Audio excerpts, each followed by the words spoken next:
In the summer of the 56th year of Konoha, at the Ninja Academy of Konoha Village, there was a young girl named Akiha. Born into a humble ninja family without even a surname, she lost her parents at a young age and entered the ninja school at the age of 7. Now 13, she stood at a height of 168 centimeters, with delicate features that bore an androgynous beauty. "Teacher Aya, I have a question," she said. Aya, a member of the Senju clan and a medical ninjutsu instructor at the academy, was 23 years old and recently widowed. As she looked at her earnest student, a sense of unease stirred within her, and she instinctively replied, "No, Akiha, you have no questions." Akiha's gaze lingered on Aya's smooth, pale thighs as she earnestly insisted, "Teacher, please stop joking. I truly have a question to ask you." Aya, with her enchanting beauty, her slightly wavy long hair, and a well-proportioned figure, had a fair and delicate complexion, not to mention her alluring curves. Tragically, her husband had perished in battle shortly after their marriage, which drew sympathy from many. Aya's eyes darted between Akiha's charming face and her own thighs twice, before she ominously remarked, "Is your question regarding my legs?" No, Akiha awkwardly averted her gaze and cleared her throat, continuing, "You know the chakra scalpel technique, right?" "Yes. Could you teach me?" After a moment of contemplation, Aya responded, "To master the chakra scalpel, one must possess relevant medical knowledge. Please study the related materials at the library first, and then I will teach you." Akiha beamed with joy, exclaiming, "Thank you, teacher. I adore you." However, Aya remained unfazed by Akiha's exuberant gratitude and confession, her expression turning wary as she urged, "Why haven't you left yet?" With a sycophantic smile, Akiha whispered, "Teacher, I have another question. I thought we agreed on just one question." Aya's tone grew sharper, her emotions fraying. Akiha gazed at the graceful widow before him and, feeling somewhat helpless, said, "Teacher Aya, could you please be a bit more professional?" Aya, in a pleading tone, implored, "Akiha, I beg you, could you ask someone else? I truly have nothing more to teach you." Akiha, with utmost seriousness, countered, "You're talking nonsense again. I haven't even begun learning the chakra scalpel technique from you. How can you say you have nothing to teach?" Aya, nearly at her wit's end, sighed, "Fine. What else do you want to ask? You know my talent for jinjutsu. Could you bear to see your exceptionally handsome and diligent student without even a crank jinjutsu?" "I do not know any jinjutsu that I am aware.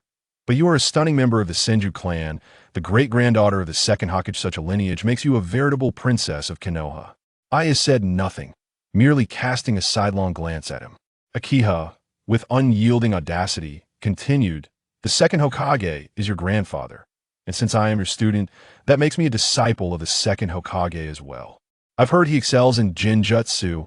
Isn't it only natural for you to pass down his teachings to me?" "I understand, so you mean for me to take the treasured jinjutsu techniques from my family and give them to you, correct?" "No need to give them to me. I could just copy them at your house." Aya took several deep breaths, striving to quell her rising agitation, and then, with an impassive expression, stated, "But what use would it be for you to learn? You have no intention of becoming a ninja. Just look at your former classmate, Uchiha Itachi, and then look at yourself." Akiha protested, "Itachi? Does he know medical ninjutsu? He is a chunin." Aya emphasized the word chunin with particular weight. "Is he as handsome as I? He is a chunin. That is, he is charming as I? He is a chunin. Teacher, could you possibly use a different phrase? He is an umbu chunin." Akiha, somewhat disgruntled, declared, "The reason I remain at the academy is primarily because I cannot bear to part with you. It is a privilege to be in the presence of such a beautiful, kind-hearted, and skilled teacher. Oh no, a teacher proficient in medical ninjutsu is the highlight of my life." "Stop right there. I would prefer if you did not serve me. It frightens me. As for the jinjutsu, I will think it over. Indeed, Teacher Aya cares for me the most." "Thank you. Teacher, I will await your good news." With a beaming smile, Akiha seized a moment and planted a quick kiss on Aya's cheek before darting away. "You little rascal, stop right there." Aya's cheeks flushed as she rose to chase him outside, but Akiha had already vanished. After leaving the infirmary, Akiha sought out the librarian. "Hello, Sister Miko." Upon seeing Akiha, Miko immediately appeared on guard and hurriedly replied, "Akiha, am feeling unwell, please come back another time." Miyuki Miko, 18 years old, was the librarian as well as a member of the covert operations team. With a slender waist and attractive features, she dressed conservative line this hot day. She wore long sleeves, long pants, and short boots, as if warding off thieves. Sister Miko, I just want to ask, hey? Sister Miko, don't go. I just want to know where I can find information on the chakra scalpel. For the past 5 years, such scenes unfolded daily at the Ninja Academy. Regarding Akiha, the principal and his colleagues held a unanimous sentiment. Please, graduate soon. The teachers did not dislike Akiha. He was indeed a good student. Although he wasn't a prodigy who grasped concepts effortlessly, his diligence was commendable. During the 80 days of spring, summer, and winter breaks, he devoted himself to training or seeking guidance from the teachers. Moreover, he possessed a charming demeanor and eloquence, readily assisting teachers with various tasks and helping fellow students improve their academic performance and enthusiasm for learning. Who wouldn't appreciate such a student? His only flaw was his insatiable thirst for knowledge, to the extent that teachers hesitated to teach him. It was not that they were selfish, but rather that many simply did not possess the knowledge he sought. In fact, a student like Akiha should have graduated long ago. However, he stubbornly refused to participate in assessments, and even when he did not take them seriously. Despite mastering taijutsu, he deliberately lost. His knowledge exceeded that of many teachers, yet he flunked written exams. He had learned the shadow clone technique, but failed the ninjutsu assessment. His clones were half-formed, his transformations lacked facial changes, and he even charred fish during the medical ninjutsu evaluation. The teachers were well aware that he was doing this on purpose, yet they were powerless to stop him. The third Hokage had even spoken with him several times, but Akiha had somehow managed to convince him. The teachers were perplexed, especially the female instructors, who were increasingly wary of him. Recently, Akiha had experienced a voice change and developed a habit of staring at their bodies, leaving them feeling flustered and uneasy. Akiha, too, was troubled. His flirtations were fleeting while they seemed enjoyable. The emotional turmoil he bore inside was known to no one. As a member of the Transmigration Army, Akiha had neither a system nor a magical ring, nor did he possess a prestigious lineage. The only thing he could rely on was a cultivation technique he stumbled upon just before his previous life ended. Entitled the Supreme Heart Method of Yin-Yang 9 turns dual cultivation, this technique could be described in lofty terms as a method for achieving immortality through the union of male and female energies. Though it sounded somewhat unorthodox, the 9 turns of Yin and Yang promised a unique ability upon completion of each turn. The specific abilities gained from the 9 turns depended on one's disposition, character, experiences, and comprehension. As for what would occur after completing the 9 turns, the technique offered no detailed accounts. However, it certainly promised longevity, since achieving the 5th turn granted one eternal life. Undoubtedly, the technique was remarkable, but it required both male and female practitioners to cultivate together after laying a solid foundation. Initially, Akiha thought little of it after all. Who wouldn't enjoy dual cultivation? After a decade of diligent cultivation and 100 days of foundational practice, he found his body increasingly restless. A mere moment of inattention would lead him to be captivated by the alluring feet of beautiful maidens, and it was a compelling attraction that stirred a desire to act. Xiaoyu was deeply troubled by this predicament. Although he considered himself not less handsome than a paragon of virtue, he could not alter the undeniable fact that he was merely 13 years of age. Should he forcefully act upon his impulses, he would undoubtedly face dire consequences. He yearned to find a partner for cultivation, yet adults dismissed him, and he found no appeal in those his own age. Even if there were any who piqued his interest, it was unlikely that they would engage in any indescribable activities at such a tender age. Flirting with others left him distressed, while refraining from doing so proved equally impossible to manage. Thus, he found himself ensnared in a vicious cycle. Regarding his cultivation, Xiaoyu had met the foundational criteria 2 years prior in revision. However, the path to advancement required dual cultivation with a counterpart of the opposite gender. The foundational stage of this practice diverged significantly from Xiaoyu's initial perceptions. It merely served as a preliminary step to establish the groundwork for dual cultivation through diligent breathing exercises. Without the possibility of dual cultivation, his vital energy could only be augmented through persistent practice, hindering any progression. Consequently, the prospect of escaping his current predicament seemed utterly unattainable. Chapter 2. The Liver Emperor. The Land of Fire, home to the Hidden Leaf Village, encompasses a vast expanse, teeming not only with ninjas, but also with numerous ordinary residents. Together, they have fostered a flourishing community that has transformed Konoha into a sprawling metropolis, far surpassing the scale of a typical village. In ancient China, a conventional village comprised fewer than 200 households, and even the combined population of several villages would pale in comparison to a single settlement within Konoha, of which there are dozens. Presently, Konoha, while not matching the population density of a city, has effectively evolved into an urban state. Akiha finds it hard to imagine that pain could one day obliterate such a place. Akiha's residence is situated on the lower left slope of the Hokage Rock, neither too distant nor too close to the village and Appo's core. His abode is a quaint two-bedroom wooden cottage facing south, nestled amidst the sprawling forest. As the night deepens and tranquility envelopes the surroundings, Akiha seizes the opportunity presented by the luminous moonlight to practice breathing techniques in the nearby grove. Cultivating energy is a gradual process. It entails the tedious and intricate refinement of natural energies from the sun, moon, and earth. This endeavor is monotonous and requires unwavering dedication over many years, as the limitations of the human body must be respected. Akiha has amassed a quantity of refined energy within him that approaches the chakra levels of an average jonin. Coupled with his inherent chakra, his overall strength rivals that of elite jonin. In the realm of ninjutsu, Akiha possesses chakra of all attributes, enabling him to learn techniques without innate restrictions. He has attained mastery in the body flicker technique and, under the tutelage of the third Hokage, has acquired the shadow clone technique, as well as the sage mode techniques from his medical instructor.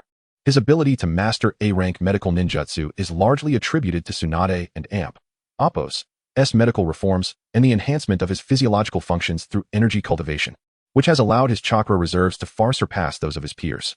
In terms of physical prowess, Akiha's bodily capabilities exceed those of most ninjas, while his speed, strength, reflexes, perception, and technique may not individually stand out. Their combined effect renders him the strongest among his contemporaries. Illusion techniques represent Akiha and Appo's most confident domain. With 2 lifetimes of experience, his mental fortitude eclipses that of the average individual, endowing him with exceptional talent for jinjutsu. As a practitioner of energy cultivation, his resistance to illusions is formidable. It is relatively easy for a ninja to ensnare a cultivator in a jinjutsu, but defeating them in the mental realm is a feat akin to defeating a tailed beast in unarmed combat. This self-assurance is not mere arrogance.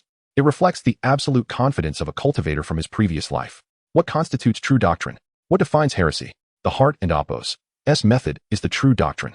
Neglecting the heart, while solely focusing on the body, is heresy. In this world, ninjas, as practitioners of such heresy, have limited chances of overcoming a seasoned cultivator in the mental domain. However, this does not imply that jinjutsu is ineffective against cultivators. Most ninja illusions deceive the 5 senses to manipulate consciousness and induce hypnosis. While cultivators possess high resistance to illusions, they are not immune. By exploiting a cultivator and Appo's vulnerabilities, a targeted jinjutsu can ensnare those lacking mental fortitude. For instance, Akiha recognizes that if someone were to employ seductive illusions, he could easily find himself ensnared. These experiences encapsulate the results of Akiha's 12 years of arduous training. Viewed through the lens of a time traveler, reaching this level after 12 years is commendable, yet Akiha remains content with his efforts. Although he possesses the methods of energy cultivation, the absence of a renowned mentor has rendered his journey profoundly challenging. Relying on his own understanding and practice, he has managed to avoid falling into madness or suffering catastrophic failure, which he considers a notable achievement. Ninjutsu, too, is not as straightforward as it might appear. Each technique has its own unique chakra distribution and operational methods. It is not merely a matter of forming hand signs. Akiha dedicated considerable time to mastering the B-rank shadow clone technique, while the A-rank sage mode techniques required an extensive 4 years of diligent practice to fully grasp. The time required to learn a single ninjutsu is often unimaginable, and most individuals lack the patience or capability to succeed. Had Akiha not been privy to knowledge of ninjutsu and chakra theories from his previous life, he would have faced insurmountable challenges in his studies. Talent, insight, and perseverance are indispensable for ordinary ninjas without lineage advantages. Kakashi, a prodigy in his own right, astonished others with his relentless work ethic. Climbing sheer cliffs with one hand at the age of 6 is a testament to his dedication. Similarly, Naruto and Appo's training in wind-based chakra transformation consumed vast amounts of time, even with the guidance of an esteemed mentor and countless shadow clones to expedite the process. For an average individual, such mastery would require decades of unwavering dedication. Those who claim that Irika, a grassroots ninja, could only master the body flicker technique are fundamentally mistaken. Irika's parents were Jonin. Would Jonin possess such limited abilities? The Hidden Leaf Village is generous in educating capable and diligent ninjas. Hardworking individuals are valued in any realm, yet this world often prioritizes bloodline. Some simply lack the inherent talent. Subjective factors also come into play. For instance, if one is distrusted or disliked, they may not receive the guidance they seek. To garner investment from others, one must be personable, diligent, and talented. Otherwise, who would squander their time on someone unworthy? Akiha believes he has exerted considerable effort. His level of dedication surpasses even the intensity he exhibited during his previous life as college entrance examination preparation. Since his rebirth, he has not allowed himself a moment of complacency.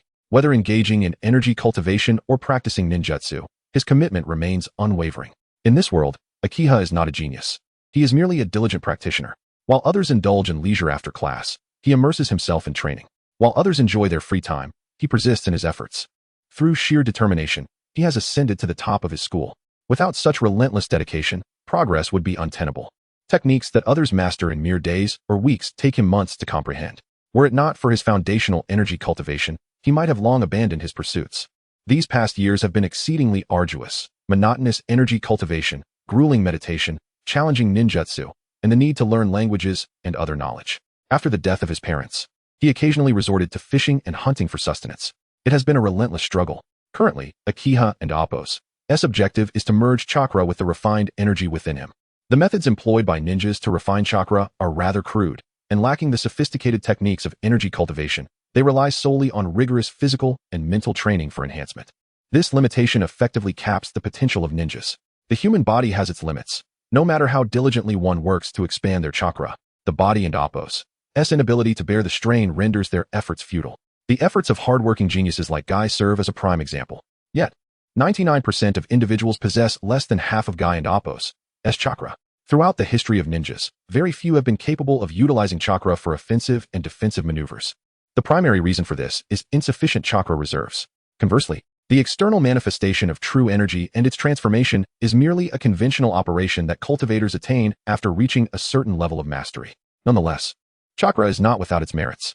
Akiha has discovered that, in terms of destructive capability, chakra far exceeds that of initial stage refined energy. While refined energy is still in its nascent phase and capable of further enhancement, Akiha has yet to achieve this.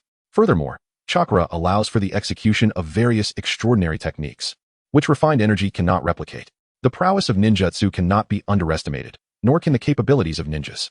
The sensory division of Konoha can detect movements within a radius of hundreds of miles, while some formidable individuals can perceive human presence from even greater distances. Such abilities are likely beyond the reach of even nascent soul stage cultivators. Consequently, Akiha aspires to unify both energies. Firstly, to augment the destructive power of his refined energy, and secondly, to imbue it with the properties of chakra. This is not a fanciful dream. Both chakra and refined energy traverse the meridians within the body. The two energies had coexisted within Shiyue for a considerable period, developing a certain compatibility, thus the fusion should pose little difficulty. Naturally, risks were inherent, for no one could predict the outcome of their collision. It was precisely this uncertainty that had caused Shiyue to delay until now. After completing her breathing exercises, Shiyue exhaled a breath of turbid air, preparing to commence the fusion of the two energies within her. The Yin-Yang 9-turn dual cultivation method was not an alchemical technique.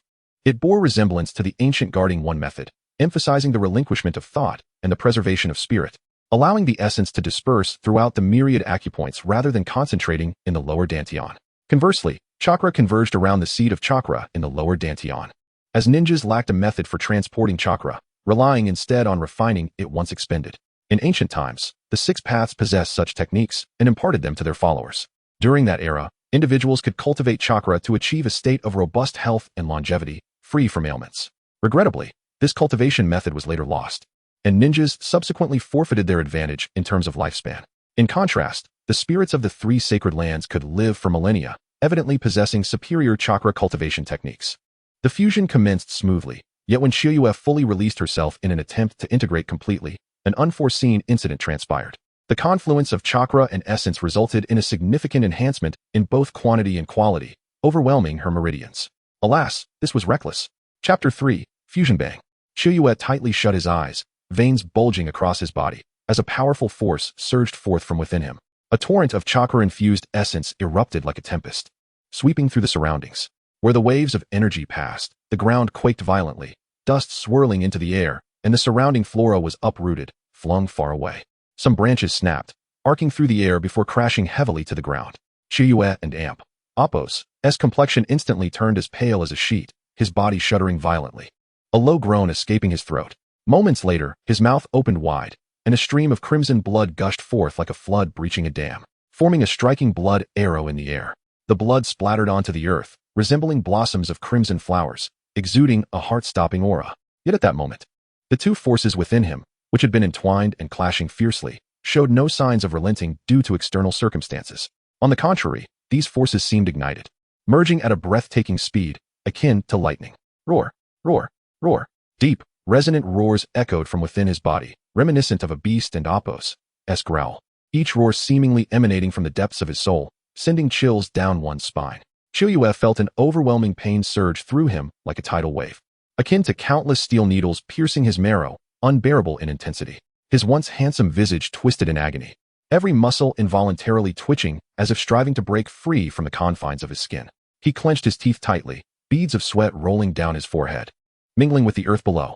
Yet, the pain showed no signs of abating. Instead, it intensified. Instinctively, Chiyue extended his right index finger, desperately plunging it into the soil before him, as if seeking to alleviate some of the torment he endured. Just a little longer hold on, a bit more. Chiyue persevered, knowing that losing consciousness would lead to a total loss of control over his essence, with dire consequences. The fusion process was tumultuous, akin to a cataclysmic storm raging within him.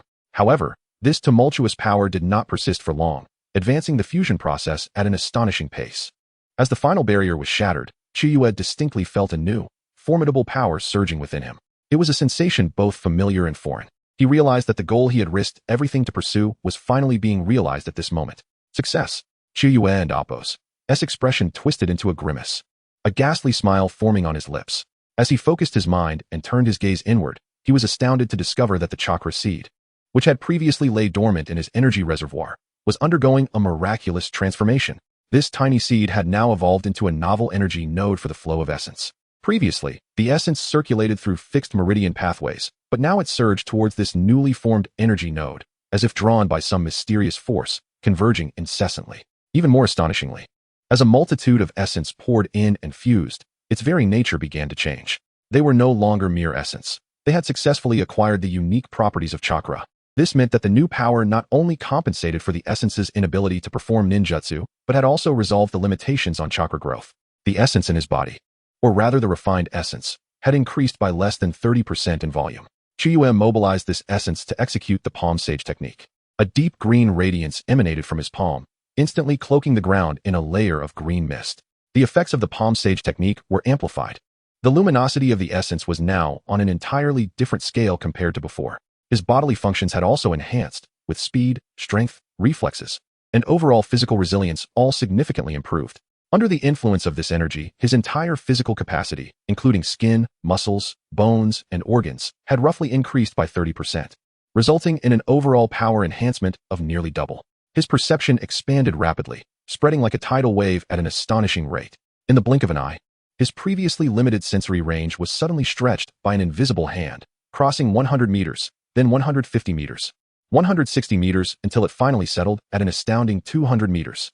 At this moment, every subtle movement within this expansive 200-meter radius was crystal clear in his mind, as if the entire world lay within his grasp. Whether it be the leaves gently swaying in the breeze, the small insects quietly crawling in the grass, or the faint footsteps echoing from a distance, nothing escaped his razor-sharp perception. This formidable sensory ability elevated his awareness of the surrounding environment to unprecedented heights, akin to a youthful version of the sage mode. Moreover, this sage mode required no clapping. One simply needed to concentrate to enter it. While it could not compare to true sage mode, at least he need not worry about ambushes or sneak attacks. Chiyue took a deep breath and began to channel the unknown refined essence within him. He pondered silently whether he could successfully externalize this essence this time. Previous attempts had ended in failure, but he hoped for success now. As soon as Chiyue focused his thoughts, an extraordinary force surged from his dantian, rushing through his meridians like a torrential flood. Then, an astonishing scene unfolded. A delicate, translucent blue aura slowly materialized around his body. This layer of blue light resembled a gossamer veil, gently enveloping Chiyue's skin, shimmering with a faint yet enchanting glow. It seemed to possess a life of its own, subtly undulating with Chiyue's breath and movements, resembling a dynamic blue chakra cloak. Chuyue pulled out a kunai and lightly prodded it against his skin. With little effort, the kunai pierced through. There was a measure of defense, and his stature had certainly improved. At the very least, it could withstand flames and toxic smoke without issue. Estimating the limits of this state, Chuyue calculated that his strength and speed had roughly tripled, while he could maintain this condition for about 5 minutes. Though brief, it was manageable for one-on-one combat. However, in a complex battlefield scenario, maintaining this state would be tantamount to courting death. Overall, the enhancements brought about by this fusion were transformative, while his meridians had sustained damage. The corresponding extreme state had also fortified them to a considerable degree. Fortunately, the core remained intact, with 10 days to half a month of recuperation. He would be able to recover fully. Chapter 4. Campus Affairs. After a few days of recuperation, Akiha returned to school. Upon reaching the classroom door, his homeroom teacher, Kinta, summoned him to the office. Kinta, a man in his 30s with a well-defined visage and a slightly plump yet healthy physique, embodied the archetype of a stern exterior concealing a warm heart. To evade assessment, you have gone to such lengths, haven't you? What on earth happened to your pallid complexion? Kinta inquired. I overexerted my chakra while practicing ninjutsu a few days ago, resulting in minor injuries to my meridians. Akiha replied candidly, no fabrication required. Kinta gritted his teeth. You truly exert considerable effort to avoid evaluation. Regardless of your intentions, you must pass tomorrow's assessment. Weren't we supposed to have it yesterday? Akiha queried. I postponed it by 2 days. Kinta retorted, striving to manage his emotions, then spoke earnestly. Akiha, consider leaving school. There exists a broader sky awaiting you outside. After a prolonged silence, Akiha finally responded, understood, I will complete the assessment. Kinta smiled with relief. If you truly cherish this school, you may return as a teacher in the future. Akiha and Appo's interest piqued. Can I really become a teacher after graduation? Kinta's expression stiffened as he thought. I was merely jesting, and you took it seriously? If you were to become a teacher, how could we maintain our dignity here? Teachers are selected from adult Xiangling. You are not eligible yet. Oh, I see. We can discuss it later. Kinta quietly exhaled, relieved to finally send Akiha on his way. All right, off to class. Upon entering the classroom, Akiha observed his classmates huddled together, chattering animatedly about others. The Ninetales incident was orchestrated by your Uchiha clan. You Uchiha are the murderers of my parents, shouted one boy, his face flushed, veins bulging on his forehead, glaring furiously at a girl adorned with the Uchiha clan emblem on her clothing. Other boys with similar grievances quickly surrounded the girl, effectively cornering her. Thanks to you Uchiha, our village has suffered such great calamity. My parents died in battle. How can you demons still show your faces here? A torrent of hateful accusations surged towards the girl. Yet, amidst this unexpected assault, she remained remarkably composed. She stood tall, unwavering, and met the furious gazes of her male classmates. Her tear mole on her fair cheek, standing out prominently. Uchiha Izumi, also known as Uchiha Izumi Mei, possessed typical long black hair and delicate features. Despite being only 12, she was already in the midst of rapid physical development. Born into an ordinary family in Konoha after the Ninetales incident, Izumi returned to the Uchiha clan and Appo's residence with her mother, Uchiha Hazuki. Unlike other clan members, Izumi had not lived with the Uchiha since childhood, resulting in her personality and thought processes diverging significantly from her kin. In a clan renowned for its powerful Sharingan, where most members exhibited sharp and obstinate personalities, Izumi was an exception. She was not constrained by traditional views and did not possess the rigidity typical of other Uchiha. Counting down silently, 3, 2, 1. Akiha reached 1, and upon seeing Izumi and Appo's double Tomo Sharingan, the previously menacing boys instantly transformed into cowards, scattering like frightened birds. Such scenarios were not unfamiliar to Akiha, who had never intervened. Izumi awakened her Sharingan at 6, excelling in taijutsu, and very few students could contend with her, rendering Akiha's concern unnecessary. Having lost his parents in the Third Shinobi World War, Akiha harbored no animosity towards the Uchiha clan. Even if he were aware of the truth behind the Ninetales incident, he would not dare to meddle in Uchiha affairs. Both Konoha and Obito were not entities he could provoke at this moment. Enhancing his strength was his utmost priority. You look rather unwell, Izumi remarked, noticing Akiha and Appo's poor complexion as he returned to his seat. I sustained some minor injuries. It and Appo's nothing serious. Were you beaten up? How could that be? Have you forgotten? Back in 3rd grade, some 6th graders made you cry, and I avenged you. Izumi blushed, retorting, I did not cry. All right. You didn't and Appo's cry. I must have misjudged. In the past, when Itachi was still in class, Akiha had decisively bested him in front of Izumi more than once. She was one of the few who had witnessed Akiha and Appo's full strength, and the allure of strength was a natural inclination. Furthermore, Akiha had stood up for her, leading her to develop feelings for him. As for Itachi, that dutiful son had long been relegated to the sidelines in Izumi and Appo's heart due to Akiha and Appo's as careful scheming. The Uchiha clan was innately sensitive, with profoundly complex emotions. Once they acknowledged someone, they would obsess over them. Akiha needed an Uchiha who would be infatuated with him. Someone willing to engage in mutual cultivation without reservations. From a safety perspective, Izumi was not an ideal partner for such endeavors, yet she was worth the risk. Upon graduation, you are forbidden from joining the Uchiha police force. The rest of your clan, aside from you, lacks common sense. Mingling with them will inevitably lead to trouble. Do you understand? Izumi and Appo's cheeks flushed at his slightly domineering words as she murmured, understood. And if I catch you lingering with Itachi again, I will go on a date with Yukisuke. I did not. Izumi hastily defended herself. Last time was merely a chance encounter. I was just saying hello. Humph. Izumi smiled brightly at him. Hee, you really are quite possessive. My long-term plan to cultivate a little girl is nearing fruition. How can I not be cautious? In Akiha and Appo's class, aside from Itachi and Izumi, and the somewhat popular Inuzuka Hana, there were no other Appo's notable individuals, and Appo's. As the bell rang, Kenta commenced the lesson. His teaching was far from dull. On the contrary, it was quite engaging. He would set up scenarios involving both enemies and allies, guiding students on how to achieve victory with the least cost through rational yet ruthless means. In essence, it was a perverse yet highly practical discipline. In his past life, Akiha often mocked the foolishness of ninjas, but now, immersed in the reality of the ninja world, he grasped the cruelty and bloodshed inherent in it. When a multitude of enemies became agitated, it presented the perfect opportunity for infiltration. A ninja's most vital skill lay in seizing the moment, mastering the timing of the enemy and Appo's fatigue and carelessness. Regardless of the circumstances, maintaining composure was paramount. Bloodline elimination is achieved by combining 3 chakra nature transformations.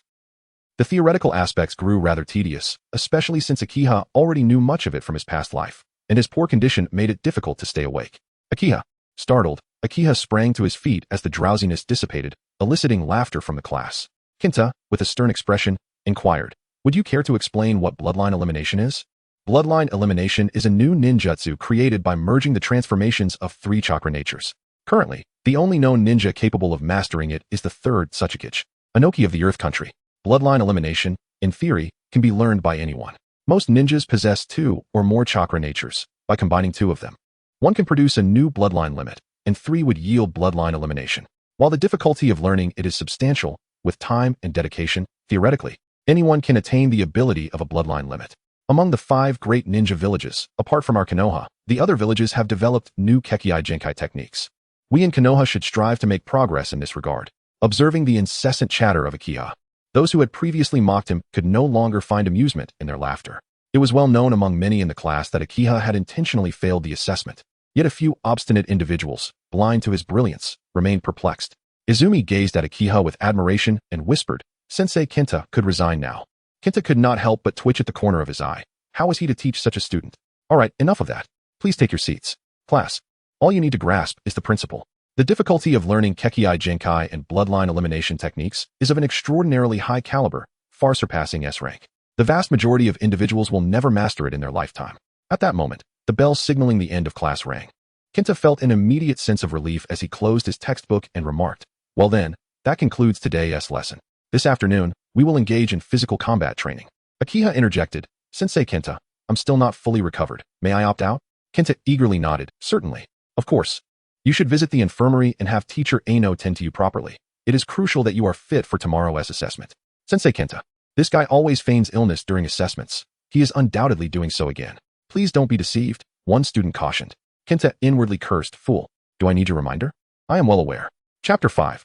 You should retire. As Chiyoyi stepped out of the school gates, he suddenly realized that during these leisurely days, he had no idea what to do with himself. He thought of wandering around, but was at a loss as to where to go. Just moments ago, standing at the entrance of the campus, he found himself momentarily unsure of which leg to move first.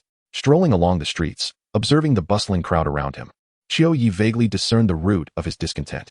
The advantages of being reborn with memories were self-evident, yet the drawbacks were equally significant. In this world, he had always viewed life from a godlike perspective, weighing pros and cons from the vantage point of an observer. Despite his efforts to portray virtues he did not genuinely possess, he had never truly invested any emotion. In this foreign land, no one was lonelier or more wretched than he. As a human in this world, he had lost all social attributes. Parents, children, lovers, and friends were all absent. Consequently, Chiyoyi had grown profoundly indifferent to life itself. He felt like a ghost, a mere performer, a true wandering spirit and actor, just as he contemplated the meaning of existence. A pair of delicate hands, as smooth as white jade, gently pressed upon his shoulder.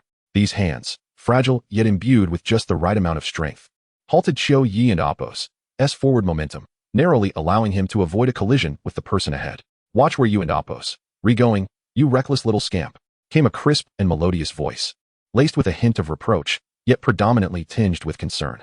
Qiu Yi lifted his gaze to assess the speaker, a young woman, perhaps in her 20s, tall and elegantly curved.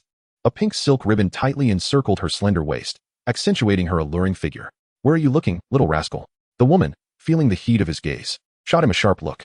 Coming to his senses, Qiu Yi replied warmly, "I apologize. You resemble someone I encountered in a dream. And I couldn't and amp, Apos, help but steal a glance. May I ask, beautiful miss, how old are you? Do you have time for a meal with me?" No sooner had the words left his lips than a series of sharp, resounding thuds echoed. Thud, thud, thud. The young woman, her face flushed with anger, delivered 3 swift taps to Qiu Yi and Apos' head. "Humph, you lecherous little brat, I'm married. I and Apos, V encountered many like you." Without a backward glance, she turned and walked away, leaving Qiu Yi standing in place, rubbing his sore head and watching the retreating figure of the woman. No, the wife, with a look of regret. Upon returning home, Qiu Yi decided to practice throwing shurikens with the wild creatures in the nearby forest. Autumn had arrived, and the wild chickens and rabbits were plump enough. It was the perfect time to catch a few to supplement his household expenses. With a swift motion, he sent a shuriken flying, the sound cutting through the air as it struck its target.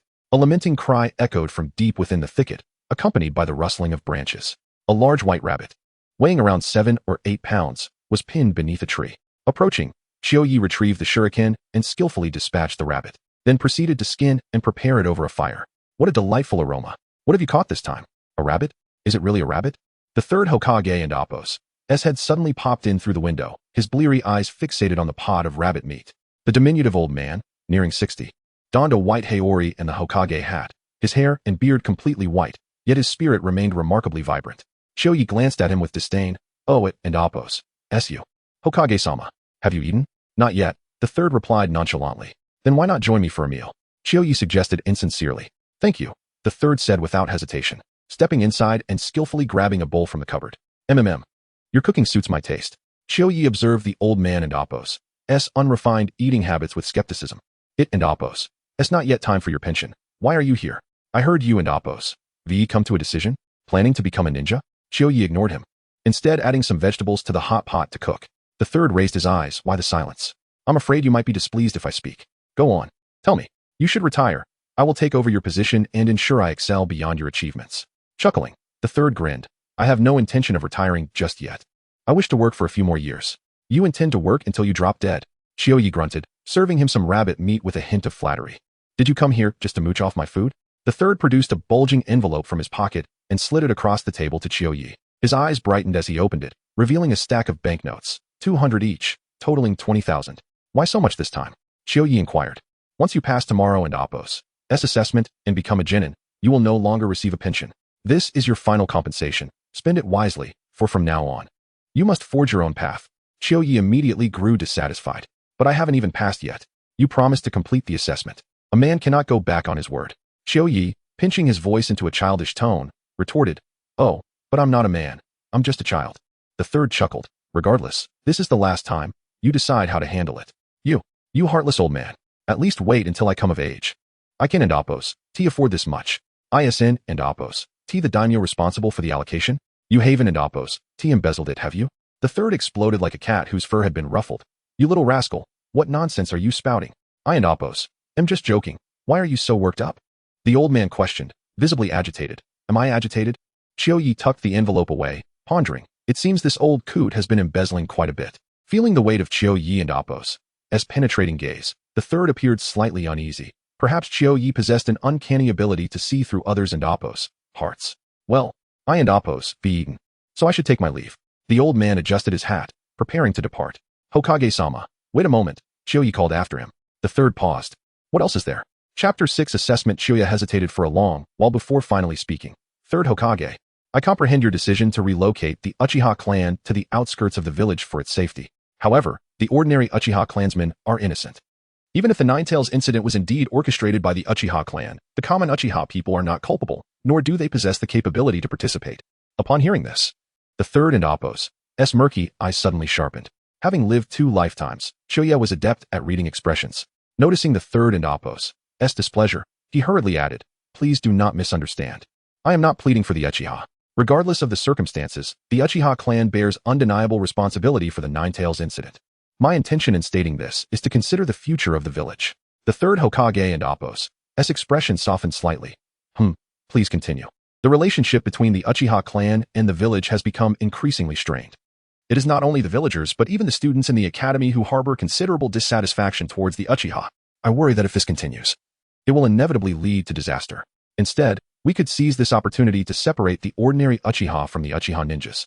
The ninjas could remain in their current residence, while the ordinary clansmen could be redistributed across the many settlements in the village. This way, even if the Uchiha ninjas were to cause trouble in the future, they would have reservations. Even if they were to disregard everything and create chaos, at least we would be able to preserve the seeds of the bloodline limit within the village. The Uchiha would not agree to this. You need not seek their consent. Simply convey this intention to the Uchiha clan. The departure of the ordinary clansmen would be entirely voluntary, and your responsibility would merely be to ensure their proper relocation. I believe that some ordinary Uchiha, after weighing the pros and cons, would prefer to reside in a more convenient and bustling area. Of course, this would apply only to the ordinary clansmen, and a strict selection process must be enforced. As for the Uchiha ninjas, they are still suspects, and we cannot let our guard down. The third nodded slightly at this. Observing the third's growing interest, Chuya continued to advise gently. Children are the future of Konoha. Consider this. If your descendants are able to awaken the Sharingan, do you think they will assist the village or the Uchiha? Third Hokage. For the sake of the village's future, I implore you to give my suggestion serious thought. The third was genuinely moved by these words, and upon reflection, he found Shoya and Appo's proposal quite insightful. I will contemplate this carefully. After a pause, he added, I must also caution you. Do not grow too close to the Uchiha clan. It would not bode well for you. Shoya was startled and lowered his head, replying earnestly, yes. With a long sigh, the third Hokage departed. Chuya gazed out the window at the receding figure of the third, his eyes gradually losing focus. The old man could still bounce around for a few more years.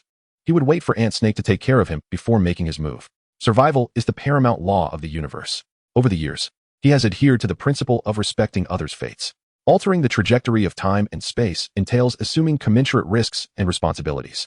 Lacking the strength to bear such burdens may lead to catastrophic consequences.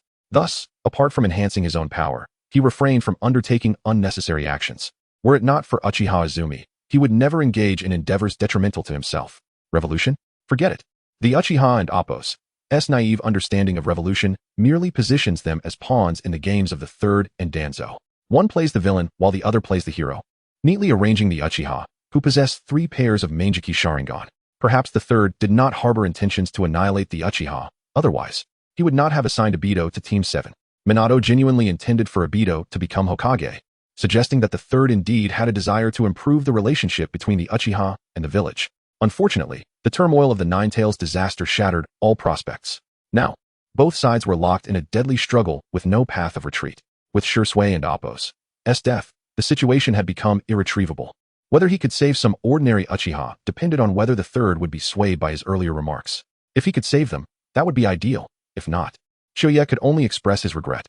The following morning, Shoya arrived at the academy as promised to participate in the final assessments before summer vacation. The ninja school had 3 semesters each year, with assessments concluding each term. Summer break spanned from late July to the end of August. To ensure Shoya could partake in the assessment, Jinta had postponed the testing date to July 22nd. The classroom buzzed with chatter, as most students were determined to excel in this assessment. Jinta stood at the classroom door, observing Shoya and Appo's arrival with a smile. You look well. I thought you might feign illness again. Shoya shot him a sidelong glance, replying, Teacher, I worked tirelessly to treat my illness. I feel guilty and promised her I would pass this assessment. Are you sure it was treatment? What do you mean? Nothing. Today's assessment is the shadow clone technique. Those who hear this should head to the adjacent classroom. Shoya was not surprised. Most students in the substitution technique class had mastered it. The transformation technique was similar. The physical technique was only assessed once a year and was the most challenging, requiring a spar against the assessment instructor. Inazuka Hana. Hi. The assessment proceeded swiftly, with few failures. The vast majority of the children exited excitedly, receiving their headbands. After all, they were in the 6th grade, and those who did not qualify had mostly been expelled. Next, Shoya. Shoya stood up from his seat and made his way to the adjacent classroom. 2 instructors were overseeing the assessment. Jinta, the homeroom teacher, and the principal. They sat at a long table laden with ninja headbands. Besides the principal and homeroom teacher, several teachers with whom Chuya shared a good rapport were present, including Irika, and librarian Miko. Everyone had eagerly awaited this day. Let us begin. Qualified. Chuya was somewhat speechless. He had yet to perform any ninjutsu. Yet Miko could not contain her excitement. Teacher Miko, he hasn't started yet. Please hold your enthusiasm. Sister Miko, I'm going to miss you a bit. Miko shivered and quickly replied, Sister will miss you too. Complete your assessment first, and then Sister will treat you to a farewell meal. The homeroom teacher, wearing a serious expression, interjected, Chuya, stop fooling around and get started. Chuya nodded, making a hand sign to summon a shadow clone beside him. Qualified. The homeroom teacher and principal secretly breathed a sigh of relief, while I and Miko embraced each other dramatically, weeping. The others also shouted with excitement, jubilant as if celebrating a festival. Is this necessary? Must it be so exaggerated? Am I not your most beloved little darling? Oh yes. Finally. I won in Amp, Oppos, have to see you anymore. Well, apparently not. Teacher Jinta was the first to regain his composure. He handed the headband to Chuya, saying, Congratulations. As of today, you are now a Genin of Konoha. Chuya accepted the headband, sincerely replying, Thank you all. I have caused you much trouble over the years, and I am truly sorry. Teacher Jinta smiled. Keep up the hard work. Do not let us down. Yes. All right, go out and call the next one. Chuya turned, opened the door, and stepped out. Chapter 7. What malicious thoughts could a child possibly have? The assessments had finally concluded, and among the 27 students, only 6 had failed to pass.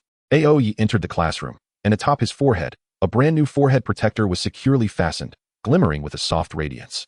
The gaze of his classmates converged upon him and that eye-catching protector. A forehead protector. He actually passed the assessment. One student exclaimed in astonishment. No way, is that true? This guy is clearly a waste. Another classmate expressed disbelief. Aoyi shrugged helplessly, realizing that some truly regarded him as a failure. How infuriating. To think he had been underestimated. Silence. Kintai called out, tapping on the desk until the classroom was quiet. With a serious expression, he continued, First, congratulations to those who passed the assessment. From this day forth, you shall stand as independent ninjas of Konoha. Upon finishing, Kintai's stern demeanor softened slightly, revealing a rare smile. However, the trials of a Genin are just beginning. You will be assigned to a team of 3, led by a Jounin who will guide you on missions. The school will promptly consult with the Hokage regarding the team assignments. For now, take a few days to rest and await the notifications. Yes, in the blink of an eye, half a month had elapsed since Aoyi's graduation. Yet he had yet to receive any notification regarding his new Genin team assignment. During this time, aside from his daily energy cultivation, Aoyi had been closely following Ai, learning the intricacies of the chakra scalpel. In the experimental operating room of the ninja hospital, Ai patiently explained the specific techniques and insights regarding the chakra scalpel. Although originally devised for medical procedures, the combat capabilities of the chakra scalpel were equally formidable. Capable of severing an opponent's muscle arteries with ease, an undoubtedly lethal skill for a ninja. The downside was that this level of chakra scalpel required a significant amount of time to gather chakra, and its consumption was substantial, making it rare for combat use. As Ai formed several hand seals, her palm was quickly enveloped in blue chakra, the high-frequency vibrations of the chakra scalpel producing a constant, faint buzzing sound. Concentrate to gather chakra, focus it in your hand, and shape it finely. This will allow you to cut into any part of the body for further medical procedures or transplant any organ, she instructed. Any organ? Can we even transplant a brain? Ai shot him a glare, responding tersely, What do you think? Aoyi gazed at the blue chakra emanating from Ai's hand, deep in thought.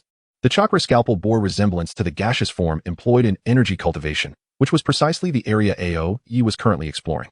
However, the chakra scalpel required micromanipulation, necessitating more intricate control within the palm. What are you thinking? Aoyi inquired. Nothing, he replied. Then give it a try. Aoyi encouraged. Utilizing this jutsu seemed somewhat taxing for her, as beads of sweat quickly formed on her forehead. Aoyi summoned his refined chakra, and the blue energy instantly enveloped his entire hand, yet it did not produce the high-frequency vibrations like Ai's chakra scalpel. What immense chakra! Aoyi gasped. Astonished that Aoyi could manifest chakra without hand seals, it completely overturned her understanding. Focus. How many times must I say it? Concentrate. Can you not comprehend the importance of focus? Oh, try again using the method I taught you. Remember, your chakra volume is too vast. You must be cautious with its distribution. The chakra concentrated in your hand should not be excessive, or it will complicate control. Aoyi nodded and, adhering to Ai's guidance, focused intently, channeling a portion of his refined energy into his hands. Buzz. He succeeded. The surgical blade formed from blue energy was markedly sharper than Ai's chakra scalpel. Overjoyed, Aoyi had never anticipated mastering a jutsu of A-rank difficulty so swiftly. Aoyi nodded slowly, not surprised. During his time learning the palm technique, Aoi had already demonstrated formidable chakra control. Moreover, his vast chakra reserves negated the need for the distractions other medical ninjas faced while refining their chakra, thus making his achievement unsurprising to Aoi. Gazing at his hands, now radiant with blue light, Aoi's heart brimmed with anticipation. He understood that these blue surgical blades would become vital weapons in his future battles. Can it be made even more refined? Aoi asked tentatively. Let me try, Aoi replied, dismissing distractions and concentrating his spirit on his right palm. Soon, the blue energy, under Aoi's mental command, transformed again, and the blue aura on his fingertips coalesced into 5 sharp points. 9 white bone claws. No, it should be called 9 blue bone claws. Aoi marveled at the blue, razor-sharp nails on his fingertips, unable to resist poking the desk in front of him. Crack. There was no resistance. The blue blade effortlessly penetrated the tabletop as if it were tofu. Aoi, witnessing this, swallowed hard, her composure finally wavering. The blue chakra on Aoi's fingers resembled solid claws, glimmering with blue light and exuding an unsettling power. This level of chakra control transcended mere terror. It was likely unparalleled not just in Konoha but throughout the entire ninja world. Struggling to regain her composure, Aoi softly asked, "Can it be made even finer?" Aoi gradually dissipated the energy from his hand, shaking his head with a rueful smile. "At this point, this is already my limit. For now, so you can refine it further." Aoi felt a twinge of embarrassment. The disparity between them was sometimes greater than that between humans and pigs. "Do not worry. Though you still have some shortcomings, with practice, you will improve." Aoi's smile was stiff, and her words lacked conviction. Aoi replied, adopting a serious demeanor as he respectfully performed a gesture of gratitude towards Aoi. "Thank you for all your help over the years." Though there was no tradition of such gestures in this world, it did not prevent Aoi from perceiving Aoi and Appo's respect. She nodded in appreciation and promptly pulled out a scroll from her pocket, handing it to Aoi. Curious, Aoi accepted the scroll and inquired, "What is this?" "Open it and see," Aoi encouraged. As Aoi unfurled the scroll, he discovered it contained an A-rank illusion technique left behind by the second Hokage, the art of darkness. Aoi was incredulous. "Are you really giving this to me?" Aoi nodded, her demeanor remarkably magnanimous. "Haven't you always desired the illusion techniques of the second Hokage?" "I thought about it, and since this will just gather dust in my house, I might as well give it to you." A warm wave surged through Aoi's heart. He had merely approached this with a trial-and-error mindset, never expecting Aoi to genuinely gift him an A-rank illusion technique. This woman left him utterly speechless. "Should I just rush in?" "Teacher, I adore you." Aoi and Appo's eyes gleamed as he slowly inched closer to Aoi. A hint of panic flickered across Aoi and Appo's face, prompting her to step back 2 paces. What do you want? Now that you're a ninja, you can't act recklessly like before." Aoi soothingly replied. "Do not be so tense, relax a bit. Just lower your hands. Come, lean in closer, I have a secret to share."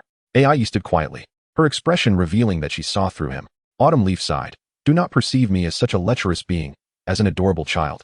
How could I possibly harbor any ill intentions?"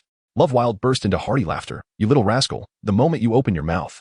I can discern your intentions. You wish to take advantage of me. Dream on. Well, I shall wait until I have matured before sharing this secret with you." Chapter 8. Spare me the nonsense. The following morning, Akiha finally received the notification, organized the ninja tools, and proceed to the school for allocation. Akiha had little to organize. Merely a modest short sword that had accompanied him for many years. The chakra blade was a luxury he could not afford. Thus he relied on his vital energy to and amp Appo's, nurture and amp Appo's, the ordinary blade, enhancing its performance. Akiha was still at a rudimentary stage in his technique of vaporization and could not yet and amp Appo's, throw and amp Appo's, his energy for an attack. The short sword, nourished by his vital energy, allowed the two to mutually reinforce each other. The energy fortified the blade's strength, particularly along the edge, where it extended further, forming a sharper energy blade. Conversely, the sword served as a mold for the energy, enabling Akiha to maintain the stability of his energy without exhausting his focus. After years of consistent nurturing, the sword's strength had reached a level capable of cleaving through iron with ease. Even without the energy, it remained a commendable weapon. As for explosive tags, smoke bombs, poison gas bombs, and flash bombs, these were luxuries Akiha neither could afford nor intended to purchase.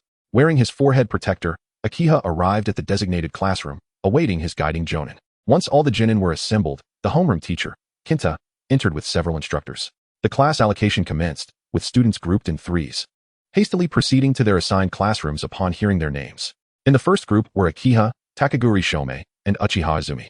Izumi and Appo's eyes sparkled, and Akiha felt a peculiar sensation, as if fate had begun to shift. It seemed the third Hokage had finally done something worthwhile. He wondered whether the old man's actions were a test or a genuine consideration for his feelings. The trio stood and made their way to the appropriate classroom. Upon arrival, they chose their seats. Akiha spoke first. I didn't expect we would be in the same class. Izumi, Shomei, I look forward to your guidance. Takaguri Shomei, 12 years old, possessed striking features and exuded a refined demeanor, a testament to his family's heritage. Izumi, maintaining an air of modesty, replied, Shomei, perplexed, asked, Izumi, why have you suddenly become so reserved? This isn't like you at all. Be quiet, you muscle-headed emotional fool. Izumi lightly reproached him, casting a shy glance at Akiha. What with the sudden outburst? Are you out of your mind? Takaguri Shomei, with commendable abilities and an impressive lineage, hailed from the Takaguri clan, which maintained close ties with the Hyuga family. Long ago, some of their members had migrated to Konoha. Even Kakashi's generation, as well as Jiraiya's, included ninjas from the Takaguri clan. The Takaguri were an ancient ninja clan with a bloodline limit, and the term Otsutsuki translates to bamboo, suggesting a distant kinship. However, the Konoha branch of the Takaguri had lost its bloodline capabilities. Most who awakened the bloodline suffered from a hereditary illness, ultimately leading to a decline in their lineage. Before long, footsteps echoed from outside, followed by the entrance of a young man. He appeared to be around 30, sporting a ponytail, with a scar on his right lip. Clad in a black combat uniform complemented by green jonin armor, a long wind blade slung at his waist. His countenance bore a serious and unsmiling demeanor. Greetings. I am Hate Shirakumo, and from today onward, I will be your guiding jonin. Now, please introduce yourselves. Hate Shirakumo left a lasting impression on Akiha. This individual excelled in swordsmanship and body flicker techniques, combining swordplay with wind affinity, showcasing formidable offensive and defensive capabilities. Noticing the trio and Appo's silence, Hate pointed at Akiha and said, You first. Akiha, 13 years old, Konoha Genin. I specialize in taijutsu and medical ninjutsu, and I enjoy learning foreign languages with female ninjas. My dream is world peace. Hate raised an eyebrow. What foreign languages? Are you referring to coded language? Something like that. I want to elaborate. Izumi then chimed in. I am Uchiha Izumi, 12 years old. I excel in taijutsu and have a fondness for three-colored dumplings. My dream is also world peace. As she spoke, the young girl shyly cast a sidelong glance at Akiha. Takaguri Shomei followed suit, saying, I am Takaguri Shomei, 11 years old. I specialize in taijutsu, enjoy tempura, and aspire to become Hokage. Nothing more to say, a standard brainwashed child. Hate nodded slightly. From now on, you are my students. Let us proceed to the mission hall to familiarize yourselves with the relevant assignments. In unison, the trio replied, yes. Akiha and his companions followed Hate out of the school to the mission center. The hall was bustling with activity, filled with ninjas busy collecting tasks, reporting progress, and exchanging intelligence. There are so many people, Izumi remarked, astonished by the congregation of ninjas. Konoha was renowned for accepting the most commissions in the ninja world, symbolizing the strength of the Fire Country and Konoha and Appo's prowess. Shomei inquired, why is that? Is it merely because of the numbers? Akiha replied, don't underestimate it. If Konoha were weak, who would seek her services?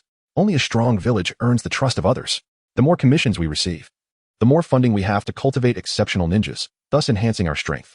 Hate nodded approvingly at Akiha, then continued, commissions are classified into 5 levels of difficulty: D, C, B, A, and S. As Genin, you can only start with D-level tasks. With that, Hate led the trio to a quieter corner, pointing at the task bulletin board on the wall, saying, Here, you will find all the D-level tasks listed. Take some time to understand the content and requirements. Though D-level tasks are not highly challenging, they mark the starting point of a ninja and Appo's career. You 3 must treat them seriously and not underestimate their importance.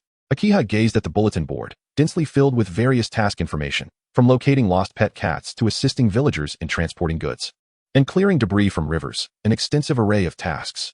Most were commissioned by local residents of Konoha, with rewards ranging from 5,000 to 50,000 ryo.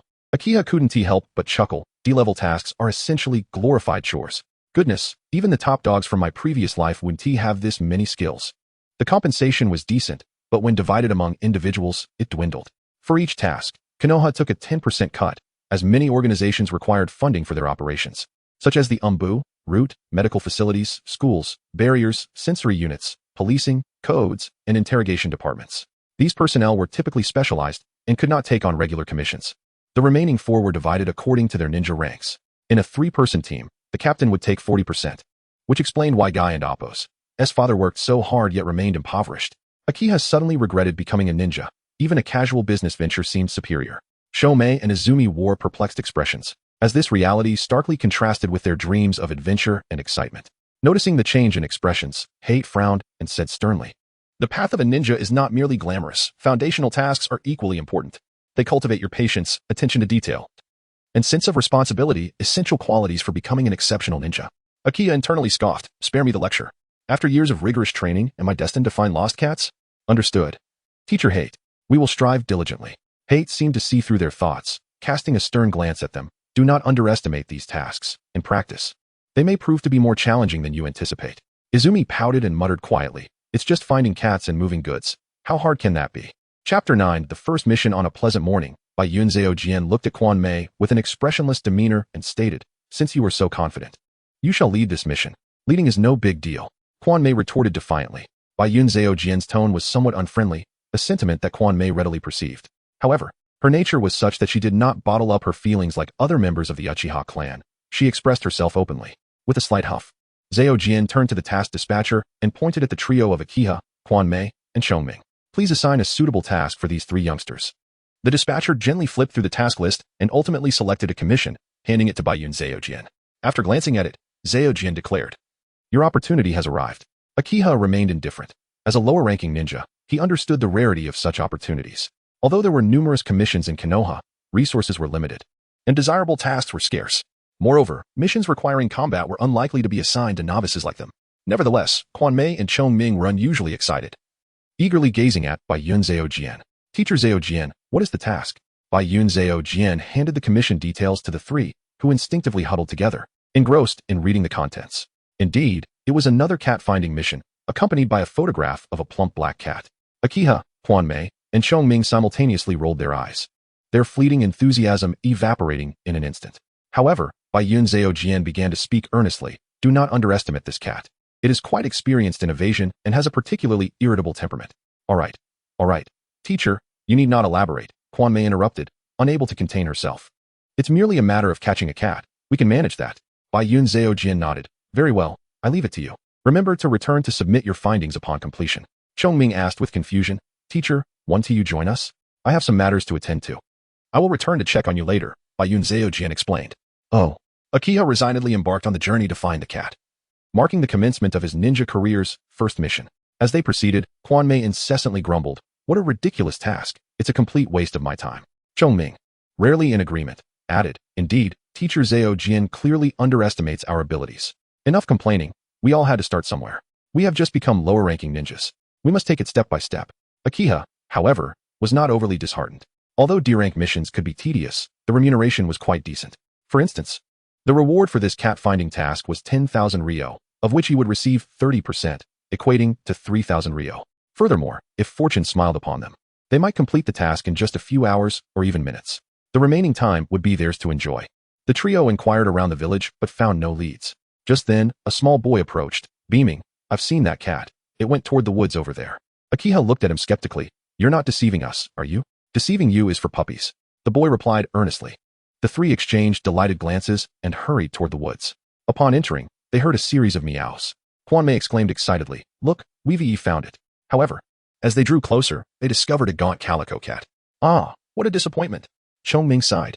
Just as their spirits began to flag, a shadow suddenly registered in Akiha and Appo's senses. "Found it. Look, is that the fat cat?" Akiha pointed toward a large tree. Xiangling and Quan Mei followed his gesture. Spotting a black cat perched on a branch, its gaze warily fixed upon them. "That's it," Quan Mei declared, leaping in an attempt to capture it. However, her overzealousness caused a branch to snap, sending her tumbling to the ground. "Ouch!" Quan Mei winced in pain. Seizing the moment, the black cat dashed away. Ignoring her discomfort, Quan Mei scrambled to her feet and shouted to Akiha and Xiangling, "Quick, surround it. Don't let it escape." Escape was impossible. Even Akiha, let alone any lower-ranking ninja, could not be outpaced by an ordinary cat. Ultimately, Quan Mei pounced upon the black cat, pinning it to the ground, holding it tightly in her embrace.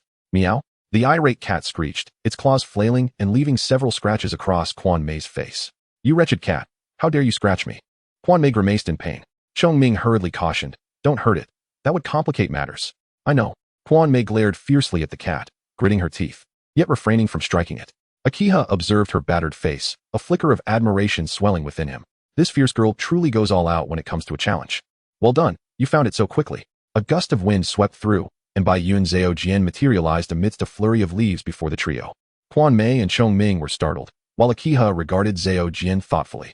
That was the body flicker technique, a technique that allows for instantaneous movement through various means. The most common form involves concentrating chakra at the feet to generate a burst of speed for sudden relocation. More advanced techniques utilize one's understanding of chakra nature transformation to enhance bodily capabilities for the same effect, epitomized by the Reikage. Another variation employs ninjutsu, utilizing a medium or element highly compatible with oneself for instantaneous movement. Many ninjas achieve this using elements infused with their own chakra, such as wind, lightning, sand, leaves, water, earth, or fire. Bai Yun Zhao Jian's technique undoubtedly belonged to this category, employing wind and leaves as mediums to achieve instantaneous movement. This method bore resemblance to the elemental ninjutsu of chi refiners, showcasing significant learning potential. Teacher, how did you just appear out of nowhere? Quan Mei asked curiously. Zhao Jian replied with an impassive expression, you will understand in due time. Akiha scrutinized him. Teacher, why did you only arrive after we completed the task? Zhao Jian's gaze drifted. I finished my errands and decided to check on your progress. You three collaborated well and were quite efficient. Akiha rolled his eyes. Thinking to himself, do you take my sensory abilities for granted? You've been watching from a distance the whole time. Quan Mei, brimming with pride, declared, of course. Under my leadership, capturing a fat cat is a piece of cake. Bai Yun Zhao Jian rarely displayed a smile. All right, let us return and submit the task to avoid causing distress to the employer. Soon, the trio returned to the task hall with the cat in tow. The client was a hefty woman, or rather, a wealthy lady. Little tiger, my beloved little tiger, I have finally found you.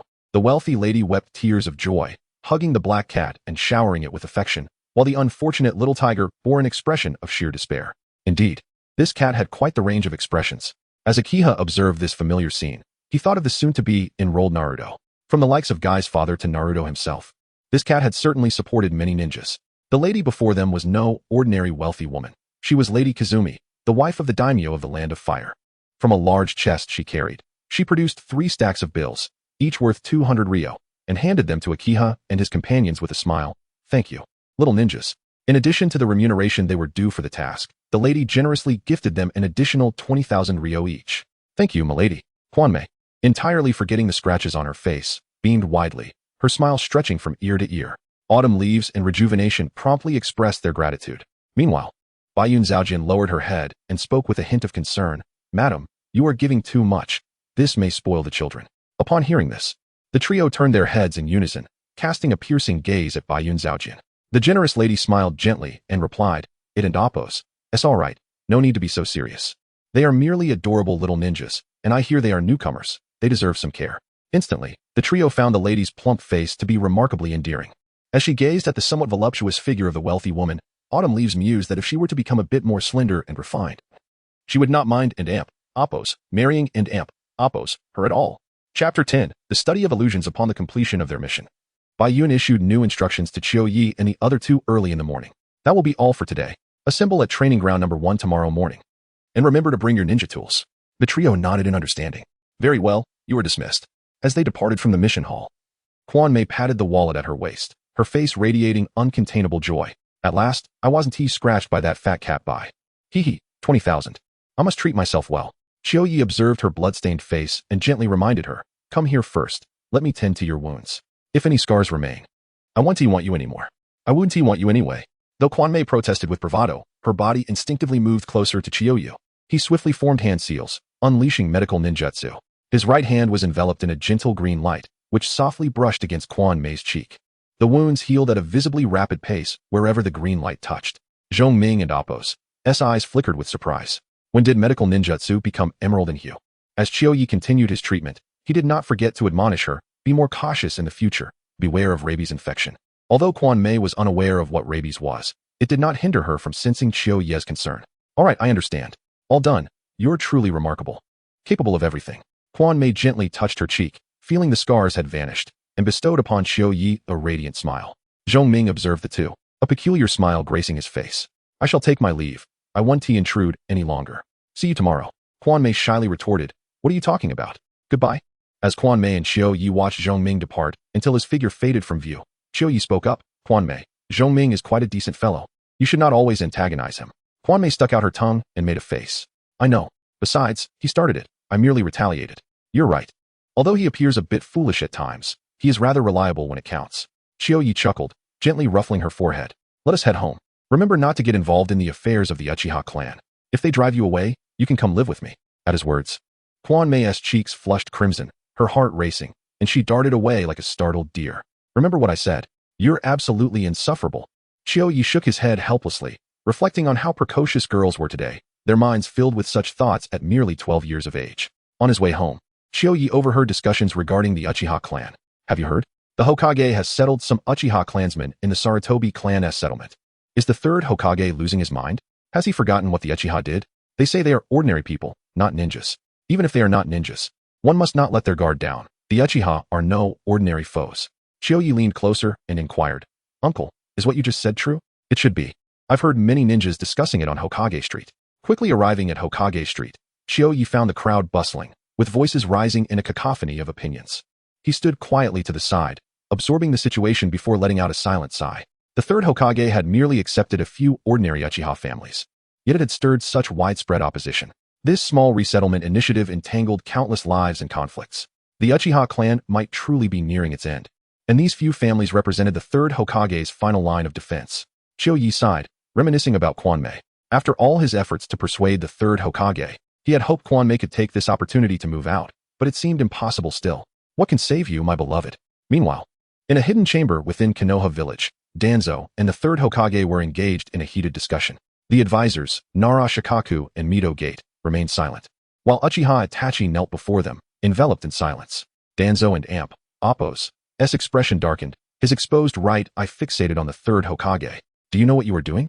The Uchiha clan is on the brink of rebellion, and you still allow them to resettle." The third Hokage responded calmly, "What is the issue? They are not ninjas.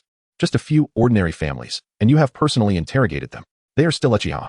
Danzo insisted vehemently. Uchiha Kagami was also an Uchiha. The third Hokage paused and swept a glance at Uchiha Itachi. "Shursui was too, so is Itachi. In any case, I oppose this matter." Danzo turned to the advisors. "Aren't you two going to weigh in?" The advisors remained resolute in their silence, fully aware of the third Hokage's hidden motives. They were silent because they harbored the same intentions. The third Hokage spoke slowly. "We shall not discuss this matter further. If anything goes awry, I will take responsibility. I oppose. I have made my decision. Do not bring it up again." The third Hokage's gaze was unwavering. "Hayashi, you will regret this." "Dans, I am the Hokage."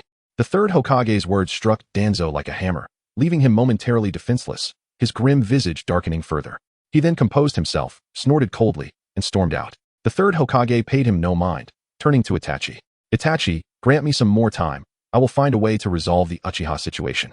Itachi acknowledged softly, vanishing into the shadows of the room. Outside, Danzo smirked coldly.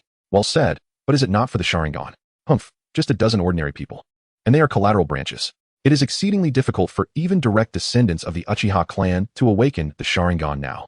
That fool Hayashi still dreams of targeting branch families. How naive. Very well, let him have his way for now." Returning home, Xiao Yi endeavored to set aside thoughts of the Uchiha clan's troubles, retreating to his bedroom to examine the illusion technique gifted to him by AI Yi. Immersing himself in its study, the technique, known as the art of dark movement, could create an environment of darkness, wholly obscuring the opponent and Appo's vision. It deceived the senses, stripping away all light, rendering even the most formidable adversaries helplessly exposed. Only the caster and their allies could perceive everything clearly within this darkness, enabling them to act accordingly. In the anime, the reincarnation technique was once utilized by Tobirama, which even the third Hokage could not unravel. Mid-range ninjutsu. A transformation of Yin attribute chakra. It seemed I would require considerable time.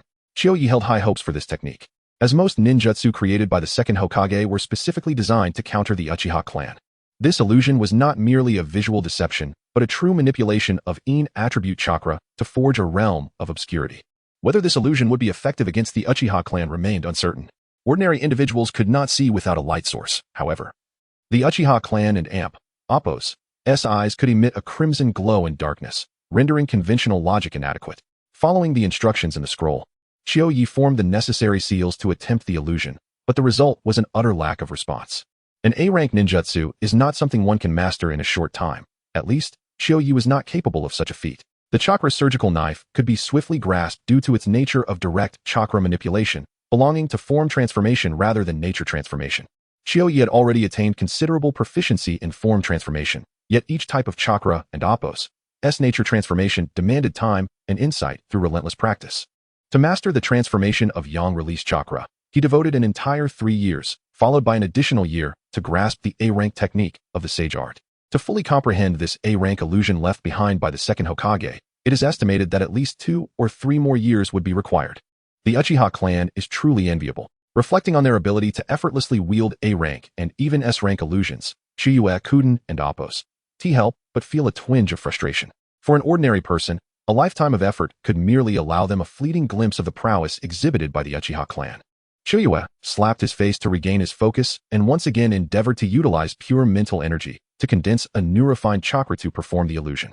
Although there was some response, the effect was minimal and the technique remained unformed. After numerous unsuccessful attempts, Shiyue had no choice but to return to studying the transformation of in-release chakra. As the sun dipped below the horizon, the sky gradually darkened. Chapter 11. Confrontation. In the early morning, sunlight cascaded through the gaps in the leaves, casting dappled shadows on the ground. Shiyue had completed his chi refining exercises early. He exhaled a breath of stale air, formed hand seals, and executed the shadow clone technique, instantly manifesting a figure identical to himself before his eyes. Gazing at the shadow clone, Shiyue admonished earnestly, "Focus on studying illusion techniques at home. Don't go out chasing girls like last time." The shadow clone huffed impatiently, its expression one of discontent. "Study? What is the point? Can it slay the mother of rabbits or defeat aliens?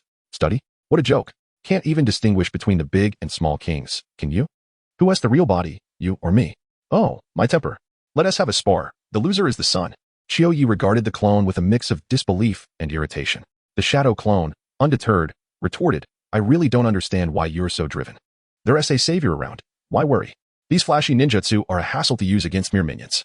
What is the use of learning them? You'd be better off teaching Kwanmei to refine chi and progress in her dual cultivation." Shiyue's temper flared. "You're just a shadow clone. Why do you have so many complaints? Every time I ask you to do something worthwhile, you whine incessantly. Whether you learn or not is no concern of mine. I'll just dispel the technique." The shadow clone huffed twice, falling silent. Shiyue shot a sidelong glance at it before heading out to the assembly point for the first class. The shadow clone let out a disgruntled sigh, reluctantly beginning its studies. In truth, Shiyue had never been particularly fond of using the shadow clone technique. The reason was simple. He always felt that the so-called shadow clone was not a true reflection of himself, but rather a completely independent entity. Thus, whenever he faced the shadow clone, he experienced a profound sense of disconnection, as if standing before a replica endowed with his own memories. Moreover, the shadow clone was notoriously disobedient. Each time Shiyue sought its assistance, it was as arduous as begging for favors. The first training ground lay to the east of Hokage Rock, a considerable distance from Shiyue's home. By the time he arrived, Xiangling and Kwanmei were already waiting for him. "Good morning. Why are you all here so early?" Shiyue greeted as he approached the training ground, which was surrounded by trees. "We just got here not long ago," Kwanmei replied with a smile. Xiangling, brimming with excitement, asked, "Do you think our teacher will teach us new ninjutsu today?" "Probably some combat training," Shiyue responded just as Bai Yun Zhao Jian appeared in their line of sight. "Morning." Bai Yun Zhao Jian greeted the trio before adopting a serious expression. "Today, we will conduct survival training. You three will form a group, while I will operate independently for the confrontation. You may use ninja tools and any means necessary. If you can endure until noon, you will pass. Otherwise, you will continue in the afternoon." Xiangling inquired, "Teacher, is it permissible to hide until noon?" "Yes, but you must not leave the training ground." "Understood." Xiangling promptly withdrew, while Kwanmei, instead of retreating, activated her Sharingan, her eyes flashing with crimson light as she initiated the attack. Sharingan. Is it? Bai Yun Zhao Jian was taken aback, but did not dwell on it. Seizing the moment of Bai Yun's surprise, Shiyue swiftly moved, appearing behind him in a blur. "What? This kid? So fast."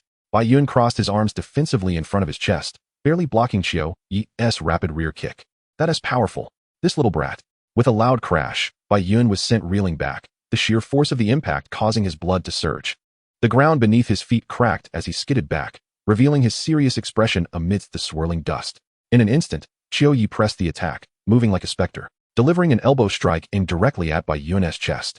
Surprised, Bai Yun instinctively sidestepped while attempting to seize Shiyue's attacking arm.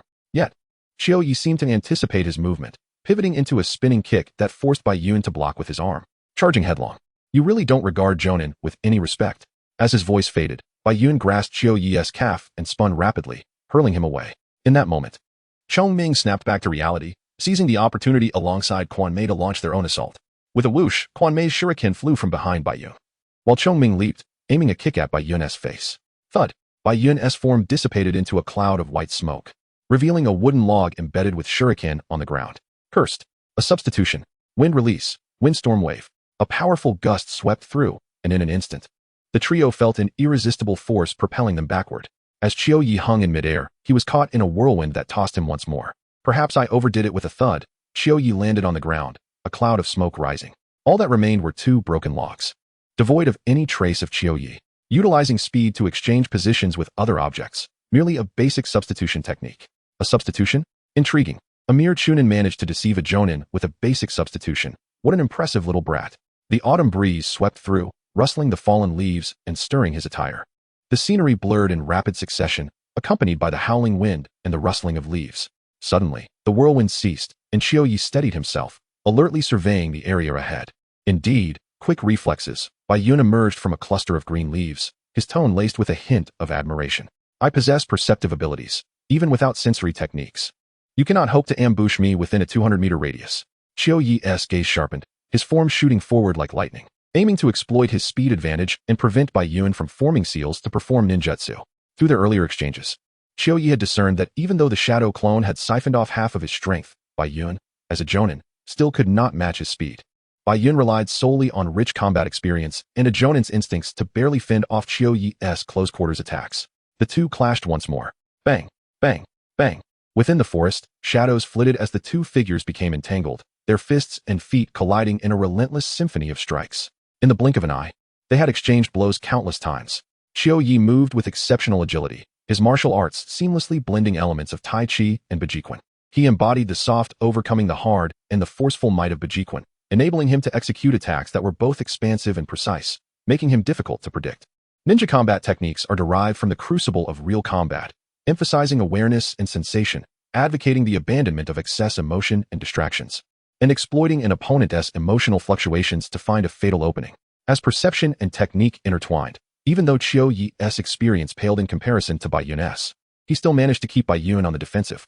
Xiangling, observing from a distance, was left astounded. Incredible. He's actually holding his own against the teacher. As Quan Mei's Sharingan spun with the flow of battle, she sought to uncover Bai Yun's vulnerabilities. It seems the teacher is quite passive. Now is our chance. Let us assist Qiu Yi, Quan Mei declared, and Xiangling nodded in agreement as they charged towards Bai Yun from opposite sides. What remarkable newcomers. Bai Yun, as a jonin, had never before been pressured in such a manner by a trio of chunin.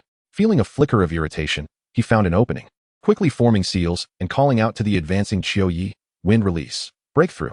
Chapter 12. The disobedient shadow clone. A visible current of air suddenly erupted from Bai Yun Zhaochen's mouth, transforming into a powerful gust of wind that swept toward Qiu Yi and his companions.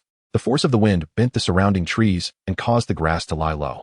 Just as Quan Mei and Xiangling rushed forward, they were instantly pushed back several dozen meters by the unexpected wind. Qiu Yi was similarly affected, his attack faltering as he was forcefully thrust back by the strong winds. Seeing this, Bai Yun Zhaochen couldn't help but extend his right hand, intending to draw his sword from his waist. However, he quickly reconsidered and slowly retracted his hand, secretly astonished. Have I truly been driven to such an extent that I contemplated using my weapon against a novice? Is this really a child just graduated from ninja school? Third Hokage, what kind of students have you sent my way? Bai Yun Zhaochen and Appo's gaze was fixed on Qiu Yi, who was stabilizing himself and preparing to counterattack, his astonishment growing deeper. In a flash, he utilized the body flicker technique and suddenly appeared behind Qiu Yi. Qiu Yi's reflexes were sharp. He crouched low, skillfully evading Bai Yun Zhaochen's ambush, and swiftly formed hand seals to execute the shadow clone technique. With a puff of white smoke, the shadow clone did not assist Qiu Yi in attacking Bai Yun Zhaochen as intended, but instead turned and fled. Bai Yun Zhaochen, caught off guard in a defensive stance, was momentarily dumbfounded, while Qiu Yi erupted in furious exclamations. You bastard! Where do you think you're going? With outsiders present, Qiu Yi refrained from using more elegant language to scold his shadow clone. Without looking back, the shadow clone replied, having finally come out. Of course I'm off to have some fun. Qiu Yi's mouth twitched in exasperation as he helplessly dispelled the shadow clone. Damn it, all it thinks about is women. Not a single shadow clone is normal. Seizing the moment while Bai Yun Zhaochen was momentarily distracted, Qiu Yi quickly created some distance between them. Bai Yun Zhaochen could not restrain his curiosity and asked, that was your shadow clone just now, wasn't he it? Qiu Yi nodded expressionlessly. Bai Yun Zhaochen, still puzzled, continued, it seems not to heed your commands? Qiu Yi maintained his stoic demeanor as he replied, this is my strategy, merely to divert your attention. Bai Yun Zhaochen scrutinized him with skepticism, and his usually serious face began to twitch as he struggled to suppress his laughter. In the distance, Xiangling and Quan Mei, witnessing this scene, were initially taken aback before bursting into fits of laughter. Embarrassed, Xiaoyi took a deep breath, preparing to launch another counterattack. Enough, Bai Yun Zhaochen suddenly called out. Halting the advancing Xiaoyi. Xiaoyi stopped. Confusion etched on his face as he asked, "Teacher, what is the matter?" Bai Yun Zhaochen smiled and said, "You are the most formidable and surprisingly talented novice I have encountered. If I wish to determine a victor between us, I must engage seriously. But my ninjutsu is not suited for this occasion." Xiaoyi looked earnestly at Bai Yun Zhaochen and said, "Teacher, you need not worry about my safety. I can handle it. It's merely a lack of practical experience."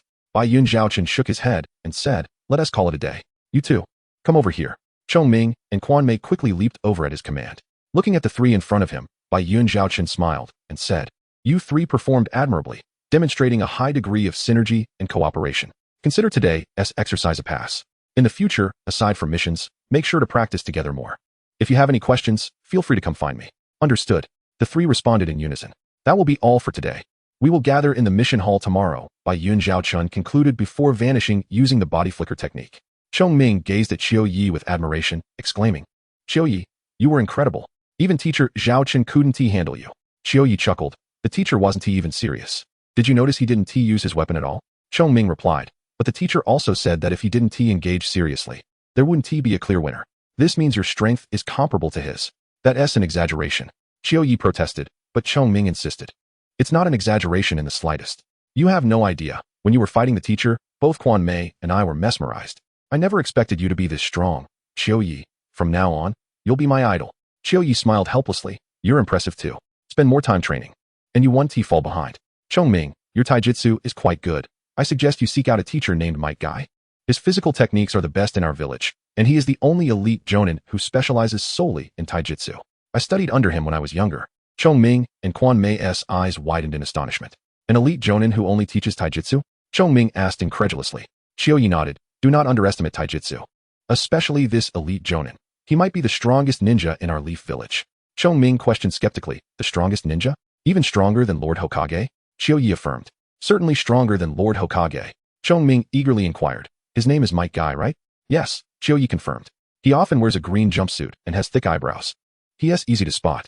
Quan Mei exclaimed in disbelief. "Oh, I've seen him. That guy is quite eccentric. Is he really that formidable?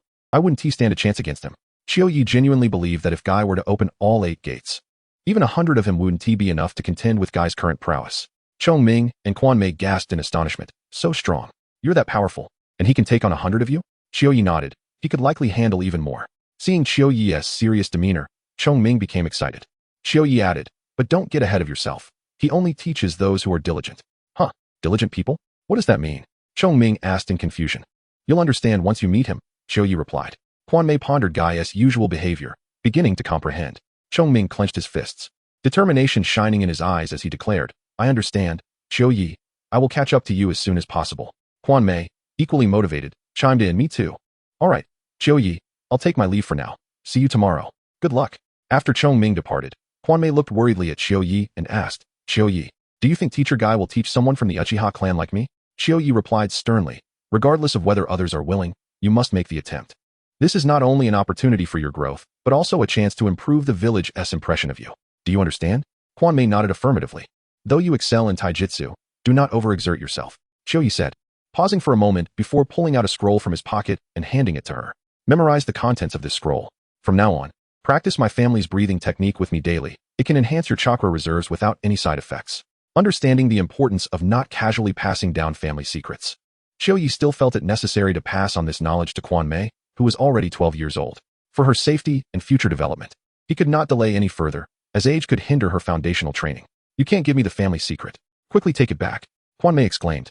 Xiaoyi insisted, "Stop arguing. Hurry up and memorize it with your Sharingan." "Okay." Quan Mei's eyes flashed red as 2 black tomo began to spin rapidly before suddenly coming to a halt. "Have you remembered it?" "Yes, I have." "What is bloodline?" "This is what it is."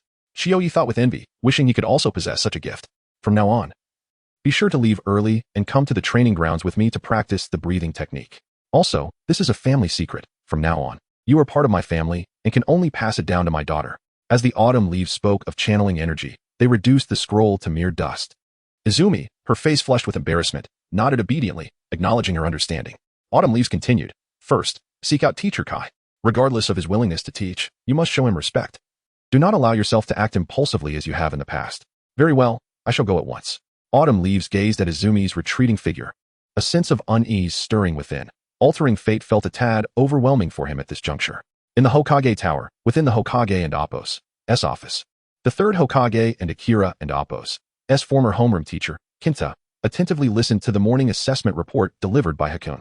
Uchiha Izumi was characterized as daring and impulsive, possessing commendable taijutsu skills and having awakened her Sharingan, albeit still lacking proficiency in its use. Rinmei was noted for his calm demeanor and steady character, with his physical abilities surpassing the average level of a genin. While both were remarkable, they still fell within the realm of normalcy. As for Akira, Hakuyun carefully chose his words before continuing. Akira demonstrates a maturity beyond his years, exhibiting a composed nature, a generous spirit towards his comrades, and a keen understanding of teamwork. More notably, his strength has far surpassed that of an ordinary genin. In terms of taijutsu, speed, power, reflexes, and chakra capacity, he is truly astonishing. The timing of his ninjutsu deployment is exceptionally adept. I fought him today and found it impossible to secure a victory without going all out. The third Hokage nodded slightly, seemingly unfazed by Akira's performance. Kinta wore a proud smile, his inner pride difficult to conceal. I have also heard that he is proficient in medical ninjutsu. Third Hokage. Is Akira truly just a newcomer?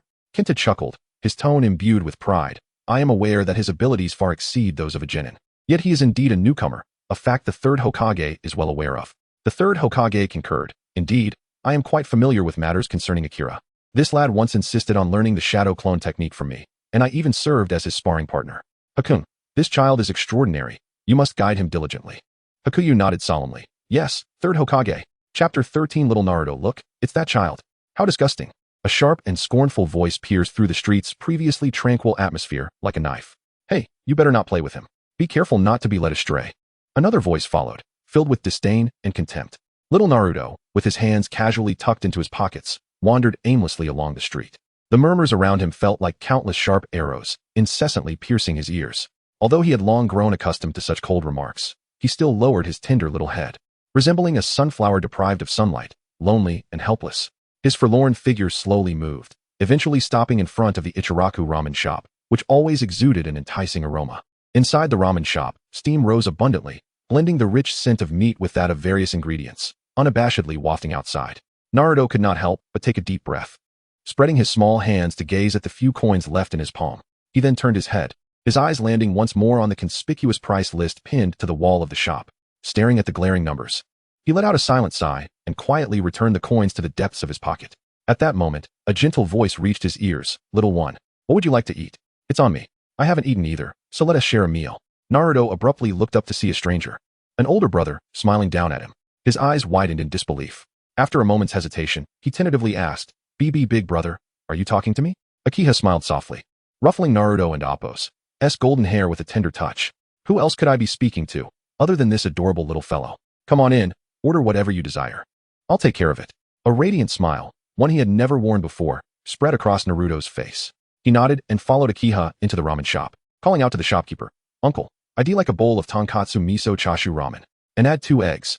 Akiha chimed in, Boss, 2 bowls please. Mine will be the same as his. The shopkeeper, upon noticing Naruto, broke into a hearty laugh. Coming right up. I am 2 bowls of tonkatsu miso chashu ramen. Okay, Dad. I am skillfully cut vegetables beside her father, who was adeptly kneading the dough. Akiha and Naruto settled comfortably at the counter, engaging in light-hearted chatter. Brother, my name is Naruto Uzumaki. What about you? Naruto blinked his bright eyes, curiously gazing at Akiha. My name is Akiha. Naruto's gaze inadvertently fell upon the forehead protector adorning Akiha's brow, a flicker of curiosity igniting in his eyes. Akiha, why did you invite me to eat ramen? Akiha chuckled, explaining in a gentle tone, I saw you standing there for quite a while, seemingly wanting to come in but lacking enough money. So I thought it would be nice to treat you. Upon hearing this, Naruto was taken aback, staring blankly at Akiha, a thin veil of mist forming in his azure eyes. Just then, Iam's melodious voice rang out once more. The tonkatsu miso chashu ramen is ready. Soon, 2 steaming bowls of ramen were placed on the counter, piled high like 2 small hills. Akiha took a bite and found the texture quite pleasant, though the flavor was rather ordinary. Compared to the delicacies of his previous life in China, this world's food felt like a culinary desert. Among color, aroma, and taste, only the appearance was passably acceptable. The other 2 aspects left much to be desired. This was also the reason why Akiha seldom dined out. Naruto joined his hands together, eyes closed in sincerity as he proclaimed, Itadakamasu, before diving into the meal with fervor. He devoured the contents of his bowl in no time. Observing this, Akiha generously offered him a substantial portion of his own ramen. Gratefully, Naruto beamed at Akiha, repeatedly expressing his thanks. Thank you, brother. Take your time eating. If it's not enough, just order more, Akiha replied with a smile. Really? Uncle, I'd like another bowl, Naruto exclaimed, quick as a flash. Akiha sighed inwardly, thinking how earnest this child was. After they finished eating, Akiha produced 1,000 ryo and handed it to the shopkeeper, who quickly waved his hands.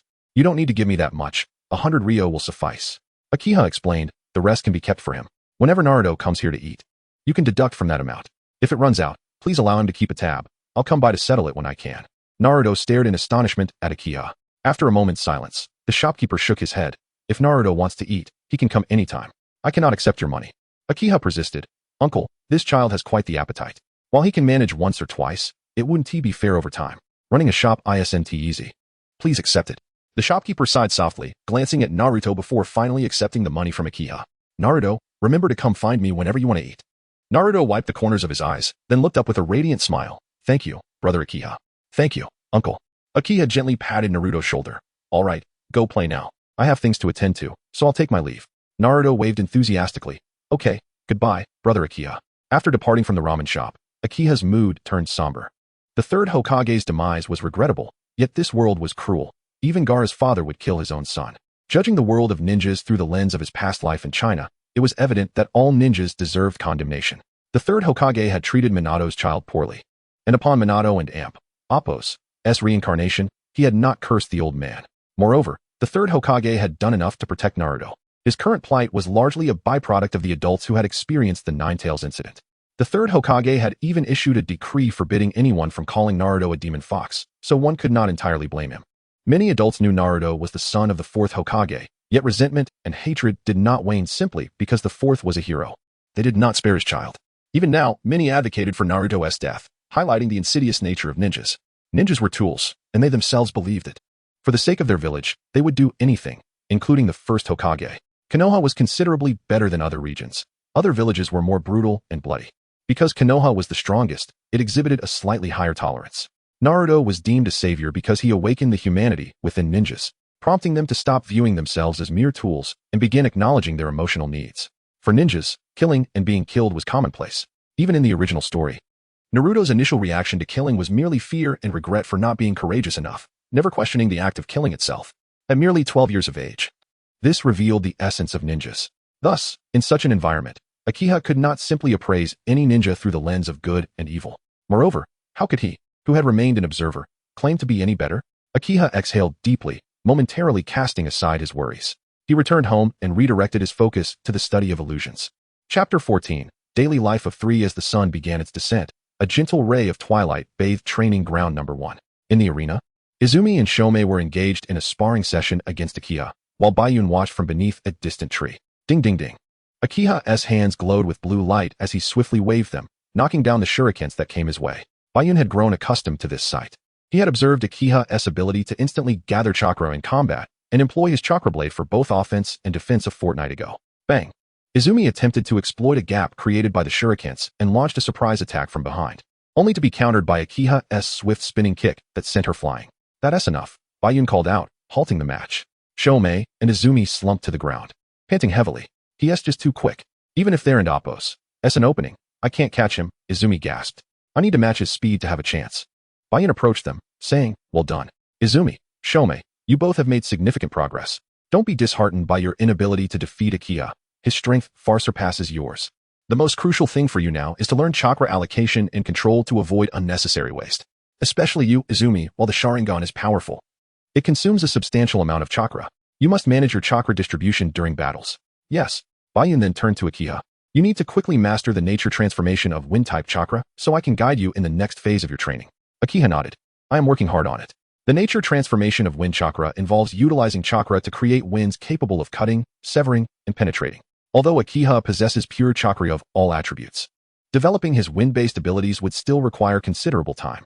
Currently, he was primarily focused on researching the nature transformation of Yin-type chakra, making little progress with wind-type. For the past month, Akiha's daily routine had revolved around tasks and studying the nature transformation of Yin-type chakra. As a genin, his schedule was quite flexible. D-rank missions were generally low in difficulty and rarely required cumbersome tasks lasting several days. Some missions could be accomplished solo, Yet Bayun still chose to accompany the three of them on every task, clearing waterways, harvesting crops, gathering herbs, and even childcare tasks. Bayun's intent was clear, to foster camaraderie and strengthen the bonds between Akiha, Izumi, and Shomei. Alright, it's getting dark. Let us head back to rest. Life was a continuous cycle of repetition. On their way back, Akiha noticed that both Izumi and Shomei had metal weights strapped to their calves and expressed his surprise. You're training with weights?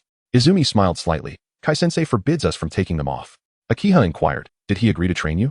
Izumi patted the weights on her calves, saying, he agreed to teach us whenever he has time, but the daily training load is exhausting. And we have to wear these things at all times, except when bathing. Shomei added, Kai-sensei is very strict about training, but he is a good person and even gifted us special combat uniforms. Izumi rolled her eyes, please. The last thing I want is to wear that ridiculous outfit he gave us. He claims it's waterproof and fireproof, but no matter what he says, I refuse to wear it. Akiha couldn't help but laugh. Weight training is the best method to enhance your speed, which is vital for a ninja. There's a saying.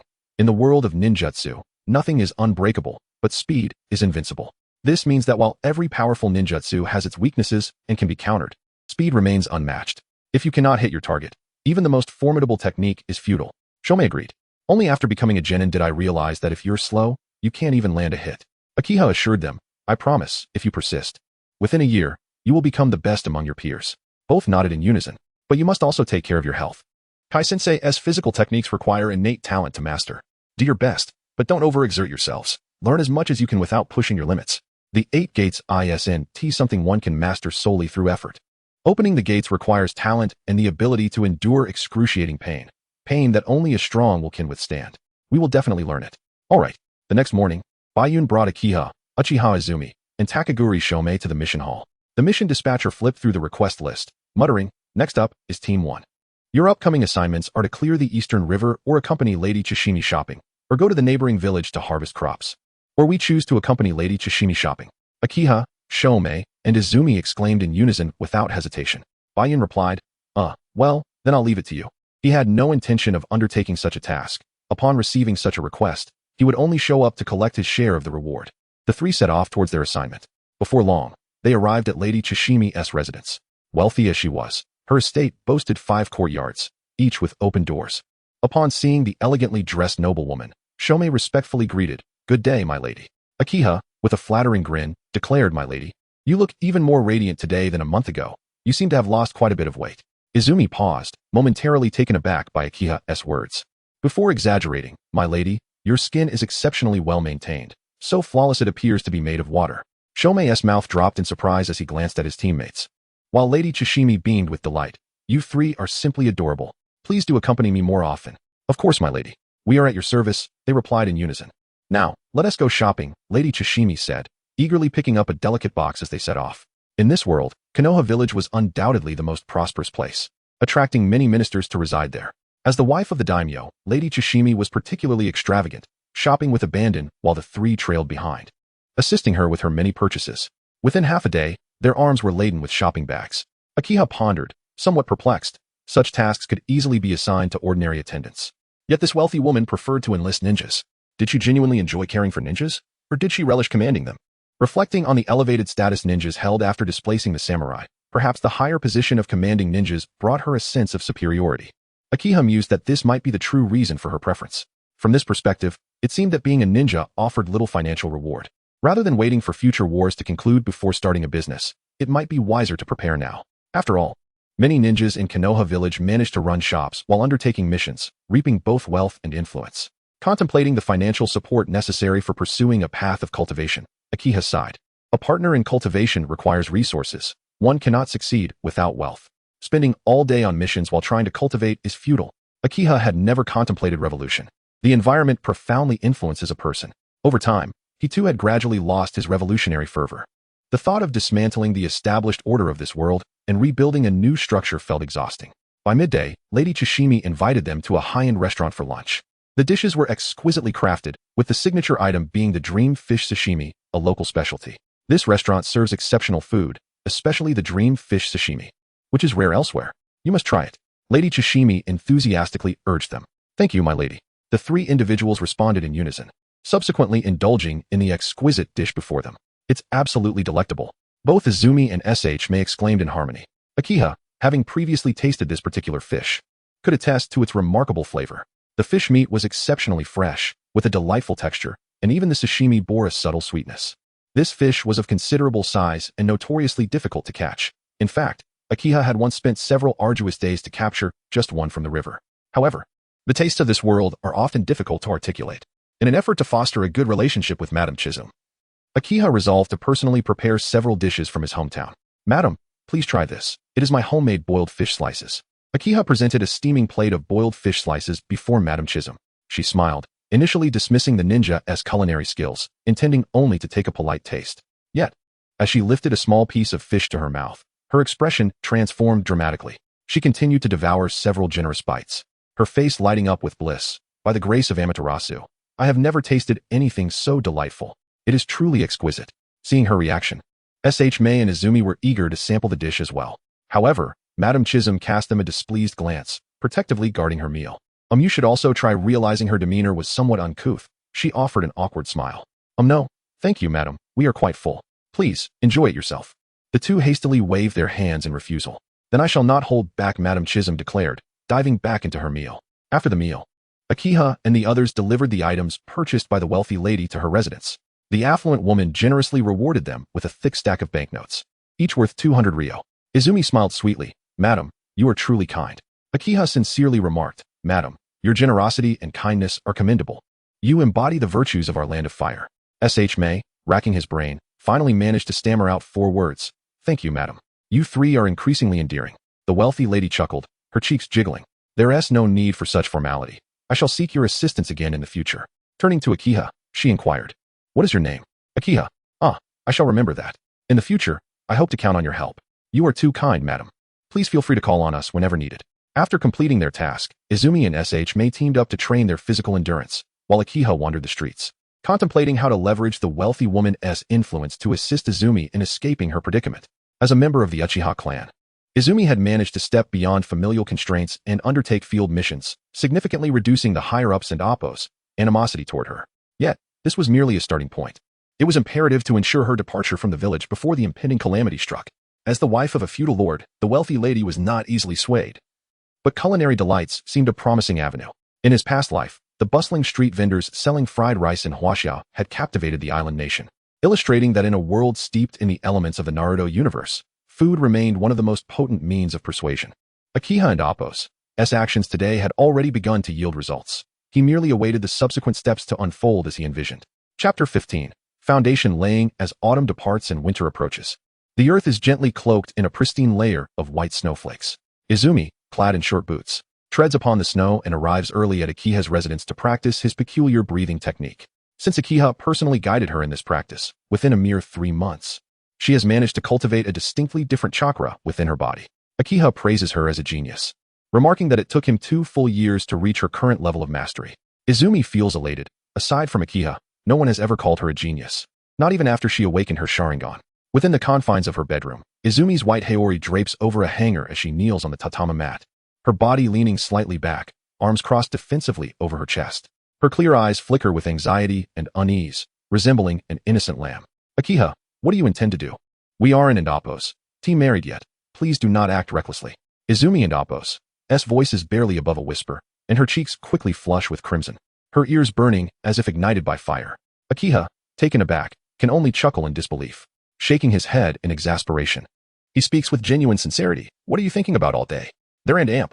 Appo's. No need to be so tense. This is simply for training. The reason for minimal clothing is, well, why complicate things with questions? Just do as I say. When have I ever bullied you?" After Akiha's earnest persuasion, Izumi finally lowers her guard. Shyly, she bows her head, her face aflame as she loosens her purple undergarment, leaving only a modest covering. "Relax. Why are you hiding?" "I haven't looked. Just lower your hands, like this."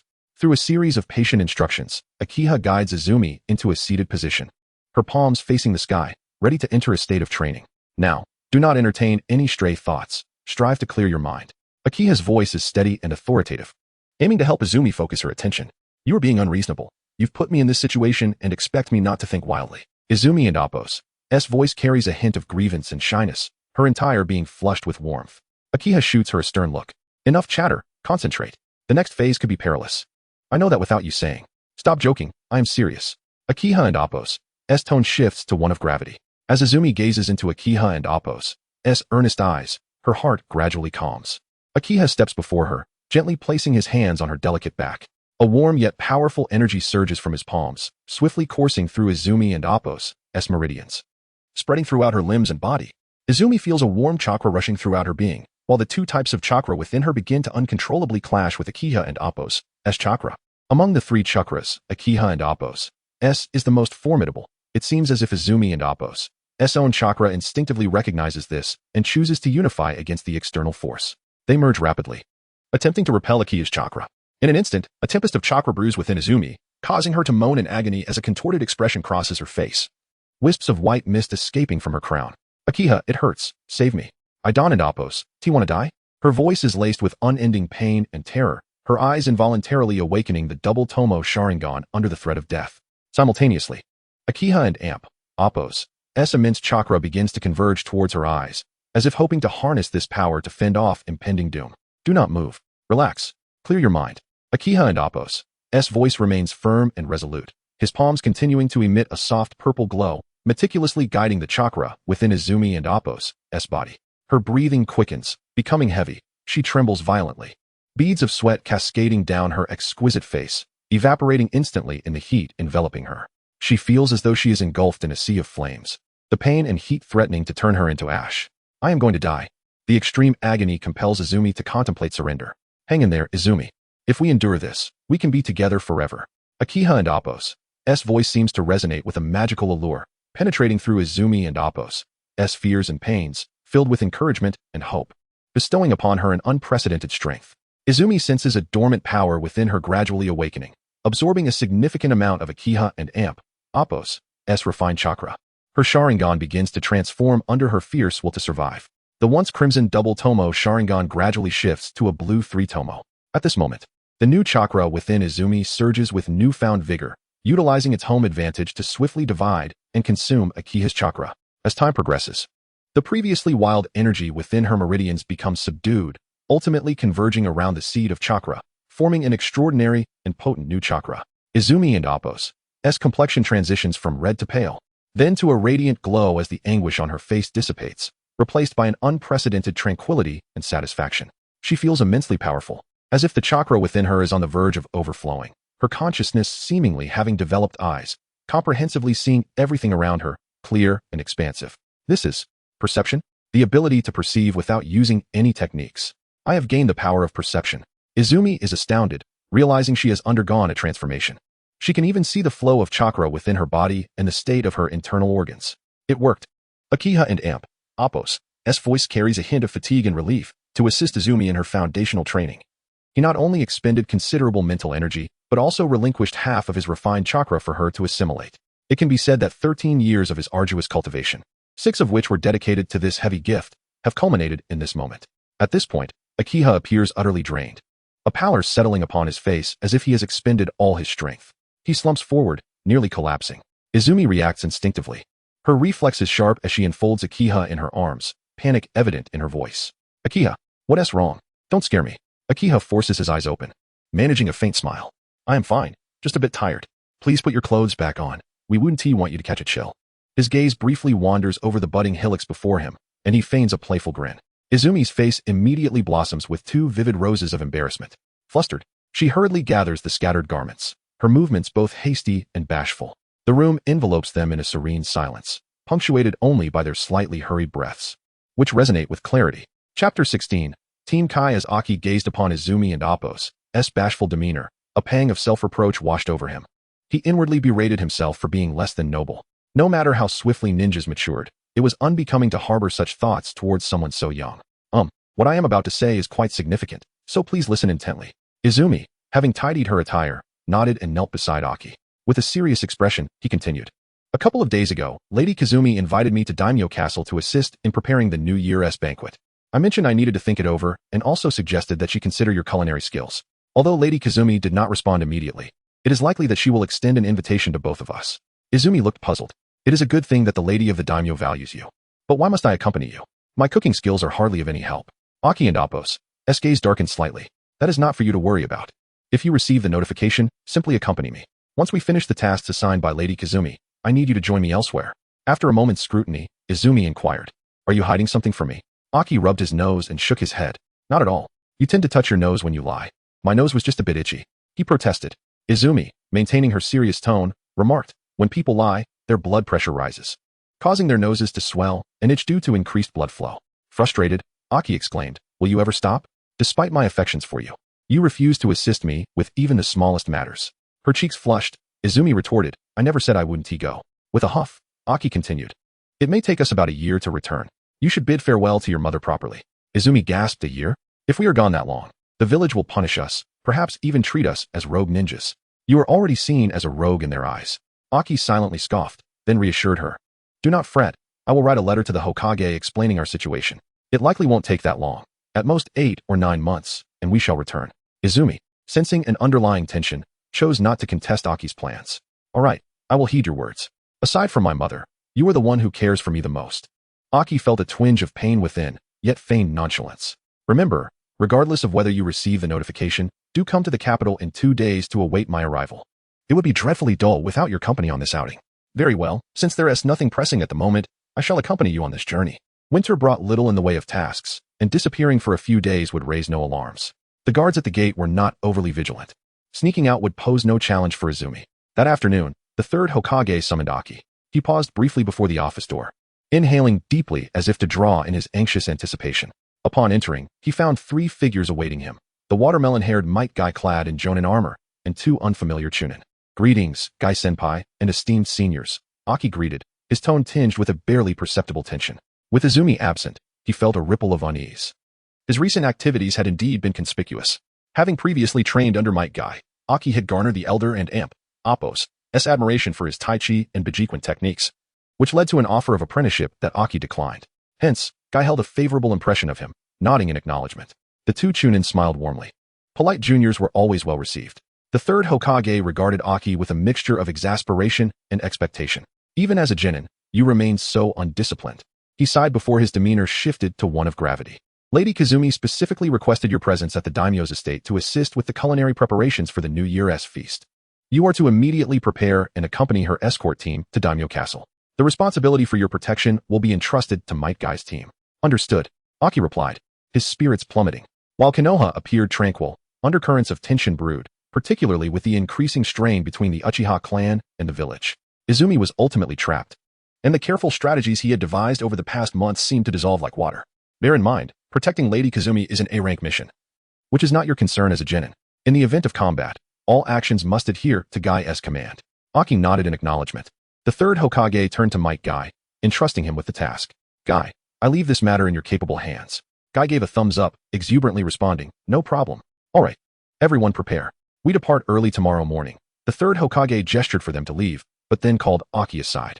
Aki, stay behind. As the others departed, Aki felt a swell of anxiety. Did the old man spy on him with a crystal ball? The third Hokage lit his pipe, inhaling deeply before releasing a cloud of smoke. Seemingly casual, he inquired, what is your view on Uchiha Izumi? Aki pondered for a moment, then replied, Izumi is not constrained by the Uchiha mindset. Her father is not of the Uchiha clan, so she does not feel a strong affinity towards its ninjas. While she yearns to mend the ties between her clan and the village, the Uchiha regard her as an outsider, with some even labeling her a traitor for her absence at clan gatherings. I have heard that some within the Uchiha wish to expel her and her mother from the family. Pausing to gauge the third Hokage's reaction, Aki noted the elder's impassive expression and continued, I believe she embodies a pacifist spirit, cherishing her village and companions. Alas, such individuals are scarce within the Uchiha, or else the clan would not be in such disarray with the village. The third Hokage regarded him with piercing eyes. After a prolonged silence, he spoke. You must guide her well, encouraging her to contribute more to the village. With unwavering loyalty, Aki affirmed, rest assured, should Izumi ever act against the village, I would personally deal with her. You are aware of my strength. A mere Uchiha Izumi is hardly a concern. The third Hokage nodded approvingly. It is not that severe. I merely inquired. Now, hasten to prepare. It is imperative that you fulfill Lady Kazumi's directives promptly and return swiftly. Yes, Aki responded, exhaling a sigh of relief. It appeared the old man was not monitoring him. In private matters, Aki was always cautious with his words and actions, never laying everything bare. The nature of the crystal ball, whether an artifact, a peculiar ninjutsu, or some advanced technology, was perplexing, and despite pushing his senses to their limits, he still felt a lingering unease. Chapter 17. Journey to the daimyo's mansion. Upon departing from the Hokage's office, Akiha hurriedly made his way to the Uchiha compound to inform Izumi. He was acutely aware that this area was currently under meticulous surveillance, hence he treaded with utmost caution. The Uchiha clan's residence was adorned with cherry blossom trees, laden with delicate snowflakes, creating a breathtaking yet melancholy scene. The atmosphere here was palpably tense, as Uchiha ninjas regarded Akiha, an outsider, with suspicion and hostility. As he entered Sakura Street, piercing gazes were cast upon him. Akiha, indifferent to the revolutionary fervor surrounding him, proceeded directly to Izumi's home. The door was answered by Izumi's mother, Uchiha Hazuki, who bore a striking resemblance to her daughter, albeit with eyes that reflected the wisdom and weariness of time. "Aunt Hazuki, is Izumi home?" Akiha inquired politely. "Oh, it and Appos. S.U. Akiha. Izumi is not at home. She has gone to the training grounds. Is there something you need her for? Is there another mission?" Hazuki's voice carried a hint of concern and curiosity. Akiha nodded gently. "Please let her know not to forget our agreed-upon matters." Hazuki acknowledged with a nod. "Of course, I will tell her when she returns." "Akiha, Izumi is still quite naive. Please take good care of her." "Don't worry, Aunt. I will," Akiha replied swiftly, turning to leave, too reserved to utter even a simple farewell. In such sensitive times, any excess words could invite unnecessary complications. After departing from Hazuki and Appos' home, Akiha continued on without hesitation, arriving at Ichiraku Ramen, where he found the amiable Aji-san. "Aji-san, I'm here to settle Naruto's bill." Aji-san chuckled. "You still have half of what you left here last month." Akiha was somewhat surprised. How could there be so much left this month? "It's been too cold. The little guy hasn't been out much." "Oh, I see. Aji-san, I need to ask a favor. I'll be going away for a while. Please take good care of him. We can settle the money when I return."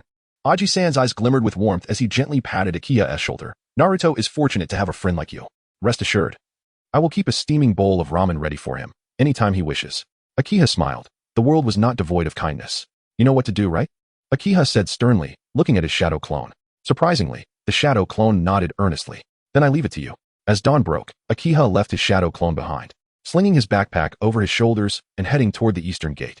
The shadow clone could persist, but both the original and the clone would endure significant strain. Akiha's shadow clone could absorb the energy of the universe to sustain itself, thus there was no need to worry about its duration. At the eastern gate of Konoha, Might Guy's team was already assembled, with the daimyo's luxurious carriage waiting outside. Dozens of ordinary guards surrounded the carriage. While the plump and regal Madame Kazumi conversed amiably with the third Hokage, the atmosphere cordial. Akiha had tossed and turned in bed the previous night, unable to sleep, as he felt uncertain if Izumi could escape to the capital. Quickly, Might Guy, clad in a pristine white cloak, beckoned him with a wave. "I'm coming." Akiha replied with a smile, striding toward the team. Once all personnel were present, Might Guy succinctly outlined the team's arrangement. "The newcomers will stay in the middle. Kyukai and Toku will cover the rear, and I will lead the way to ensure Madame's safety." The group nodded in understanding.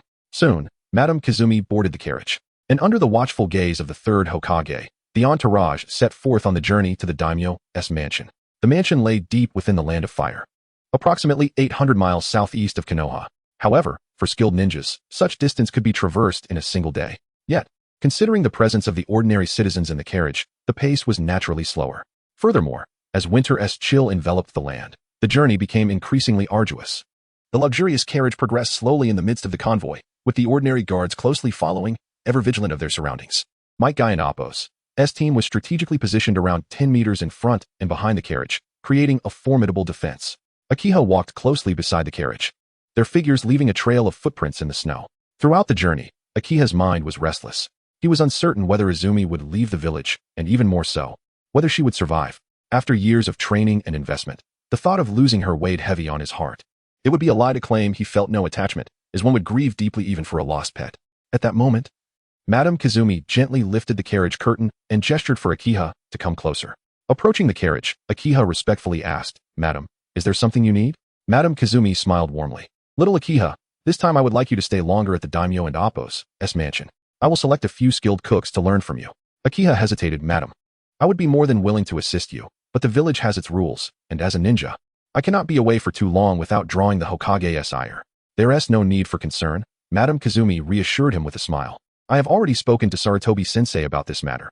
He will not impose any difficulties upon you. Please do not hold back, and teach my cooks with your utmost dedication." Akiha nodded with a smile. "Since you have asked, how could I possibly withhold my knowledge? In the Land of Fire, finding someone as gentle and benevolent as you is akin to searching for a lantern in the dark. You are the one I respect the most." Madame Kazumi beamed. "I adore ninjas like you, capable and charming. Rest assured, I will not overlook your efforts. Akiha replied with a hint of flattery. Your kind words are too generous, madam. It is my honor to serve you. I would brave any danger just to assist you. Madam Kazumi nodded in satisfaction, patting his shoulder with a smile. Work hard. You have a bright future ahead, and I have great faith in you. Thank you, madam. Might Guy and the two chunin exchanged peculiar glances upon overhearing their conversation. Flatterer. The first day of travel passed without incident. During their evening camp, Might Guy and the other two chunin took turns keeping watch, ensuring everyone has safety. Akiha, not involved in the guard duty, was able to rest early. That night, Akiha once again found himself unable to sleep, silently praying for Izumi to escape unscathed. Chapter 18. Encounter in the capital in the early morning. Before the team set off, Might Guy sought out Akahara to privately discuss the topic of health preservation. Did you not sleep well? He inquired. Not too bad, Akahara replied. Newcomers should exhibit more vitality. Guy clapped his shoulder. Akahara. About that health preservation method you mentioned last time, could you elaborate further? Akahara responded. First, please hand me a shuriken. Without hesitation, Guy retrieved a shuriken from his leg pouch and tossed it to him. Akahara caught it, gripped it tightly in his palm, and in an instant, the shuriken shattered into a multitude of fragments, leaving only a shallow blood spot on his hand. Guy's expression turned to one of astonishment, while Akahara's feat appeared ordinary. It was far from simple. The human body's resilience should not surpass that of the shuriken, and given the force applied, the wound should have been larger and deeper. It seems you have understood. Indeed, my physical strength exceeds yours. I can perceive your chakra far beyond my own, yet you are incapable of this, Akahara asserted. Guy nodded in agreement. If we measure solely by quantity, your chakra is likely unmatched in the village. However, your meridians and body cannot accommodate your entire chakra. Hence, I recommend considering my subsequent suggestions. Guy humbly replied, I would greatly appreciate your guidance. Akahara continued. Firstly, since the quantity is ample, focus on enhancing the quality of your chakra, such as compressing and refining it. Secondly, if your body and meridians are insufficient, seek ways to strengthen them. You witnessed that shuriken. Human physical strength can indeed surpass that of metal. As for methods, they are quite simple.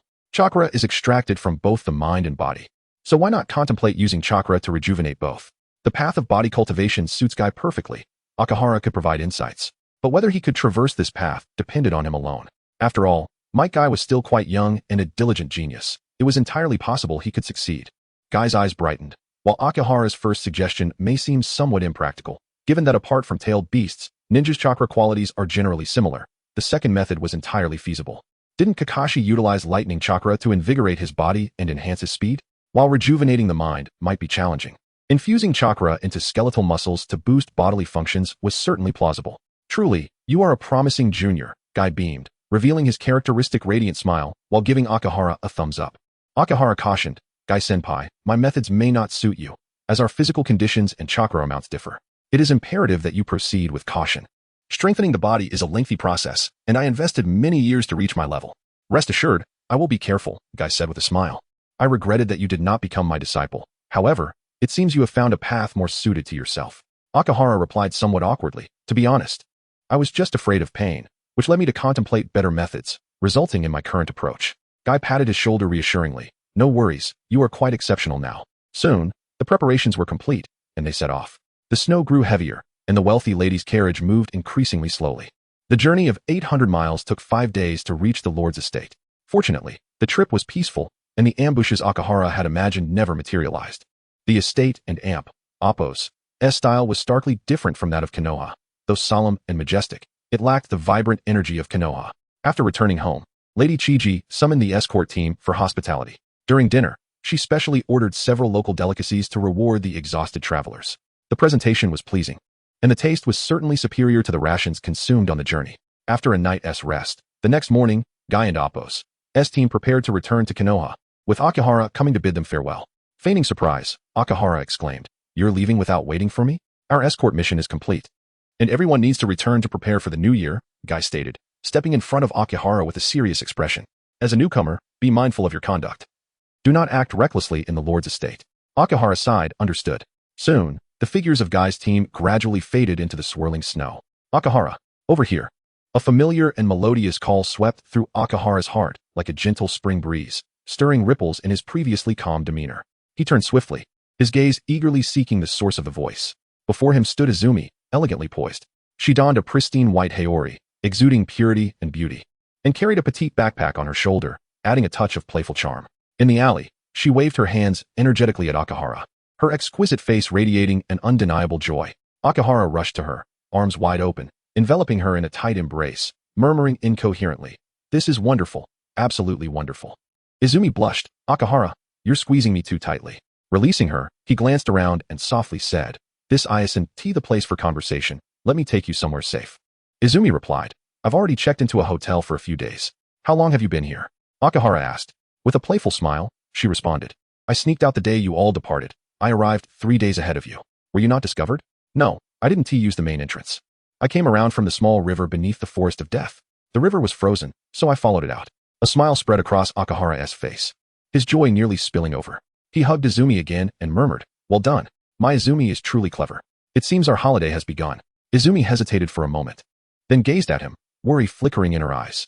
Staying outside without permission is a severe violation of ninja village regulations. Is it truly wise for us to do this? Akihara looked up at the vast sky and quietly replied, "Whether it is wise or not, we shall see in the future. Find a discreet place to stay in the capital and refrain from going out until I handle Lady Chiji's matters." Izumi gazed at him silently, an unfamiliar feeling stirring within her, a shadow of unease subtly crossing her brow. "Izumi, do not fret too much," Akihara gently reassured her. "Even if you do not trust me, at least trust my chakra. It does not deceive. Our chakras are intertwined. What is there for me to hide from you?" Contemplating the warmth of their shared chakra, Izumi's furrowed brow finally relaxed. Chapter 19. Preparing to act in March of the following year. Within the kitchen of the daimyo's residence, over a dozen chefs, under the meticulous guidance of Akiha for 3 months, had finally absorbed the few culinary techniques he had to offer. At this point, Akiha had successfully fulfilled the commission of Lady Chizume and formally expressed his intention to take his leave. Lady Chizume gazed at the young man before her, her eyes revealing a hint of regret. "Akiha, are you truly not considering staying? With your talent, you could easily serve as an aide in the daimyo and Appo's escort. I have conveyed to the daimyo your vision of the standardization, militarization, and nationalization of the ninja villages. He greatly admires your insights and hopes you will remain to assist him." Beside them, Izumi, now transformed into a chef, cast a surprised glance at Akiha. Although she felt unfamiliar with the terms of militarization and nationalization, she clearly recognized that Akiha had garnered the favor of the daimyo. Akiha paused for a moment, then slowly shook his head, his tone resolute. "I am sorry, my lady. I fear I must disappoint your high expectations. I am grateful for your kindness, but I have no interest in politics. I simply wish to live a simple life with Izumi, and I hope you can understand my choice." Upon hearing this, Izumi lowered her head, her fingers grazing her flushed cheeks. Lady Chizume let out a gentle sigh and responded softly, "It is all right. Everyone has their own aspirations, and I shall not pressure you. Since you have decided to leave, I will not attempt to retain you." "Thank you for your understanding, my lady," Akiha respectfully replied. Lady Chizume waved her hand lightly, and a maid promptly approached, carrying an exquisite handbag. "Open it," Lady Chizume instructed. The maid complied, revealing a box filled with banknotes of considerable value. Akiha and Appo's eyes widened in astonishment. This box contained no less than 1,000,000 ryo, rivaling the top rewards for A-rank missions. "My lady, what is this?" Akiha feigned confusion. "You have worked hard during this time. This is a token of my appreciation. Please be sure to accept it." Lady Chizume said sincerely. "My lady, I cannot accept this money." Akiha quickly declined. Lady Chizume laughed heartily. "Is your culinary skill merely worth this sum? I have taken advantage of you this time, so please accept it without hesitation. Otherwise, others may mock me for my stinginess. Then I am truly grateful, my lady." Afterward, Akiha bid farewell to the wealthy lady, exited the daimyo's estate, deposited the money in a bank, and then set off southward with Izumi. The daimyo's residence was not safe. While the third Hokage might not orchestrate an assassination there, figures like Danzo, Itachi, and Obito were unpredictable. Izumi needed to vanish from everyone and Appo's sight for Akiha to feel at ease. "Izumi, you are going the wrong way. Konoha is to the north of the daimyo and Appo's residence." Izumi reminded him hastily. Akiha smiled faintly and replied, "Did you not promise me that we would travel together? But is this truly all right?" Izumi expressed her lingering concerns. "Do not worry. I will write to Lord Hokage. He should not make things difficult for us. Do you not wish to soak in the hot springs of the land of hot water, admire the scenery of the land of rivers, and see the other side of the sea that I mentioned? Are you not curious?" Akiha patiently encouraged her. Upon hearing this, Izumi felt a flutter of excitement in her heart. What girl would not relish the idea of traveling with her beloved? But we are worried about the village punishing us. Izumi hesitated. "That will not happen. I assure you that Tsunade, the third Hokage and Appo's apprentice, and Jiraiya often roamed the world for years without returning. Yet the Hokage has never punished them," Akiha reassured her. "But they are the legendary Sannin, significant figures in the village. And what of it? The third Hokage cannot be so biased," Akiha countered. "But, no more buts. Quickly change your clothes, remove your forehead protector, and put on the new clothes we bought in Daimyo City. Then I will take you to the land of hot water for the hot springs, which are renowned. I have long wished to go, Akiha urged. Izumi hesitated for a long while, but ultimately nodded in agreement. I can promise you this, but I have a request, she said, her cheeks flushed. Anything you wish, I shall comply, Akiha readily agreed. It is just. You must not hold me while we sleep, Izumi shyly continued. You always do that, and the villagers will gossip. Akiha looked at the tall, curvaceous, and bashful Izumi before him, his heart filled with 1,000 reluctances. Over the past year, Izumi had transformed dramatically. She had grown from 162 meters to 172 meters, her development akin to an accelerated growth spurt. A girl of over 17 meters, with long, smooth legs, fair and delicate skin, and an alluring appearance. It was impossible to regard her as just a little girl anymore. Very well, I shall agree. However, we must hasten our pace. The day after tomorrow is your birthday, and I wish to celebrate it with you in the land of hot water, Akiha proposed. Hearing this, Izumi and Appo's face lit up with a radiant smile, and she nodded in affirmation. In mid-May, the Uchiha clan convened once more, preparing to launch a coup. The Hokage of Konoha, in collaboration with Danzo Shimura, issued a cold command to the double agent, Uchiha Itachi, annihilate the entire clan to secure the survival of his younger brother. After a period of shock, confusion, and weighing his options, Itachi ultimately resolved to accept this cruel task. In the following days, Itachi sought out the mysterious masked man who had previously slain his comrades. Known as Madara. Do not harm Sasuke. Understood. I do not need a child without the Sharingan. Then let us proceed as planned, Itachi replied solemnly.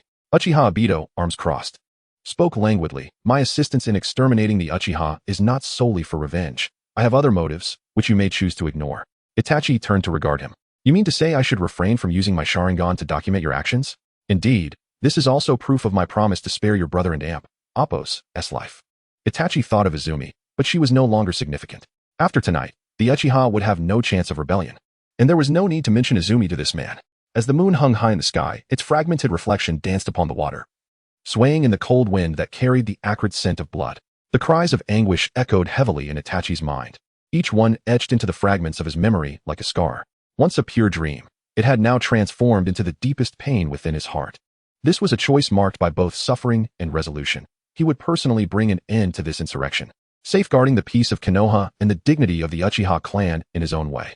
O foolish Sasuke, if you wish to kill me, then hate me, despise me, and live on in your ugliness. When you possess eyes like mine, come and find me. Tears streamed down the face of the distraught Sasuke as he fell in response. Chapter 20. The Message in the Darkness. A group of root ninjas was collecting Sharingan from the corpses of the Uchiha clan members. Suki, notorious among the root for her cruelty, reveled in killing and even torturing her victims. Her disdain for the Uchiha ran deep, and the humiliation of having been defeated by Itachi haunted her. Thus exterminating the Uchiha brought her an inexplicable thrill. At that moment, a blue light flickered, and Akiharu, encased in his protective aura, appeared behind Suki like a specter. His speed was so extraordinary that it was nearly imperceptible. In an instant, his right hand, glowing azure, sliced through the air, and his chakra blade struck at Suki's neck like a bolt of lightning. What? Suki, caught completely off guard, and with no means of defense due to his blinding speed, found herself severed in two before she could react. A soft thud echoed as her head rolled away from her body. Akiharu, initially trembling, found his hands steady as he looked at the headless corpse. He had not anticipated that his first kill would leave him so tense, causing his movements to falter and nearly end in failure. She deserved it, he thought. For even attacking women and children under Genjutsu, this beast was not worth pity. Gazing at the lifeless body on the ground, Akiharu rationalized his actions and dragged her remains into an empty alley. Shortly thereafter, a flare shot into the sky, its brilliant light streaking across the night like a meteor. The root members, preoccupied with their gruesome tasks, looked up in alarm, then scattered in panic. Other ninjas from the village soon rushed to the scene. Seeing that the area was sufficiently crowded, Akiharu released the prepared flyers, scattering them among the crowd using a hidden mechanism. What is this? Who's there? No one. It's a preset trap. Look at what it says. Danzo attempted to assassinate the third Hokage, colluded with Orochimaru, conducted experiments on children, stole Uchiha Shirsui's Sharingan, forced the prominent clans to surrender their talented members to root? What? Let me see. The third Hokage, accompanied by Umbu, rushed to the scene. He was aware of the Uchiha and Appo's impending rebellion but had refrained from taking action, merely ordering the Umbu to elevate their alert status to its highest level. Thus, when the signal appeared, the Umbu arrived without delay. At this moment, the Uchiha and Appo's settlement lay in ruin, bodies strewn haphazardly. Victims lay either sprawled in the streets or stiffened within their homes, their eyes vacant, terrified, or filled with despair, as if narrating the endless torment they had endured in life. How tragic, remarked one Umbu member, his tone heavy with sorrow. What on earth happened? Another member asked, astonished. The Sharingan has been taken. Someone exclaimed in horror. They're all dead. The third's gaze turned icy as he ordered, search for survivors. The Umbu members immediately dispersed. We found a survivor. Medical team move. Danzo soon arrived, his expression somewhat flustered. Danzo, I can no longer overlook your autocratic behavior. The third Hokage stated coldly. From now on, I relieve you of your position as my advisor. Gone was Danzo's previous arrogance, yet he still attempted to argue. But Hiruzen, everything I did was for the village. Was murdering innocent children and the elderly also for the village? The third Hokage retorted angrily. The things you've done are already common knowledge throughout the village. Do you still wish to defend yourself? Danzo's complexion paled at these words. He realized that his actions were being widely discussed among the villagers, and many leaf ninjas now regarded him with suspicion. Yet he clung to hope, saying, Hiruzen, can't you see that someone is deliberately leaking this information? The one spreading rumors is likely Itachi, and the person who signaled earlier was surely him. The third's expression darkened. The shinobi gathering outside demand I take action against you, Danzo. Do what you must. The Umbu's search and rescue soon concluded, revealing that the only surviving Uchiha was a child. The rest were all deceased. The third issued another command. Quickly dispose of the bodies, then seal off this area. Yes. After the third left, Itachi, lurking near Danzo, suddenly spoke in a low voice. I have seen everything, and I will continue to watch. If you dare to harm Sasuke, I will not let you go. Itachi understood that Danzo's time was up. Someone had intentionally leaked Danzo's vile deeds, including his failed assassination attempt on the third. Although Danzo believed he was the source of the leak, Itachi was indifferent to taking the blame. Before an enraged Danzo could respond, Itachi transformed into a flock of night crows and vanished. Danzo's expression darkened as he muttered a curse, bastard. In the stillness of the night, the third Hokage found a secluded spot and dismissed his guards. You've been watching me for a while. I assume you have something to say. Come forth. Akiharu emerged from the shadows, slowly walking up behind the third. Old man, long time no see. The third seemed unsurprised to see Akiharu and turned to inquire. You anticipated this outcome, didn't you? You went to great lengths to help Izumi escape from Konoha, intending to protect her, am I right? Akiharu regarded him with a calm expression and asked, I disseminated the information. Are you going to kill me? The third sighed helplessly. Am I really that kind of person in your eyes? If it weren't for my intervention, you and Izumi would have already become rogue ninjas. Bring her back. I guarantee, in the name of the Hokage, that I will not harm either of you. Akiharu shook his head.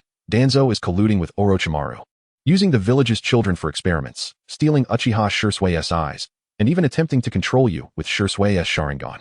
Such crimes. And you would let them slide so easily? How could I dare to return? You've often asked me why I do not wish to be a ninja. Why? Because I am afraid. I care for Izumi, and I do not want her to die at Danzo's hands. Whether true or false, I'll just pin everything on Danzo, Akihara thought. He had left a shadow clone to deal with the threats posed by Itachi and Danzo toward Izumi. Otherwise, he would never have dared let her return to the village. The third's expression turned astonished. Is everything written on the flyers true? Akiharu smiled coldly within. What are you pretending for? Even if you're unaware of other matters, are you truly ignorant of Danzo's experiments on children? Whether it is true or not, you can verify for yourself. The third's gaze darkened. How did you come by this information? Setting aside other matters, only Kakashi knew of Danzo's assassination attempt on me. Could it be that Kakashi is also involved? Akiharu sighed deeply. Do you think there are few people in the village aware of Danzo's misdeeds? Ask Itachi. Inquire who stole Shurisue's eyes. Go ahead and ask the clan leaders how Danzo coerced their children into root. Old man, no one is a fool. Many simply choose not to speak because Danzo is the Hokage's advisor, and others assume it is your directive, daring not to voice their anger. The third's face turned ashen. That was his own decision. I never authorized him to do any of this. Akiharu scoffed. If you do not take action against him, that is what others will think. You let Orochimaru go, and now Danzo too? What credibility remains for a Hokage who is so deeply corrupt? Do you know what the outside world calls Danzo? The Dark Hokage. Old man, if you're truly under Danzo's control, just blink. If not, wake up. Don't make a mistake out of another. Even if you seek balance, it cannot be done this way. Danzo has lost control and is now turning against you. Do you understand what turning against means? The third remained silent for a long moment before finally speaking. I will provide everyone with an explanation. And you? What do you intend to do? Defect? Akiharu replied. Once the village is rid of this dark element of root, I will return with Izumi. Old man, rest assured, I have no intentions of defecting. You have treated me well, and even if I do not return, I will not betray the village. Furthermore, many people in the village matter to me. Teacher Ai, Teacher Kinta, and the principal, they hold great importance in my life. I am not a beast, and I cannot bring myself to harm my own kin. The third Hokage's expression softened upon hearing this. It is indeed commendable that you think this way. Take good care of Izumi. I shall swiftly address the Root and Danzo situation. Akiha nodded in response. I will. There is one more thing. It was I who killed that ninja from the Root. Please do not hold it against me. She was slaughtering children, and I simply could not bear to witness it. Truly remarkable. A member of the Root was slain by your shadow clone. In truth, I have never taken a life before. I was so anxious at that moment that I nearly faltered. The third Hokage nodded slightly. I understand. Do not worry. I shall not pursue this matter further. Then farewell. I have exhausted my chakra. No sooner had the words left his lips than Akiha vanished in a puff of white smoke. Chapter 21. 1,000 Jin cannot be stopped. The following day, under mounting pressure, the third Hokage convened a meeting of all the elite ninjas. Third Hokage, we can no longer indulge the Root. The head of the Oil Woman clan spoke first, expressing his dissatisfaction as Danzo had forcibly taken his nephew. Indeed, they do not spare even the children of our village. Their actions are utterly intolerable, one Nin exclaimed, filled with righteous indignation. The Uchiha clan, too, are fellow villagers. How could Danzo be so cruel? The leader of the Hyuga clan, inevitably, felt a sense of sorrow for his kin.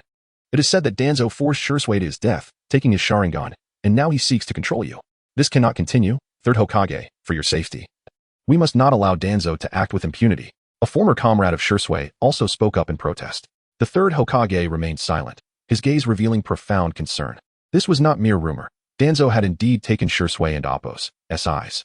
Shursui and Appo's ocular prowess was exceptional, capable of subtly manipulating others and Appo's consciousness without their awareness. Danzo's reckless acquisition of such power had long surpassed the limits of the third's tolerance. He even began to doubt whether he had been covertly manipulated by Danzo in the past. At that moment, Might Guy turned to Kakashi, the captain of the 6th Umbu squad, and urgently inquired, Kakashi, is it true that Danzo once attempted to assassinate the Hokage?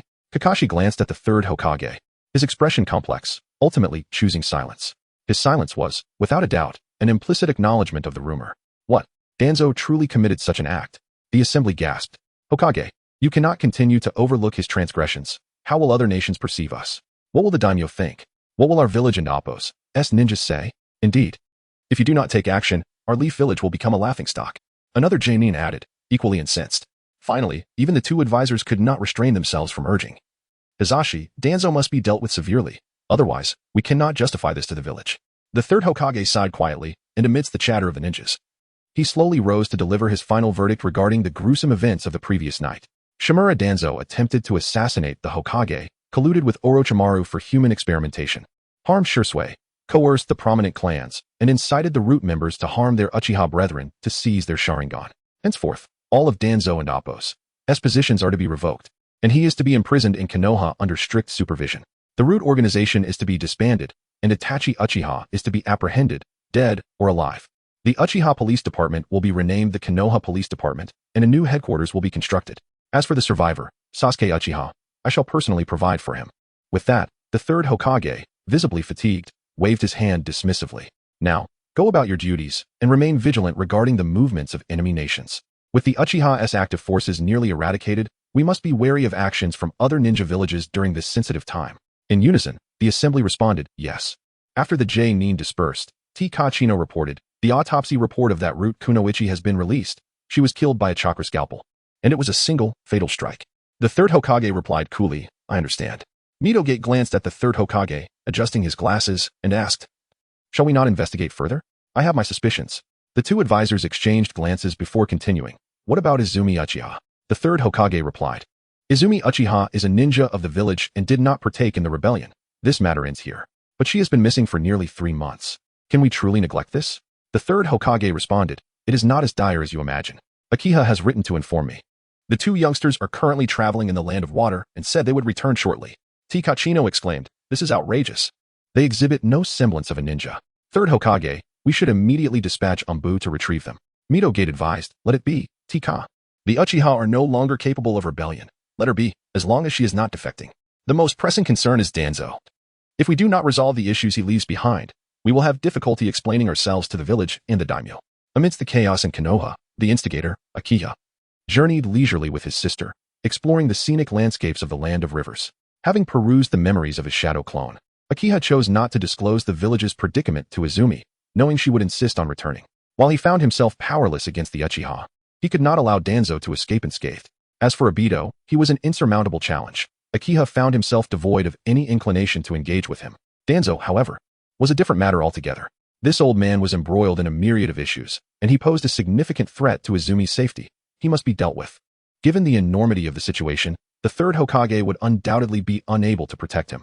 No ninja from any village could assassinate a Hokage, collude with rogue ninjas, conduct human experimentation, and harm their comrades without facing dire consequences.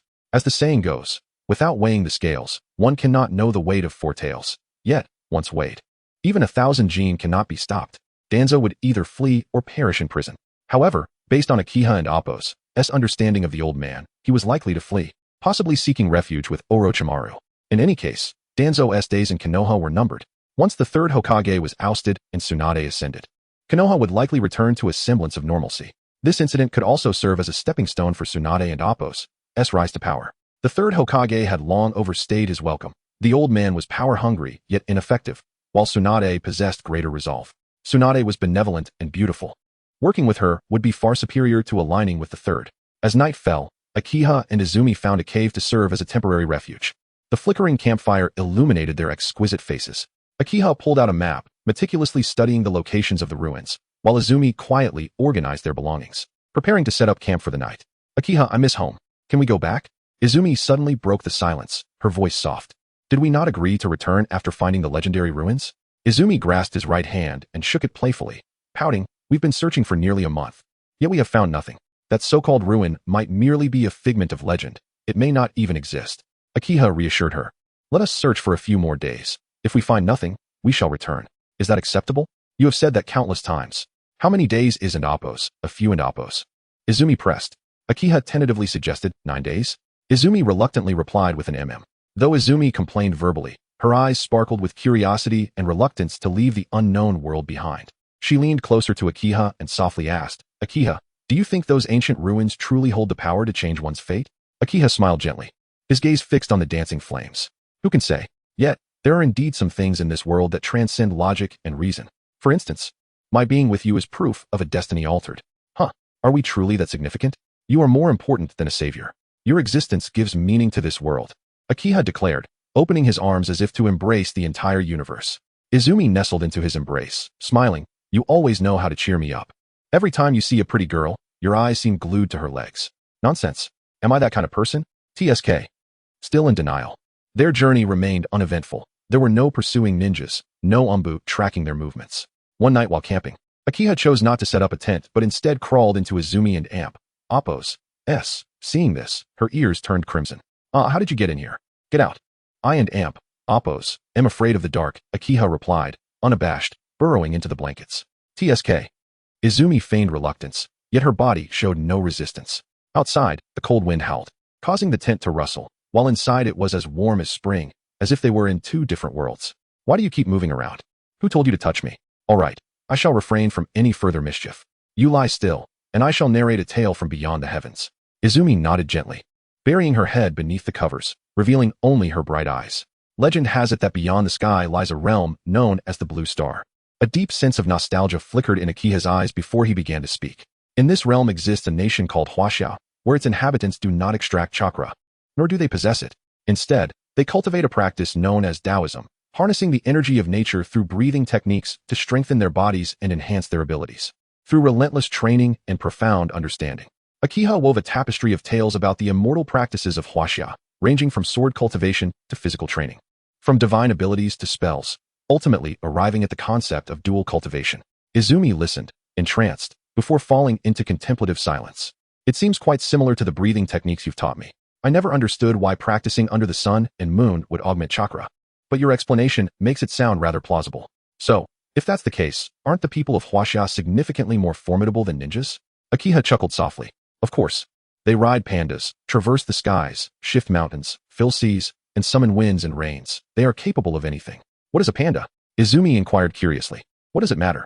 It's merely a story, Akiha replied with a smile. Don and Appo's dwell too much on the details. Well, please continue, and Appo's quite fascinating. Izumi urged, her interest piqued. Perhaps another time. I am utterly exhausted, Akiha responded.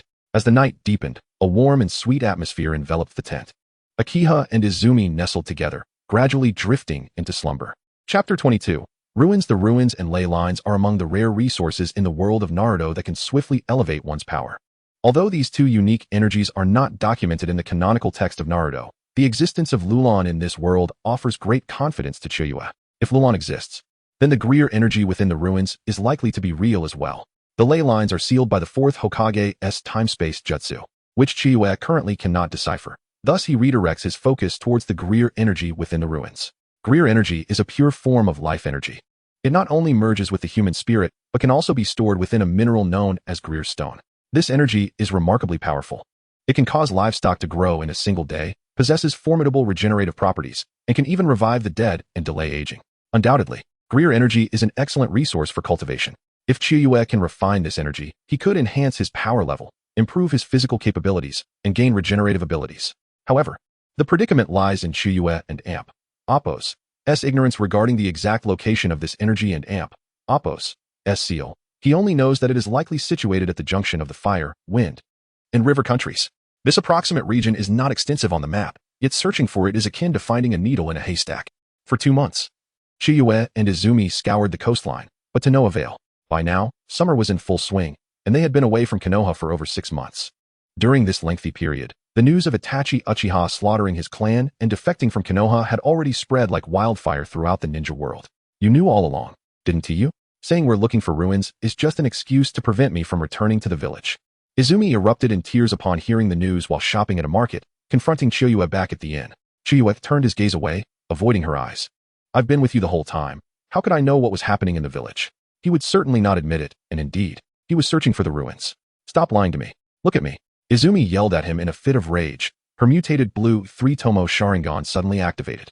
You've gone to great lengths to keep me from returning to Konoha, traveling, adventuring, searching for ruins. You knew all along, didn't you? Gazing into Izumi's Sharingan, which shimmered with a blend of anger and sorrow, Chiyue responded somewhat sheepishly. I was afraid you'd be in danger if you went back. Izumi, her expression complex, stared at him for a long moment before silently turning to organize her backpack on the bed. After she finished, she left the inn without a word, leaving behind a chilling declaration. Don't follow me. I don't want to see you right now. Chiyue sighed inwardly. Although his intentions in preventing Izumi from returning to the village were well-meaning, the truth about Konoha could not remain concealed forever, and such deception had eroded her trust in him. The Uchiha may not have been the sharpest, but their instincts were keen. Sitting alone under the eaves of the inn, Chiyue watched Izumi and Amp Appo's figure fade into the distance, his mind swirling with thoughts. Her anger towards him stemmed not only from disappointment over his secrecy, but also from a profound sense of guilt regarding her family and mother. Yet, he believed he was rescuing her from danger through what he perceived as a righteous means. Ultimately, Izumi and he were not of the same ilk. In this world, the only one who resembled him was Orochimaru. The sole difference lay in their preferences. He favored girls, while Orochimaru preferred transforming into one. Let it be, he thought. Chiyue did not follow Izumi back. Instead, he continued his quest for the ruins. In any world, without strength, all else is mere chatter. In the realm of Naruto, lacking power means being unable to control one's own life and death, let alone attract the attention of women. Moreover, Izumi's strength had now equaled his. Her safety was no longer solely dependent on his protection. He had done enough for her, and should now consider his own path. After Izumi departed, Chiyue set out alone on his journey to find the ruins, while Izumi returned to Konoha, aiming to revive the Uchiha clan, passing the chunin exam. From that point onward, they lost all contact with one another. Time flew by, and 5 cycles of blossoms had withered and blossomed again. As Chiyue dedicated himself to both training and searching for the ruins, he became disheveled and worn, resembling a beggar. Even if Izumi were to see him now, she would hardly recognize him. The past 5 years of refining his chakra barely compensated for the foundation he had helped Izumi establish. In terms of ninjutsu, he had fully mastered the transformation of Yin chakra properties and finally learned the A-rank illusion technique, dark travel. Currently, aside from seeking the ruins and refining his chakra, he occasionally studied the transformation of wind chakra properties. One day, Chiyue arrived at a valley. Standing at the edge of a cliff, he gazed into the depths of a gorge where an ancient structure stood, excitement bubbling within him. Heaven rewards those who are diligent. After 5 years of relentless searching, he had finally discovered the entrance to the ruins at the hidden junction between the wind and river countries. Taking a deep breath to calm his racing heart, he decisively leaped towards the entrance of the underground palace and proceeded deeper into the mountain. The underground ruins were vast, with a labyrinthine structure that dazzled the senses. Countless passages intertwining in a bewildering manner. Fortunately, the palace had not suffered catastrophic destruction. Despite the presence of crumbling walls, the overall structure remained relatively intact. In the dimly lit corridors, Chiyu even glimpsed numerous well-preserved murals. Truly breathtaking. Navigating through the corridors, he eventually arrived at the heart of the mountain. Here, the entire mountain had been ingeniously hollowed out, creating a vast space. At its center stood a circular altar, connected by a stone bridge, with 3 towering stone pillars arranged in a triangular formation, exuding grandeur. The pillars were adorned with patterns of varying thickness, resembling clover leaves. With a light leap, Chiyu landed steadily atop one of the altar's pillars. He scrutinized the intricate designs and quickly discovered the mechanism leading underground. Gently, he turned the mechanism crafted from stone slabs, and the cylindrical stone pillar began to descend rapidly, taking him down into the abyss. The speed of descent was even more rapid than the fastest elevator he had ever ridden in his previous life. Soon, the pillar came to a gradual stop. Accompanied by a rumbling sound, a stone door swung open, revealing a spacious stone chamber. Chiyu stepped into the chamber, surveying his surroundings. The walls were adorned with vibrant murals, vividly depicting the cataclysmic events that unfolded due to the struggle for the Greer mineral vein. Just as Chiyu was immersed in the world of the murals, an unexpected occurrence transpired. Having inadvertently triggered a mechanism, a peculiar device resembling an astronomical telescope suddenly emerged from the ground beside him. The seal.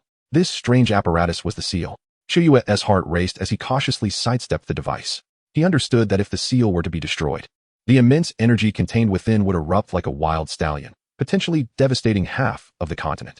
The seal must not be broken, yet in the original story, Naruto had created an opening in the ceiling, allowing energy to escape. The chaos ensued precisely because the device was damaged, leading to the seal's destruction and the ensuing pandemonium. With a plan forming in his mind, Chiyu unsheathed his short blade and infused it with his refined chakra. Then, he leaped carefully, wielding the shimmering blue blade to cut into the ceiling of the stone chamber.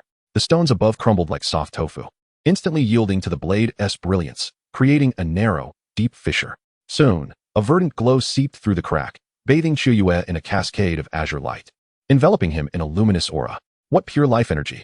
Chiyu felt a stirring within. Through the fissure, he caught a glimpse of the immense source of life energy hidden deep within the seal. It was a pure and formidable life force, seemingly capable of nurturing all things and sustaining living beings. In the original narrative, this pristine source of life energy was ultimately sealed away in a different realm by Naruto. That prodigal son, a truly lamentable waste, Chiyu remarked disdainfully, settling into a cross-legged position, fully dedicating himself to absorbing and refining this immense life energy. As Chiyu engaged in his breathing exercises, the energy, as if alive, permeated every cell of his being, intertwining with his own vitality. The energy was both pure and potent, not only nourishing Chiyu's physical form, but also quietly expanding his meridians and enhancing his mental acuity, making each breath he took resonate with strength. The fortitude of the body invariably strengthens the spirit. Conversely, a frail body leads to a weakened spirit. This is why cultivators emphasize the importance of nurturing life, for a robust flow of energy fosters a vibrant spirit. However, such an overwhelming surge of energy was beyond Chiyu's capacity to fully absorb. Within just a few days, every energy channel in his being was completely filled, leaving no room for even the slightest addition. Chiyu's dual cultivation method was not akin to the inner alchemy practices that speak of forming golden elixirs or nascent souls. Rather, it involved transforming oneself into the universe, safeguarding the spirit of his partner. The inability to contain any more energy signified that the vessel of his realm was completely filled. To progress further, he could only break through dual cultivation. Yet, the life energy continued to flow ceaselessly into his body. If he did not cease the refinement process, his body would grow uncontrollably, ultimately leading to his demise. Chiyu lamented inwardly, curbing his greed. This energy was capable of annihilating half the continents of this planet. Although this refinement and absorption were worth a century of arduous cultivation, the energy he had assimilated amounted to no more than a mere hair from the source. Rising to his feet, Chiyu condensed the new energy into a slender strand of black substance, sealing the fissures in the ceiling. The body, energy, and matter represent the external path of a cultivator. Through this cultivation, Chiyu had mastered a form of energy transformation akin to yin-yang evasion. He could now transmute the energy within him into a malleable black substance for offense and defense. This was a new ability he had acquired through the refinement of the new energy, integrating it with his own yin-yang essence and spirit. Channeling the new energy, Chiyu fashioned a sharp black rod in his hand and promptly pierced it into his palm, creating a bloodied black hole in his hand. Not only did it possess impressive hardness, but it could also conduct his energy, reminiscent of Nagato's black rods. As Chiyu withdrew the black rod, the wound in his palm began to heal at a visibly accelerated pace. A smile graced Chiyu's face as he expanded his consciousness. Although obstructed by the mountain, his awareness had still multiplied several times, with his energy levels increasing approximately tenfold. His bodily functions had improved significantly, and he had even gained regenerative abilities, mastering yin-yang evasion. At last, there was something to behold. Chapter 23. Xiangling Qiuye stood in the intricate alleys deep within the village of Kusa, gazing at the lifeless figure of Xiangling before him, a wave of sorrow swelling in his heart. Her unique abilities had led to her being utterly drained by others. Was this not akin to cannibalism? Such atrocities had been committed by the Eagle Nation in a previous life. Yet, the impact of hearing about it and witnessing it firsthand was a chasm apart. The land of grass, nestled between the great nations of earth, wind, and fire, survived by trading intelligence with these powerful countries. However, the act of gathering or trading such information would inevitably provoke retaliation from the great nations and ninja clans, leading to severe casualties in the village. As a result, the death toll in Kusa Ninja Village remained perpetually high. Since the fall of the land of Whirlpool, Xiangling and her mother had sought refuge in Kusa. However, fate seemed unkind, as their unique ability to heal wounds through physical means had rendered them mere bloodbags for exploitation and torment. Xiangling and Appo's mother had already been drained, and now it was Xiangling and Appo's turn. Qiuye gently caressed the horrifying bite marks on Xiangling and Appo's face, his gaze filled with compassion and pity. He swiftly formed hand seals, utilizing medical ninjutsu to heal her wounds. Ever since he refined the energy of Tyrol, the efficacy of his medical ninjutsu had improved significantly, causing the bite marks on Xiangling to gradually fade away as if they had never existed. Come with me, little girl, he urged. Although Orochimaru treated Xiangling decently, he was ultimately not a normal human. It was better for her to follow him than to fall into his hands. This was the very reason Qiuye had traveled such a long distance from the land of river. Xiangling stared blankly at Qiuye, and finally, a flicker of emotion appeared in her dull eyes. This stranger before her shone like a beacon of light in the darkness, piercing deep into her heart. She could feel that this older brother's chakra was more immense and warm than anyone she had ever encountered.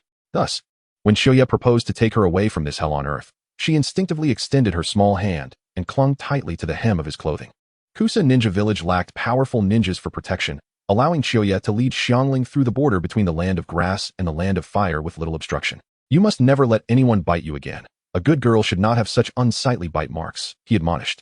Xiangling, perched on Qiuye's back, softly replied with an her hands tightly gripping his neck as if fearing he might vanish at any moment. After crossing the border, Qiuye and Xiangling journeyed southward, traversing the vast forests of the land of fire. In 2 days, they arrived at the territory of Konoha. Ahead is Konoha Village. I am a ninja there. You shall live with me from now on, he declared. Xiangling nodded vigorously, a long-lost smile appearing on her face, seemingly untroubled by the thought of Qiuye selling her. Konoha Village was encircled by a spherical sensing barrier with a radius of 100 miles. Any unregistered chakra passing through would be immediately detected. Qiuye's new true essence had transformed significantly, and as outsiders with an immense level of chakra, their presence alerted the sensing unit as they crossed the barrier. They promptly reported the two as intruders to the third Hokage. Intruders at the main gate. 2 targets. One possesses an astonishing amount of chakra. Approaching from the 12-0 and amp, Appo's clock direction, the sensing unit swiftly transmitted the alarm to the third Hokage. Alert the guards. I will send reinforcements immediately. Upon receiving the news, the third Hokage's expression turned grave, and he issued commands without delay. As Qiuye carried Xiangling to the main entrance, he sensed numerous ninjas rushing towards them. When did I become so popular? Has the third Hokage classified me as a rogue ninja? But I Haven and amp, Appo's heard anything who goes there. Halt. The names of the gate guards, Gongzi Tai and Shinwei Shuin, resonated throughout the Hokage circles. With them present, even someone as formidable as Pain would not dare approach the main gate. I am Qiuye, just turned 18, standing at 6 feet tall, and I consider myself rather decent looking. This year, I aim to find 10 beauties in the village. Silence. Which village do you belong to? Gongzi Tai and Shinwei Shuin scrutinized the peculiar figure before them with vigilance. Qiuye rolled his eyes, feeling somewhat exasperated. This is Konoha. You should be the ones to tell me which village I belong to. We asked you to answer, not to question. Hearing this somewhat familiar phrase, Qiuye couldn't and Appo's help but chuckle. He retrieved the Konoha ninja headband from his pouch and placed it on his forehead. May I enter now? The 2 gate guards exchanged glances, momentarily taken aback by the headband, before inquiring, are you a ninja of the village? Realization dawned on Qiuye. His transformation over the years had indeed been substantial. Not only had he changed in height and appearance, but even his presence had shifted, making it understandable that Konoha could not recognize him. Is there any doubt? Look at this headband. Is there even a chance of forgery? The guards exchanged glances again and pointed at Xiangling. And who is she? My daughter. You have a daughter this big at 18? Gongzi Tai and amp, Appo's intellect kicked in, quickly identifying the flaw in Qiuye and amp, Appo's words. That and amp, Appo's slip. She is my long-lost sister. Sister? Then why hasn't her chakra been registered in the village? Xiuya hesitated, then animatedly explained, I just found her. You have no idea the lengths I traversed, crossing mountains and rivers, enduring countless hardships to locate her. Finally, just a few nights ago, I discovered her in a valley, and I brought her back to the village. Xiangling and Appo's eyes darted, seemingly contemplating whether to cooperate. Just then, Might Guy approached with several Umbu members. You are Xiuya? Guy and Appo's voice bore uncertainty. His memory was notoriously poor. And Xiuya and Appo's transformation was so significant that merely recalling his name was an achievement. Senior Kai? At last, a familiar face. Xiangling exclaimed, relief washing over her. Senior Kai? It has been ages since we parted ways in the daimyo and Appo's residence. Please tell them to let us in. Might Guy laughed heartily and addressed the gate guards. Let them in. They are one of us. He's a ninja of the village. Disperse now. I will take him to meet Lord Hokage. As a jonin, Guy held a degree of authority, and upon hearing his words, the crowd gradually dispersed. Xiuya smiled and, with Xiangling, stepped into Konoha village, which he had not seen for 5 long years. Tears welled in Xiuya's eyes. 5 years. Do you know how I have endured through these years? Konoha had changed remarkably. During these peaceful times, the ninja village had flourished, with bustling shops lining the streets and laughter of children echoing through the air. It was far more prosperous than the somewhat desolate Konoha he remembered. Indeed, without the shadow of Danzo looming over it, the atmosphere of the village had transformed entirely. Xiangling surveyed her surroundings, her face reflecting a timid curiosity as she cautiously examined the unfamiliar environment. The village has changed quite a bit. Might Guy chuckled. During peacetime, everyone is busy building the village. It has indeed prospered significantly over the years. Xiuya nodded slightly, then hesitated before quietly asking, Teacher Kai, has Danzo fled? He had received news of Danzo and Appo's defection while outside, but he was unaware of the specifics. Guy and Appo's smile vanished, his expression turning serious. After the Uchiha incident, he was imprisoned, but a few days later, remnants from Root rescued him. Although the third Hokage issued a manhunt order, his whereabouts remain unknown to this day. Autumn Leaf was not surprised by this outcome. After all, how could someone like Danzo be content to spend his remaining days in prison? His ambitions were vast, and his selfishness profound. It would be unnatural for him not to attempt an escape. Are you aware of Izumi and Appo's current situation? Might Guy shook his head. I haven't seen her in quite some time. I heard she joined the Umbu, but I am not well versed in their affairs. Upon hearing Might Guy's response, Autumn Leaf felt a sense of relief. As long as Izumi was safe, that was all that mattered. Subsequently, the group made their way towards Hokage Rock, ultimately arriving in front of the Hokage building. You all may proceed on your own. I have some matters to attend to. I shall take my leave now. Thank you for your assistance, Senior. Chapter 24. Homecoming. Xiuya gently set Xiangling down from his back and took her hand as they proceeded towards the Hokage's office. As an outsider, it was imperative to report to the third Hokage and persuade him to grant her refuge. Otherwise, it would lead to complications.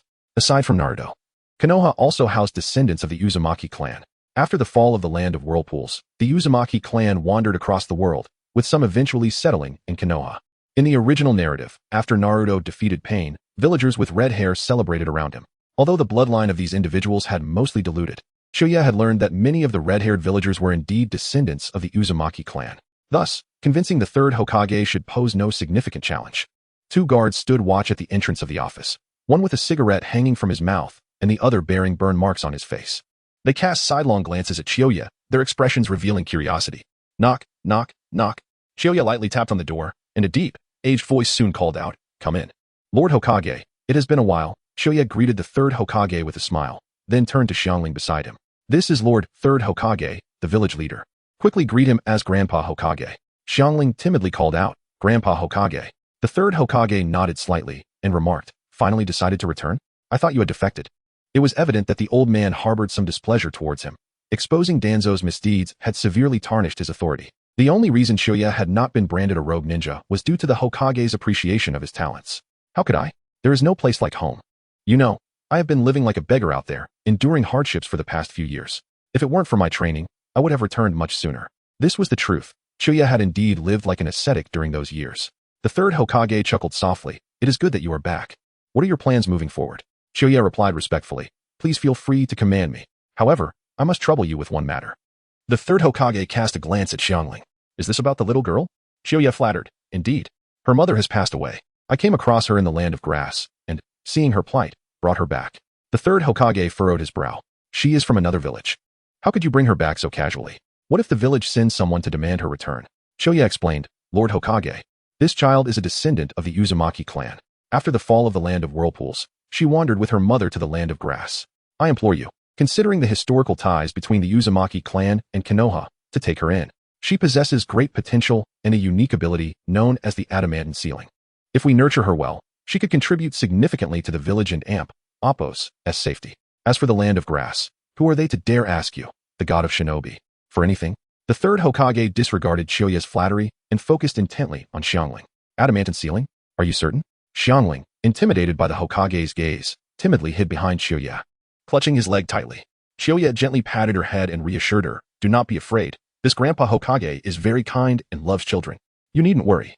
Realizing he had become somewhat agitated, the third Hokage composed himself and asked, is she in good health? This isn't some ploy by the land of grass to have you take her away? Chiyoya shook his head. Absolutely not. The ninjas of the land of grass do not regard her and her mother as human. Her mother has already been killed. I assure you, she poses no issue. Rest assured, I will personally look after her and will not bring any trouble to the village. After a moment of contemplation, the third Hokage sighed. The land of whirlpools was once an ally of Konoha, and the Uzumaki clan shares blood ties with the Senju clan. Since you are willing to care for her, let her stay. Chiyoya quickly expressed his gratitude. Thank you, Lord Hokage. Xiangling quietly added, thank you, Grandpa Hokage. The third Hokage nodded slightly and instructed, you may take her home to rest. I will expedite the process of formalizing her status. Chiyoya acknowledged and prepared to lead Xiangling away. Just then, the third Hokage called out once more, wait. Chiyoya halted, puzzled. Is there anything else? The third Hokage regarded him with a serious tone. Izumi has been searching for you these past few years under the pretext of hunting down Danzo and Itachi. You are not children anymore. It is time to act like proper ninjas. Stay in the village and do not wander aimlessly. Understood, Chiyoya replied, bowing respectfully. He then took Xiangling's small hand and slowly exited the Hokage and Appo's office. The door closed gently behind them, sealing away the third Hokage and Appo's profound gaze and the tumult of the past. The third Hokage and Appo's response was anticipated. Where there is strength, special privileges follow. Tsunade and Jiraiya had not faced repercussions for their long absences, nor did Noki dare to pursue the Jinchuriki of the Stone Village. As long as one does not act against the interests of their village, no matter which village it is, they will not be pursued for their strength. Even if one errs, as long as village interests are not harmed, the punishment is usually slight, perhaps just a few days of confinement. The third Hokage was well aware of Chiyoya and Appo's capabilities, and he had even turned down an invitation from the daimyo. Such actions alone would spare him from any punishment. As they strolled through the bustling streets of Konoha, Xiangling followed closely behind Chiyoya, her eyes wide with curiosity as she took in the vibrant surroundings. She had never witnessed such a lively spectacle, her gaze sparkling with excitement and wonder. Tomorrow, I will take you to the Ninja Academy, where you will study diligently. If anyone dares to bully you, you must come home and tell me, Chiyoya instructed.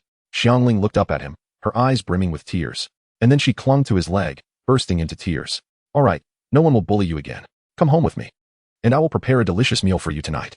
A faint smile graced Chiyoya and Appo's lips. This girl had come into his life late. Otherwise, she would have been the perfect partner for dual cultivation. What do you like to eat? Anything is fine. Gently wiping away the tears from the corners of Xiangling and Appo's eyes, Chiyoya held her small hand and continued on their way. They traversed the bustling streets, purchasing fruits and fresh meat, before arriving at a wooden cabin near the forest. We're home, Chiyoya whispered, pointing to the cabin.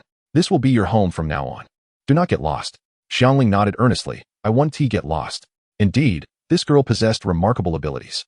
Chiyoya pushed open the wooden door, revealing a small courtyard filled with an array of flowers and plants, the air fragrant with their sweet scent. Xiangling couldn't help but exclaim softly, so beautiful. Chiyoya gazed at the exotic flora in the yard, momentarily lost in thought, a warm sensation swelling in his heart. Only Izumi would come here, and only she would do such things. He opened the door to the house, which was impeccably clean, without a speck of dust. The furniture was arranged neatly, and the bedding was perfectly folded. On the table sat half a cup of unfinished tea, and near the window hung a woman in Appo's unwashed undergarment. Hearing the sound of running water from the bathroom, Chiyoya and Appo's tea helped but chuckle. Izumi, you truly have taken on the role of the hostess. Chapter 25. Intrusive interference. As Izumi emerged from the bathroom, the moment she laid eyes on Akiha, she was utterly taken aback. So much so that the pristine towel draped around her slipped to the floor, unnoticed. Standing at over 7 meters tall, Izumi was a vision of perfection. With her voluptuous form, exquisitely defined features, and smooth, fair skin. Most striking were her long, elegant legs, a sight that could captivate anyone. Not only did Akiha swallow hard at the sight, but even Ko was unable to suppress her envy. Ko, with a hint of mischief, reminded her, sister, you're exposed." With a startled cry, Izumi dashed into the bedroom. Akiha shot a fierce glare at Ko. "Mind your own business." Ko stuck out her tongue and made a silly face. After spending several days together, Ko had begun to gradually reclaim her youthful spirit in front of Akiha, allowing herself to be playful. The golden rays of the setting sun streamed through the windows, casting a gentle warmth across the room, illuminating the floor in a soft glow. Ko was outside joyfully chasing after rabbits while Akiha busied himself in the kitchen, frying vegetables. Izumi, barefoot with damp hair cascading down her shoulders, wore a sleeveless dress. Her arms wrapped tightly around Akiha's waist, resembling an octopus clinging to his back. Over the past 5 years, her anger towards Akiha and her yearning for strength had transformed into a diligent dedication to mastering the breathing techniques he had taught her. Yet, as she progressed with the dual cultivation method, her chakra expanded, and her longing for Akiha surged uncontrollably, reaching a point where it was irresistible. Izumi was unaware that this was a consequence of the dual cultivation method combined with her inherent affection for Akiha, which had only deepened with practice. Moreover, Akiha had never wronged her. She could not blame him for her mother's death. In fact, he had exhausted himself to ensure her safety, leaving her unable to harbor any resentment. The two were so intimately entwined that any lingering anger or disappointment Izumi had felt had long since dissipated in their tender exchanges. "I say, darling, you've been holding on for quite some time now. Aren't you tired?" However, Akiha tightened his embrace, refusing to let go, muttering, "Humph. Don't concern yourself with me. I will hold you for as long as I desire.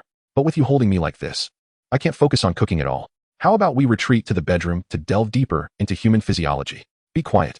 No more talking. What has made you so domineering all of a sudden?" In response, Izumi playfully bit his back. Akiha yelped, nearly dropping the spatula in pain. "Enough of this. Let me cook. Ko hasn't he eaten yet today?" Izumi huffed and asked, "What do you plan to do with her?" "I don't actually want her to become a ninja, but that's not very realistic. The third Hokage agreed to take her in due to her unique abilities. But it's all right, we can teach her." Upon hearing this, Izumi gently replied, "I didn't expect you to return so suddenly. I'll move my things out as soon as possible." Akiha chuckled, shaking his head. "Move out? There are 2 bedrooms here. Ko can have the smaller one, and we'll take the larger one." Upon hearing this, Izumi's fair cheeks flushed a vibrant red, akin to a ripe apple. She pouted and protested, "Umph. Who wants to sleep with you?" "You wish. I'd rather sleep with her."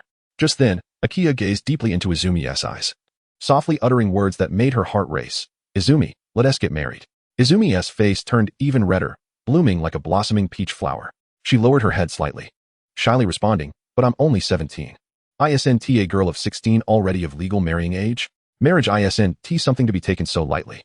You didn't even propose properly. I won't just agree to marry you like that." Her voice dwindled to a whisper, almost as faint as a mosquito's hum.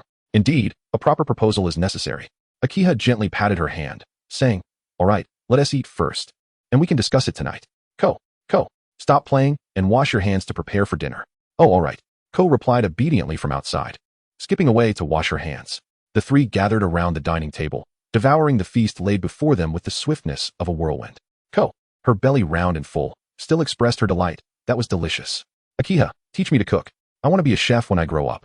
Akiha gave her a thumbs up, praising her ambition. What a wonderful goal.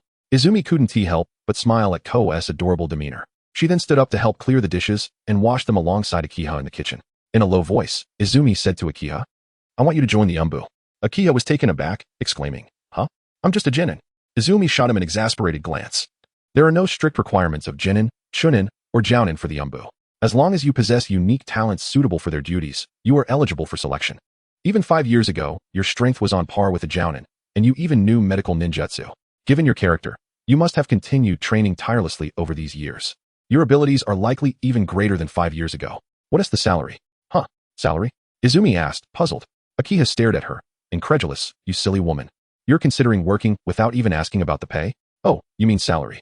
It's 20,000 ryo per month for me, and as a squad leader, I earn 30,000. You're risking your life for that little?"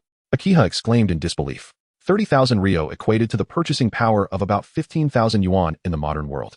Such a small sum for perilous work seemed hardly worth it. Being a ninja was far less lucrative than one might imagine. The lower-ranked ninjas in Konoha could barely support a family. The situation in other smaller villages was even grimmer. In the Rain village, the woman Jiraiya had pursued was married to a genin, yet she had to work in a brothel to make ends meet. In peacetime, things were no better. Akiha recalled the anime where Sakura, a jounin, was still paying off her mortgage by the time her daughter was a teenager. "It's not bad. Sometimes I can take on tasks escorting important figures, and over the course of a year, it can add up to over 1 million ryo.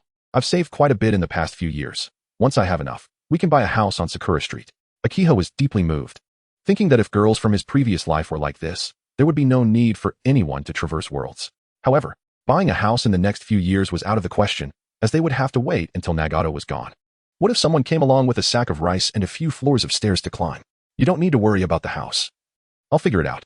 As for the Umbu, seeing his hesitation, Izumi grew serious. The Umbu are currently critically understaffed. After Danzo's betrayal, the information about Umbu members was leaked, resulting in significant losses during external missions. My squad is meant to consist of 6 members, but we're currently half empty. Akiha, please. I need your help. Reluctantly, Akiha replied, all right, I'll think about it. Is the duty 8 hours a day? Izumi appeared somewhat embarrassed as she responded, that is hard to say. Normally, when there's nothing going on, it's mainly just training. If it's for missions like gathering intelligence or assassination. All right. Akiha waved his hand, I get it. Let us set these matters aside for now. We should first go to the bedroom and explore the dual cultivation techniques. Everything else can wait. Chapter 26. First Blood. That evening, Chiyue achieved his first milestone since his transmigration, successfully claiming the first blood of Izumi.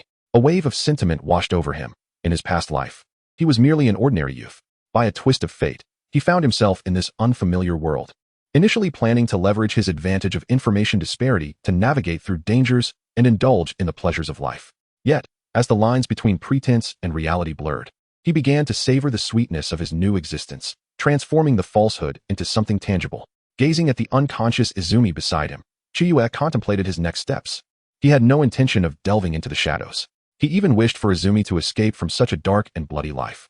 There were countless ways to earn a living without risking their lives. Playing the part of a low-ranking ninja would suffice. If unavoidable, he could engage in minor skirmishes to maintain appearances. Once peace reigned, they could open a modest shop, selling trendy garments such as mesh clothing, stockings, and tights. Considering the affinity female ninjas had for such items, profits would be hard to evade. As for the violent endeavors of saving the world, he preferred others to undertake those perils. Chiyue harbored little fondness for this alternate reality and had never truly cherished it. To him, both ninjas and their clans were but broken vessels of violence. Conversely, he held a modicum of respect for those who dared to rebel. Go for it, Ant Snake.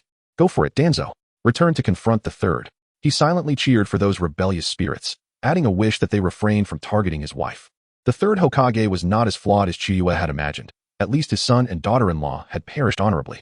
The old man was not as self-serving or cowardly as he appeared, yet the blood of countless innocents stained his hands, a debt he must repay. If a chance arose in the future, he would save Asuma as a form of restitution. Regarding the Uchiha incident, Chiyue had long suspected Itachi had fallen victim to a genjutsu. Shursui and Appo's eyes had only cooled down a decade later. During that time, who else could have been under the influence of such a technique? It was difficult to assert that Shursui did not harbor such thoughts, as the Uchiha clan could not be judged by ordinary standards. Izumi remained oblivious to the truth behind the Uchiha massacre. Chiyue dared not reveal the reality to her, for he had played an unsavory role himself, knowing her mother would die, yet standing by with indifference. In some respects, he was no more noble than Danzo. Both refined egoists. Chiyue exhaled slowly, internally lamenting, do not blame me. Blame your fate of being born into the Uchiha. Izumi murmured in her sleep, seemingly regaining some strength. Seeing this, Chiyue prepared to take action. I can and amp. Appo's, hold on. Chiyue, pour me a glass of water. A gentle smile graced his lips as he rose to fulfill her request, watching her drink it all in one go. As for death, he held no belief in it. The body of a ninja was resilient. Moreover, he was currently practicing the Yin-Yang 9 transformations, a critical technique for enhancing strength. The first transformation nurtured Yin, the second nurtured Yang, the third transformed bones, the fourth transformed flesh, and upon reaching the fifth transformation, one could attain immortality. As the lethal rhythm suddenly resonated, the two officially commenced their first cycle of cultivation. Time passed quietly, and soon, their bodies were inexplicably drawn together, akin to magnets, forming a remarkable energy field that distorted the very air around them. At that moment, Chiyue's true essence surged like a tidal wave, flowing incessantly into Izumi's body. The majestic force of his essence manifested visible streams of energy, howling through the air. Izumi, meanwhile, focused intently on absorbing this powerful energy from Chiyue, radiating a soft pink glow that made her resemble a flower fairy. Simultaneously, Izumi's unique mutated three-tomo Sharingan awakened, unleashing a brilliant blue light that dazzled the room. Time seemed to stand still as the night slipped away unnoticed. It was proven that there were no fields beyond repair, only overworked oxen. Upon rising the next day, Chiyue felt so exhausted that he could barely sense his legs. Izumi's vigor surpassed his understanding, and when she left for work, she appeared revitalized, her strength seemingly enhanced. Upon inspecting his own condition, Chiyue discovered a shocking loss of energy, 10% of his true essence. What the hell? Am I merely a vessel? He thought, frustration bubbling within him. He had lost an equivalent of 10 years of cultivation in a single night. While the first transformation typically required a minimum of 3 years to complete, if this continued, he would become a mere husk before completing the first cycle. Such an embarrassing predicament on his path of cultivation was utterly unforeseen. Gazing out at the rising sun, he felt a sudden dread of the approaching night. Damn it. This technique wasn't devised by the succubus of the Huansheng sect, was it? The thought of Izumi's mutated Sharingan made him curse inwardly. This extreme physique of the Uchiha is terrifying, and the Sharingan is a bottomless pit. Chiyue realized that if he continued down this path, Izumi's Sharingan would undoubtedly evolve once more. He could only wonder if he could endure this draining process. Only during breakfast did he remember the young girl, Xiangling, next door. Recalling Izumi's frantic screams from the previous night, Chiyue resolved to have Izumi hypnotize the girl with genjutsu before any future endeavors, to prevent her from going astray. He knocked on Xiangling's door, calling out, "Xiangling, get up, brush your teeth, wash your face, and have breakfast." With a creak, Xiangling opened the door. Her eyes resembling those of a panda, gazing at him drowsily and silently. At merely 11 years old, she bore the weight of responsibilities beyond her years. Chiyue coughed awkwardly twice and remarked, "Did you not sleep well?" With a hint of melancholy, Xiangling replied, "Brother, could you keep it down tonight?" I promise to be more mindful from now on," he assured her. After enjoying the breakfast prepared by Izumi, Chiyue began inquiring about Xiangling's aspirations. "Xiangling, do you wish to become a ninja?" Without hesitation, Xiangling responded, "Whatever my brother wants me to do, I will do." In this era, becoming a ninja seemed a matter of course. Chiyue sighed inwardly but maintained a smile, saying, "Very well, once the Hokage has processed your identity, you can attend the ninja academy." Xiangling nodded. Chiyue continued, "Remember, no matter what the school teaches, never forget that you are first and foremost a person. Do not regard yourself as a mere tool. Being a ninja is just a profession. If you dislike it, you can return home after graduation. By then, I will open a shop, and you can help me manage it." "Understood," Xiangling replied obediently. Chiyue ruffled her hair affectionately, smiling. "In the future, pursue whomever you fancy. But always cherish yourself. Do not allow others to siphon your chakra as before. Ideally, aim for a union between the Senju and Uchiha clans. Perhaps a prodigy will arise." Xiangling pursed her lips, remaining silent. Chiyue shot her a glance. "Did you hear me?" "I got it," she replied, though deep down, she wished to express her willingness to be absorbed by him. Before long, Chiyue received a summons from the third Hokage. He brought Xiangling to the Hokage building, where he found 3 figures standing in the office, the third Hokage and his 2 advisors, Orochimaru and Danzo. "Hokage-sama, I have arrived," Chiyue greeted. And the third Hokage scrutinized him before inquiring, "How old is Uzumaki Xiangling?" 11 years old. She has already attained the standard of a low-ranking ninja," Chiyue replied. The trio exchanged glances, and one of the advisors, Koharu, furrowed her brow, saying, "Even so, we cannot directly grant her the qualifications of a Konoha ninja. At the very least, they must pass the scrutiny." Chiyue gazed at the 2 elderly gentlemen in silence. He understood that this was a necessary procedure. Yet he remained reluctant for Konoha to delve into Xiangling and Appo's memories. After all, Xiangling and Appo's abilities were exceedingly unique, making it difficult to ensure that Konoha did not harbor any intentions of exploiting her as a mere vessel. Chapter 27. Examination. Mito Min glanced at Akaba and said, "This is a necessary security review." The third Hokage reassured him, "Do not worry, it is merely a routine examination. She was once a ninja from the Hidden Grass village, and this is done for the safety of the village." "Very well, but do not harm the child," he added. The third Hokage nodded slightly, and then called out towards the door, "Yahiko." As his voice echoed, Yamashiro Yahiko stepped in with a measured pace. Yahiko, the head of the intelligence department, and Ino and Appo's father, had long, light yellow hair neatly tied back in a ponytail and an expression that was steady and serious. The third Hokage looked at Yahiko with a grave expression and instructed solemnly, "Clarify her circumstances." "All of it." Yahiko nodded seriously in response. Upon hearing this, Xiaoling's demeanor shifted to one of tension and fear, her small hand tightly gripping Akaba's clothing. Observing this, Akaba quickly comforted her. "Xiaoling, dear, do not be afraid. This uncle is here to help us. He will not harm you." With a deep-rooted trust in Akaba, Xiaoling mustered her courage and followed Yahiko out of the room. Once they had left, the third Hokage turned to Akaba and said slowly, "After her matter is resolved, you should join the Umbu. Izumi has requested personnel from me several times, but I currently have no one to spare." Akaba gently shook his head, politely declining. "I'm not fond of the Umbu's methods. Moreover, your Umbu is poorly organized. With just a bit of effort, others could easily infiltrate it." The third Hokage could not help but chuckle at this. "Oh, what insights do you possess?" With a serious expression, Akaba articulated, "The members of the Umbu should dress like ordinary people, without any identifiable markers. As for their records, it would be prudent to forge identities as rogue ninjas or civilians, ensuring strict confidentiality regarding their selection. There should be no grand announcements of who has joined the Umbu. Instead, they should be cultivated discreetly, with the public simply informed that they are out on missions. Furthermore, the location of the Umbu should be re-evaluated, removing any identifying signs and presenting it as a warehouse. True concealment means that even if Umbu members are among others, their true identities remain unknown. If the Umbu cannot keep secrets from the villagers, how can they possibly deceive the enemy? The three fell into contemplation upon hearing his words, subsequently nodding in agreement. Indeed, third Hokage, Akaba's proposal merits consideration. The third Hokage slightly nodded in acknowledgement, and then said to Akaba, "You should return to the village to assist. Perhaps the losses within the Umbu will be significantly reduced." Akaba retorted, "Even if you are displeased today, I must speak my mind. Danzo has only risen to his current position because of your indulgence. Which village leader allows an uncontrollable organization to exist? Even if you truly have difficult matters to handle, you should not have relinquished power to such an extent. If the root members do not heed the orders of the Hokage, are they truly part of Konoha's root or merely Danzo's? This is your dereliction of duty. Do not blame others. Others may refrain from speaking out due to your authority, but I am unconcerned with that, whether you like it or not." Akaba and Appo's strength provided him with confidence. With his rebirth, yin-yang release, and soaring energy levels, he felt unafraid even when facing elite shinobi. Even if he could not oppose Konoha alone, he was confident in his ability to protect himself.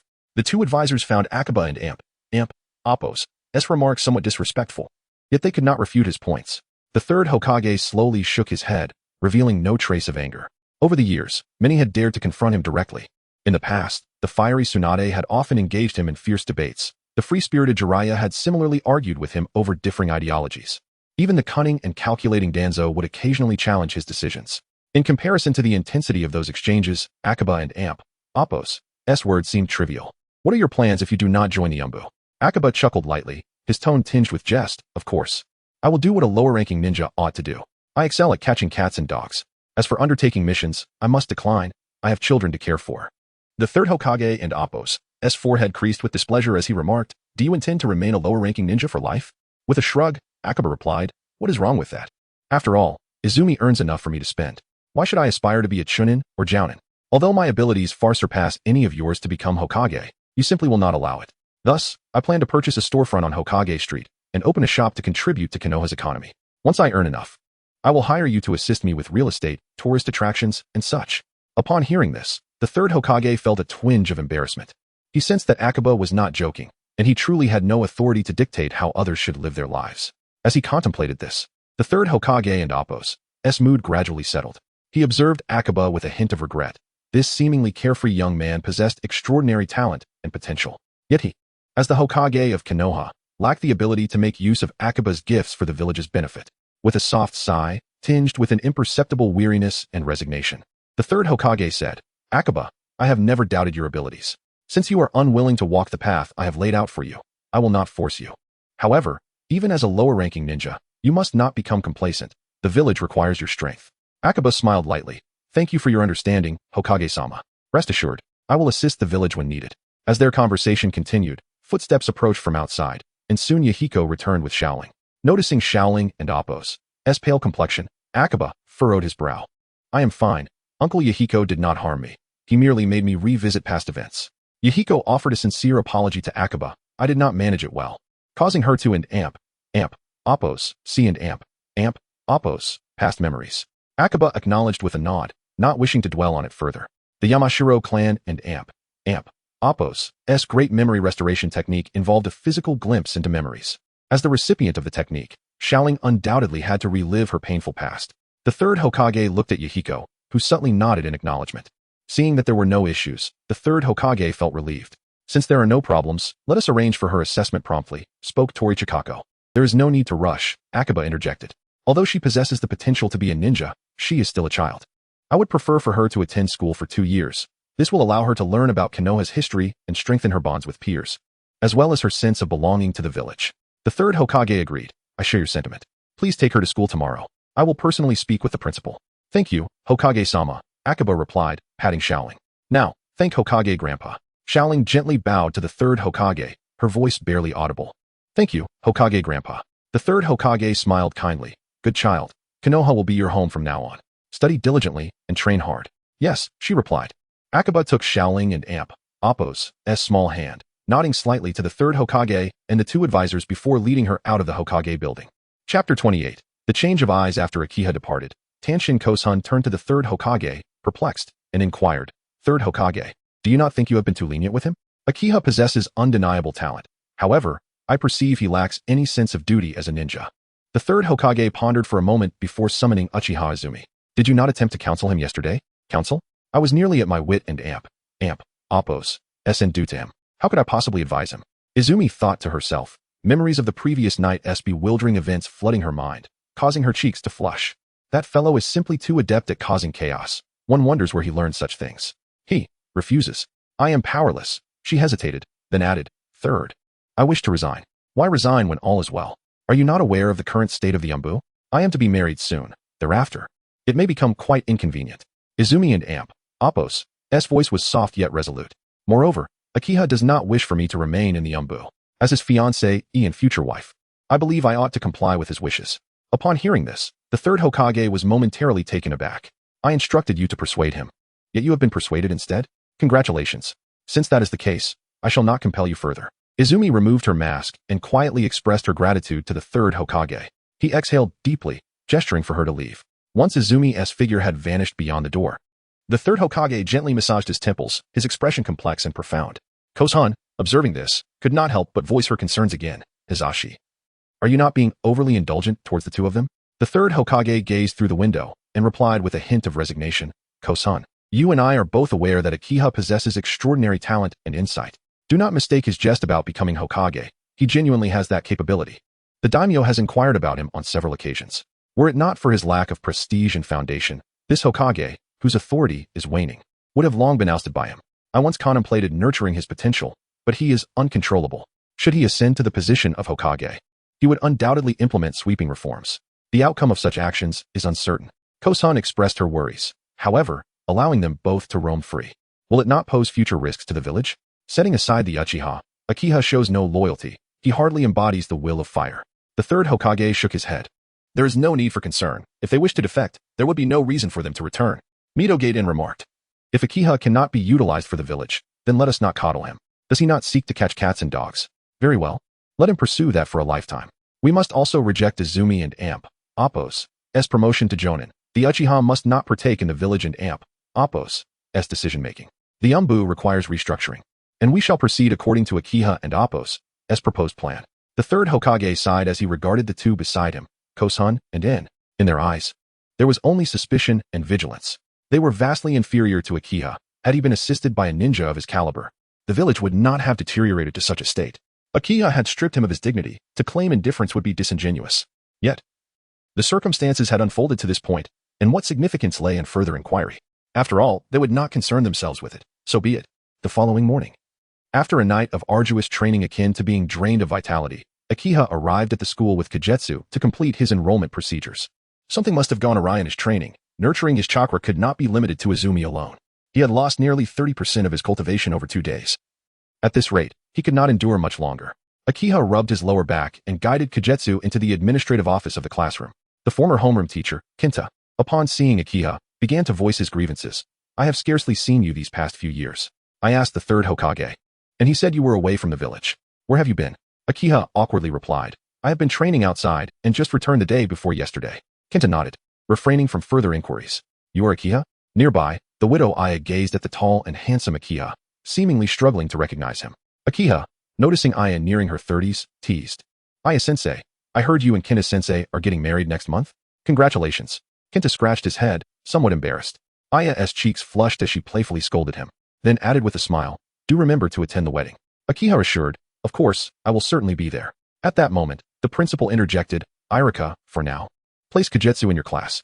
Irika glanced at Kagetsu, then expressed some concern. "My class is set to graduate in another year. Will Kagetsu manage to keep pace?" The principal replied sternly, "This is the third Hokage's directive." Akiha chimed in, "Irika-sensei, Kagetsu has already reached the level of a genin. She mastered the shadow clone technique I taught her in just 1 day. Therefore, you need not worry about her ninja abilities." Irika nodded solemnly, then addressed Kagetsu, "Uzumaki Kagetsu, come with me." Kagetsu glanced at Akiha, her expression tense. Akiha reassured her gently, advising, "Study diligently, build good relationships with your classmates, do not be mischievous." And do not allow anyone to bully you. Yes. Kagetsu nodded earnestly. I trust you will look after Kagetsu in the future, Irika-sensei. Rest assured. Akiha gestured with his chin for Kagetsu to follow Irika. She nodded, shouldering her small backpack, and walked out of the office in Irika's wake. Principal, Kinta-sensei, Aya-sensei, and... This must be Mizuki-sensei, correct? Thank you all for your assistance in the future. The principal waved his hand dismissively. Enough, enough. Do not concern yourself with school matters. Focus on your own affairs. Akiha smiled, casting a knowing glance at Mizuki before taking his leave. The blue-haired Mizuki was quite handsome. Yet he seemed ambitious without the requisite strength and appeared to be a pawn of Orochimaru. Orochimaru, being one of the legendary Sannin, had many followers within Konoha. Many ninjas like Mizuki, who craved power, had secretly aligned themselves with Orochimaru. Upon returning home, Akiha sat by the window, his heart tranquil, while Izumi, clad in shorts, persistently nudged him with her leg, hinting for him to train diligently. Ever since she had savored the pleasures of dual cultivation, which granted both strength and comfort, Izumi had gradually lost her composure. Recalling the peculiar nature of Izumi's eyes, Akiha felt a twinge of apprehension and softly remarked, "This cannot continue. You drained 30% of my chakra over the past 2 nights. If this persists, you shall be left a widow." Izumi and Appo's face turned crimson as she retorted, "Isn't it your fault? You never know when to stop. You are well aware that every time I lose focus, my body instinctively draws on your power. You are the one provoking me. How can you blame me?" After a moment of silence, Akiha requested, "Let me see your Sharingan." Upon hearing this, Izumi activated her Sharingan instantly. Akiha leaned closer, scrutinizing her eyes, and suddenly noticed the 3 tomo within her Sharingan appeared to have undergone subtle changes. A slender blue line connected 2 of the tomo, and it seemed to extend toward the 3rd. "What? How did you achieve this?" Akiha inquired, astonished. Izumi shook her head in confusion. "I do not know. Although my ocular power has been steadily increasing over the years, the shape of the tomo has never altered. However, ever since our encounter, my eyes have begun to change." Akiha and Appo's eyes sparkled with excitement. Could it be that if we were to repeat that experience, the blue line connecting the 3 tomo might awaken the Meijiki Sharingan? Chapter 29. Moving and opening a shop practice is the sole criterion for testing truth. However, despite Shoya and Appo's utmost efforts throughout the day, there was no substantial change in Izumi and Appo's eyes. Furrowing her brow slightly, Izumi seemed to have an epiphany. "I understand now. The method of cultivation you impart is to selflessly dedicate oneself to another, regarding them as the supreme being in one's heart. I have done just that, while you have not. That is why your chakra continues to diminish." Upon hearing this, Shoya fell silent. Izumi was correct. The dual cultivation method, though it does not yield the golden elixir, requires one to maintain unity. This unity entails not only an open heart and wholehearted acceptance of the other, but also treating them as the only deity in one's heart. While this may come easily to Izumi, for Shoya, a traveler from another world, it posed a significant challenge, starkly opposing his values and life principles. "I'm going to pick up Xiangling," Shoya suddenly announced, pulling up his pants and turning to leave. "Stop right there. How many more secrets are you hiding from me?" Izumi called after him. "Absolutely none. You know every detail about me," he replied. "What could I possibly conceal from you?" Upon arriving at the school, Shoya immediately spotted the new generation of Konoha and Appo's SF4, Naruto Uzumaki, Kiba Inuzuka, Shikamaru Nara, and Choji Akimichi, standing in the hallway, facing the wall as punishment. 11-year-old Naruto was no longer as adorable as he had been in childhood, but he had managed to make a few friends. Over the past few years, he had not accrued any debt at Iruwaka's ramen shop, displaying a maturity that was almost heart-wrenching, often paying his own way without keeping tabs on the occasional treat from Iruwaka. This time, when Shoya went to settle the bill, they simply told him to forget it. Looking at Naruto, Shoya smiled gently. "Naruto, it's been a long time." Naruto blinked in surprise, then hesitantly asked, "Is that you, brother Shoya?" Shoya nodded with a smile. "Yes, it's me. Long time no see." Naruto jumped up excitedly. "Where have you been? I haven't seen you in ages. I asked Uncle Iruwaka, and he said you haven't visited in a long while. I went on a journey to train and just returned a few days ago. Have you been eating well?" Naruto nodded earnestly. "Yes, I've been eating well." "Brother Shoya, did you come to school to see me?" Shoya shook his head. "I came to pick up Xiangling and thought I'd stop by to check on you." Curiously, Naruto inquired, "The one with the same surname as me, Uzumaki Xiangling? The transfer student with red hair?" Shoya smiled and nodded. "Indeed, that is her. Like you, she is also a child without parents. She is living with me now, so you must look out for her in the future." Naruto looked surprised, glancing at Xiangling in the classroom. After a moment of silence, he solemnly nodded. "No problem. I'll take care of it." Just then, Teacher Iruwaka announced that school was over. The little ones in the classroom erupted joyfully, darting out like fish from water. "I'll take Xiangling home now. When you have time, I'll invite you over for dinner," Shoya told Naruto. Naruto happily agreed. "Brother." Xiangling rushed out immediately and hugged Shoya's leg tightly. Chiyoya smiled and crouched down, gently asking, "How are you? Is anyone bullying you?" Xiangling shook her head. "No. Everyone is very nice to me." Chiyoya pointed to Naruto. "This is Naruto Uzumaki. He, too, is a descendant of the Uzumaki clan. If anyone bothers you, you can ask him for help." Xiangling pouted. "He's an idiot. I want to ask him." Naruto jumped up at her words. "What did you say?" "You're the idiot. You strange red-haired girl. You look like a tomato. If it weren't for brother Chiyoya, I wouldn't care about you at all." Chiyoya couldn't help but silently chuckle. "If only you knew your mother looked quite similar to her. Would you still say that?" Xiangling mischievously stuck her tongue out at Naruto. Nya nya nya. Naruto's face twitched, but it was evident he was quite happy. Chiyoya, amused, remarked, "All right, Xiangling. Stop fooling around. We're heading home." Xiangling made a face at Naruto and skipped away, holding Chiyoya and Appo's hand. As soon as they left, Shikamaru asked, "Naruto, who was that guy?" Naruto replied, "That's brother Chiyoya, a really nice guy I knew from before." Iruwaka walked over. "Do you foreknow? When Chiyoya was your age, he was better than all the teachers at school." Shocked, Naruto exclaimed, "Brother Chiyoya, is that amazing?" Iruwaka nodded. "Indeed. During his time at school, he excelled in ninjutsu, taijutsu, genjutsu, and medical ninjutsu. His theoretical scores surpassed those of the teachers. He graduated with strength rivaling that of A.J. Nin, making him the strongest graduate in Konoha's history." Naruto, Shikamaru, Choji, and Kiba were all stunned. They had not realized Chiyoya was so formidable. "Teacher Iruwaka, was Chiyoya also your student?" Shikamaru asked curiously. Iruwaka smiled proudly. "I even taught him the transformation technique. I suppose he is one of my students." A glimmer of admiration flashed in Naruto's eyes. "I didn't know brother Chiyoya was that incredible. I must find him to learn ninjutsu sometime." Iruwaka immediately exploded with rage. "You can't even master what I've taught you, and you want to learn from him? You four, stay back and clean up." "Yes, sir." The four replied weakly in unison. Konoha village remained tranquil, and aside from picking up Xiangling from school, Chiyoya and Izumi rarely ventured out. Gradually, they faded from the higher-up's sight, as if they had become a pair of hermits within the village. However, as a genin, Chiyoya could hardly support a family on low-level missions. Although Izumi was a chunin, the third Hokage seemed to have forgotten about her, having not assigned her any team members for half a year, thus preventing her from taking on C-rank tasks or higher.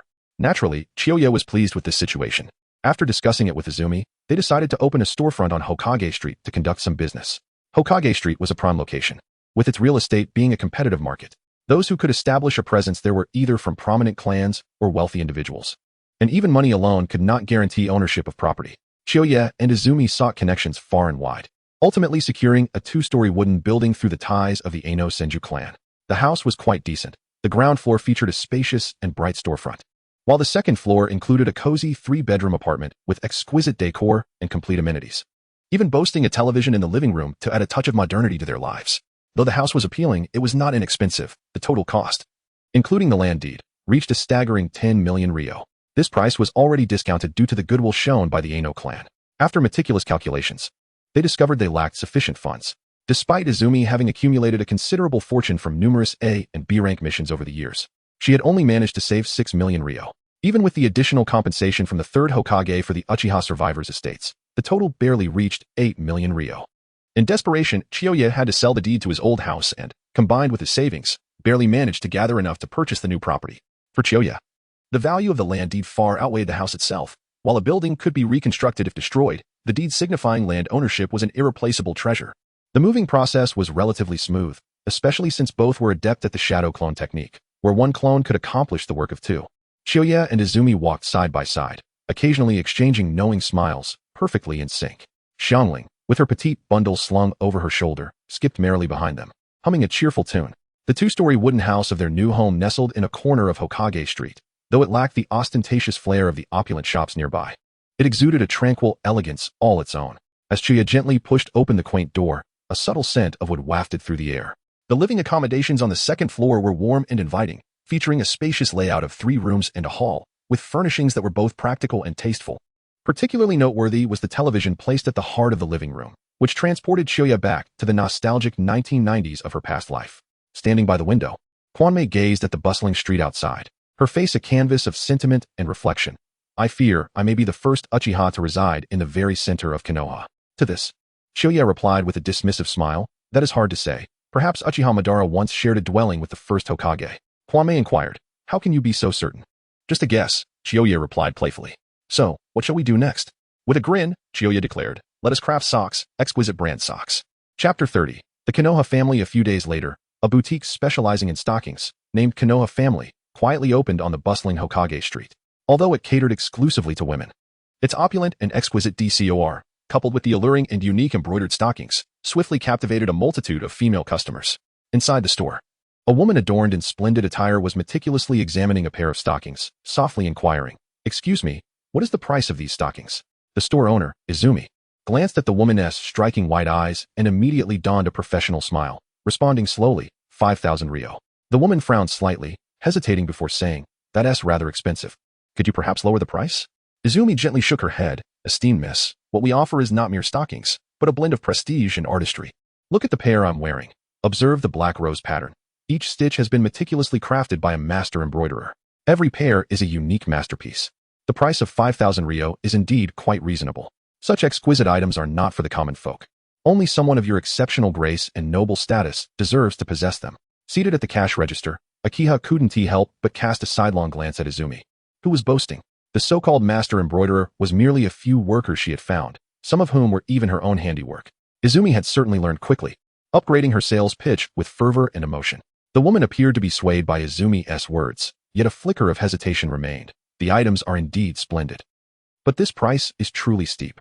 Izumi persisted, "Miss, you must understand that only luxurious items can match your status. Imagine, while your friends don fine stockings crafted by Konoha family, you would be akin to the commoners, donning mere trinkets from roadside stalls. How would your friends perceive you?" The woman nodded slightly, seemingly persuaded by Izumi's argument. "That's true. Very well, I shall take both pairs." However, Izumi revealed a hint of regret in her smile. "I apologize, miss, but according to our store policy, each person is allowed to purchase only one pair per day." The woman's displeasure was evident. "How can that be?" "I'm not unwilling to pay." Izumi patiently explained, "Miss, it truly isn't a matter of money. We have a limited quantity available, and most of our stock has already been reserved by other customers. If you wish to acquire more pairs, you may pay a deposit, and we will expedite the crafting process for you." After a moment's contemplation, the woman made her decision. "Then I shall take this white pair and reserve 5 black pairs. The total is 5,000 ryo, plus a deposit of 10,000 ryo." The woman readily produced the money. "I will pay 30,000 ryo in one go. Please expedite the delivery." Izumi accepted the payment, her face illuminating with a radiant smile. "You may collect your items in 3 days, or if you prefer, I can deliver them personally to your address." The woman nodded. "Please deliver them to 11 Hinata Street." "Certainly. We look forward to your next visit." Izumi tossed a flirtatious glance at Akiha as she waved the cash. Akiha gave her a thumbs up in approval. Observing the steady influx of customers and the soaring sales figures, Izumi felt a surge of exhilaration. She had initially thought Akiha's plan was folly, believing that no one would purchase stockings priced at 5,000 ryo. To her surprise, with a few simple words and tactics, she effortlessly captivated wealthy women. A pair of stockings that cost merely 100 ryo was sold for several times that amount. Izumi mused to herself, "If earning money is this easy, why continue as a ninja?" Meanwhile, Akiha's business flourished, and concurrently, 2 new types of ninja villages emerged in the ninja world, namely the Sound Village in the Land of Rice and the Hidden Shadow Village in the Land of Rivers. Both the Land of Rivers and the Land of Rice are neighboring nations to the Land of Fire. Although the Land of Rice had previously possessed a ninja organization, it lacked a proper ninja village. After Orochimaru departed from Akatsuki, he scoured for talent and subsequently arrived here, amassing a substantial number of sound ninjas. He coerced the feudal lord of the Land of Rice through sheer force, thereby establishing the Sound Village. The Land of Rivers, a tourist nation, had abolished the ninja village system long ago. Strangely, 3 years prior, the feudal lord of the Land of Rivers, disregarding the opposition of his ministers, concentrated vast resources to construct the new Hidden Shadow Village. This novel ninja village flourished rapidly, gaining increasing renown, and its influence subtly threatened the established dominance of the 5 great ninja villages. The leader of the Hidden Shadow Village, who referred to himself as Shadow, remained an enigmatic figure, elusive and shrouded in mystery. Apart from his trusted confidants, none had glimpsed his true identity. In the Sound Village, within Orochimaru's laboratory, under a dim light, he gazed obsessively at a test tube containing an unknown liquid that trickled slowly, an outcome of his relentless research for new abilities. Kabuto entered the laboratory, respectfully stating, "Lord Orochimaru, we have confirmed that the leader of the Hidden Shadow Village is indeed Danzo." Orochimaru chuckled coldly. "So it is that old fox." His voice, raspy and low, resonated with an imposing authority, possessing a magnetic quality that, while appealing, exuded an undeniable ferocity. Kabuto inquired, "Shall we send someone to contact him?" Orochimaru replied, "You return to Konoha. I shall handle the matter concerning Danzo personally." Upon learning that Danzo was the leader of the Hidden Shadow Village, Orochimaru acutely recognized this as a potential ally against Konoha. Thus he set down his scalpel and took up a pen to compose a letter to Danzo. In a secret base of the hidden shadow village, the first shadow, Danzo, was selecting new special assassination members. 5 years prior, he had controlled the feudal lord of the Land of Rivers through his Sharingan, utilizing the concentrated manpower and resources to establish the hidden shadow village. Subsequently, with the secret techniques at his disposal, he swiftly cultivated a legion of fiercely loyal elite members. The hidden shadow village had also constructed a structure akin to the 5 great ninja villages. However, Danzo's methods of training were exceptionally brutal. Students from the Ninja Academy were required to engage in one-on-one combat to graduate. The hidden shadow village did not nurture incompetence. Danzo often reiterated this sentiment. He aspired to unify the ninja world and transform society, allowing no room for the naive and inept to serve under him. Lord Shadow, we have received a letter from Orochimaru. Orochimaru? He is quite well informed. Investigate any spies hidden within the village thoroughly. Understood, Lord Shadow. Orochimaru seeks to form an alliance to destroy Konoha. Danzo, his expression darkening, approached a colossal map of the ninja world. He traced the location of Konoha with his staff, his eyes glimmering with complex emotions. Forming an alliance with Orochimaru was a double-edged sword. It could bolster his village's strength, yet it might also bring calamity upon himself. However, once the seeds of hatred are sown, they are difficult to eradicate. His animosity towards Hiruzen Sarutobi consumed his rationality like an abyss. Currently, Danzo harbored no intentions of waging war against Konoha, yet Hiruzen Sarutobi must die. He had diligently supported the Hokage for many years, whether through merit or hardship. He had contributed significantly, only to be callously abandoned by the third Hokage. Being imprisoned was one matter, but to be slandered for manipulating the Hokage with Shusui's eyes? That fool Hiruzen should consider, if he were capable of such manipulation, would he have fallen to this state? Danzo narrowed his eyes at Konoha on the map, and then inquired of his subordinate nearby, have we located Jean? Information has surfaced. The route is planning an apprehension. I shall go personally.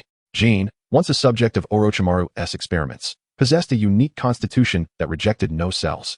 The right hand he had implanted with the first Hokage's cells was cultivated from Jean's cells. If it were merely this, he would not mobilize such extensive efforts. However, the body of the experimental subject possesses the potential to cultivate the Sharingan, which is of paramount importance to him. The Sharingan is a consumable resource. Even the Uchiha clan gradually loses visual prowess, ultimately succumbing to blindness. Each utilization of the Izanagi technique he has mastered necessitates the sacrifice of a Sharingan. While his current reserves are relatively ample, preparing additional resources for the impending confrontations with the entire shinobi world is undoubtedly prudent. The Uchiha clan of Konoha has long since become a mere shadow of its former self, making it exceedingly unlikely to procure any additional Sharingan from its members. Thus, the significance of capturing this experimental subject becomes glaringly apparent. Upon successful acquisition, he would possess an inexhaustible supply of Sharingan. Therefore, the task of apprehending this individual must be undertaken by him personally, leaving no room for error. That evening, Danzo, accompanied by an elite team, stealthily set forth towards the hideout of the target. Chapter 31. Kindred Spirits in the Realm of Ninjas. There exists a certain type of individual who would rather endure suffering themselves than see the world deprived of happiness. Obito is one such person, harboring the dream of an infinite Tsukuyomi, tirelessly recruiting allies and gathering intelligence. There are also those who, while seeking their own joy, wish to extend that happiness to others, such as Haiden. Ah, my dear lady, would you care to join the cult of the evil god? Haiden, a fervent preacher of his sinister faith, roams with goodwill, hoping that everyone might attain the gift of immortality just as he has. Alas, no one comprehends his intentions. This cheerful and naive man finds no place in the ninja world. The cult of the evil god? Konan, the sole female member of the Akatsuki, paused before Haiden, who stood in her path. With an exuberant demeanor, Haiden replied, indeed, the cult of the evil god. One can slay without fear of retribution. Moreover, our lord will be pleased. What do you say? Isn't that a splendid doctrine? Care to join? Konan retorted, I've heard you are a murderer. I have no interest in your faith. Haiden pointed his scythe at her. What a pity. Then I shall have to offer you to our lord. At that moment, Itachi and Kakuzu emerged from the shadows. After a rough skirmish, Konan revealed to Haiden the Akatsuki and Appo's diverse, open, and inclusive ideals, ultimately accepting him into their fold. Thus, 5 years after Orochimaru's betrayal, the Akatsuki was once again fully assembled. Beneath the surface of the ninja world, currents of change stirred, and the autumn leaves danced in the breeze. The nightingale's piercing song shattered the tranquility of the night. Aoi had never imagined that her kaleidoscopic Sharingan would be born amidst such a vivid scene. Little did she know, shortly after awakening her eyes, her true essence began to circulate within both their bodies, following the first cycle of yin-yang transformation. Kindred spirits. The pink essence of Izumi and the blue essence of Aoi merged and transcended into a brand new chaotic energy, which then split into 2 distinct forms. returning to each of their bodies. Before long, the energies converged once again, initiating a new cycle of fusion. As their essences intertwined, their cultivation advanced rapidly. And after completing 360 cycles of yin-yang, they finally crossed the threshold into the first stage, concentration. Concentrate on each other's essence, guard one another's spirit. Their souls resonated in unison as their memories gradually intertwined. This was the essence of the 9-turn dual cultivation method, an unreserved dedication to one another, treating each other as the ultimate existence. Should one falter, success would remain elusive.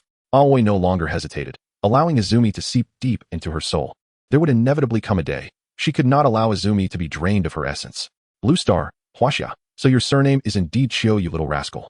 Nuclear bomb, manned spacecraft, galaxy, multiverse, second dimension, dual cultivation technique, Uchiha Abido, Uchiha clan extermination, Munai plan, Otsutsuki Kagaya, Otsutsuki deity, I should have perished long ago. Trapped in Itachi and Amp, Appo's Genjutsu within, Izumi was taken aback, while Aoi remained silent. She had uncovered all the secrets of this world and all of Aoi and Amp, Appo's secrets. The lover before her hailed from another world. What he had described as the celestial Huaxia was not a myth, but his homeland. He had meticulously orchestrated his life's trajectory, supplanting Itachi's place in her heart. His relentless pursuit of strength was born from fear. He loved himself only for the sake of cultivation. Inside, Izumi wept profusely, while Aoi's silence was deafening. Time seemed to halt. Only waves of information surged relentlessly into Izumi's mind. Conflicted and bewildered, she struggled to face this sudden truth and to continue her relationship with Aoi. Yet, she understood that he truly loved her. Otherwise, this fusion could not have succeeded. Their fates were now inextricably linked. As their training concluded, the unmasked Aoi felt no sense of crisis. Rather, he experienced an unprecedented lightness, allowing his mind to empty and drifting into a deep, peaceful slumber. Meanwhile, Izumi lay beside him, her eyes wide open, watching him throughout the night. As dawn broke, a melancholic blue light illuminated the horizon. Aoi seemed to sense something in his dreams, his eyelashes fluttering before slowly opening his eyes. He turned to find Izumi gazing intently at him, her blue kaleidoscopic eyes sparkling like those of a celestial being, her expression eerily unsettling. Do not move. Aoi felt a chill as her stare pierced him. Just as he attempted to rise, Izumi clamped her legs tightly around him. To kill or to dismember, make it quick. Upon hearing this, Izumi's tears fell once more. Yet this time accompanied by a serene smile, let us get married. Aoi softly responded with an affirmative hum. Once we attend teacher Aie and Amp, Appo's wedding, I shall marry you. Aoi gently wiped the tears from her cheeks. Very well. Izumi spoke softly. However, we must establish some ground rules. Go on, Aoi replied. First, I am always right. Second, all actions henceforth shall be directed by me. Third, if I am wrong, please refer to the first rule. Aoi exclaimed, what? Why? Izumi scoffed. Arin and Amp, Appo's girls from your homeland always like this? Why should I indulge you? If you dare disagree, we shall die together. I mean it. Kindred spirits, if one perishes, the other must follow. Aoi muttered in frustration. Had I known, I wouldn't have chosen you. Izumi smiled sweetly. It's too late for regrets now. Aoi suddenly felt a sense of injustice in his fate, due to this flawed technique. He had not only lost his initiative, but also jeopardized his position of authority within the family. Our ways of thinking differ. You have seen my memories and should understand that in my eyes, the ninja world is repulsive, distorted, and cruel. If you force me to do something I detest, I would rather die than comply. Izumi kissed his cheek gently. Ways of thinking can change. I can gradually learn the knowledge of your world. And I would never want you to do something you dislike. You do not even wish to kill. So how could I bear to let such a wonderful you be tainted by this world? Aoi nodded. At least you have some conscience. Izumi smiled seductively. But you cannot be a sloth. Aside from earning a living, you must exhibit some ambition. Aoi gazed at her. What do you mean? To do you? Let us fight fiercely. To prevent you from straying. Izumi had learned well. Her Sharingan's abilities were formidable, allowing her to replicate all of Aoi's memories with astonishing speed, including his techniques. Fortunately, Aoi no longer lost his essence. After achieving concentration, they could finally engage in unrestrained intimacy. As the warmth of the rising sun gradually permeated the room, their training came to a gentle halt.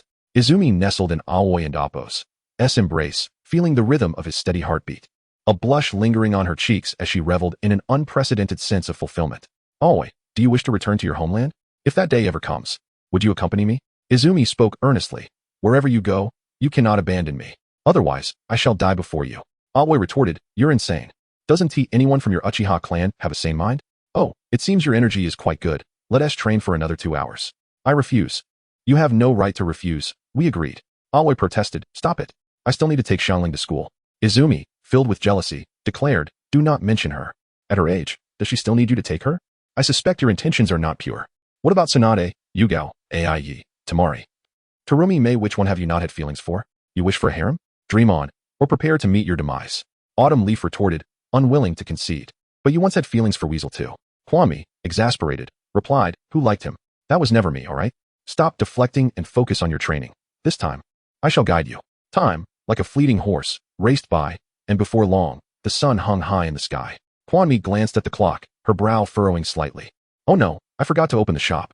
As Autumn Leaf watched Kwame hurriedly descend the stairs, a sudden realization struck him. He felt as though he had become merely a tool. How had the tables turned so dramatically? Was there no sense of fairness left? Chapter 32. Izumi and Amp, Appo's new ability slowed down. In the Konoha training ground number 1, two beams of light, one blue and one red, raced against each other with such velocity that they reached the very limits of human perception. Bang, bang.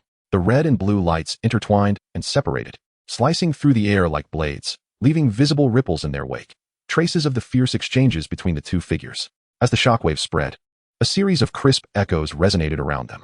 The blue light moved with the grace of a dragon, each turn executed flawlessly, demonstrating an exquisite mastery over power, while the red light seemed to foresee the blue's movements, consistently evading the blue's pursuit at the last possible moment. This was not merely a training exercise. It was a testament and verification of Akira and Izumi's own strengths. Suddenly, the blue light came to an abrupt halt, tracing a perfect arc in the air before accelerating violently like an arrow released from a bow, hurtling towards the red light. The red light appeared to have anticipated this, sidestepping effortlessly to avoid the strike. Yet, the blue light did not relent. Instead, it utilized the force of its turn to execute a series of rapid flips, quickly closing the distance to the red light. Akira's gaze sharpened, his blue aura surging, pushing his speed to the utmost limit. He then unleashed a powerful punch aimed directly at the red light's face. The red light's expression turned serious as it became ethereal once more, narrowly dodging the blow. However, the blue light and Amp, Appo's onslaught was relentless, a torrent of punches cascading like waves towards the red light. Izumi, under Akira and Amp, Appo's relentless assault, appeared increasingly flustered, yet she remained composed, seizing opportunities to counterattack. Finally, when the blue light's assault faltered for just a moment, Izumi seized her chance. Her eyes shimmered brightly as she activated her new kaleidoscope ability, capturing the blue light in its grasp. In the next instant, the blue light froze before her, as if encased in ice. Akira was taken aback. This was neither a binding technique nor an illusion. He could distinctly feel himself still in rapid motion, yet he was unable to reach the Izumi, standing mere inches away. Izumi rubbed her eyes, approached him with a playful smile, and then released the ocular technique. What kind of sorcery is this? Akira exclaimed, astonished. Izumi raised an eyebrow. Impressive, isn't it? This is the new ability awakened by my kaleidoscope. Curiosity piqued, Akira pressed on. What is the principle behind it? Izumi explained. The principle lies in using the Sharingan to capture you, and then manipulating the flow of time around you. Your perception of time slows down, which is why you cannot touch me. I call this ability slowed down. Powerful, indeed. Akira reflected. Izumi's kaleidoscope was of the diamond shape, belonging to the agile Uchiha clan. Initially, he had thought her seemingly frivolous kaleidoscope would lack formidable abilities, yet he was astonished by its overwhelming power. Akira remarked, with such a potent ability, Kuden and Appo's, you have chosen a more dignified name? Izumi chuckled. Since childhood, you and Appo's, always used speed to bully me. Even at home, you thumped around like a pile driver. I and Amp, Appo's, always thought, if only you could slow down a bit, then I might have a chance to defeat you. Well, this time you truly have won. The kaleidoscope and Amp, Appo's power is indeed extraordinary. Although illusions are ineffective against me, I currently have no means to counter your and Amp, Appo's, slow down, and Amp, Appo's. Can we not rename it? Izumi replied, no, I think the name suits it perfectly. Very well, if it pleases you. Izumi, I find it perplexing. Our true energy within is identical. So why is your speed so much greater than mine? Akira gathered his true energy, causing dozens of blue orbs the size of fists to float around him. Your chi transformation is still in its infancy. The speed of your chi flow cannot keep pace with your body's reactions, hence your speed fails to match mine. Without the Sharingan, you would have been defeated long ago. Izumi's eyes widened in realization. I see now. This isn't my fault. Before you returned, I never anticipated possessing such immense energy. Akira shook his head. You awakened your kaleidoscope and obtained a vast amount of chakra, which accounts for this situation. Don and Appo's, you have Susanoo? I do. As soon as Izumi finished speaking, a towering, 3-meter-tall skeletal frame, entirely pink, materialized around her. Its strength pales in comparison to my protective true energy. It looks hideous, consumes a lot, and cannot keep pace with my body at high speeds. For small-scale battles, it is entirely unnecessary. Akira nodded. How are your eyes? If they and Appos, suffering, refrain from using the kaleidoscope techniques. Izumi laughed. Don and Appos, worry. I can probably use slow down twice in a short span. Any more might be harmful. As for the illusion, it has little impact. Susanoo is demanding. But it's not severe enough to affect my vision. Since training with you, my bodily functions have improved significantly. As long as I don't overuse it, I shouldn't go blind. Yet, Akira remains somewhat unconvinced. Perhaps we should acquire some first-generation cells? Better safe than sorry. You've seen my memories. Sasuke nearly lost his sight the first time he used it. Izumi shot him a glare. I Don and Appos, want that. Just as you and Appos, thought in your memories. Both Uchiha and Senju clans possess immense chakra, but using the Sharingan requires substantial mental energy, which, in pursuit of stability, ultimately drains the body. Over time, the use of the Sharingan impacts one and Appos' physical capabilities. But I and Appos, am different. Through chi cultivation, I've enhanced both yin and yang, absorbing vast life energy from you through our dual cultivation, and I possess regenerative abilities. The so-called sage body is likely nothing more than this. Moreover, my strength and physique are growing stronger every day, so the possibility of blindness is virtually non-existent. Akira insisted, in any case, if you feel unwell, you must cease immediately. Never take risks with your safety. If you go blind, I'll have to procure someone else and Appos' eyes. Izumi sighed. Why don't you trust me? I really want tea. Akira countered, this ISN and Appos, a matter of trust, safety is paramount. Izumi remarked, your battle awareness has significantly diminished. You may be overly cautious. Akira retorted, you have been killing and causing havoc in the Umbu. Of course, you would be stronger than I. Izumi smiled wryly. Haven and Appos, I already left that life behind? I promised you I wouldn't engage in such deeds anymore. Akira shook his head. I Don and Appos, oppose killing, but not for monetary gain. That is too tragic. Those of us who seek the path should hold greater reverence for life. Otherwise, you will never reach the 9th turn. All right, I shall heed your words. Since delving into Akira and Appos' memories, Izumi had been flooded with entrepreneurial ideas, improved hanfu, perfumes, high-heeled shoes, handbags. In short, she wanted to sell all manner of luxury goods for women. As for the ninja's resolve, she had long since cast it aside. Chapter 33. A day of dilemma for Xiangling. The sun blazed fiercely, its scorching rays piercing the earth like a multitude of swords, enveloping the world in an immense steamer. In such unbearable heat, Xiangling finally welcomed the long-awaited summer vacation. She cherished her time in the Hidden Leaf Village, where the warmth of the resident's chakra was comforting. Everyone was exceedingly kind, and her classmates treated her well. No one coerced her into stealing information, nor did anyone drain her chakra for healing. In comparison to her previous life in the Hidden Grass Village, the leaf was akin to paradise. Her brother, Chiyoue, was like an angel sent by heaven to rescue her. The only source of her discontent recently was Chiyoue and Appos' girlfriend, Izumi, who had become increasingly intolerable. Stay at home and manage the shop. Your brother and I are preoccupied with wedding preparations, Izumi commanded. Xiangling's face fell. After finally having a break, she yearned to spend time with her classmates rather than tending to the store. Noticing her silence, Izumi threatened. So you Don and Appos, want your allowance anymore? Xiangling retorted, my brother will give me some. Izumi scoffed, he is asking me for allowance. Do you really think you can ask him? Dream on. Xiangling secretly calculated that her brother might not be dependable, but that was fine. After all, customers would come to buy things, and she could discreetly stash away a bit. Izumi, seeing the expression on her face, sneered, you're aware of my illusions. If you think you can hide money, you're sorely mistaken. Xiangling's face fell further. When my brother returns, I will tell him not to marry you, this wicked woman. Izumi smirked. Do you think he would dare? Just behave and manage the shop. If you perform well, I might even consider letting you and Sasuke be our flower children at the wedding. Xiangling and Appos' eyes brightened. I will do my best to manage the shop. She had harbored a crush on Sasuke for a long time, and didn't want to miss such a wonderful opportunity to interact with him. Izumi chuckled and reminded her. The lingerie ordered by Lady Aiko is in locker number 1. If she comes to collect it, make sure to hand it to her. Understood. The store bustled with customers, mostly affluent women picking up their orders. Little Xiangling, has my order arrived? Xiangling pointed to a locker along the wall. Please retrieve it from the corresponding locker using the number Izumi provided. If it's not there, the items have yet to arrive. Oh, new items again. This is much more convenient than before. Xiangling couldn't fathom why someone would spend 5,000 ryo on a pair of stockings. Back in the land of grass, a pair of over-the-knee socks cost less than 50 ryo. These wealthy women were truly fortunate, spending 5,000 ryo without a second thought.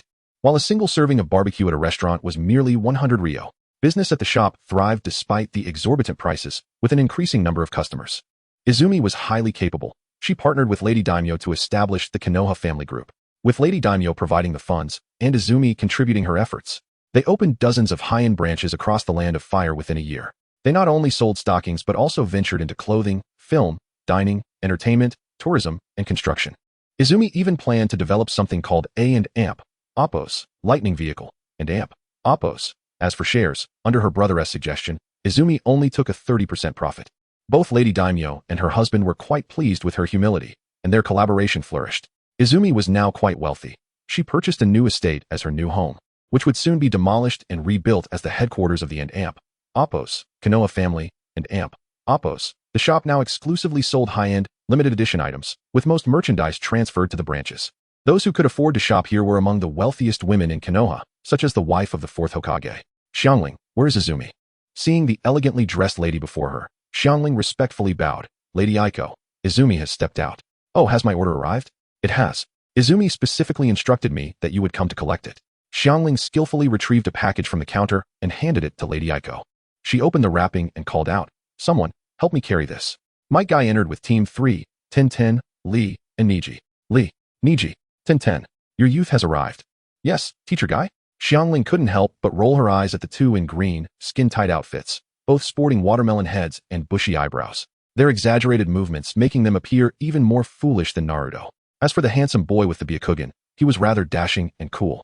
Being from the prestigious Hyuga clan, Niji, how handsome. Should I consider him? No, I can't betray Sasuke.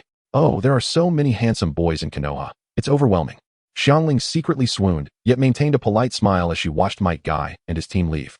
The shop returned to tranquility, interrupted only by the occasional hum of the fan and the distant sounds of children playing outside, breaking the monotony of the afternoon. Xiangling idly fiddled with the calculator on the counter, pondering how to discreetly save some pocket money without triggering Izumi and Oppo's illusionary surveillance. Just as she was deep in thought, a commotion outside interrupted her reverie. Welcome to the Konoha family. How may I assist you? She greeted reflexively with a professional smile, only for it to freeze upon recognizing the visitor. It was Sasuke, the very boy she had longed for. Sasuke, what brings you here? Xiangling's voice betrayed her excitement, her cheeks flushing involuntarily. Sasuke paused slightly at her surprise, then resumed his usual aloof demeanor. I'm looking for Izumi. Xiangling sidled closer, shyly suggesting. Izumi has stepped out, but will return shortly. Why not come in and wait? Sasuke glanced at her expressionlessly before turning to leave. I and Oppos, LL come back tomorrow. How frustrating. Watching Sasuke and Oppos' retreating figure, Xiangling felt a twinge of annoyance. Sasuke was nearing graduation and was certain to become a ninja.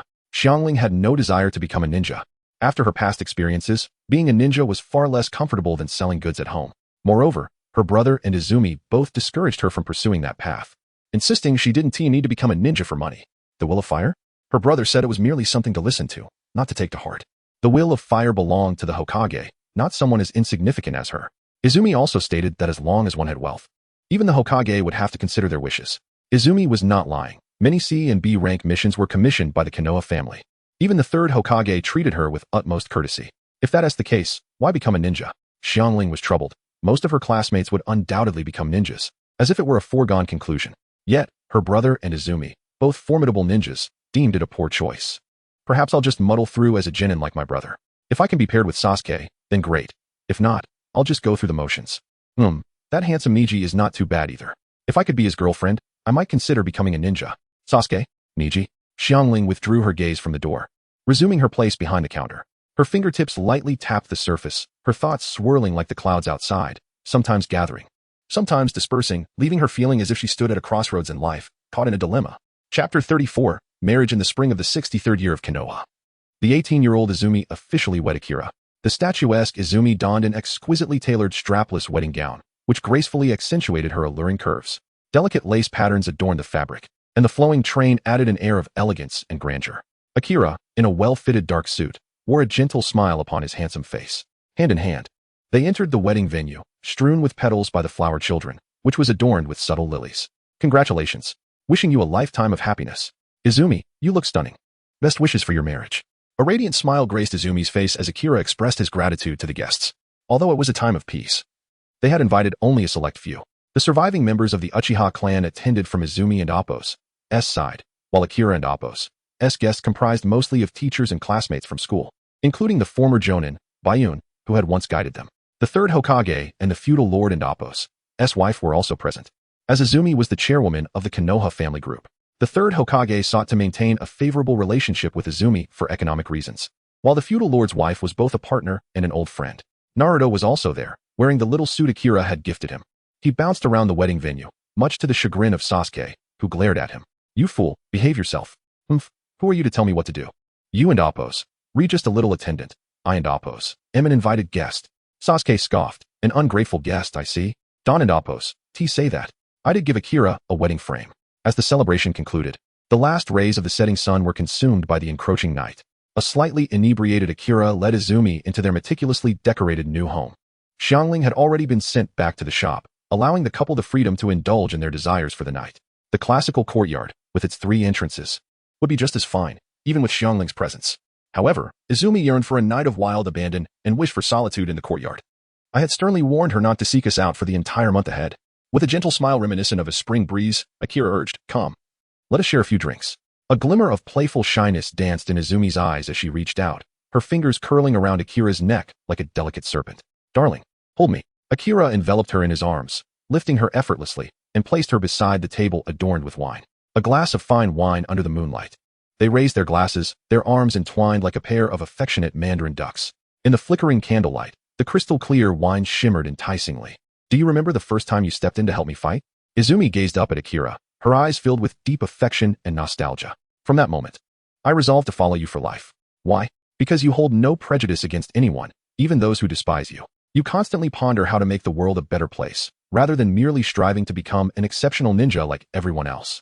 I often hesitate when it comes to taking action." Izumi smiled gently. "Stop deceiving me. You are already engaged in such endeavors. By connecting me with the feudal lord's wife, you aim to utilize economics to dismantle the ninja village system and the aristocratic rule of the Land of Fire." Akira laughed heartily. "You truly perceive much. I simply wish to enhance productivity, allowing ordinary people to live better lives. Money, to us, is merely a tool for transforming the world, gradually altering the living conditions of ninjas, inching the world towards our aspirations." Izumi gazed at him, her eyes brimming with fervent love. "Your people seem devoted to bettering the world." Akira replied earnestly.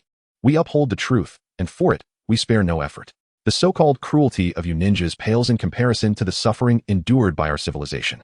The villages and nations you speak of are but a jest in our eyes. Our goal is the stars and the seas, aspiring to rival the divine with our mortal forms." Izumi bit her lip, struggling to articulate her counterarguments. Having glimpsed Akira's memories, she understood the depths of their suffering. The triviality of losing a companion, who was not even a girlfriend, and the ensuing desire for destruction truly seemed ludicrous. "You look wonderful today." Akira chuckled. "Men should exude handsomeness." Izumi's slender fingers brushed lightly against his cheek. "You are not of the handsome sort, like that figure in your memories. You are so striking that it incites envy in women." "Are you teasing me?" "Perhaps." Izumi giggled. "But it is getting late. I must learn Chinese from you. Can you use shadow clone jutsu to study with me tonight?" As the night deepened, the intoxicating aroma of wine permeated the air, mingling with the soft pink aura. The two Izumis lay entwined, their legs coiling like serpents, the alluring scent enveloping Akira in a dizzying spell. After their honeymoon, the former Uchiha Izumi officially changed her name to Akakumi and relinquished her identity as a ninja to fully pursue a business career. Under her meticulous management, the Konoha family group rapidly expanded its operations, branching into emerging technologies beyond traditional commerce. Izumi hired Konoha ninjas to procure large quantities of cement from the land of Earth, and recruited numerous craftsmen to construct a 30-story steel and concrete skyscraper as the headquarters on the former site of the Konoha family. In this era, erecting a modern building was not particularly challenging. Finances were not an issue. However, local residents complained about nighttime construction disrupting their rest. Ultimately, the third Hokage had to intervene and mandate that construction cease after dark to avoid disturbing the public. Meanwhile, Akira busied himself with drafting proposals, recruiting management personnel, and training sales staff, occasionally visiting the feudal lord and Appos' residence to discuss the group and Appos' operations. Both were seldom at home, employing for shadow clones, yet still overwhelmed with tasks. 3 months later, as the first warm rays of early summer sun illuminated the nearly completed headquarters of the Konoha family group, Xiangling prepared for her graduation assessment at the Ninja Academy. In their newly purchased residence, Izumi advised Xiangling, "Just do enough to pass. Come back to help me afterward. The group has many matters, and your brother and I are swamped." Xiangling shook her head vigorously. "You're so stingy. I won't help you." Izumi retorted angrily. "You eat my food and wear my clothes, hoarding secret savings, and yet you dare call me stingy? Huh. I tell you, do not become a ninja. Otherwise, I will not give you a single coin."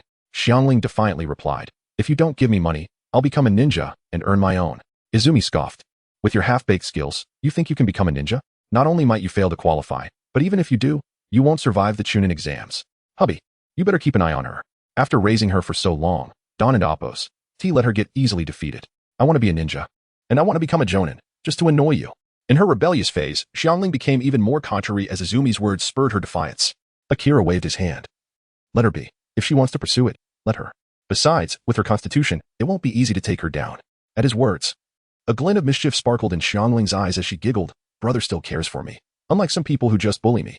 With that, she made a face at Izumi and skipped out the door, leaving Izumi fuming in place. Akira chuckled softly, approaching Izumi and gently stroking her back to soothe her. Do not be upset. Xiangling is still young and should grow alongside her peers. Izumi sighed, expressing her helplessness. If your memory serves you right, Orochimaru is set to invade Konoha this year. At that time, I will keep an eye on Sasuke. She will be in your care. Akiha inquired. Will you save the third Hokage? Izumi replied with bitterness. It would already be merciful of me not to assist Orochimaru. How could I possibly save the third? Should the Uchiha clan perish entirely? Regardless of whether the third once harbored thoughts of annihilating the Uchiha, he must bear the responsibility for the innocents who have lost their lives. Listen closely. I do not blame you for my mother's death. But if you dare to rescue the third Hokage, it will be a matter of life and death between us. Akiha responded, I never suggested saving him. Can you refrain from speaking of death so readily? I merely worry that you might lose your clarity, fearing you might take an extreme path like Obito or Itachi. Hearing this, Izumi smiled faintly and gently said, Rest assured, I will not aid Orochimaru. I simply wish for the third to meet his end. Chapter 35. The Book of Seals Are Ninjas Lecherous? The answer is undoubtedly affirmative. Within the realm of ninjas, the suppression of emotions and the restraint of desires are the norm. Once these long-repressed feelings are liberated, they surge forth like an unstoppable tidal wave. Izumi is one such individual. Besides Izumi, there are many others like her. Even the third Hokage is not immune to the shackles of lust. In the stillness of the night, after the third Hokage had painstakingly sorted through mountains of paperwork, he returned home only to find Naruto stealthily rummaging through his belongings. What brings you to my home at such an hour? The third Hokage's voice echoed suddenly behind Naruto, startled by the unexpected sound. Naruto quickly reacted and formed a hand sign, seduction jutsu. With a resounding boom, a cloud of white smoke enveloped the area.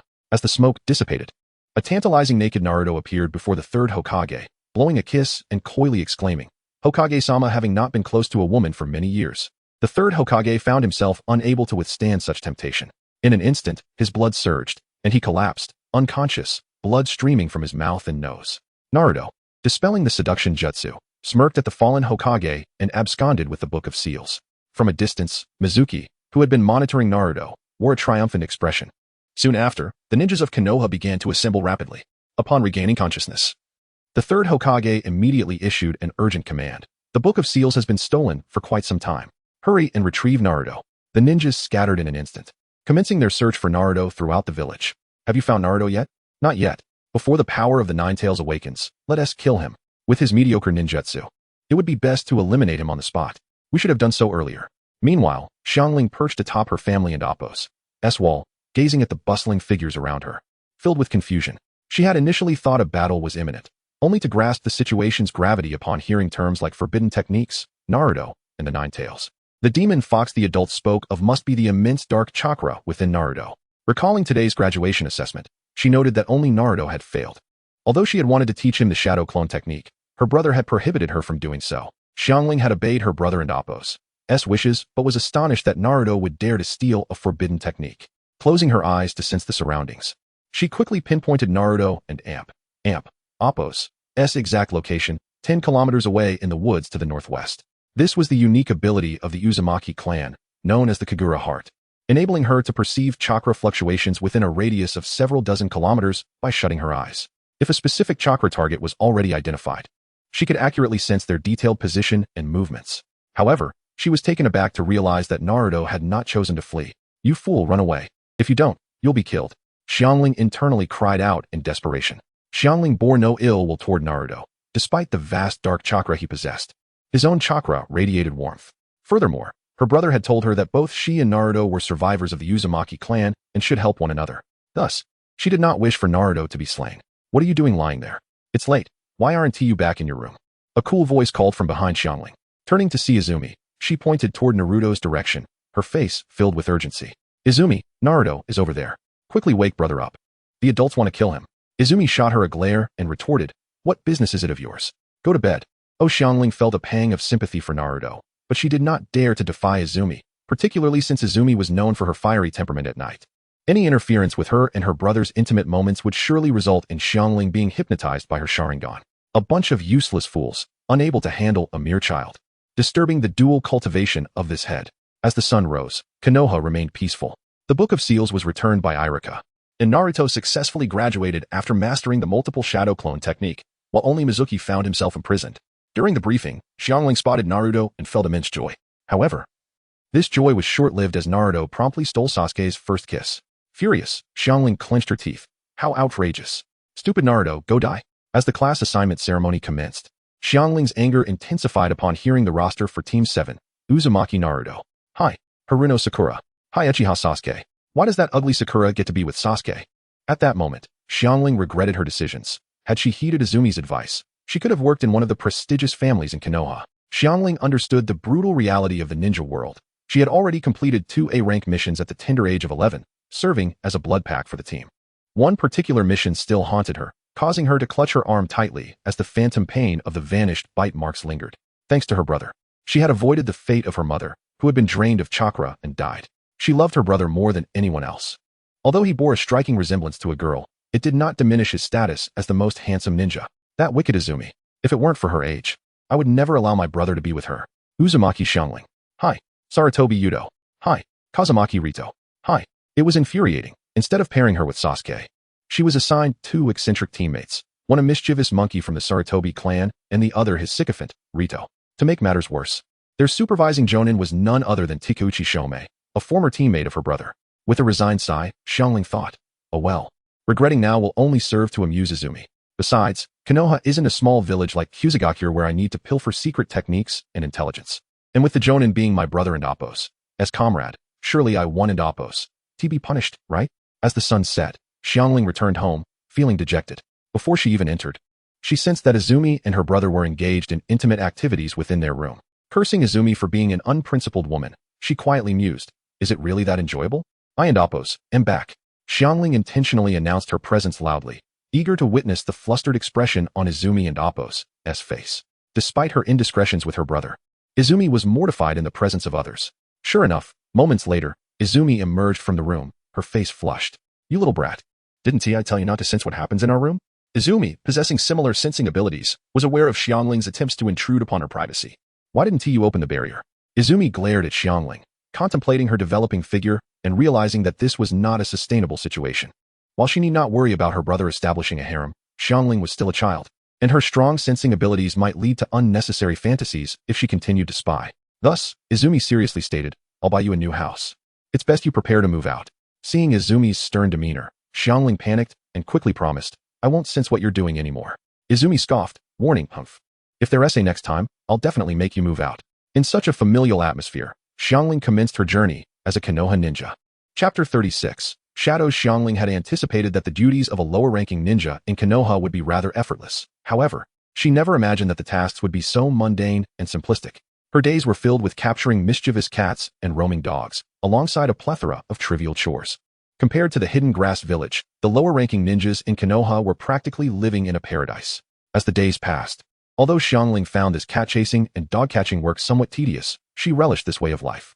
Before heading out, Xiangling informed her family, Izumi, I want to be home for dinner in the next few days. I and Appos, V taken on a significant task, and I must go to the neighboring village to harvest rice. Upon hearing this, Izumi immediately switched to teasing mode. Oh, not bad. Have you decided to become a farmer? Xiangling felt a pang of bitterness but feigned strength. What's wrong with being a farmer? I enjoy this down-to-earth work. It's quite meaningful. Akiha chimed in. Indeed. Labor is the most glorious. Xiangling, you are the pride of our family. Izumi clapped and laughed. Xiangling, go for it. I'll treat you to chicken legs when you return. Xiangling rolled her eyes, thinking, these two are clearly laughing at me. I'm off. Just as Xiangling departed, Izumi began changing her attire to go out. Clad in a ninja outfit and carrying a backpack, she looked as if she was about to undertake a mission. Akiha, noticing her demeanor, furrowed his brow. Where are you off to? I'm heading to the land of waves. Huh, what for? Izumi and Appos' eyes flickered as she feigned calmness. Oh, just to engage in some seafood import business. Akiha eyed her suspiciously. Are you sure it's business and not an assassination? Izumi pouted. Really, dear? Why would I lie to you? Akiha was not swayed. Speak the truth. Seeing that her ruse was failing, Izumi finally confessed. Kakashi's team is escorting a bridge builder out of the village, and I suspect they have been tasked by the Land of Waves. Kato, the wealthiest figure in the ninja world, must not perish at the hands of Zabuza. Otherwise, we could never access his wealth again. Thus, I intend to arrive in the Land of Waves before Kakashi's team sees Kato's fortune while he is still alive. Though Kato publicly presents himself as the president of a shipping company, he is secretly a mobster. He has amassed considerable wealth through drug trafficking and illicit goods. And such ill-gotten gains are too enticing to pass up. Akiha, alarmed, remarked, even though Kato's underlings are merely thugs, Zabuza and Haku are formidable foes. Even if you can handle them, it will undoubtedly attract attention. Izumi, brimming with confidence, replied, rest assured, I possess the Sharingan, and covertly controlling Kato will be a cinch. Once I acquire the money, I will return unnoticed. As for Zabuza and Haku, I'll leave them to Kakashi's team. Sasuke also needs to grow. Akiha shook his head, cautioning, your optimism is misplaced. What if the Akatsuki sets their sights on you? Izumi retorted, do not worry. I have served as a squad leader in the Umbu for several years. I am capable of handling this. I will utilize transformation techniques to avoid drawing attention. Akiha felt he might be overreacting but remained serious as he advised Izumi. Exercise utmost caution. Your original self is long gone, and the future has been altered by me. Anything could happen. Understood, she replied. Maintain a low profile and ensure Kakashi's team remains oblivious to your presence. Izumi nodded vigorously. Got it. I'll handle things, you need not worry. My dear, I'm off, and I'll return swiftly.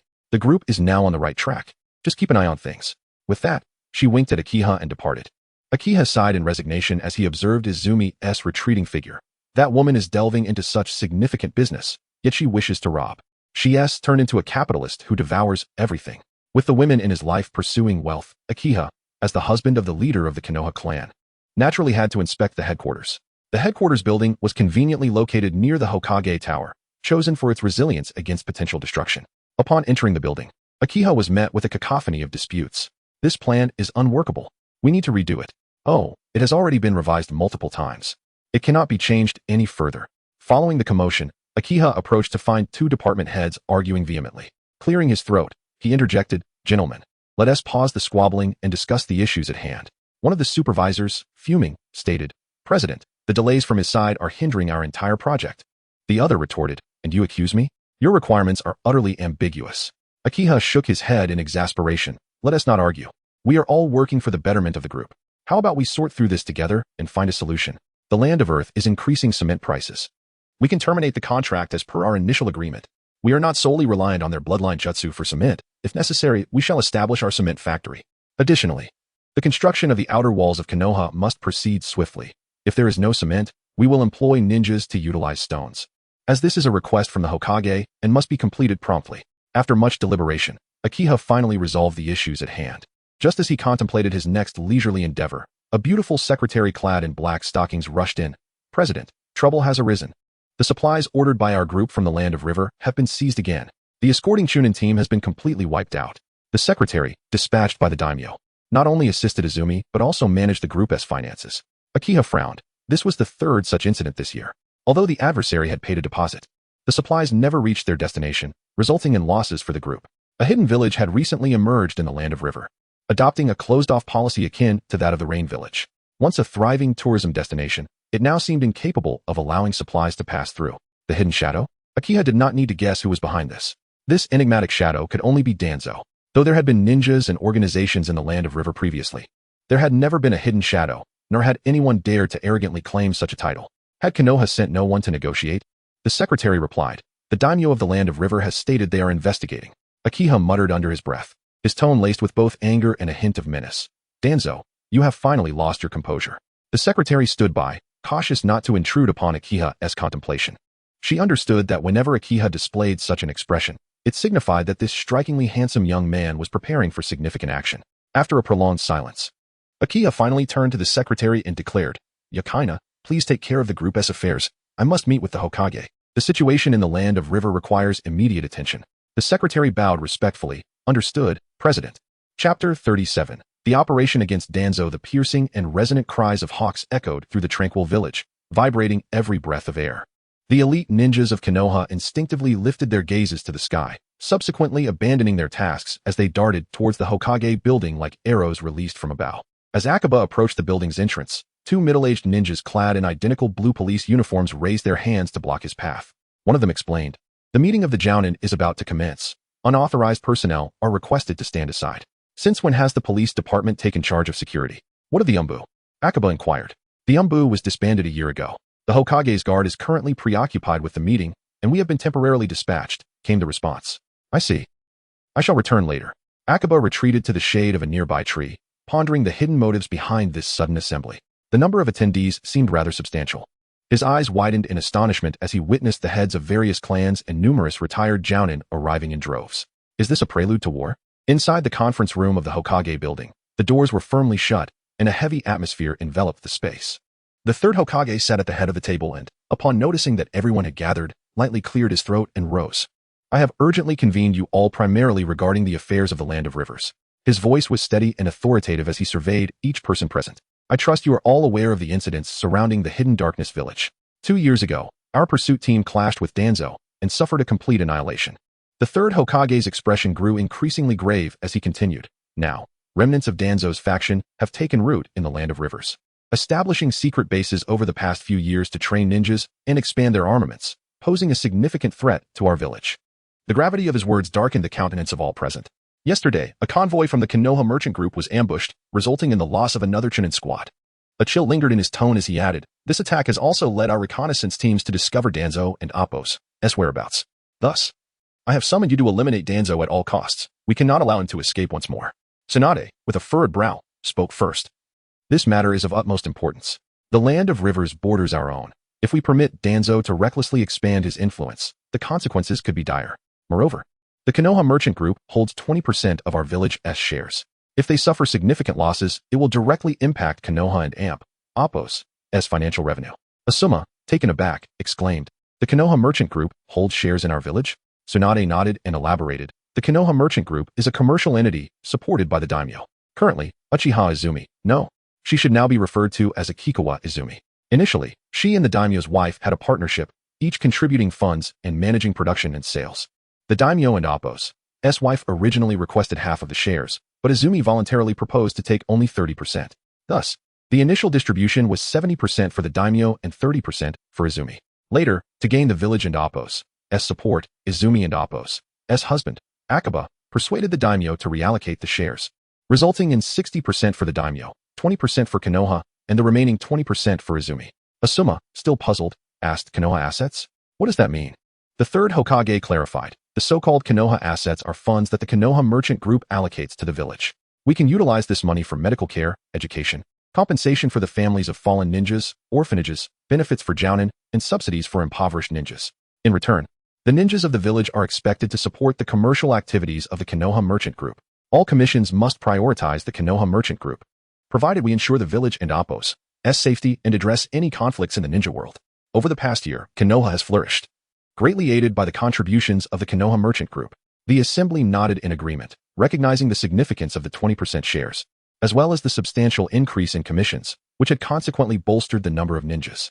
Mitsuhide stated, "The daimyo has urged us to swiftly resolve the issue of Danzo, and the ministers of the Land of Rivers have jointly authorized us to act across borders against his treachery. They have claimed that they have never intended to oppose Konoha, and the current predicament stems from Danzo's coercion of the daimyo. Narashikaku, you are responsible for the operational plan. The village will retain only essential personnel. The rest is at your discretion," the third Hokage directed, his gaze fixed on Narashikaku. "This mission is akin to a small-scale war. We must act swiftly to prevent other great nations from seizing the opportunity. The intelligence on Danzo and Appo's ninjas is included in the mission brief. Plan accordingly to eradicate his forces entirely." Shikaku nodded solemnly. "Very well, everyone. Prepare yourselves," the third Hokage signaled, allowing the assembly to disperse. Shortly after the Jounins departed, Akaba hurried into the Hokage's office, where the third Hokage sat behind a massive desk, engrossed in a mountain of documents. Akaba's entrance seemed to pass unnoticed until he lightly cleared his throat. The old man finally looked up, his eyes revealing understanding. "Is it regarding the Land of Rivers?" Akaba nodded, saying, "Rumors suggest that the first shadow of the Land of Rivers could be Danzo." The third Hokage's expression remained stoic. "It is not a possibility. It is a certainty." Confused, Akaba asked, "If you already knew, why wait? Just eliminate him." The third Hokage sighed, a hint of resignation in his voice. "You underestimate the complexity of the situation." Akaba chuckled in disbelief. How complicated could it be? Just take a large force and flatten him, right? Danzo's defection has only been 6 years. No matter how he schemes, he cannot possibly amass a force to rival Konoha. The third Hokage shook his head, his demeanor serious. Danzo possesses multiple secret bases in the Land of Rivers, and he has established operations in other nations as well. The Hidden Darkness Village is merely one of his many strongholds. 5 years ago, I personally led a team to hunt him down. To him, that village holds little significance. It is merely a change of base. Akiba fell silent at these words. If Danzo resorted to guerrilla tactics, there would be little recourse. Among the Umbu were many elite ninjas, each a master in their own right, yet one by one they vanished during missions. Danzo had years of experience as a Hokage advisor, and he understood Konoha's weaknesses all too well. As Konoha's adversary, his tactics were far more cunning and ruthless than Akiba had imagined. Moreover, he was skilled in manipulation, and each of his pawns could potentially become a terrorist. A direct military assault would not only fail to resolve the issue, but could also grant him an advantageous opportunity. Are we really going to let him go unchecked? Akiba questioned. Unchecked? Do you think that is how the Umbu members perished? The third Hokage's voice was tinged with anger. Those who discovered his movements have mostly met silent ends, with only a handful able to relay information back. Without concrete intelligence, deploying more personnel would likely yield little effect. Furthermore, other ninja villages eye Konoha with suspicion. I cannot simply dispatch all our ninjas to pursue Danzo. Chapter 38. The Vanguard. Did you urgently summon the elite shinobi because you have discovered Danzo and Appo's whereabouts? The third Hokage cast a fleeting glance at him and replied slowly, yesterday. His subordinates attacked your convoy, allowing the tracking team to find his trail. Akiha's expression turned grave. Do not underestimate him. His strength is no longer comparable to that of 5 years ago. The third Hokage furrowed his brow. Are you aware of his condition? Akiha nodded. The Land of Rivers was previously our ally, maintaining a cordial relationship. However, since the emergence of the Hidden Darkness Village, the Land of Rivers has adopted a hostile stance towards us. I suspect Danzo has been manipulating the daimyo, which is why he has been able to conceal himself there. Therefore, I invested in some investigations and discovered that Danzo has implanted the cells of the first Hokage and possesses a multitude of Sharingan. With these Sharingan and the power of the first Hokage, he can perform the Uchiha clan's forbidden technique, Izanagi. Izanagi? The third Hokage was taken aback, evidently unfamiliar with this forbidden technique. It is a terrifying ocular technique that distorts reality at the cost of one's eyesight. It can turn unfavorable events occurring within a certain time frame into mere illusions, while manifesting beneficial occurrences into reality. The duration of the technique varies from person to person. For each Sharingan Danzo uses, he can maintain this state of illusion and reality for approximately 1 minute. In other words, until his Sharingan are exhausted, he is practically invincible. Akiha meticulously recounted all the intelligence regarding Danzo to the third Hokage. Why did you not report such vital information sooner? The third Hokage inquired. Akiha shrugged helplessly. I rushed to inform you as soon as I received the intelligence, but you were in a meeting, and I could not enter. The third Hokage nodded slightly. Fortunately, it is not too late. You have done well. This information is crucial. I hope it proves helpful. He earnestly advised Akiha, this time, do not involve yourself. Stay in the village. It needs powerful shinobi to guard against enemy ambushes. Akiha readily agreed. With so many of his family's enterprises in Konoha, he certainly did not wish for any destruction. As he departed from the Hokage building, Akiha still felt a twinge of concern. He was not worried about Konoha's ability to fight back. Danzo was formidable, yet his hastily trained subordinates could not possibly contend with Konoha. His fear lay in the possibility of guerrilla tactics. If Danzo truly intended to escape, capturing him would be exceedingly difficult. The ability to distort reality afforded by Izanagi was simply too overwhelming. Akiha even contemplated gathering some Sharingan for Izumi's protection. However, with the third Hokage deploying so many elite shinobi, even if they could not eliminate Danzo, the majority of his men would likely not survive. As for Danzo, should he escape this time, Akiha resolved to place a hefty bounty on him. Once Izumi acquired Kato's assets, he would add an additional 30 million ryo to the bounty, inciting the Akatsuki to turn on him. Moreover, Danzo was already on the wanted list, with the daimyo of the Land of Fire offering a bounty of 50 million ryo. An additional 30 million might even prompt Pain to take action. Regardless of the outcome, it would be a lucrative venture. Konan would waste money. Kakuzu had saved diligently for many years, yet she could squander it in 10 minutes. The Akatsuki was currently in need of funds and might already be searching for Danzo. While Akiha pondered these matters, the third Hokage was meticulously orchestrating an operation to encircle Danzo. The elite shinobi quickly gathered and set off, dividing into various teams, advancing towards the Land of Rivers with unparalleled swiftness. At that moment, within the shadows of the Land of Rivers, Danzo sat in his dimly lit chamber, his expression grim, as if sensing the impending storm from Konoha. A group of incompetents, tracked back to my lair, he scoffed, a glint of cruelty flashing in his eyes. His subordinates remained silent, paralyzed with fear.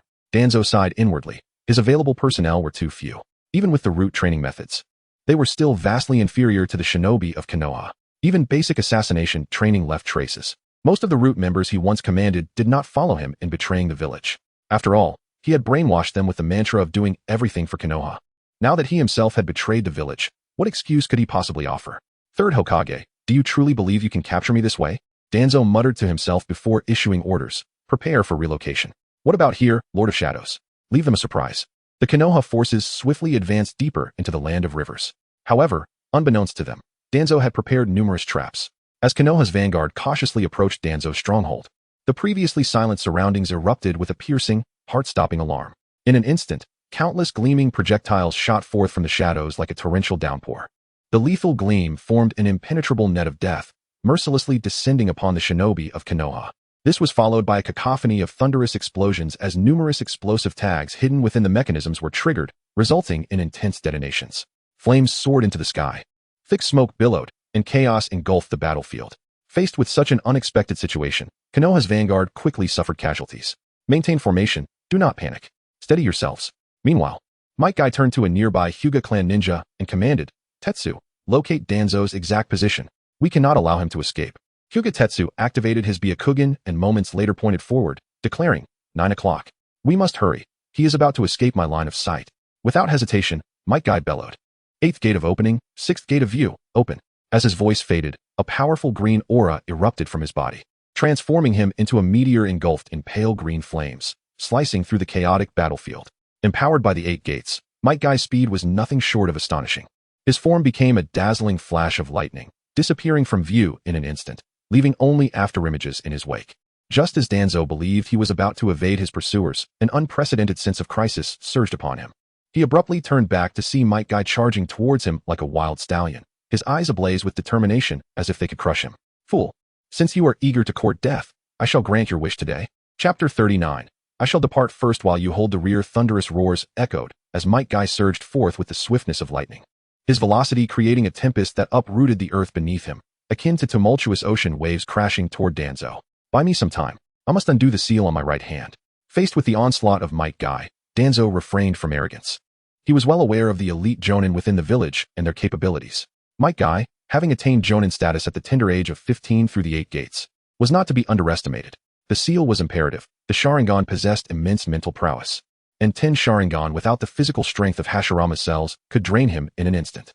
Furthermore, Hashirama's cells would devour his body, and should his chakra wane, it would backfire upon him. Here he comes. Stop him. Quick. The speed of Guy was beyond the reach of their eyes. Danzo's subordinates, aside from the ever-loyal A and B, were mostly fledgling children, some merely 12 or 13 years old. Faced with a master of Guy's caliber, they were utterly powerless. Danzo sacrificed numerous lives to lift the seal. Fall back. Assist me from the sidelines. Guy glared at the grotesque Sharingan on Danzo and Appo's right arm, his fury boiling within. Danzo, how dare you treat the Uchiha clan in such a manner? I shall seek justice for them today. Danzo merely snorted, dismissing any futile arguments. Inhaling deeply as he swiftly formed hand seals. With a sudden thrust of his chest and a slight parting of his lips, he bellowed, Wind release, vacuum sphere. A barrage of wind-infused chakra surged forth like bullets, creating transparent projectiles that sped toward the rapidly approaching Might Guy. The rapid-fire wind release shattered everything in its path, earth, stone, and flora alike. Guy transformed into an afterimage, deftly evading Danzo and Appo's wind technique while circling around Danzo and Appo's left flank, maintaining distance and dispatching a few minor foes along the way. Damn it, his speed is too fast. Cries of despair rang out as the lesser ninjas fell one after another. Graduating at 7 and attaining jonin status by 15. Guy was far from a fool. He dared to pursue alone, bolstered by his experience against the Sharingan and comprehensive intelligence on Danzo's abilities. The ocular prowess of Shursui had been sealed away by the 3rd Hokage during Danzo's imprisonment. Thus he had no fear of Danzo disrupting his consciousness. The real threat lay in Izanagi. This Uchiha forbidden technique was formidable, and without intelligence, one would certainly suffer great losses. Yet, once the technique and Appo's principles were understood, countering it became far less daunting. Information is a decisive factor in the outcomes of ninja battles. No matter how potent a jutsu, once its principles are known, countering it becomes straightforward. Guy opened the gate of opening to enter a semi-open state, reducing his own consumption and damage. This strategy would both threaten Danzo and buy time for reinforcements to encircle him. 6 years prior, inspired by Kakashi, he had honed his body and chakra continuously. Though the results were not ideal, he had significantly mitigated the burdens and aftereffects of the 8 gates. Even if he could not defeat Danzo in the state of opening, it would suffice to hold out until his allies arrived. Swish. The sound of shuriken slicing through the air accompanied by explosive tags rained down upon Guy's position like a storm of steel. Boom. The explosions echoed relentlessly, engulfing Might Guy in a tempest of flames. Did we get him? One minor ninja asked. Using their sensory techniques, another pointed ahead, there.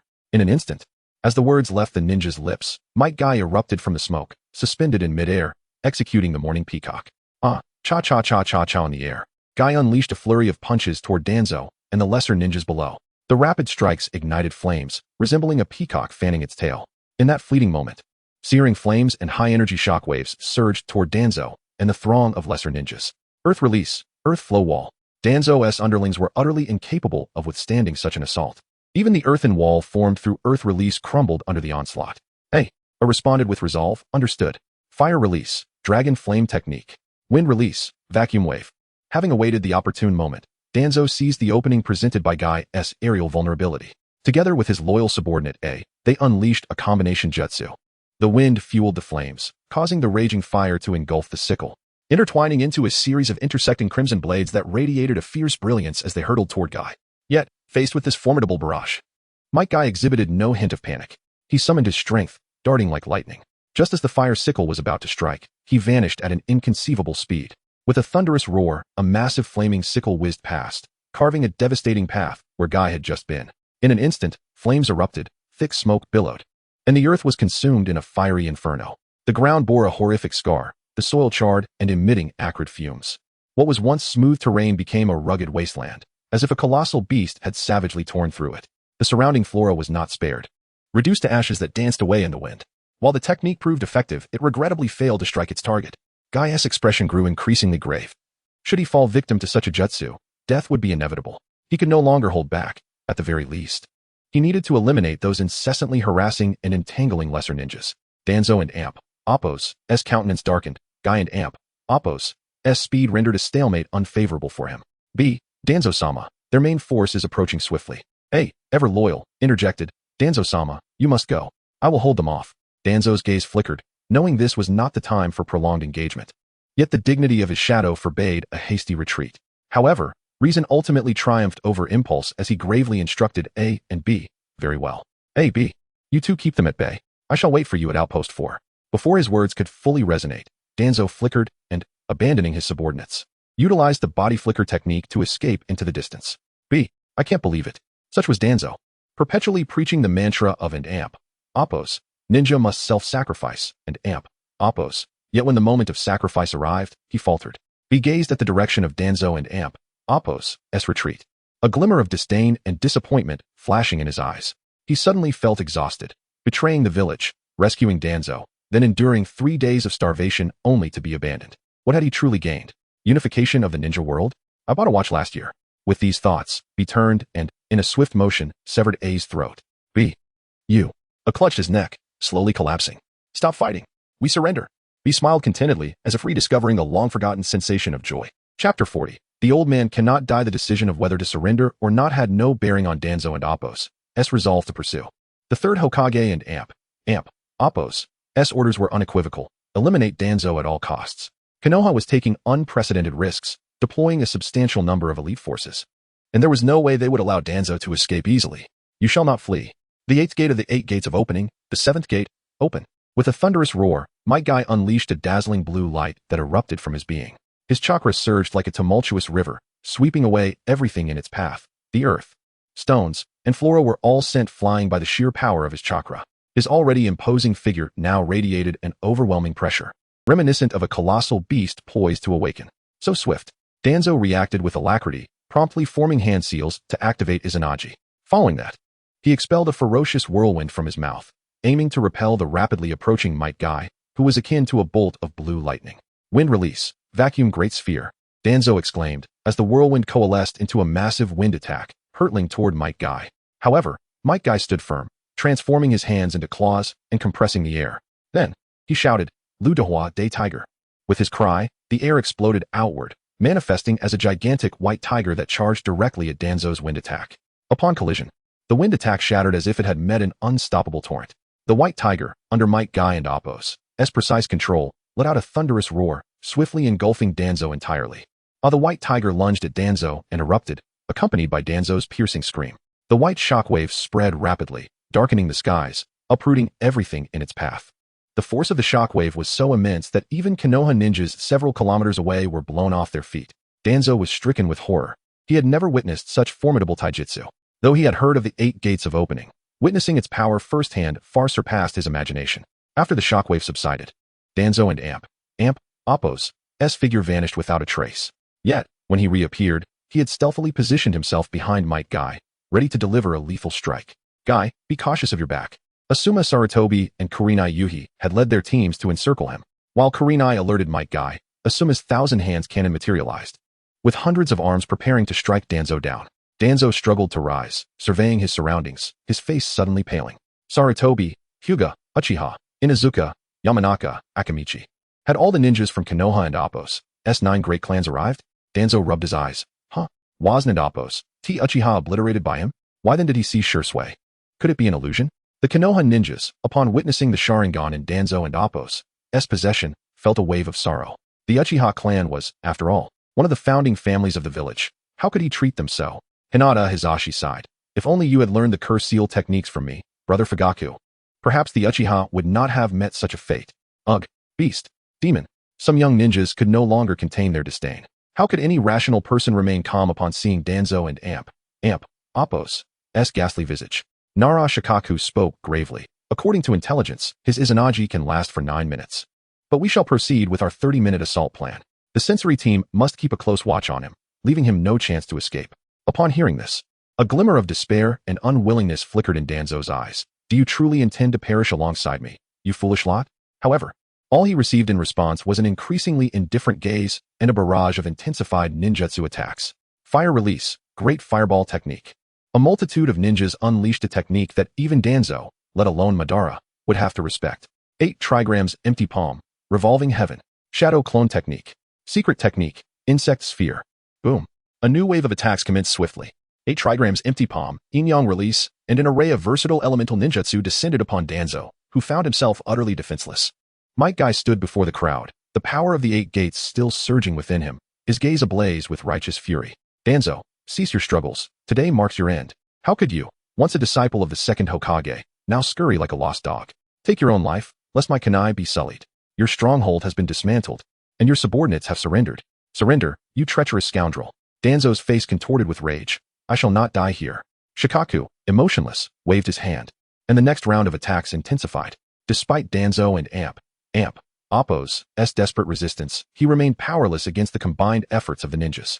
His figure grew increasingly indistinct under the onslaught of ninjutsu, only to reappear again. Danzo attempted to flee, momentarily breaking through with his Izanagi. Yet, under the keen senses of the Nara clan, he was unable to escape. Cornered, he resembled a mouse besieged by cats, darting left and right, but finding no escape. His aged face, twisted by overwhelming anxiety and despair, appeared as fragile as a flickering candle, ready to extinguish at any moment. Lord Danzo, where are you off to? Uchiha Fugaku's mocking voice echoed near him, causing Danzo to momentarily lose focus. Another illusion? Am I truly to perish here? With a sound of slicing air, Danzo was pierced by a barrage of kunai, resembling a hedgehog. I cannot die. I am the man destined to bring change to this world. I must not die. I cannot. At that moment, Danzo and Appo's Sharingan had completely closed, and he crawled feebly on the ground. The Konoha ninjas observed him coldly, refraining from further action. In the world of ninjas, the essence of survival is not determined by one and Appo's lifestyle, but rather by how one confronts death. Danzo and Appo's cowardice and indecision incited their disdain. Pride, like a roaring flame, pierced through Danzo's cold body, dispelling the last remnants of darkness within him. Danzo's lifeless form lay quietly, his features seemingly softened. His death signified the conclusion of a dark chapter in history. The Konoha ninjas silently surrounded him, each face reflecting a complex array of emotions, some marked by disdain, others by indifference. Might Guy and Appo's eyes revealed an indescribable weariness and relief as he approached Danzo and Appo's corpse, bowing his head in silent contemplation of this former leader. Asuma exhaled a smoke ring, appearing quite at ease, remarking that Danzo had never embodied the essence of a true ninja, and it was absurd that the elder had once prized him so highly. Kurenai rolled her eyes. Asuma, spare us your remarks. Is there any need to undermine your own father's legacy? Only after Danzo had bled his final drop did Nara Shikaku finally speak. Take care of the body. Prepare to return to the village. Leave the reporting to me. The group chuckled in unison, their gazes turning toward Shikaku, who was busily coordinating the battlefield cleanup. Shikaku shook his head in resignation, a smile playing on his lips. You lot only know how to create trouble for me. Chapter 41. The inevitable conclusion. In the opulent and resplendent mansion of the Land of Waves, an air of tranquility enveloped the spacious and luminous hall. At its center lay a set of genuine leather sofas, where Kato reclined languidly, crossing his legs nonchalantly. In his hand, he clutched a state-of-the-art wireless communication device, its screen flickering with a dim glow, maintaining contact with Zabuza, who lay in bed far away. Hey, Zabuza, those guys are about to finish building the bridge. Have you prepared for the assault I instructed? Kato called urgently into the device. Yet, all that met him was an unsettling silence, punctuated only by a faint crackle of static. Hello, Zabuza. Hey. Kato's patience began to wane, and his frustration erupted like a volcano. After cursing the uselessness of his subordinate, he hurled the communication device to the ground with a violent crash. The resounding shatter echoed through the hall, scattering the device's fragments across the floor. Kato sprang to his feet, resolved to personally lead his bodyguards in search of the disappointing ninja. Just as he prepared to stride out, a mysterious figure materialized silently from the shadows in the corner of the room. Who goes there? Kato's two bodyguards were the first to sense the anomaly, instinctively reaching for their swords at their waists. A beautiful face emerged, barely discernible in the dim light. Suddenly, a flash of icy blue light pierced the darkness, and in an instant, the once formidable bodyguards collapsed to the ground as if their strings had been cut. Kato trembled in fear, his legs giving way as he fell heavily onto the cold, hard stone tiles. His face was a mask of terror, eyes wide as he stared at the woman before him, stammering, "Are you human or ghost?" The woman before him defied all his previous perceptions and imaginings, especially her eyes, which glimmered with a mysterious blue light, concealing unfathomable horrors that sent chills down his spine. Expressionless, her gaze was as frigid as ice, silently locking onto Kato's. He observed as the tomo in her eyes began to spin rapidly, creating a mesmerizing vortex. Concurrently, an invisible, potent force emanated from her gaze, infiltrating the depths of Kato's memories. In that fleeting moment, Kato became as immobile as if ensnared by a binding jutsu, rendered a mere puppet at her mercy. Meanwhile, Kakashi's team was taking a respite, with Zabuza recuperating in bed, oblivious to the events unfolding in this chamber. No one noticed the actions of the woman, nor did they perceive the occurrences within the room. Even the boy named Haku, who diligently cared for Zabuza's injuries, remained oblivious. As Kato's band of rogue ninjas could not infiltrate his luxurious abode, the so-called bodyguards were merely two arrogant wandering samurai. Though they possessed a rudimentary understanding of Iaijutsu, they were fundamentally inexperienced, lacking even the basic skill of converting physical energy into chakra. To Suimei, with her Sharingan, they were inconsequential. A mere glance was sufficient to dispatch them. Suimei's beautiful and enigmatic Sharingan sparkled with an eerie luminescence, penetrating Kato's soul as she fixed her gaze upon him. As the seconds ticked by, her consciousness delved deeper into Kato's mind, seeking out his most concealed secrets and memories. As those memories surged into her consciousness like a tidal wave, her eyes widened in disbelief at Kato's astonishing wealth. Within this unassuming mansion lay a staggering sum of cash amounting to billions. Stacks of pristine bills towered like mountains, accompanied by a dazzling array of diamonds, emeralds, and a plethora of gold and silver treasures, all beyond counting. Most ninjas would never accumulate even a fraction of Kato's wealth in their entire lives. Through Kato's memories, she learned that he was not only trafficking contraband in over a dozen countries, but was also systematically acquiring other companies. His intent to prevent the Land of Waves from constructing a bridge stemmed from a desire to monopolize its resources and wealth, ultimately seeking dominion over the entire nation. Estimating Kato's total assets, Suimei concluded that accounts across various nations totaled nearly 100 billion, supplemented by precious metals and gems, likely amounting to 200 billion. A headache brewed within her. Transferring such a vast fortune to her name in a short span was untenable. With her chin resting on her left hand, she surveyed the entranced Kato with a somber expression. Kato was of no further use. He had to be eliminated. However, it was imperative that his death be discreet. Only thus could she assume his identity and gradually relocate his assets. As the blue light faded, Suimei closed her Sharingan, and Kato ceased to breathe. She then retrieved 3 scrolls from her chest, laying them before the corpse and deftly unfurling them, swiftly forming intricate hand seals. With a decisive motion, a resounding bang echoed through the room. A brilliant light flashed, and the lifeless body vanished without a trace. Simultaneously, a distinct human figure began to materialize within the unfurled scrolls. Suimei, once a captain of the Umbu and a member of the pursuit unit, had long mastered the art of eliminating corpses and erasing all traces of existence. The bodies of ninjas could divulge many secrets, including unique jutsu, chakra properties, and the components of any medications used.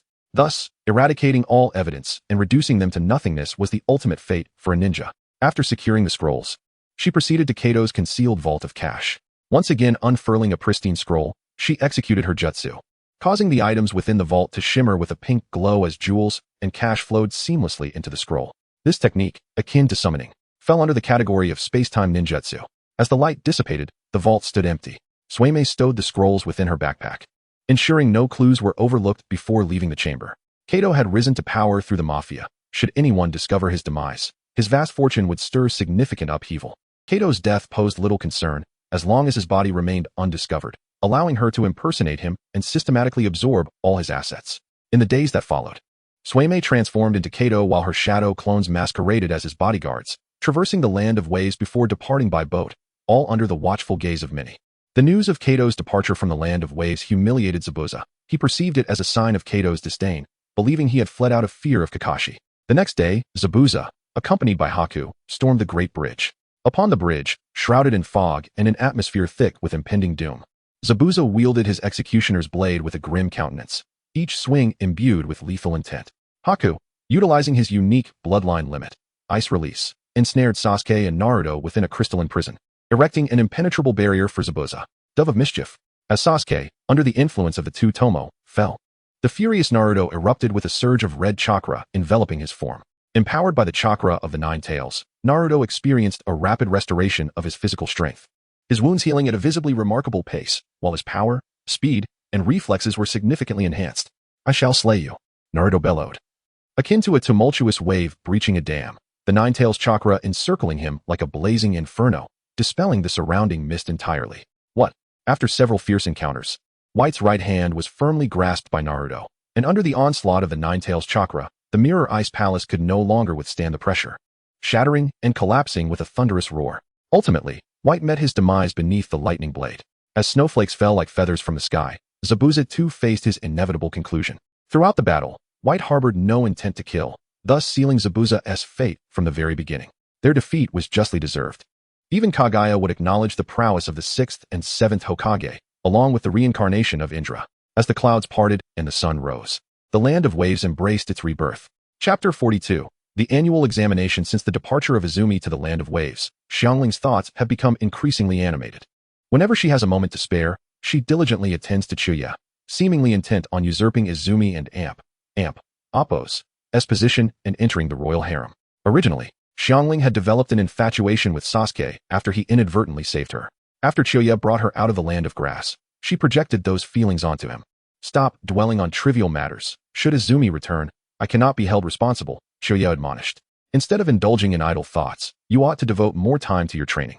Embarrassed by Chuya and Appo's insight into her feelings, Xiangling and Appo's face flushed crimson, and she stammered, I wasn't and Appo's thinking of anything.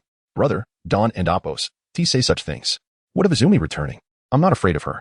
Observing Xiangling's flustered demeanor, Chuya felt a headache coming on. Initially, he had considered taking her under his wing, yet as time passed, he found himself developing a sense of familial affection. Furthermore, the nature of martial arts dictates that dual training does not imply simultaneous engagement with two women. At least not for him. If you truly aspire to become a ninja, you cannot afford to be lazy every day. The chunin exams are no trifling matter. There are real risks involved, he cautioned. As a genin, you possess ample free time. If you do not seize the opportunity to train, you will regret it in the future. Xiangling pouted. Brother, your training methods are dreadfully dull. Sitting still all day, is that really training? Chuya sighed in resignation. Shall I ask Teacher Kai to instruct you in the 8 Gates technique? Xiangling replied. Brother, that sounds exhausting.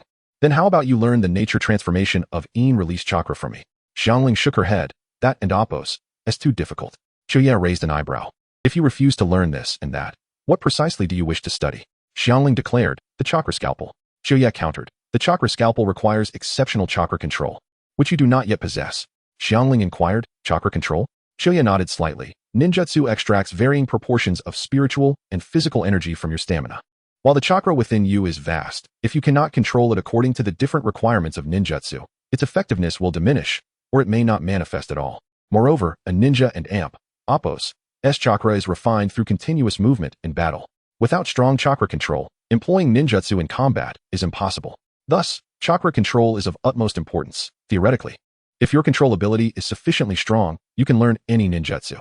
Xiangling quickly asked, But I already learned to climb trees. Why do I need to learn chakra control? Xiaoye responded. Climbing trees is merely the foundational training for becoming a top-tier ninja.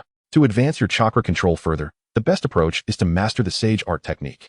Once you grasp that, your chakra control will reach an advanced level. Xiangling replied, I'm almost there with the sage art. It shouldn't take long to master. Xiaoye advised, utilize shadow clones to accumulate experience. This will save you considerable time in learning. As a descendant of the Uzumaki clan, you possess enormous chakra reserves, allowing you to practice with multiple shadow clones simultaneously. Being a genin is actually the best stage for training, with simple tasks and ample time. If a teacher guides you, your growth will be rapid. Xiangling, naturally lively and restless, seemed as if she were perpetually seated on a bed of nails, unable to remain still. Consequently, she found it exceedingly challenging to summon any interest in the tranquil practice of chakra refinement. The Uzumaki clan is renowned for its boundless energy, akin to an unrelenting whirlwind, perpetually bursting with vitality and enthusiasm. A moment of peace is a luxury for them. Every time Xiaoye attempted to coax her into meditative practice, he felt immense frustration. For Xiangling's untamed spirit was indeed difficult to tame. Xiangling's prowess is exceptional among her peers, even rivaling the famed Konoha 12. She possesses an extraordinary sense of perception, enabling her to detect minute chakra fluctuations and hidden foes with ease. Furthermore, she can discern the unique flavors of each individual's chakra, allowing her to effortlessly see through deceptive techniques such as transformation and substitution jutsu. Over the past year, whenever Xiaoye had time, he would take Xiangling along for training. Through his extensive guidance, her strength has become formidable, placing her among the elite of the genin ranks. Xiaoye collected his thoughts and regarded Xiangling with a serious expression. Xiangling, you shall not participate in this year's Xiangling exams. Xiangling's eyes widened in confusion as she retorted, Huh, why not?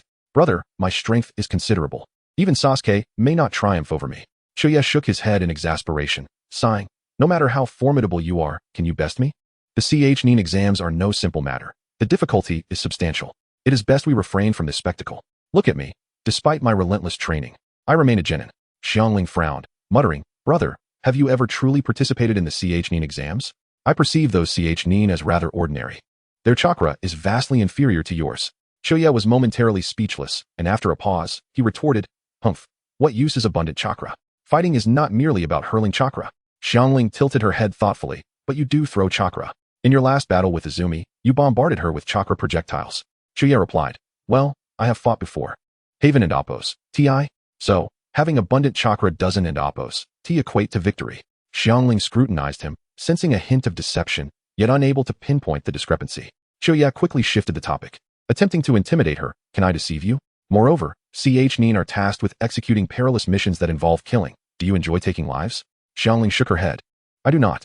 However, merely capturing small cats or caring for children is exceedingly dull. Xiaoye interjected, Less chatter. You are not permitted to participate this year. Even if you do, just make a token effort. Do not take it too seriously. This year's Xiangling exam in Konoha is extraordinary, as the daimyo of the Land of Fire has extended invitations to neighboring nations and allies to showcase their strength. Hidden sand, hidden rain, hidden grass, hidden waterfall, and hidden frost villages will all send representatives. Among these participants are formidable individuals, including Gaara from the Hidden Sand and the transformed Orochimaru. This year's Xiangling exams are exceptionally perilous. Although Xiangling is as resilient as a cockroach, Xiaoye still hopes she will be eliminated in the first written test. The Xiangling exams occur every year. This year is no exception. Chapter 43. Capable of defeating 100 of you as the blossoms of April fade. In the courtyard, Xiaoye gracefully practices Tai Chi beneath the cherry blossom tree. He dispels distractions and adheres to the essence of Tai Chi, which emphasizes intention over force, guiding each movement solely with his mind, striving to avoid tension and clumsy exertion of muscles. Through Tai Chi, he seeks to synchronize body and mind, achieving the harmonious state of unity within and without. Over the years, he has maintained a semblance of safety, yet he lacks genuine combat experience. The only time he took a life was 6 years ago, when he inadvertently killed a female ninja. Compared to the ninjas who constantly flirt with death, Xiaoye is missing certain attributes that cannot be acquired through mere study. Reluctant to engage in bloodshed, he can only compensate through the cultivation of his realm. Without the enhancement of true essence, Tai Chi in this world would be rather ordinary. However, with the infusion of true essence, each movement transforms into something far more profound. As the wind stirs, the cherry blossoms that have yet to fall gently gather between Xiaoye's hands, dancing in sync with his serene motions. Just then, returning home, Izumi pauses at the sight, captivated. Before her, Xiaoye appears ethereal, his white cardigan revealing hints of his chest muscles, his long hair billowing with the breeze. and his youthful visage exuding tranquility and grace. The delicate movements evoke a sense of beauty akin to that of blossoms, leaving her breathless and her heart racing. As Chiyo-yi concludes his practice, he exhales a long breath, and the surrounding cherry blossoms swirl, creating a Tai Chi symbol approximately 3 meters in diameter, enveloping him. Izumi Mei's eyes gleam with envy. After 2 months without mutual cultivation, her longing has intensified. Seeing such an enchanting scene, she is tempted to rush over and seize Chiyo-yi. I'm back. Chiyo-yi turns to her, noticing her form clad in a black, snug battle outfit, adorned with jewels, resembling a lottery winner. Did you rob a jeweler? He queries. Izumi Mei tilts her head slightly, her slender fingers caressing the dazzling gemstone necklace adorning her neck, a smile playing on her lips. What do you think? Each piece is worth millions. Upon hearing this, Chiyo-yi's eyes widen in disbelief, momentarily stunned before muttering, "That's useless. It can't be eaten. You might as well sell it for something practical." Izumi Mei dismisses his concerns with a wave of her hand, chuckling. We are among the wealthiest in the ninja world now. This is merely a trifle. Noticing her nonchalance, Chiyo-yi presses for details. How much did you bring back this time? Turning back, she reveals a mysterious smile and slowly raises 2 slender fingers. Chiyo-yi, intrigued, speculates. 20 billion? She shakes her head gently, her fingers unwavering. Chiyo-yi gasps, his voice rising. Not 200 billion, is it? Still, she remains silent, merely smiling coyly. Then, leaning closer, she whispers in his ear, 2 trillion. He swallows hard, unable to contain his curiosity. Is there going to be trouble? None at all, she assures. I liquidated assets using Cardo and Appo's identity. As for where the money went, I guarantee no one can trace it. Perplexed, Chiyo-yi questions. How did you manage such a large sum? I purchased 400 tons of gold for 1,800 billion, and the remaining 200 billion is in my private account. She explains. And the gold? He inquires. Izumi Mei pats her backpack, all in a different space. 400 tons only takes up about 20 cubic meters, 10 scrolls suffice. Chiyo-yi chuckles, space-time ninjutsu is indeed convenient. I must learn it as well. Seeing him so amused, Izumi Mei steps closer, teasingly whispering, don't lose heart, my dear. Though you lack the talent for space-time ninjutsu, you possess potential in other areas. Fairy, don't distract me from my path, he retorts playfully. What nonsense are you spouting? You know I only wish to cultivate. It's been torturous without you these past 2 months. Please, indulge me. Setting aside the topic of cultivation, he cannot ignore her peculiar request. Perhaps due to their prolonged separation, they find themselves indulging in fervor, only to be interrupted by Xiangling. Izumi Mei, you're back. Why are you kneeling there? Quick-witted, Izumi Mei's eyes flash blue as she hypnotizes Xiangling, allowing the two to escape back to their room. That evening, Izumi Mei skips dinner, returning to her room after a bath. Brother, why isn't Izumi Mei eating? She said she's full. Oh, brother, I think I forgot something. Did Izumi Mei use genjutsu on me again? No, you're overthinking it.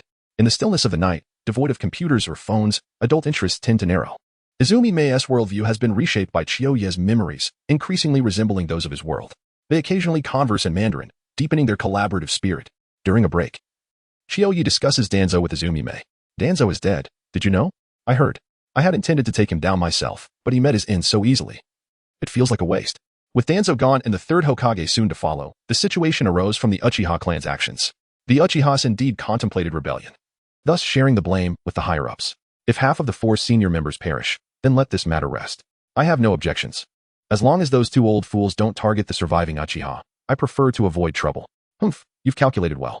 Leaving a few Uchiha alive means even if Sasuke goes to extremes, he'll still consider his kin. Madness. Why would I think so far ahead?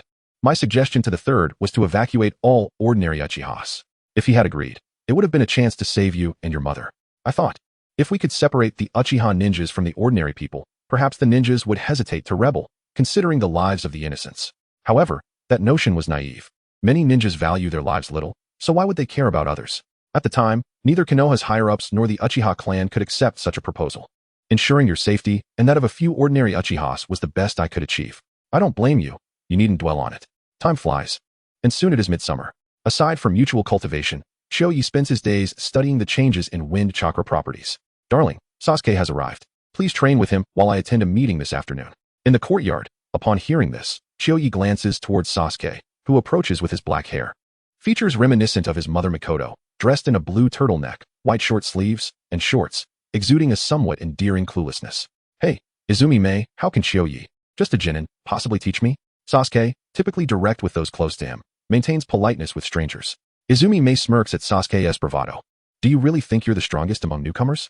I'll tell you this, when Chiyo-yi was your age, he could defeat 100 genin like you. Stop boasting, There's no way I'm as weak as you say. Really? Am I not aware of the truth?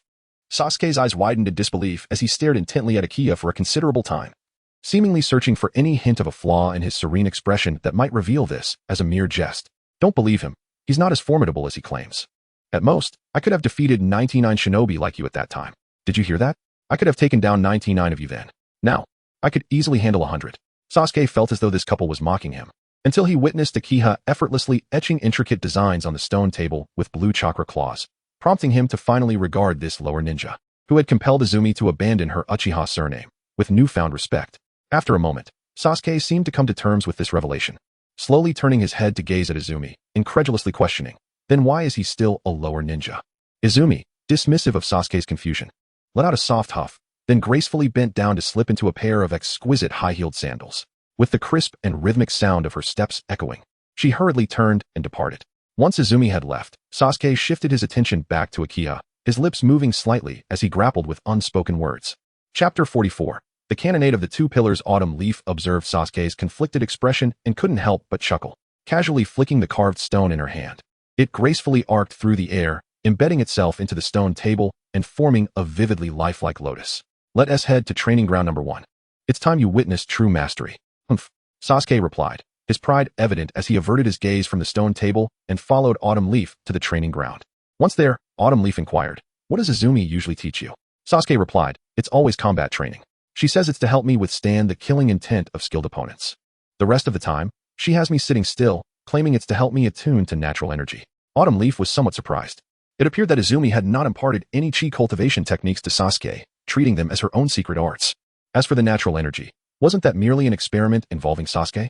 Besides, did Sasuke possess the qualifications to learn? Izumi was rather ruthless. If she continued this way, Sasuke might inadvertently become a stone figure. So have you succeeded? Are you joking? Who can sit still like that? Autumn Leaf remarked, I heard you've activated your Sharingan. Sasuke nodded. Then let me help you adapt to the power of the Sharingan, Autumn Leaf stated. Sasuke asked, how?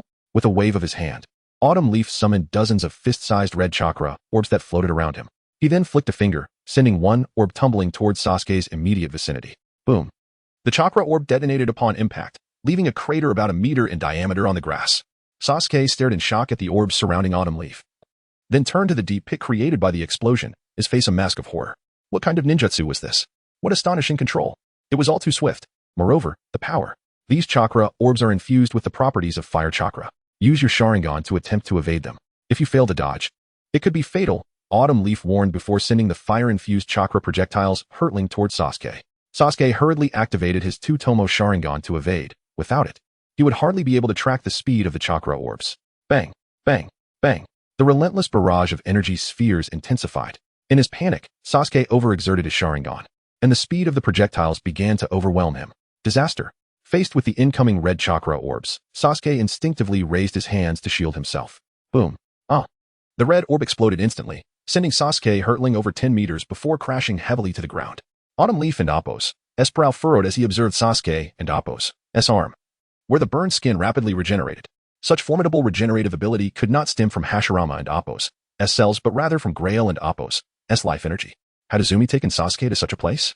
Did she harbor no resentment towards the Uchiha family? By utilizing Grail and Appo's life energy to enhance Sasuke and Appo's physique, it became evident why she wanted him to learn. Sasuke indeed possessed the qualifications to pursue such knowledge now. Autumn Leaf approached him and asked, did Izumi take you to the ruins? Sasuke, trembling slightly, struggled to sit up from the ground, gasping, she took me there a few days ago. She said our Uchiha clan is too weak and needs to harness vast life energy to strengthen our bodies. Autumn Leaf shook his head. Even so, you are still too weak. Your speed is lacking. Although your Sharingan can see clearly, your body cannot keep up. And I have gone easy on you. In a real battle, I wouldn't stand still. Sasuke fell silent. He had initially believed that with significantly enhanced physical abilities and regenerative capabilities, no lower-ranked ninja could defeat him. Yet unexpectedly, he could barely withstand a minute against Autumn Leaf. You have squandered too much time. Instead of posturing, you should dedicate more time to training, Autumn Leaf advised. Sasuke, indignant, retorted, Izumi was previously in the Umbu and had no time to teach me. Kakashi drags us around every day on tedious missions, with no intention of teaching me. Otherwise, I would undoubtedly be stronger than I am now. Autumn Leaf chuckled. Do you understand the nuances of human relationships? You need to be more tactful, flatter Kakashi a bit, treat him to a meal or two, and I assure you he will be more than willing to teach you. It's entirely normal to endure some humiliation to become stronger. Back in school, I nearly sold myself just to learn ninjutsu. Stop acting like you and Oppos. Be the best in the world. Be a bit more humble. Sasuke huffed disdainfully, his pride still intact. I understand. Your wounds have healed. Let's continue. Autumn Leaf declared. Sasuke, a bit apprehensive, asked again. Unless I push you to your limits, your ocular prowess will not strengthen. This is a life-or-death training regimen. If you fear it, perhaps you should return to playing ninja games at school, Autumn Leaf replied sternly. Sasuke felt provoked and gritted his teeth, glaring at Autumn Leaf. If you want to fight, then let us do it. Seeing Sasuke's determination, Autumn Leaf's lips curled into a satisfied smile. For the Sharingan, stimulation and challenge are indeed the finest catalysts for growth. He summoned his energy once more. This time, the number of orbs doubled, each imbued with even greater power than before. Be careful. The force behind this next round is far greater. If you get hit, it could be fatal. As soon as he finished speaking, the red chakra orbs transformed into fiery meteors, hurtling towards Sasuke. Taking a deep breath, Sasuke and Amp, Oppos, S2 Tomo flickered. This time, he did not merely evade. He anticipated the trajectories of the projectiles and moved preemptively. His body darted through the onslaught, narrowly avoiding each attack. Autumn Leaf was not surprised. Having battled Izumi multiple times, he understood the capabilities of the Sharingan well. Its dynamic vision surpassed that of a cat, rendering normal speeds akin to slow motion under its gaze. Unless one could outpace the Sharingan and Oppos' perception, there was little hope of evasion. In a one-on-one scenario, escape was inevitable. This was the utmost respect he could show the Uchiha clan. However, Sasuke and Oppos' reactions and speed were inadequate. As the training progressed, the overuse of his Sharingan began to take its toll on his physical condition, and his breathing grew increasingly labored. Just as he was on the verge of collapse, Autumn Leaf dispersed the surrounding orbs. Regrettably, he had not compelled Sasuke to awaken the 3 Tomo of the Sharingan. The Sharingan was indeed powerful, but its advancement was exceedingly difficult. Izumi had nearly drained him dry during his own upgrade to the Manjiki. Let us call it a day, Autumn Leaf decided. Sasuke lay on the ground, panting heavily. Yet still insisted, I just need a moment to recover. Autumn Leaf shook his head. I have a fair understanding of your capabilities. In the short term, I can and Oppos, enhance your speed. Seek out Kakashi, he has methods. Focus on improving your speed first. Only then can we further unlock the potential of your Sharingan. Sasuke struggled to rise, but collapsed once more from exhaustion, his face clouded with frustration and defeat. Autumn Leaf knelt beside him, gazing deeply into the eyes of this Uchiha descendant. Sasuke, the Sharingan is your gift, but it is also your shackles. If you cannot master this power, it will ultimately consume you.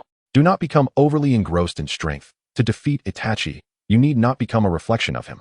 You have a long road ahead. Cherish those around you. Revenge is permissible, but do not let hatred dictate your path. Izumi is no longer a ninja. She, along with myself and the surviving members of the Uchiha clan, all hope for your revival of our lineage. Sasuke fell silent at these words. Autumn Leaf felt somewhat despicable for his manipulation, but he truly wished for Sasuke to avoid a dark path. The ideals of the second pillar were sound, and there was no need to tread the harrowing road laid out by that madman Itachi. With better choices at hand, why suffer so gravely? Did Konoha owe a debt to the Uchiha? For might, but the others truly did not.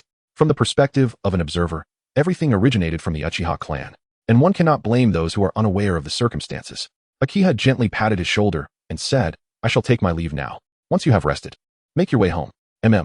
Chapter 45. Learning from the Hokage recently. The Hidden Leaf Village has been abuzz with activity. As lords and nobles from the Land of Fire, its allied nations, and neighboring countries flock to witness the upcoming chunin selection exam. This examination is designed for the esteemed lower ninjas of the Sand Hidden Village, the Leaf Hidden Village, and nearby small nations who aspire to become chunin. Conducted biannually. The selection is notoriously challenging for newcomers. Unless particularly exceptional, they are unlikely to receive recommendations from their leading jonin. After all, this is a display of prowess, and a poor performance by the participating genin would only undermine the prestige of their nations and ninja villages. For the prominent clans of the Leaf Village, this event serves as an extraordinary commercial exhibition. The purses of the nobles undoubtedly represent a lucrative opportunity. While only those female ninjas enamored with the trappings of luxury tend to cast appreciative glances at the myriad of feminine products available within the Leaf Tower. Orochimaru, intrigued by the significant changes in the Leaf Village over the years, found himself slightly disoriented. Despite previous reports from Kabuto regarding these transformations, witnessing them firsthand was an entirely different experience. As the saying goes, seeing is believing. Particularly captivating was the imposing Leaf Tower, which stood like a resplendent jewel embedded in the sky, radiating dazzling lights that thoroughly captivated Orochimaru and Oppos' attention. Thus, when the doors of the Leaf Tower swung open to welcome the first wave of guests, he eagerly stepped inside. Clothing, sneakers, jewelry, hotels. Orochimaru glanced at the directory in the lobby. Floors 1 to 5 were designated shopping areas, 5 to 8 for dining, 9 to 20 for hotels, and anything above the 20th floor belonged to the office sector. He first procured a traditional hanfu and a pair of sneakers from the shopping area. Subsequently, he ascended to the 8th floor to indulge in a sumptuous breakfast. Ultimately, he opted for the supreme suite on the 20th floor. The ambience was delightful, far surpassing his previous accommodations. Wait, the bed is made of water? Quite the indulgence. After surveying his surroundings, Orochimaru prepared to ascend to the 30th floor to meet the surviving Uchiha woman. However, he was promptly informed that floors 20 to 30 were the headquarters of the Leaf Clan group, and no unauthorized persons were permitted. Amusing. Is there truly a place that Orochimaru cannot enter? A wicked smile crept across his face, his golden slit pupils glinting coldly. As fate would have it, the unfortunate chunin guard had no time to react before his face melted away, only to reappear vividly on Orochimaru's countenance. Moments later, alarms blared throughout the Leaf Tower, shattering the tranquility like a thunderclap. In rapid succession, numerous guards surged towards Orochimaru and Appo's location. Taken aback by this sudden turn of events, Orochimaru and Appo's surprise morphed into realization as he glanced upward at the multitude of pinhole cameras overhead. Surveillance technology has advanced so significantly? Never mind, tactical retreat is in order. The situation has escalated. A murder in a hotel frequented by nobles shifts the nature of this incident considerably. Izumi, CEO of the Leaf Clan Group, was summoned to the Hokage's office by the third Hokage. Izumi, what have you done? How could such a dangerous individual gain access to the 20th floor? Do you not verify the identities of your guests? The third Hokage's tone was imbued with reprimand and dissatisfaction. Izumi raised an eyebrow in response. Hey, third Hokage, are you not aware of the circumstances? Do those ninjas possess identification? You brought such a perilous character into the village and still have the audacity to question me? Moreover, that individual can even steal faces. How could we discern who he truly is? With the confidence of the wealthiest woman in the ninja world, Izumi spoke with a blend of audacity and pride. Furthermore, this matter was inherently the village's responsibility, and she was not about to take the blame lightly. The third Hokage felt his face flush with embarrassment as he hurriedly replied, I will dispatch personnel to investigate this matter promptly, and I will increase security at the hotel. We cannot allow such incidents to recur. Izumi scoffed. I have no desire for such occurrences either. A death will undoubtedly impact my business. That individual is clearly no minor player. A chunin cannot withstand him. Send a few jonin to prevent further incidents. The third Hokage could not help but mutter to himself, feeling as though he were working for her. Nevertheless, he could only nod in reluctant agreement. I will arrange it. From now on, ninjas above the 15th floor should not be permitted to check in. Every floor of the hotel must be under constant surveillance with no blind spots. And, all right, I understand. Izumi impatiently interrupted. Oh, by the way, there is something else I need to discuss with you. The third Hokage's expression shifted to one of wariness. What is it? He was all too familiar with Izumi and Akira's tendencies. They never sought him out for good news, but frequently brought him troublesome matters. Thus, whenever Izumi mentioned having something to discuss, an ominous premonition would inevitably arise within him. I plan to have Akira participate in the chunin exam. I hope you can facilitate this. The third Hokage was taken aback and resolutely shook his head. No, participation in the chunin exam requires a group of 3. He was not foolish. Akira would not seek trouble without reason and was likely plotting something underhanded. Izumi rolled her eyes. Oh, come on. Didn't Itachi participate in the chunin exam alone years ago? At the mention of Itachi, the third Hokage fell silent. After a lengthy pause, he inquired, What are you scheming this time? Izumi proclaimed with feigned righteousness, What could we possibly be scheming? We are merely seeking to promote the spirit of the will of fire for the Leaf Village. The third Hokage scrutinized her. Then why did you give up being a ninja in the first place? Izumi remained unfazed. Am I not expressing regret? That is precisely why I am encouraging my husband to enhance his efforts and compensate for my shortcomings. The third Hokage quirked an eyebrow. Once he becomes a chunin, he will be required to lead missions. Are you certain you want him to participate? Izumi considered this. Chunin exams are not so easily passed. His strength is quite lacking, and he may not even qualify. The third Hokage's mouth twitched. You're attempting to use that excuse again? He has been trained since childhood. Isn't that sufficient? Izumi feigned nonchalance as she examined her fingernails. Yesterday, a lord mentioned that the distribution of profits in the Leaf Village seems excessive, especially since there hasn't been a war in years. He questioned whether I had considered reducing the village's share. Upon reflection, I found his argument somewhat compelling. The third Hokage's expression brightened. After reconsidering, since Akira has the desire to contribute to the village, let him participate in the selection. Indeed, I was just contemplating that the interests of the village supersede all else. Lords, having resided in the capital for too long, may not fully grasp the difficulties faced by ninja villages. Izumi, your awareness is elevating. Not at all. I am merely learning from the Hokage. A triumphant smile graced Izumi's face as the third Hokage presented her with a special application form. Take this back. have him fill it out, and submit it by July 1st to classroom 301 of the Ninja Academy. Izumi accepted the application with a smile and turned to leave. However, the third Hokage felt a dull ache beginning to throb in his head. Ever since she married Akira, she had become increasingly difficult to manage. In her days in the Umbu, she had been mindful of his authority. Now, well, it was complicated. Nevertheless, he could not deny that the pair had made significant contributions to the village. Many ninjas within the village harbored gratitude towards the Leaf Clan group, making it challenging for him to find fault with them. As he thought of Akira, the third Hokage felt a headache coming on. If Akira truly aspired to become Hokage, he would gladly cultivate his potential. The question remained, did that individual harbor such ambitions? Chapter 46. Greatness needs no words. Autumn Leaf certainly did not harbor such thoughts. Initially, he believed that Izumi summoned him to the group for some office romance. Yet he was instead tasked with participating in the Xiangling selection exam to protect Sasuke from Orochimaru and Appo's clutches. Sasuke is taking the Xiangling exam. And you expect me to be his bodyguard? This is too much. Do you have any idea that readers are now calling me the Uchiha family's nanny? Be warned. Don't push your luck. Sasuke belongs to the Uchiha clan, while you are the daughter-in-law of our Akira family. You can't go against us. Izumi, with a playful demeanor, attempted to seduce her brother using her alluring charm, trying to incite discord between the siblings. Autumn Leaf, however, remained resolute. Don't even think about it. This tactic won't work on me. If you want to go, go by yourself. Instead of becoming angry, Izumi's lips curled into a mischievous smile. I just saw Kurenai. To be honest, she has quite an allure.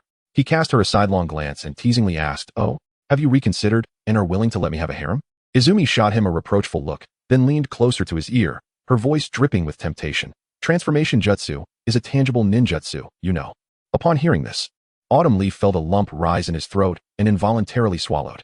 And then, Izumi and Appo's lips blossomed into an enticing smile. If you agree to participate in the exam and take care of Sasuke, tonight, I will become Kurenai. What officer could withstand such a test? Deal. Autumn Leaf glanced around, conspiratorially suggesting, let and Appo's not wait until tonight. Let us start now.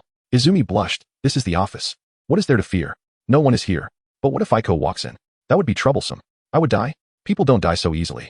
Especially not someone like you, a chi refinement practitioner. After a brief interlude, a breathless Izumi returned to the matter at hand. Orochimaru has arrived, having killed a guard at the hotel, and the surveillance has caught him. Autumn Leaf pondered for a moment before responding. He probably wants to assess your abilities and see if you possess the Sharingan before deciding whether to bite you. Honestly, why does he make himself appear so disgusting? Or does he have a penchant for snakes? Izumi giggled. You, with your morbid imagination. Autumn Leaf chuckled lightly before becoming serious. Try not to let those insignificant pests cause any disruption, especially around the building. Rest assured, when the final round of the individual matches begins, I will remind the clan to ensure that no insignificant pests breach the walls. As thoughts of Orochimaru crossed Autumn Leaf's mind, he couldn't help but shake his head. Scientists and madmen are not so different. Although Orochimaru is not a killer, he is far too indifferent towards life. Humanity is such that, if not perishing alone, then it descends into madness. At that moment, having escaped capture, Orochimaru found the small team led by Kabuto, who was filling out an application. Kabuto, why didn't an Appo's you mention the surveillance at the Konoha building? Kabuto replied with a bitter smile. Lord Orochimaru, I truly had no knowledge of the surveillance. If you didn't notice, how could I? Orochimaru scoffed, his raspy voice echoing. Do you not have the ninja information on Izumi? I have not encountered her in the Xiangling selection exam. Before she gave up being a ninja, she was in the Umbu, and I have no way to investigate Umbu matters. Kabuto explained that for the past 3 years, he had been gathering intelligence on outstanding genin from various countries under the guise of a Konoha Xiangling. However, Izumi had become a Xiangling and entered the Umbu 6 years prior, leaving him oblivious to her ninja information. Orochimaru expressed interest. It seems the Umbu has indeed been disbanded. The guards of the daimyo and ministers are merely Xiangling, and I did not see any Umbu members. Kabuto shook his head. It should have been restructured. I investigated, and a year ago, the third Hokage secretly conducted a so-called elite selection. According to those who failed, only 1 in 100 participants could pass. Orochimaru narrowed his eyes slightly, a smirk forming at the corners of his mouth as he murmured, interesting. It was quite a surprise when Danzo died, and I never expected the stubborn third Hokage to be less rigid than before. How rare indeed. Standing nearby, Kabuto cautiously inquired, Lord Orochimaru, should we take action against Izumi now? Orochimaru and Appo's eyes flickered with caution as he contemplated. The plan is paramount. We cannot draw more attention. Focus on that newcomer, Sasuke. I have heard he's the most outstanding genin and has awakened the Sharingan. I will seek an opportunity to test his abilities myself. And if suitable, I will choose him. Kabuto nodded, understood. Meanwhile, the third Hokage gathered the genin, announcing that on July 1st, exactly 1 week later, the Xiangling exam would officially commence. This time, a special Jinin would participate individually. Ibiki, Kurenai, be sure to pay extra attention. The Xiangling were taken aback. Such solitary participation in the exam was rare in Konoha's history. The newly promoted Xiangling, Kurenai, questioned, participating alone? Isn't that against the rules? The third Hokage nodded slightly and turned to Hate. Speak up. Hate stated, Autumn Leaf was once my subordinate. He became a Jinin at 13 and completed 30 D-rank tasks and 13 C-rank tasks.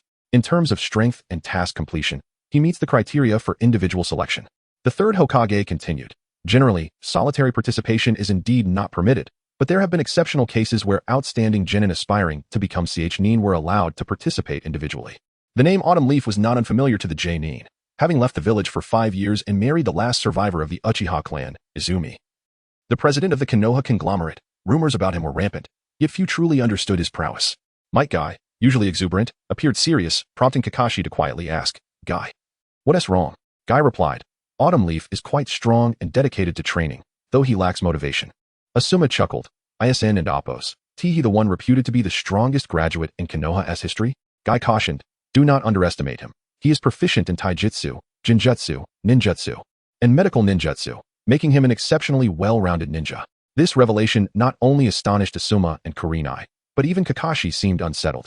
Konoha has such a monster?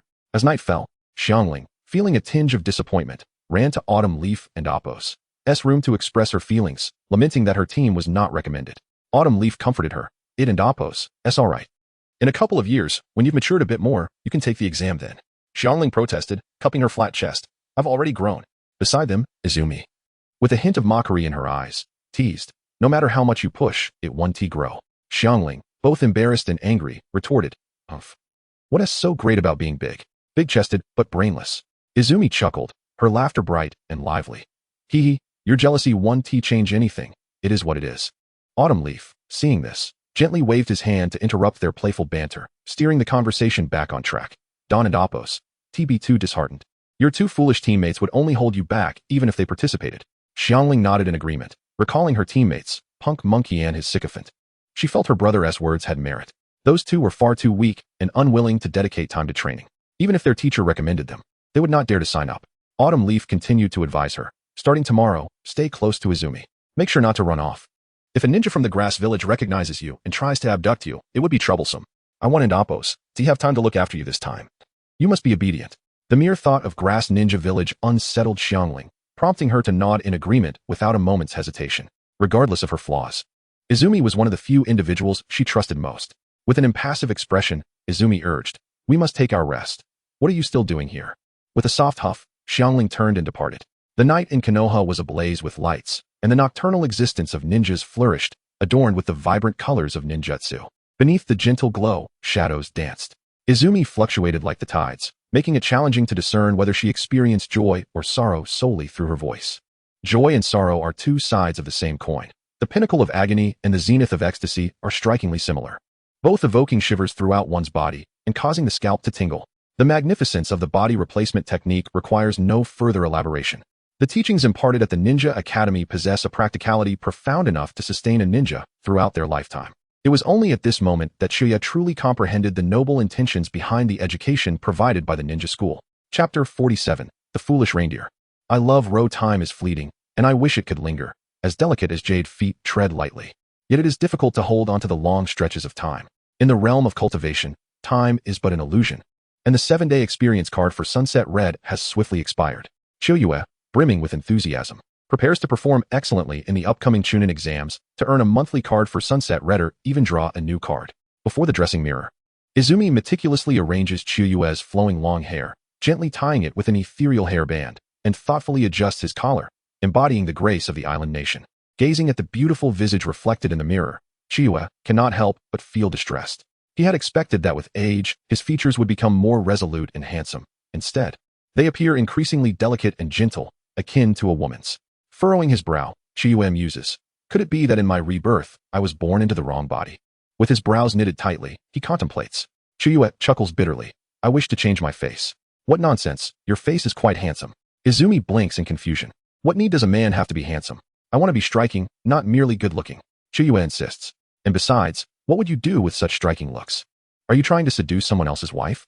Chiyoue retorts with indignation. What absurdity. When have I ever attempted to seduce Ai? Izumi gazes at him with an expressionless face. Why are you so flustered? Did I accuse you of seducing Ai? Momentarily at a loss for words. Chiyoue can only huff to mask his embarrassment. Off I go. Before leaving, Izumi solemnly warns him. If you are eliminated in the first round, don't expect me to use transformation techniques for you again. She knows Chiyoue too well. Throughout their lives, he has seldom paid attention to anything outside of her matters. With a fierce glint, Chiyoue declares, who dares to eliminate me? I shall exterminate their entire family. At his words, Izumi bursts into laughter, her earlier worries dissipating in an instant. Anata, your coolness is off the charts. Chiyoue waves back at Izumi as he strides toward the ninja school. There will be surprises tonight. Beside him, Xiangling scoffs disdainfully. Pervert. Naturally, Chiyoue pays no heed to his wife's teasing, for surprises are something he cherishes dearly. To avoid drawing attention, he arrives early at school to submit his application. The application must be delivered to room 301 on the third floor. While the second floor has been fortified with illusionary barriers, with 2 imposing gatekeepers stationed at the secure passageway from the second to the third floor. Upon seeing the 2, Chiyoue cannot help but smile and tease. Why are you 2 guarding every door? The gatekeepers, upon recognizing Chiyoue as the first entrant, feel a subtle shift in their hearts. They still vividly recall the incident when he startled the sensory class upon returning to the village. How did you see through our transformation? One of the gatekeepers, Gongzi Tai, inquires. Chiyoue looks at them as if they were simpletons, who couldn't see through it. Please, can you be more professional? Transformation without changing one's face is merely appearing a bit younger. Even a fool could figure it out. Gongzi Tai chuckles. You have a good memory. But applying for a submission is not that easy. Chiyoue points to the altered sign of room 301. Am I to break this primitive illusionary barrier? Shinyu Izumi interjects. You've seen through it. Very well, you may proceed. No sooner had the words left his mouth than the 2 gatekeepers launched an attack on Chiyoue. With agile movements, Chiyoue counters their assault, using a close quarters technique to send both gatekeepers flying. They skid over 10 meters along the corridor before stabilizing themselves with one hand on the ground.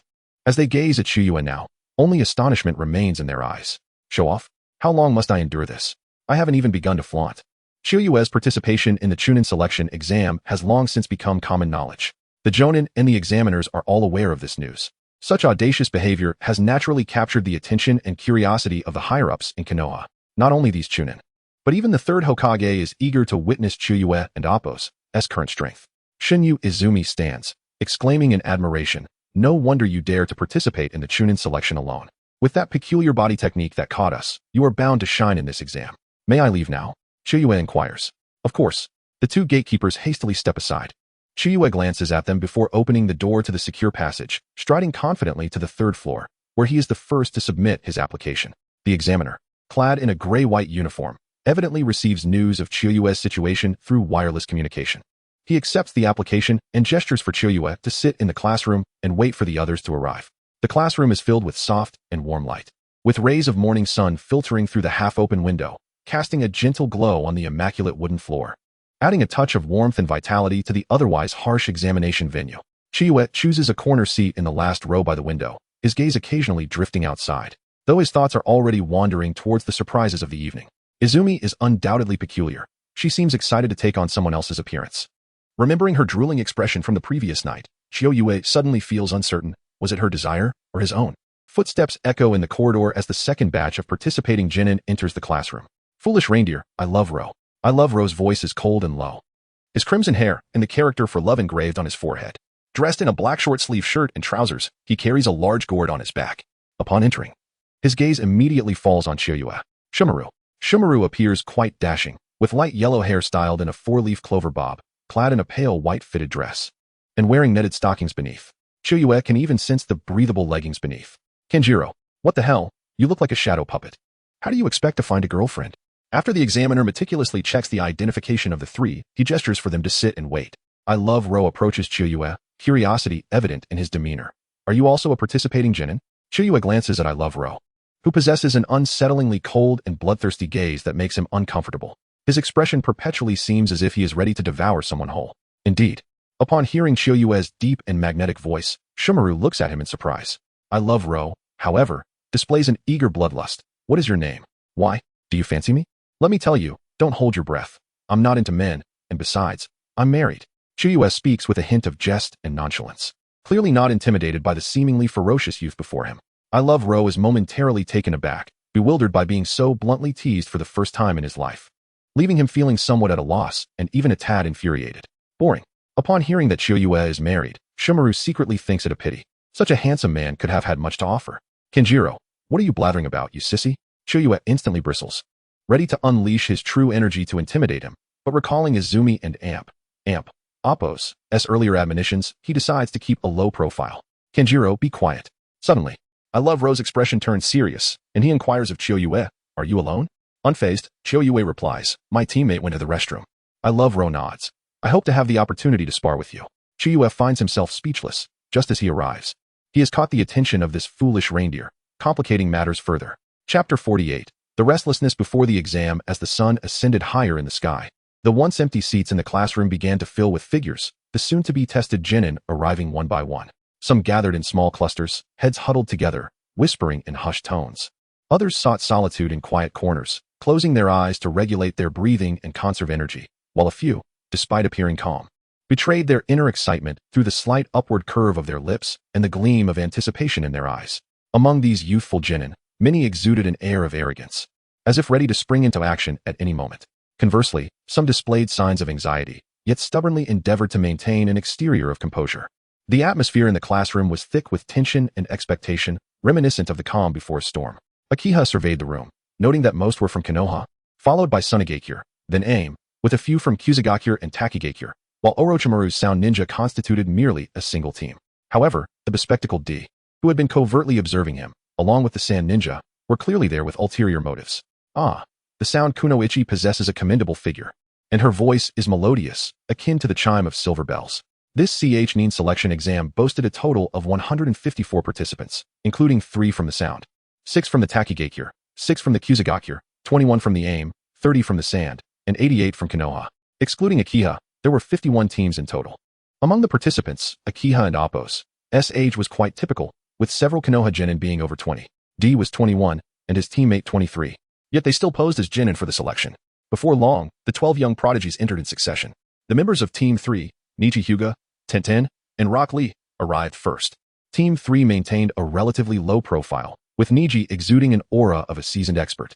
Tenten epitomized the classic Eastern beauty, while Lee resembled a youthful version of Guy.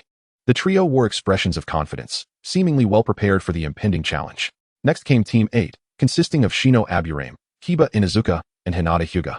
Shino, clad in sunglasses and a high-collared coat, exuded a cool demeanor, while Kiba, more boisterous than Naruto, wore an expression of confidence, though a small white dog perched atop his head betrayed his anxiety.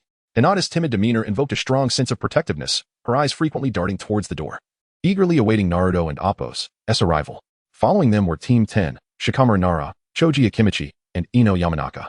Ino immediately noticed Akiha, having formed an alliance with Sakura against her. Akiha often accompanied Ino home, making her more familiar with him than the others. Shikamaru sighed at the sight of Akiha, muttering, this is troublesome. All these monsters have come, I should have opted out. Ino reassured him, it and Appo's all right. Akiha is a good person and might look out for us. The newly recommended genin from the nin appeared quite nervous. Their shorter stature and significant age difference rendered them less imposing, their presence lacking the formidable aura of their peers. At that moment, Kakashi and Appo's voice echoed from outside, followed by Naruto bursting through the door, flanked by his loyal companions. So many people, Sakura exclaimed, beads of sweat forming on her forehead. Why did you take so long to arrive, you slacker? Ino immediately leaped onto Sasuke's back, affectionately wrapping her arms around his neck. Sasuke, the oblivious straight man, displayed a look of disdain at Ino's exuberance. Sakura exploded, Ino, get your hands off him. Ino retaliated with a playful grimace, oh Sakura, your forehead is still as large as ever, you ugly creature. Akiha thought to himself, I must support Ino. Sakura's forehead is indeed rather wide. Say that again. Naruto called out to Shikamaru. Hey, aren't you the trio of idiots? Akiha chimed in. Their IQ exceeds 200, while you, the one who failed, dare to speak. Shikamaru replied, so you all showed up. This exam is such a hassle. The 3 newcomers from Team 8 also gathered around. Kiba remarked, looks like everyone is here. Sasuke observed, Kiba, Udon, and Appo's seemed too nervous. Hinata, blushing slightly, greeted, hello, everyone. After some light-hearted banter among the newcomers, the senior D stepped forward to guide them. You must be the 9 new graduates from the Ninja Academy, right? Ino retorted, who do you think you are? D introduced himself, I'm D, look around. The 9 newcomers turned to see the unfriendly gazes of the lower-ranked ninja in the classroom. The aim ninjas behind you lack patience. It's best not to provoke them. But I can't and Oppos. Blame you. We were all new once. Sakura inquired. Senpai, is this your second time here? Rubbed his chin, responding, no. This is my 7th attempt. Since there are only 2 exams a year, this marks my 4th year. Thus, began to impart wisdom to the newcomers, generously offering them intelligence. Perhaps overwhelmed by pressure, Naruto shouted to the crowd, I will not lose to any of you. His proclamation only stirred further unrest among the assembled ninjas. The scene felt eerily familiar, as if time had twisted back to its original path. Shikamaru pointed in Akiha and Oppos' direction, asking, do you have any information on him? The group turned their gaze towards Akiha. Shook his head. I only know he is the husband of the Konoha clan group leader. I've never seen him before. Sasuke glanced towards the indicated direction, his pupils contracting in shock. What a joke. Why is he here? Brother Akiha, Naruto and Oppos' exclamation cut through the noise of the classroom like a stone cast into still waters, creating ripples of attention. All eyes converged on Akiha. Even Neji, usually unflappable, cast a curious glance, pondering the identity of this suddenly prominent figure. Akiha smiled and waved to the 9 newcomers. Just as Naruto prepared to rush towards Akiha, the bandaged sound ninja ready to attack. Whoosh! The sound of slicing air resonated as a kunai, radiating a deep blue light, shot forth from behind the bandaged ninja, zipping past his cheek with astonishing speed, stirring a breeze that caused the sweat on his face to quiver. The kunai continued unabated, piercing through the sturdy classroom wall and soaring towards the expansive training ground, swiftly vanishing from sight. The bandaged ninja halted abruptly, his pupils shrinking to pinpricks, his face a mask of astonishment and dread. Instinctively, he touched the coolness on his cheek where the kunai had grazed, his heart racing with fear. His companions, shaken from their stupor, turned to inquire, who was that? Akiha, who had been quietly observing from the corner, slowly rose, smiling at the trio. Do you wish to die?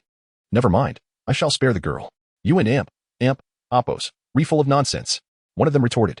Upon hearing these words, the gaze of everyone in the classroom suddenly converged upon Choyue, revealing a mixture of curiosity, astonishment, confusion, excitement, and a subtle hint of apprehension.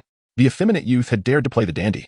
However, before anyone could fully comprehend the situation, an angry shout erupted, and 3 sound ninjas, infuriated by such provocation, charged fiercely towards Choyue. Celestial technique, shadow binding. Boom. A crisp explosion interrupted Choyue's incantation, and a commanding voice emerged abruptly from the billowing smoke. You rascals, quiet down. Reluctantly, Choyue ceased his actions, preparing to unleash another celestial technique to impress, when the chief examiner of the written test, accompanied by more than 10 uniquely styled proctors, instantaneously appeared in the classroom. The 3 sound ninjas halted in their tracks at the command. Chapter 49, Assessment, Part 1. Disguised as a grass ninja, Orochimaru, wearing a conical hat, had not taken his golden vertical pupils off Choyue since he witnessed the latter's swift action.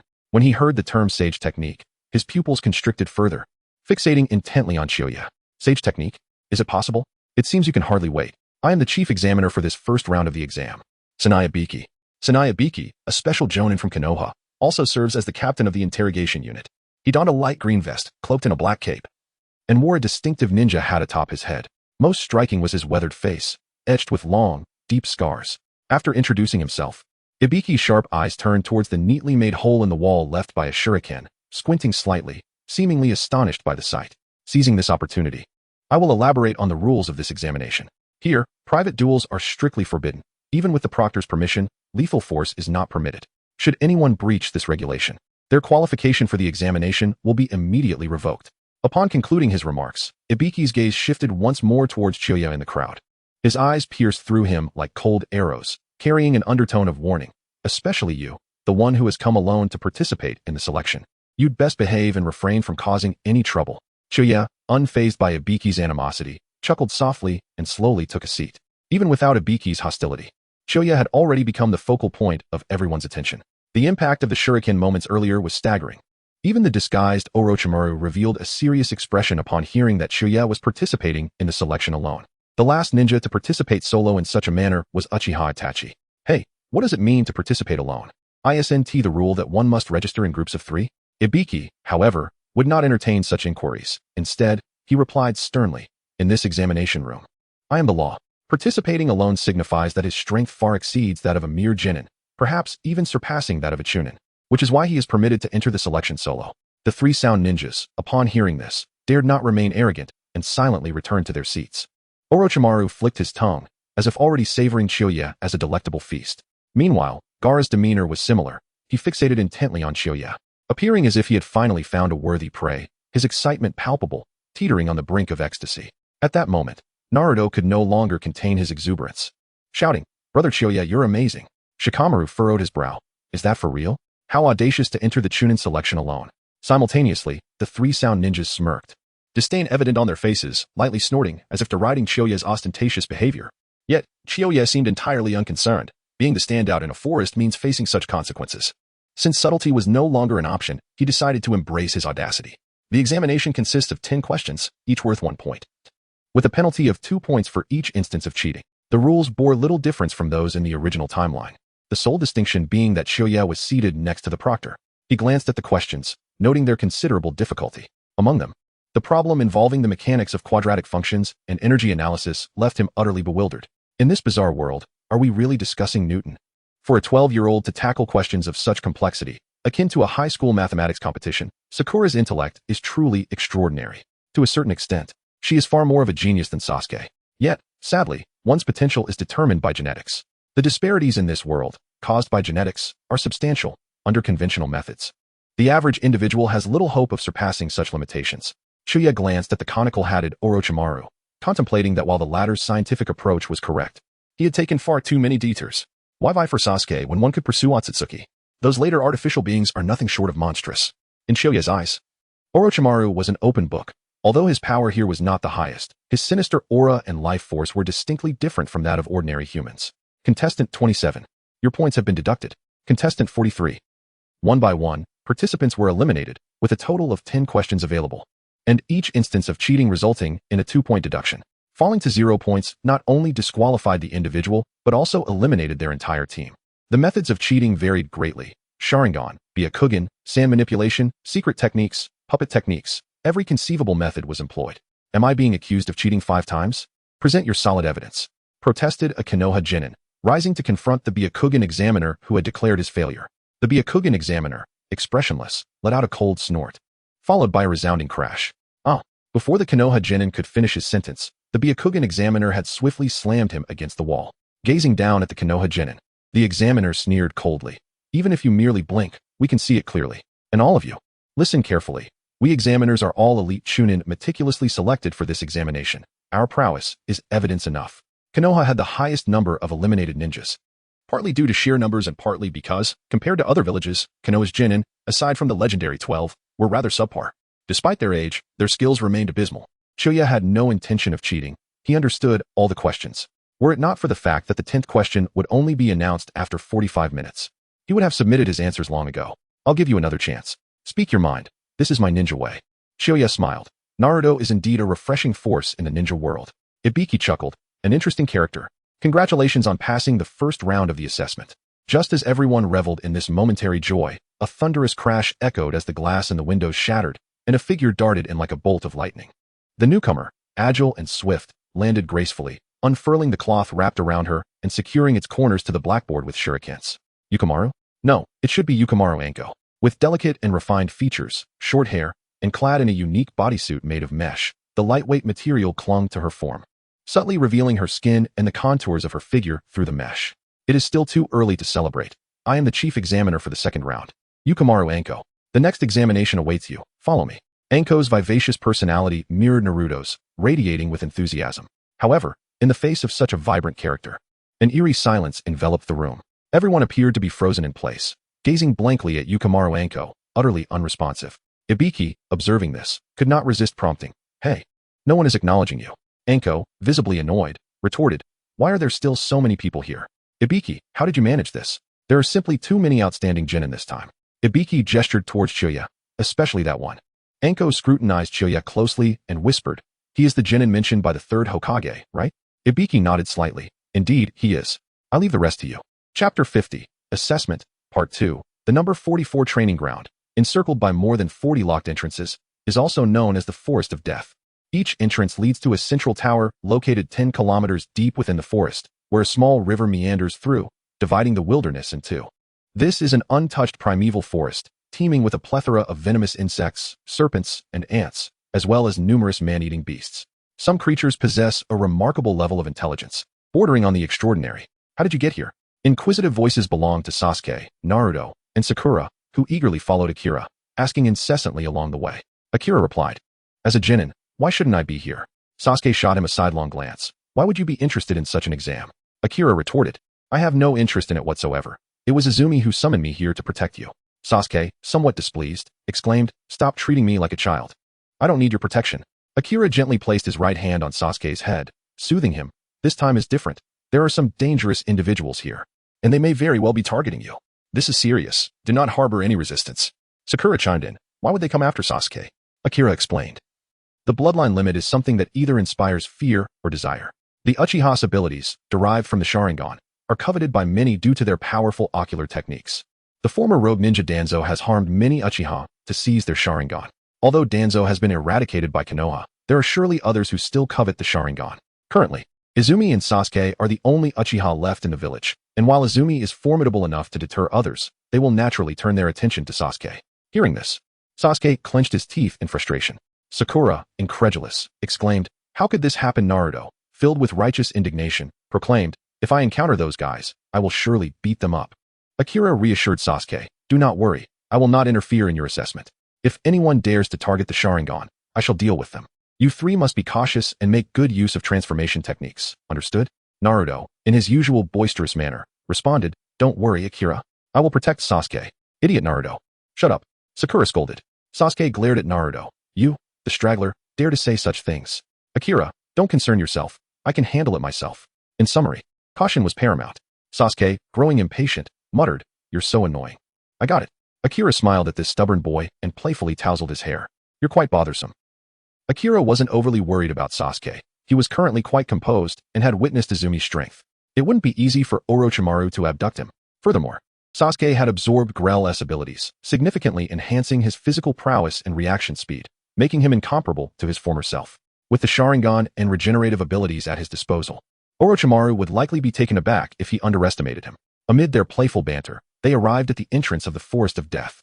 The chief examiner, Akane, observed the genin before her, a smirk creeping onto her lips.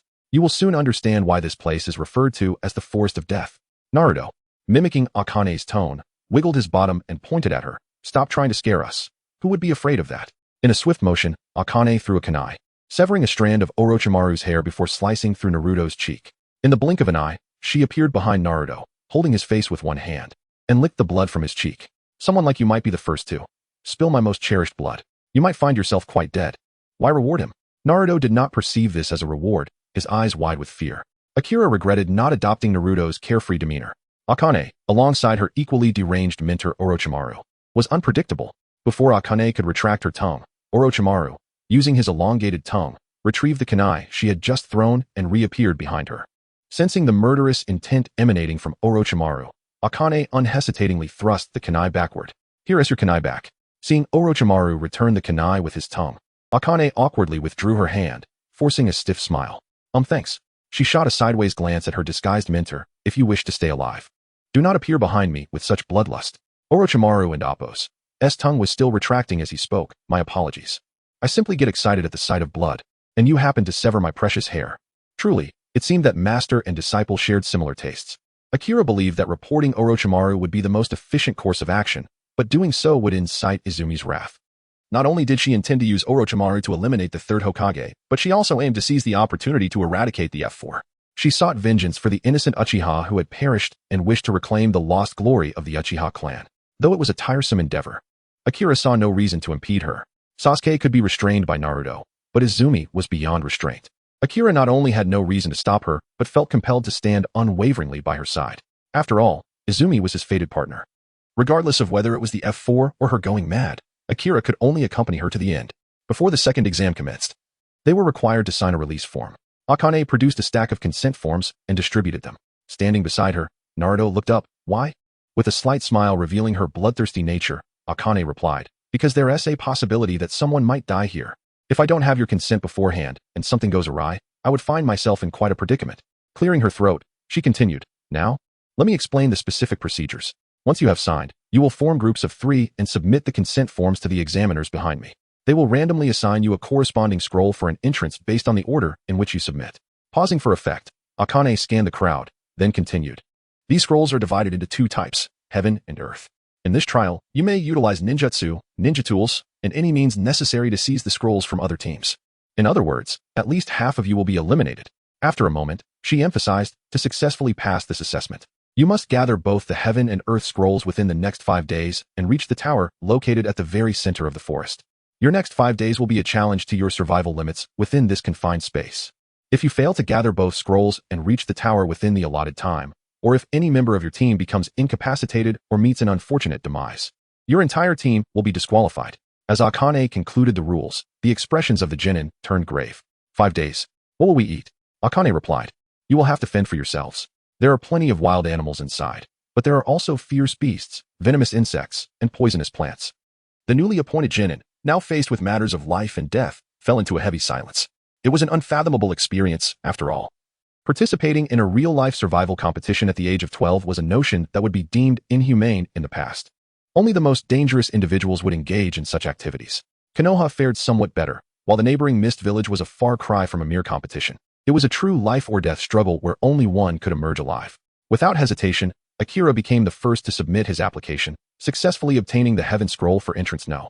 1. In this tense and exhilarating exam, Akira undoubtedly stood out among the genin. Whether it was Gaara or Orochimaru, who was disguised as a grass ninja, all harbored ulterior motives and kept a watchful eye on him. Meanwhile, the squad led by Do, along with the bandaged man from the Sound Village, frequently cast furtive glances towards Akiba. However, Akiba displayed no signs of concern or vigilance towards their scrutiny. On the contrary, what truly captivated his attention was the Konoha Kunoichi standing beside him, adorned in an elegant strapless dress, surely employing any means necessary. Damaging another's attire could hardly be deemed a violation, could it? At that moment, the melodious and resonant voice of Akane drifted into his ears. The lower-ranked ninjas who had successfully acquired their scrolls were instructed to gather at their designated entrances, accompanied by their respective proctors. Once all were assembled, they would depart in half an hour. Upon hearing this command, the members of the squads who had procured their scrolls swiftly sprang into action, racing towards their assigned entrances. Now, the time has come. I hereby declare the commencement of the second round of the chunin selection exam. With Akane's authoritative proclamation, the sound of chains echoed ominously. As the profound entrance to the forest of death loomed like the gaping maw of a colossal beast, slowly engulfing the lives that poured in. Chapter 51, Assessment, Part 3. Within the forest, the light was dim, with sparse rays filtering through towering ancient trees, resembling a labyrinth crafted by nature. A piercing scream echoed through the woods, signaling the elimination of a participant. Chuya summoned his true essence to shield himself. A brilliant blue light cutting through the obscurity of the forest at an astonishing speed, surpassing the comprehension of ordinary individuals. Even the observers in the monitoring room could barely catch a glimpse of his fleeting shadow.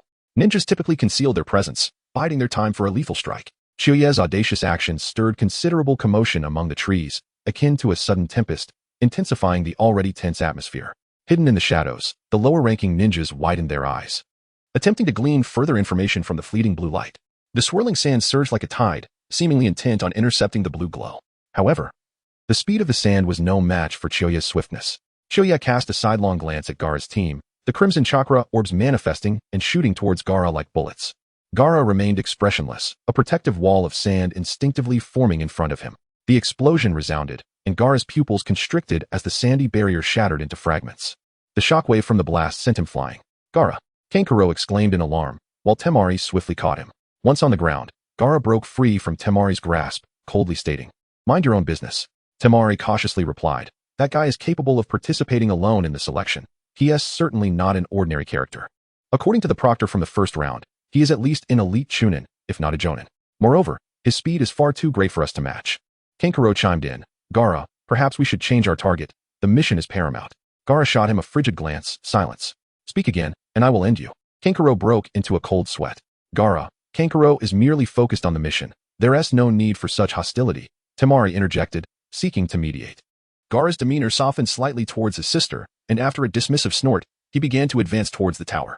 Chuya, disinterested and lingering, moved toward the area where Naruto and Appo's team was located, as Orochimaru and Appo's presence was rapidly approaching the trio. He did not wish to squander time dealing with Gaara. The Death Forest, spanning a diameter of 20 kilometers, exceeded Chuya's perceptual limits, making it impossible to cover entirely. However, prior to entering, he had left his essence on Sasuke, who was positioned near entrance 7, not far from Chuya's entrance 1, conveniently within his perceptual range. Not far into the forest, Orochimaru was stealthily tracking Sasuke. his figure weaving silently between the shadows of the trees. His cold, slitted eyes gleamed with a desire and greed for Sasuke. I found him. Orochimaru's team moved swiftly, soon locking onto Sasuke's location. A cold smile crept onto Orochimaru's face, as if he had already ensnared Sasuke in his grasp. Bang! An explosion erupted. To the 11 o'clock position, Naruto and his companions were engaged in battle. By the time Chuya arrived, the skirmish had concluded. Naruto, Sasuke, and Sakura had just endured an encounter and were now huddled together, discussing their next steps. Unbeknownst to them, both Chuya and the lurking Orochimaru remained undetected. In terms of concealing one's presence, cultivators were far superior to ninjas. If one harbored no intentions, Chuya could even erase his own existence. Sasuke glared at Naruto, who appeared disheveled. You always hold us back. If you had kept up, we would have secured their scroll.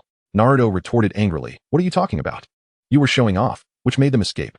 Sakura quickly intervened. Stop arguing, you two. Sasuke turned to Sakura. Honestly, Sakura, you're even less useful than Naruto. Among the three of us, you're the most inept. Sakura's face fell, feeling disheartened, yet inwardly acknowledging Sasuke's truth. She was an unremarkable ninja, despite her excellent grades. She had consistently hindered the team post-graduation. Had Naruto not prioritized her safety, the opponent would not have escaped. Just as Naruto was about to defend Sakura, a powerful gust of wind surged towards the trio, forcing them to stagger backward. Sasuke, positioned in front of Sakura, felt the wind slice at his face, leaving several cuts. What is happening? Naruto exclaimed, bewildered. Sasuke focused intently ahead. Are there more enemies? With a soft chime, Orochimaru and his two subordinates emerged from the billowing smoke. You two can find others to play with. I can handle this alone. His subordinates respectfully acknowledged and swiftly departed. Chuya felt a headache coming on. The task given by Izumi was troublesome. He could neither allow Orochimaru to harm Sasuke, nor let him attack Konoha. Fulfilling both demands proved to be quite the dilemma. Surprising. Orochimaru observed as Sasuke's wounds healed almost instantaneously, his gaze growing more insatiable. Sasuke, with a steely glare, swiftly formed hand seals, preparing for the impending confrontation. Naruto and Sakura also assumed defensive stances, their fear evident, yet they stood united against the formidable foe. As Naruto was about to charge forward, Orochimaru merely lifted an eyelid, and an overwhelming aura of murderous intent surged toward the trio. They envisioned kunai piercing their foreheads, their bodies dissolving into pools of blood. The sheer presence of malice sent shivers down their spines, and Sakura collapsed in terror. Naruto was the first to regain his composure, realizing the gravity of the situation. We have to fight. Sakura, with Naruto and Appo's call, Sasuke snapped back to reality. Izumi had trained him in managing murderous intent, although Izumi and Appo's was trivial compared to Orochimaru and Appo's prolonged exposure had granted him some resilience. Sasuke, feeling a cold sweat break out, observed Orochimaru, who exuded such intimidating presence that it created illusions in his mind. His strength undoubtedly surpassed Kakashi's. Naruto, Sakura can't move. You take her and run. What foolishness. If we don't defeat him, none of us will escape. Brandishing a kunai, Naruto charged ahead recklessly. Idiot. Come back. Impressive. You can still move. Orochimaru licked his lips, his eyes gleaming with admiration. Chuya looked down on Orochimaru. After all, he was a man in his 50s, yet he stooped to prey on minors, lacking any semblance of a true master. As he watched Naruto recklessly charge forward, a playful smile crept onto Orochimaru's face. He licked his lips, then bit his finger, swiftly tracing the intricate summoning seals along his arm. Summoning technique. In an instant, an earth-shattering boom resonated, and a colossal creature, measuring several dozen meters in length and over 10 meters in diameter, materialized before the trio. The enormous serpent, adorned with thick black scales that glimmered ominously, swayed its powerful tail, striking towards the oncoming Naruto like a giant whip. Naruto barely had time to react before he was sent sprawling, blood spewing forth as he crashed into a pile of boulders, landing heavily on the ground. Seeing Naruto severely injured, both Sasuke and Sakura felt their hearts tighten. Unable to suppress their exclamations, Naruto. In the distance, Chuya watched Orochimaru with a sense of foreboding. Such a colossal serpent, if placed within the realm of cultivation, would undoubtedly be a serpent spirit of a millennium. Devour him. Upon receiving Orochimaru and Appo's command, the serpent gaped its cavernous maw, its fangs glinting ominously, and lunged at Naruto with a swiftness that defied perception. Suddenly, a piercing whistle echoed through the air. Hundreds of transparent blades, formed from the essence of wind, cascaded down like a torrential rain of swords, targeting the serpent and Appo's vulnerable underbelly. The sound of slicing filled the air as these formidable blades pierced through the serpent and Appo's formidable hide. In an instant, the blades transformed within the serpent and Appo's massive form, exploding into countless sharp gusts that effortlessly tore through its thick muscles and bones. In a heartbeat, the serpent and Appo's body was shredded into fragments, blood spraying, and flesh flying in all directions. The once mighty serpent writhed in agony, emitting a series of anguished hisses. Yet, the wind blades showed no signs of abating, continuing their relentless assault until the creature was utterly dismembered into innumerable pieces. The three young ones stood in stunned silence. Orochimaru, taken aback, quickly retreated. Who dares? Meanwhile, in a concealed spirit domain beyond the examination grounds, three lifeless bodies lay entwined, blood splattered upon a nearby statue. The Door Guardian Steel team examined the corpses, soon discovering identification on their remains. Ninja from the village of Grass. Their faces were unrecognizable, likely perished by ninjutsu. It seems, trouble arises so swiftly, truly vexing.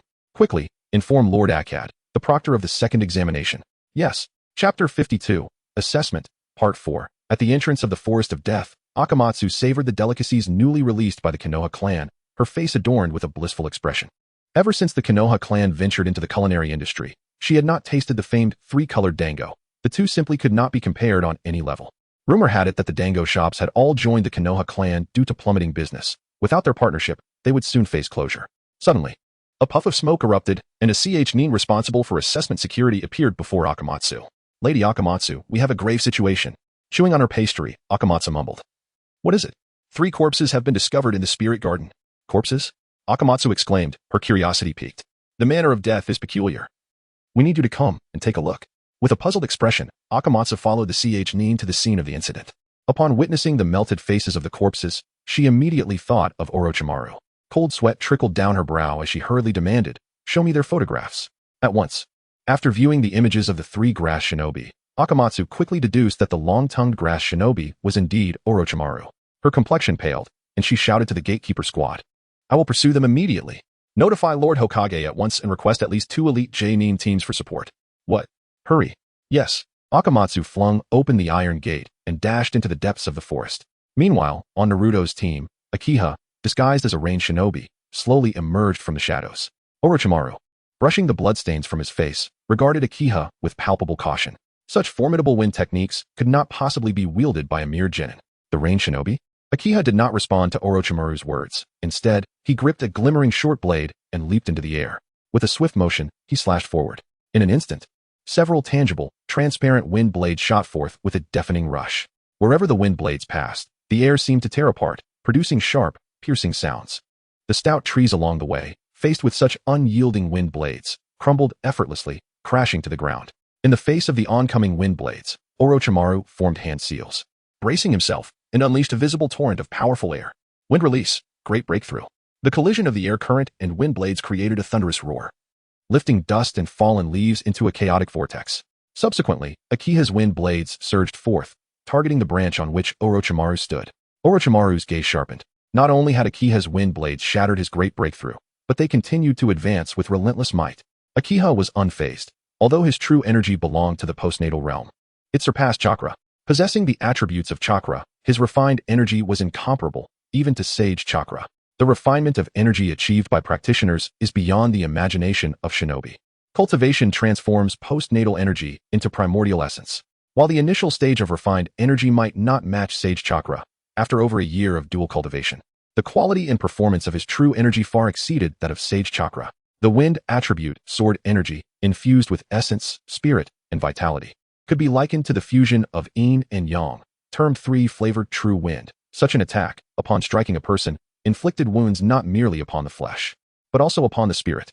Hence, should one be struck by Akiha's yin-yang fusion sword energy, not only would the injuries be challenging to heal, but the spirit would also suffer. This starkly contrasts the nature of attacks between practitioners and shinobi. The latter predominantly employ physical assaults, while the former operate on a wholly different dimensional plane. It could be stated that all of his and Izumi and Appo's ninjutsu were upgraded versions of sage techniques. Crack. The trees were instantaneously severed by the wind blades, reducing Orochimaru to a heap of soil. Body replacement technique. Akiha was not surprised. It would be odd for someone of Orochimaru and Appo's caliber to be felled by a few wind blades. To think a young expert like you exists among the rain shinobi. I am truly astonished. Orochimaru's voice cut through the tempest as he evaded the residual force and appeared a short distance from Akiha, his vertical pupils reflecting deep wariness. The wind techniques wielded by this youth were exceedingly peculiar. Beyond the destructive power of the technique, he had sensed a looming threat of death from those wind blades. Naruto, we must retreat, Sasuke urged, lifting Sakura and beckoning Naruto to follow. Naruto, not oblivious to the situation, swiftly fled alongside Sasuke. Both aware that whether it was the Appo's Rain Shinobi Master and Damp.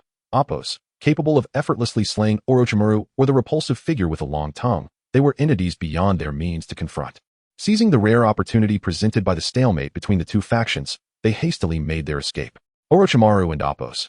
Cold gaze flicked toward Sasuke and Oppos' fleeing form. Just as Akiha's figure sped forth like lightning, blocking his path, Orochimaru regarded Akiha, a murderous intent igniting within him. Foolish creature. Shadow Snake Hand. Accompanied by a hissing sound, several black snakes shot forth from his sleeve like arrows, ensnaring Akiha in an instant. Bang! Akiha remained unmoved, his azure protective energy surging forth, his hair billowing without wind. An invisible force rippled through the air, shattering the surrounding snakes, which fell lifelessly to the ground after a futile struggle. Orochimaru's expression grew serious upon observing the chakra cloak enveloping Akiha. Just then, the sound of hurried footsteps approached, and Akamatsu's elegant figure darted through the trees. Arriving in a flash, Orochimaru, she called, standing atop a sturdy branch, her gaze piercing as she fixated on him from above. Her eyes were as cold as frost, seemingly capable of freezing Orochimaru in place, while an immense chakra began to coalesce in her slender palm. Orochimaru, taken aback, glanced up at Akamatsu, clearly surprised by her rapid discovery of his presence. Nevertheless, he soon regained composure, slowly extending his right hand to peel away the human skin disguise that masked his face. As the true visage of Orochimaru, pale and sinister, was revealed, he smirked, his raspy voice resonating. Akamatsu, it has been a while. Why the chilliness? However, Akamatsu remained unfazed by his words, retorting with a sharp command, Shadow Snake Hand. In response, several massive pythons erupted from her arm, lunging toward Orochimaru with bared fangs. Simultaneously, Orochimaru unleashed the same technique, Shadow Snake Hand.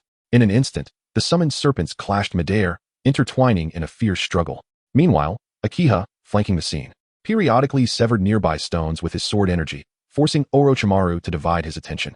After a momentary stalemate, Akamatsu was sent flying by Orochimaru's rising dragon kick. In midair, Akamatsu ensnared Orochimaru with a snake from her arm, yanking herself down toward him and delivering a punch to his face. Orochimaru cast a glance at Akiha, employing the body replacement technique to extricate himself from Akamatsu's grasp. Akiha refrained from intervening in the conflict between the master and apprentice. Orochimaru was reluctant to kill Akamatsu, for the curse mark upon her neck was his resurrection point. Even if she wished for death, he would not allow it to come easily. Meanwhile, Orochimaru was acutely aware that, now that his identity had been revealed, if he did not make a timely retreat, it would not be long before the hidden masters within the village would converge upon him. At that point, escaping would become exceedingly challenging. I will remember you, boy from the Rain Village. Yes, I must commit this to memory and ensure that I do not make a mistake. Chapter 53. Use it and discard it. Do not even think of escaping, Orochimaru. It was evident that Hondo was not inclined to let Orochimaru slip away so easily. She discarded Choi and pursued him relentlessly. Orochimaru's voice echoed from a distance, taunting, use it and discard it. Do you feel aggrieved? Is such predatory rhetoric truly acceptable? Choi silently scoffed, indifferent to the unfolding drama between the master and disciple, having little interest in their potential skirmish in the forest. By the time the special forces hastily arrived at the Forest of Death, Orochimaru had already departed without a trace. Originally an assassination tactical unit, the special forces were still under the direct authority of the Hokage, yet they no longer donned masks and instead wore the attire of the security forces. If not for the insignia indicating their special status, Choi might have mistaken them for law enforcement officers. Orochimaru's presence did not lead the third Hokage to terminate the examination. Instead, he had positioned the new guidance Jonin and the special forces at the high tower to assist Hondo in controlling the entire forest. Terminating the exam was out of the question. Numerous feudal lords, nobles, and ninja heads had gathered to witness the strength of Konoha. The third Hokage being intimidated by Orochimaru would only invite ridicule. As twilight descended, the first teams to arrive included Gaara's squad and the team that Shino from Konoha's 8th squad was part of. The others rested in the shadows, conserving their energy in preparation for the battles that awaited them the following day. Choi maintained his focus on Orochimaru until the latter was entirely beyond his perception, after which he made his way toward Naruto and Appo's team. At that moment, the three young ninjas were huddled closely together, concealed within a hollow of a tree, holding their breath as 6 eyes simultaneously fixated on the approaching Rain Ninja expert. Naruto inquired, he hasn't discovered us, has he? Sasuke immediately hushed him, reprimanding, idiot. Keep your voice down. Sakura, in a state of anxiety, warned, he's coming. Naruto, brandishing a kunai, was restless. Sasuke calmly advised, wait a moment. Let him step into the trap before we strike. Just then, Choi, having dispelled his transformation technique, smiled at the trio and said, you three can come out now. The long-tongued fellow has already departed. Huh. The three stared at Choi with wide eyes. Brother Choi, Naruto was the first to emerge from their hiding place. Sakura quickly exclaimed, "Idiot Naruto, there and Appos. S.A. trap there." Eh? Naruto hesitated and then found himself ensnared in the very trap he had set, suspended in midair. I forgot, brother Chioi, help me." Chioi shook his head in exasperation, slicing through the netting with his blade. As Naruto flipped through the air a few times, he landed safely on the ground. "What an idiot. What did you say?" Sakura, hands on her hips, retorted angrily. "Shut up, Naruto." "Sakura-chan." The trio bickered for a while, then regarded Chioi with expressions of disbelief. "What are you looking at me for?" Chioi inquired. "If it weren't an amp, Appos, tea for me, you would have already been eliminated by that long-tongued fiend." Sasuke, ungrateful, shot back. "I told you not to meddle. Even without you, I could have defeated that guy." "Huh, then why did you run just now?" Sasuke fell silent. Chioi sighed, adopting a serious tone. "That fellow possesses shadow-level strength. Shadow level refers to the level of a village leader. The three of you together would not be enough for him to handle with one hand." Sakura, shaking with fear, remarked. "That guy is terrifying. Just one look from him made me feel like I was about to die." Yet Naruto declared, "Brother Chioi is even stronger. He drove off such a powerful foe." Sasuke furrowed his brow. "A guy that formidable, he wouldn't he come after me, would he?" Chioi chuckled. "You finally wised up. Such a level of opponent is most likely targeting your Sharingan. The three of you stand no chance against him. Otherwise, I wouldn't have intervened in your examination." Sasuke and Appos' expression darkened. Chioi smiled gently. "You all should rest for a moment. I shall prepare something for you to eat." The trio nodded in agreement. Before long, Chioi utilized his sensing abilities to catch a wild boar. After skillfully butchering it, he selected only the tenderloin. The four then gathered around, starting a fire to roast the meat. Sasuke frowned. "One and Appos, tea lighting a fire attract enemies?" Chioi expertly roasted the boar and replied, "Rest assured, I can sense my surroundings. There's no one nearby." Curious, Naruto leaned closer. "Brother Chioi, that technique you used to defeat Orochimaru was so cool. Can you teach me that technique?" Chioi glanced at him and smiled. "That ninjutsu cannot be mastered in a day or two. We can discuss it after this chunin selection concludes." Naruto nodded eagerly, filled with anticipation. Sasuke hesitated, wanting to say something to Chioi. Chioi shook his head. "You cannot either. Your chakra and Appos' wind attribute is too sparse, making it difficult for you to learn this. However, your lightning attribute is quite potent. You could study lightning techniques with Kakashi, who is a master in that area." Sakura asked, "What about me?" Chioi pondered. "Your chakra control is commendable. You could learn medical ninjutsu. Additionally, your Yin attribute is relatively strong. Consider studying Jinjutsu." Sakura indeed possessed considerable talent in Jinjutsu, and if she could effectively explore the variations of Yin attribute chakra, it would be a wise choice. Sasuke inquired, "Jinjutsu? Chioi, do you know Jinjutsu?" Chioi replied, "I have some understanding of it." Sasuke pressed, "Then teach Sakura." "Seriously? After teaching you, I have to teach your girlfriend too?"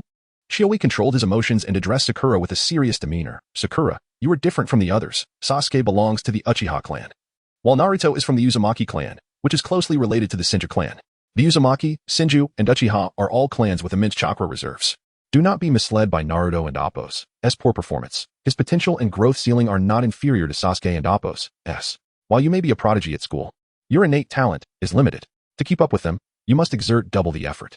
If you continue to squander time on romance and hairstyles, you will only hold them back in the future." Upon hearing this, Sakura fell silent. Sasuke, confused, asked, "What does Chioi mean by clans with immense chakra?" Chioi explained, "The chakra potential within you and Naruto far exceeds that of Kakashi.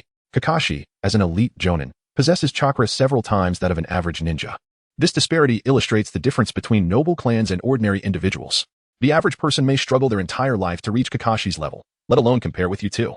Naruto and Sasuke exchanged astonished glances and then turned to Sakura, wanting to comfort her but unsure how to express their thoughts. Chioi patted Sakura's shoulder and smiled. "Do not be disheartened. Nothing in this world is insurmountable if one is willing to climb. I am not from a noble clan, yet I am no less capable. With determination, we ordinary folk have the potential to surpass them." Sakura, greatly encouraged by his words, nodded vigorously. "All right, let us eat." At that moment, a faint rustling noise echoed from a distance. Sasuke instantly became alert, gripping his kunai tightly. Sakura nervously edged closer to Sasuke.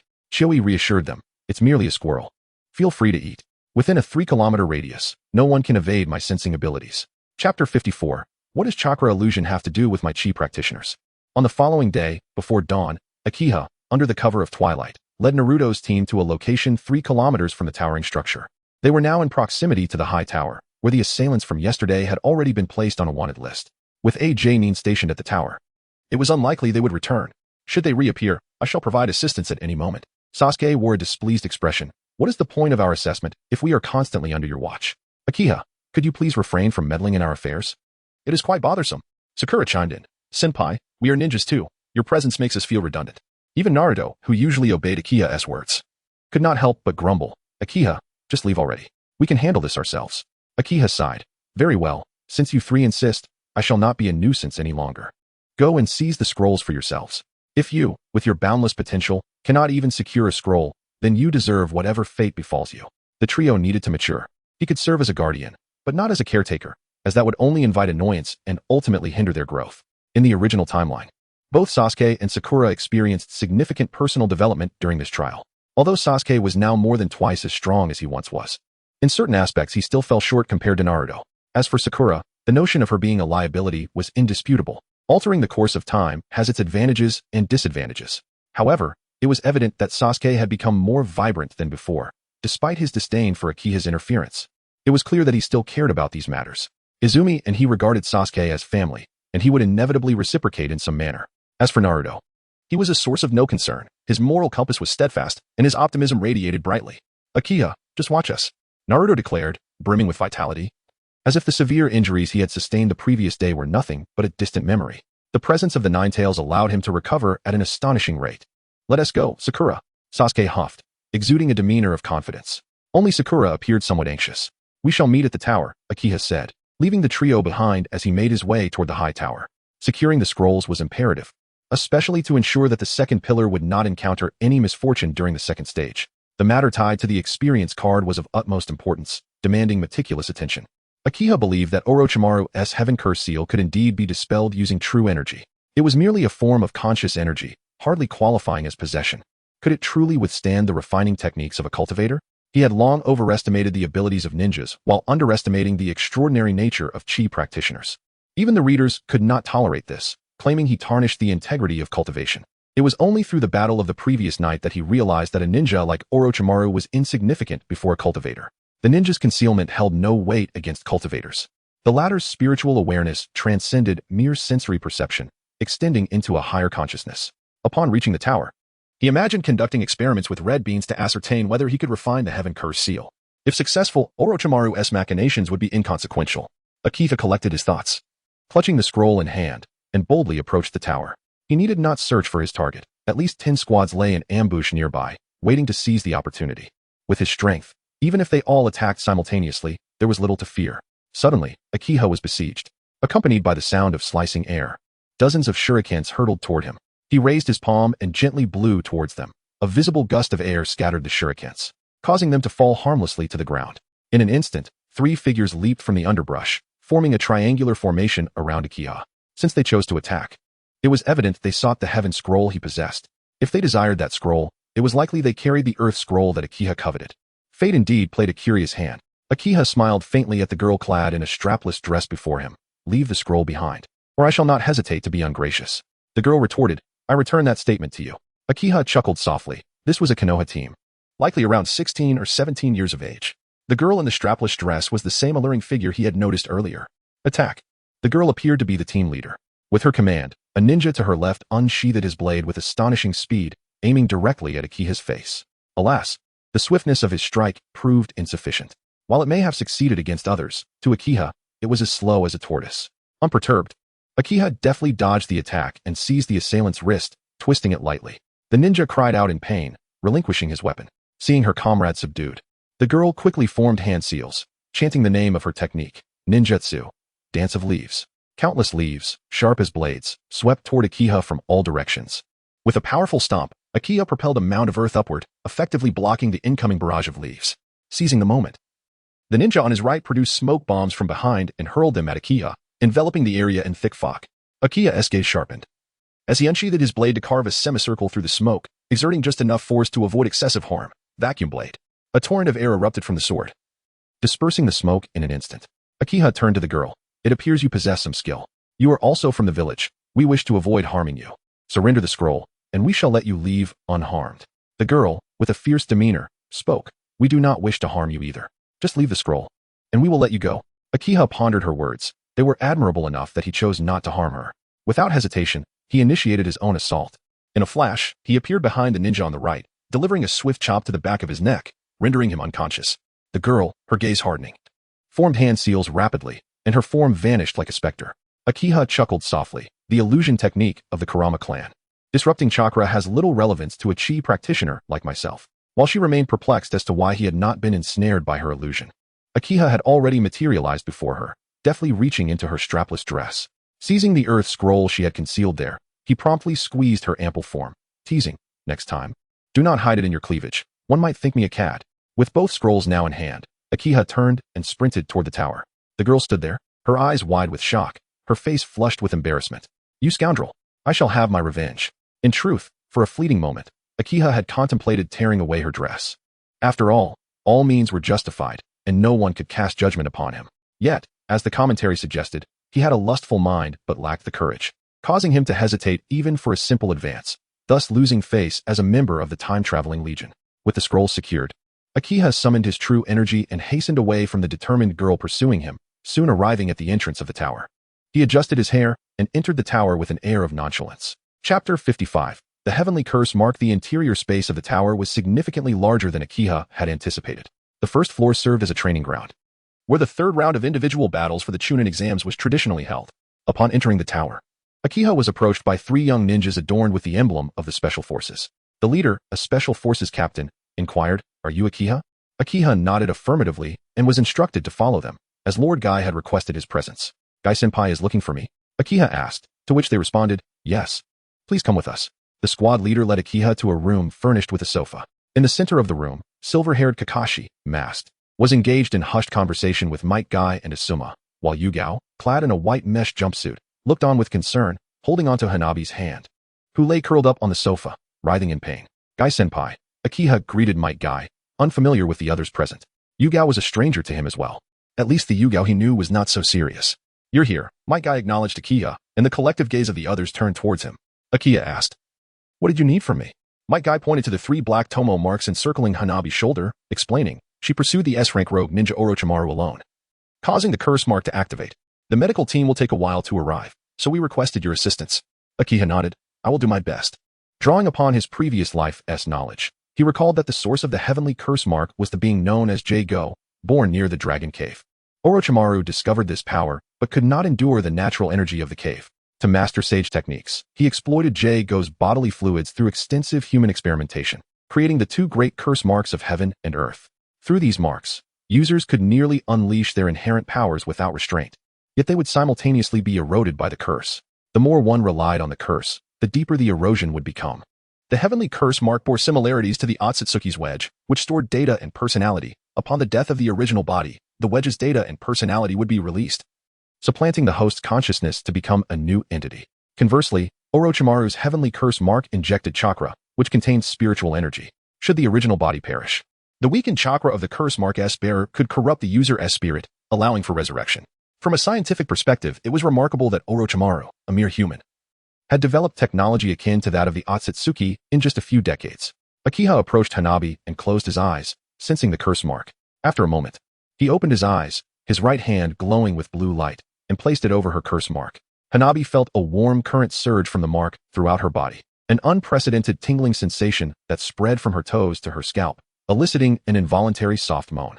The adults in the room, aware of the implications, blushed at the sound. As Akiha's true energy gradually permeated the curse mark, Hanabi's previously pained and twisted expression transformed into one of tranquility and enjoyment. However, the curse mark seemed to react violently, emitting a faint, eerie glow. Akiha scoffed, disdain evident on his face, and increased his true energy output, swiftly obliterating the spiritual power within the curse mark. The mark's glow vanished in an instant, and the 3 tomo marks gradually faded under the cleansing energy. All done, the observing jonin were left speechless, astonished that Akiha could not only treat her, but entirely eliminate the curse mark. Suddenly, Hanabi sprang up from the sofa as if rejuvenated. Touching the spot where the curse mark had been, incredulity etched on her face. "Huh, Red, check if the curse mark is gone." Yugao confirmed with a decisive yes. "How can this be?" Hanabi struggled to comprehend, having been tormented by the curse mark for years, only to have it effortlessly removed by this young man. Akiha explained, "There was a chakra within the curse mark that did not belong to you, but I have eradicated it. From now on, you shall no longer be affected by the curse." Hanabi fell silent, absorbing his words. "Nice job, Akiha," Might Guy exclaimed, flashing a radiant smile and giving him a thumbs up. Akiha found himself momentarily lost in thought upon hearing English. pondering the peculiarities of language and culture in this world. Well, if there's nothing else, I shall take my leave. Hanabi snapped back to reality, a bright smile gracing her face. She stood up, patting Akiha on the shoulder, exclaiming, "Now that exams are over, I invite you to dine at the 8th floor of the Hokage Tower. The food there is exceptional, and I guarantee you will enjoy it." Akiha responded, somewhat exasperated, "All right. But remember to get a membership. They are currently offering a promotion for diamond members, which includes a bottle of Maodai. I've already signed up. I have a black gold half-price membership." Hanabi beamed at him. Akiha's expression brightened. What a generous boss. Hanabi flashed him a grin, saying, "I must admit, I'm starting to like you." Akiha politely declined. "You're not my type, and besides, I am already married. Are you rejecting me?" She pressed, a hint of pouting in her voice. "Just a little." Hanabi tugged at his clothing. "Say that again." Yugao rolled her eyes, unable to contain herself. "He just healed you, and this is how you treat him?" Hanabi reluctantly released her grip. Akiha adjusted his clothing and asked Hanabi, "Are there any similar rooms here?" Hanabi chuckled and tossed him a key. "The number on the key is the room number. It is fully equipped. Consider it a special reward from me." Akiha accepted the key and ascended the stairs. "Is he the one?" Kakashi asked in a serious whisper as soon as Akiha left. Reflecting on the rain ninja from the previous day, Hanabi confirmed, "That's definitely him. His chakra feels just like the one from yesterday, bright and warm." Yugao was slightly moved. To maintain a transformation technique and engage with one of the legendary Sannin, Orochimaru, without a scratch is truly impressive. Maikai added. The Hokage also noted that it was evident he was the only one capable of such feats. Asuma gazed at Akiha, who was slowly making his way upstairs. Unable to restrain his admiration, what an extraordinary individual. Kakashi, however, looked pensively out the door, deep in thought. He had been observing Akiha for quite some time. The mysterious figure who had exposed Danzo, and the third Hokage had neither pursued him nor questioned Kakashi about his connection to Akiha. At that time, he had not understood the significance. Now, it seemed likely that the enigmatic figure was indeed Akiha. Furthermore, the timing of Izumi Uchiha's covert departure from the village was too coincidental, perfectly aligning with the massacre of the Uchiha clan. Everything felt too coincidental, as if someone were orchestrating events from the shadows. "What is on your mind, Kakashi?" Kakashi shook his head. "Nothing." Chapter 56. The third match begins. Akiha felt quite vexed, for regardless of whether he participated in the upcoming individual matches, he was forbidden from leaving the Death Forest for the 5 days leading up to the end of the second exam. Back home, Mizuki was eagerly awaiting his return for some dual cultivation, yet he was compelled to remain here, accompanying the prince in his studies. The days of waiting stretched on, long and tedious, compelling Akiha to retreat to his room for meditation. Fortunately, the cursed seal from Orochimaru was no longer a concern. Regardless of whether he bit Sasuke in the coming days, it was no longer a matter of worry. In the following 4 days, teams from Konoha, Team 3, Team 10, Team 7, and others arrived successively at the tower. The last group to arrive was the strapless dress squad, which had been accosted by Akiha, while the rain, waterfall, and grass ninja teams were entirely vanquished, leaving only Gaara's team as the sole survivor from the sand. The strapless dress squad was a creation of this timeline, and Akiha suspected this was a consequence of the butterfly effect he had instigated. Prior to the second exam, Akiha, along with 26 subordinate ninja teams, numbered 79. Yet only 25 had successfully arrived at this juncture. It was somewhat fortunate that all 12 of the young strong had made it here. Akiha glanced at Sasuke, noting that he had not been bitten. Although the three looked a bit disheveled, their spirits remained relatively intact. The trio was currently gathered around Kakashi, reveling in his praise. "Let me go? I must slay this scoundrel." The strapless dress girl lost her composure upon seeing Akiha. Despite her teammates attempting to restrain her, she lunged at him with ferocity. Akiha muttered, "What did you expect when you placed the scroll on your chest? How could I resist reaching in?" Naruto, covered in grime, whispered, "Akiha, she really seems intent on killing you. What did you do to her?" "She placed the scroll on her chest, and I accidentally brushed against it," which made her angry. The surrounding subordinate ninja regarded Akiha with peculiar expressions. "Shut up, you lecherous fiend. Let me go? I will surely slay him." Under the scrutiny of the crowd, the girl could not openly confess that Akiha had groped her, leaving her face flushed with embarrassment. "Forget it, Yakaina. He has already shown restraint. Which side are you on? Instead of helping me, you defend him." In the communication room at the top of the tower, the third Hokage was examining the condition of Anko's body. With a pipe clenched between his teeth, he surveyed her exposed shoulder and remarked, "There is no doubt. The cursed seal has indeed been removed." Anko responded with a soft indicating that he had exerted minimal effort. The third Hokage smiled. "That fellow continues to astonish. I suspect he participates in the Nin selection primarily to protect Sasuke." Anko, puzzled, asked, "Third Hokage, I do not understand. Why do you permit someone so powerful to remain so lax?" The third Hokage sighed. He has little regard for the village's regulations, exhibiting a rebelliousness that seems entirely uncharacteristic of a ninja. Imposing constraints on him could very well drive him to pursue a life of commerce. Standing behind Anko, Tetsu remarked. Regardless, Orochimaru is one of the legendary 3 ninjas of Konoha. Even special operations teams cannot easily engage an S-rank ninja listed in the bounty catalog. Akiha's ability to fend off Orochimaru reflects his genuine concern for the village. Kagetsu inquired of the 3rd Hokage. I have heard that Orochimaru has long since perished. Why is he now present in the village? The 3rd Hokage appeared momentarily lost in thought, murmuring, Orochimaru. Regardless, let the exam proceed, while we observe Orochimaru and Appo's actions. The Sound Village does not belong to any nation. Its underlying philosophy is the eradication of all human emotions, while Orochimaru and Appo's aim is to fulfill every wish. Undoubtedly, Orochimaru and Appo's village presents a more formidable challenge. Now, Akiha, this young ninja, is able to confront Orochimaru, which leaves the 3rd Hokage both astonished and gratified. After some discussion, the 3rd Hokage followed Anko to the 1st floor and Appo's training ground. There, the subordinate ninja teams stood in neat formation, with Akiha standing out distinctly among them. Akiha surveyed the array of Genin behind the 3rd Hokage. Aside from the chief examiner, all the Genin who had passed the assessment were present, including his own mentor, Hate. Strangely enough, almost unmasked, Orochimaru also stood behind the 3rd Hokage. How absurd. How could they not see through this? Akiha studied Orochimaru for a while, who seemed fixated on Sasuke. He had previously worried that frightening Orochimaru might disrupt Mizuki and Appo's plans, but it now seemed there was no reason for concern. Given Orochimaru and Appo's audacious demeanor, it was unlikely he would easily relinquish Sasuke or his desire for revenge. In this world, the most perilous profession is that of a teacher. In the original timeline, the 4th Hokage, 3rd Hokage, and Jiraiya were all slain by their students. As the Genin scrutinized the gathered subordinate ninjas, Anko, standing to the left in the training ground, spoke first. Firstly, congratulations on passing the 2nd assessment. Now, the Hokage will introduce the 3rd round of examinations. The 3rd Hokage, pipe in mouth, coughed twice before beginning. Before I elaborate, I must clarify the true purpose of the Chunin exams. The old man rambled on, essentially stating that these exams serve as a microcosm of warfare between allied nations. By showcasing strength through the Chunin exams, the aim is to minimize large-scale conflicts among allies. Ultimately, the old man concluded that those who excel will receive more commissions, thereby strengthening their respective ninja villages. Conversely, weaker villages will struggle to profit. Akiha scoffed, pondering that if all these ninjas followed his directives, surely everyone would profit immensely. Building roads, bridges, irrigation systems, and weather control, what endeavor wouldn't yield riches? Why must they resort to assassination? Ultimately, the life of a ninja is fraught with danger and with extraordinary abilities. One cannot help but engage in some form of chaos. The 3rd Hokage was midway through his discourse when the frail, sickly figure of Hate leapt forth to outline the rules for the individual matches. Those who are unwell may forfeit this match. Akiha observed Hate's pale, gaunt visage and pondered whether his early dual cultivation practices had left him physically depleted. Are there any withdrawals? Hate asked. The 3rd round is about to commence. Please raise your hand if you wish to withdraw. About to start? Protested the strapless dress girl. Hey, are you kidding? We just arrived, and you're not even giving us time to rest. Hate remained expressionless, offering no explanation. As expected, Kabuto chose to withdraw. He was a spy and did not wish to expose his abilities.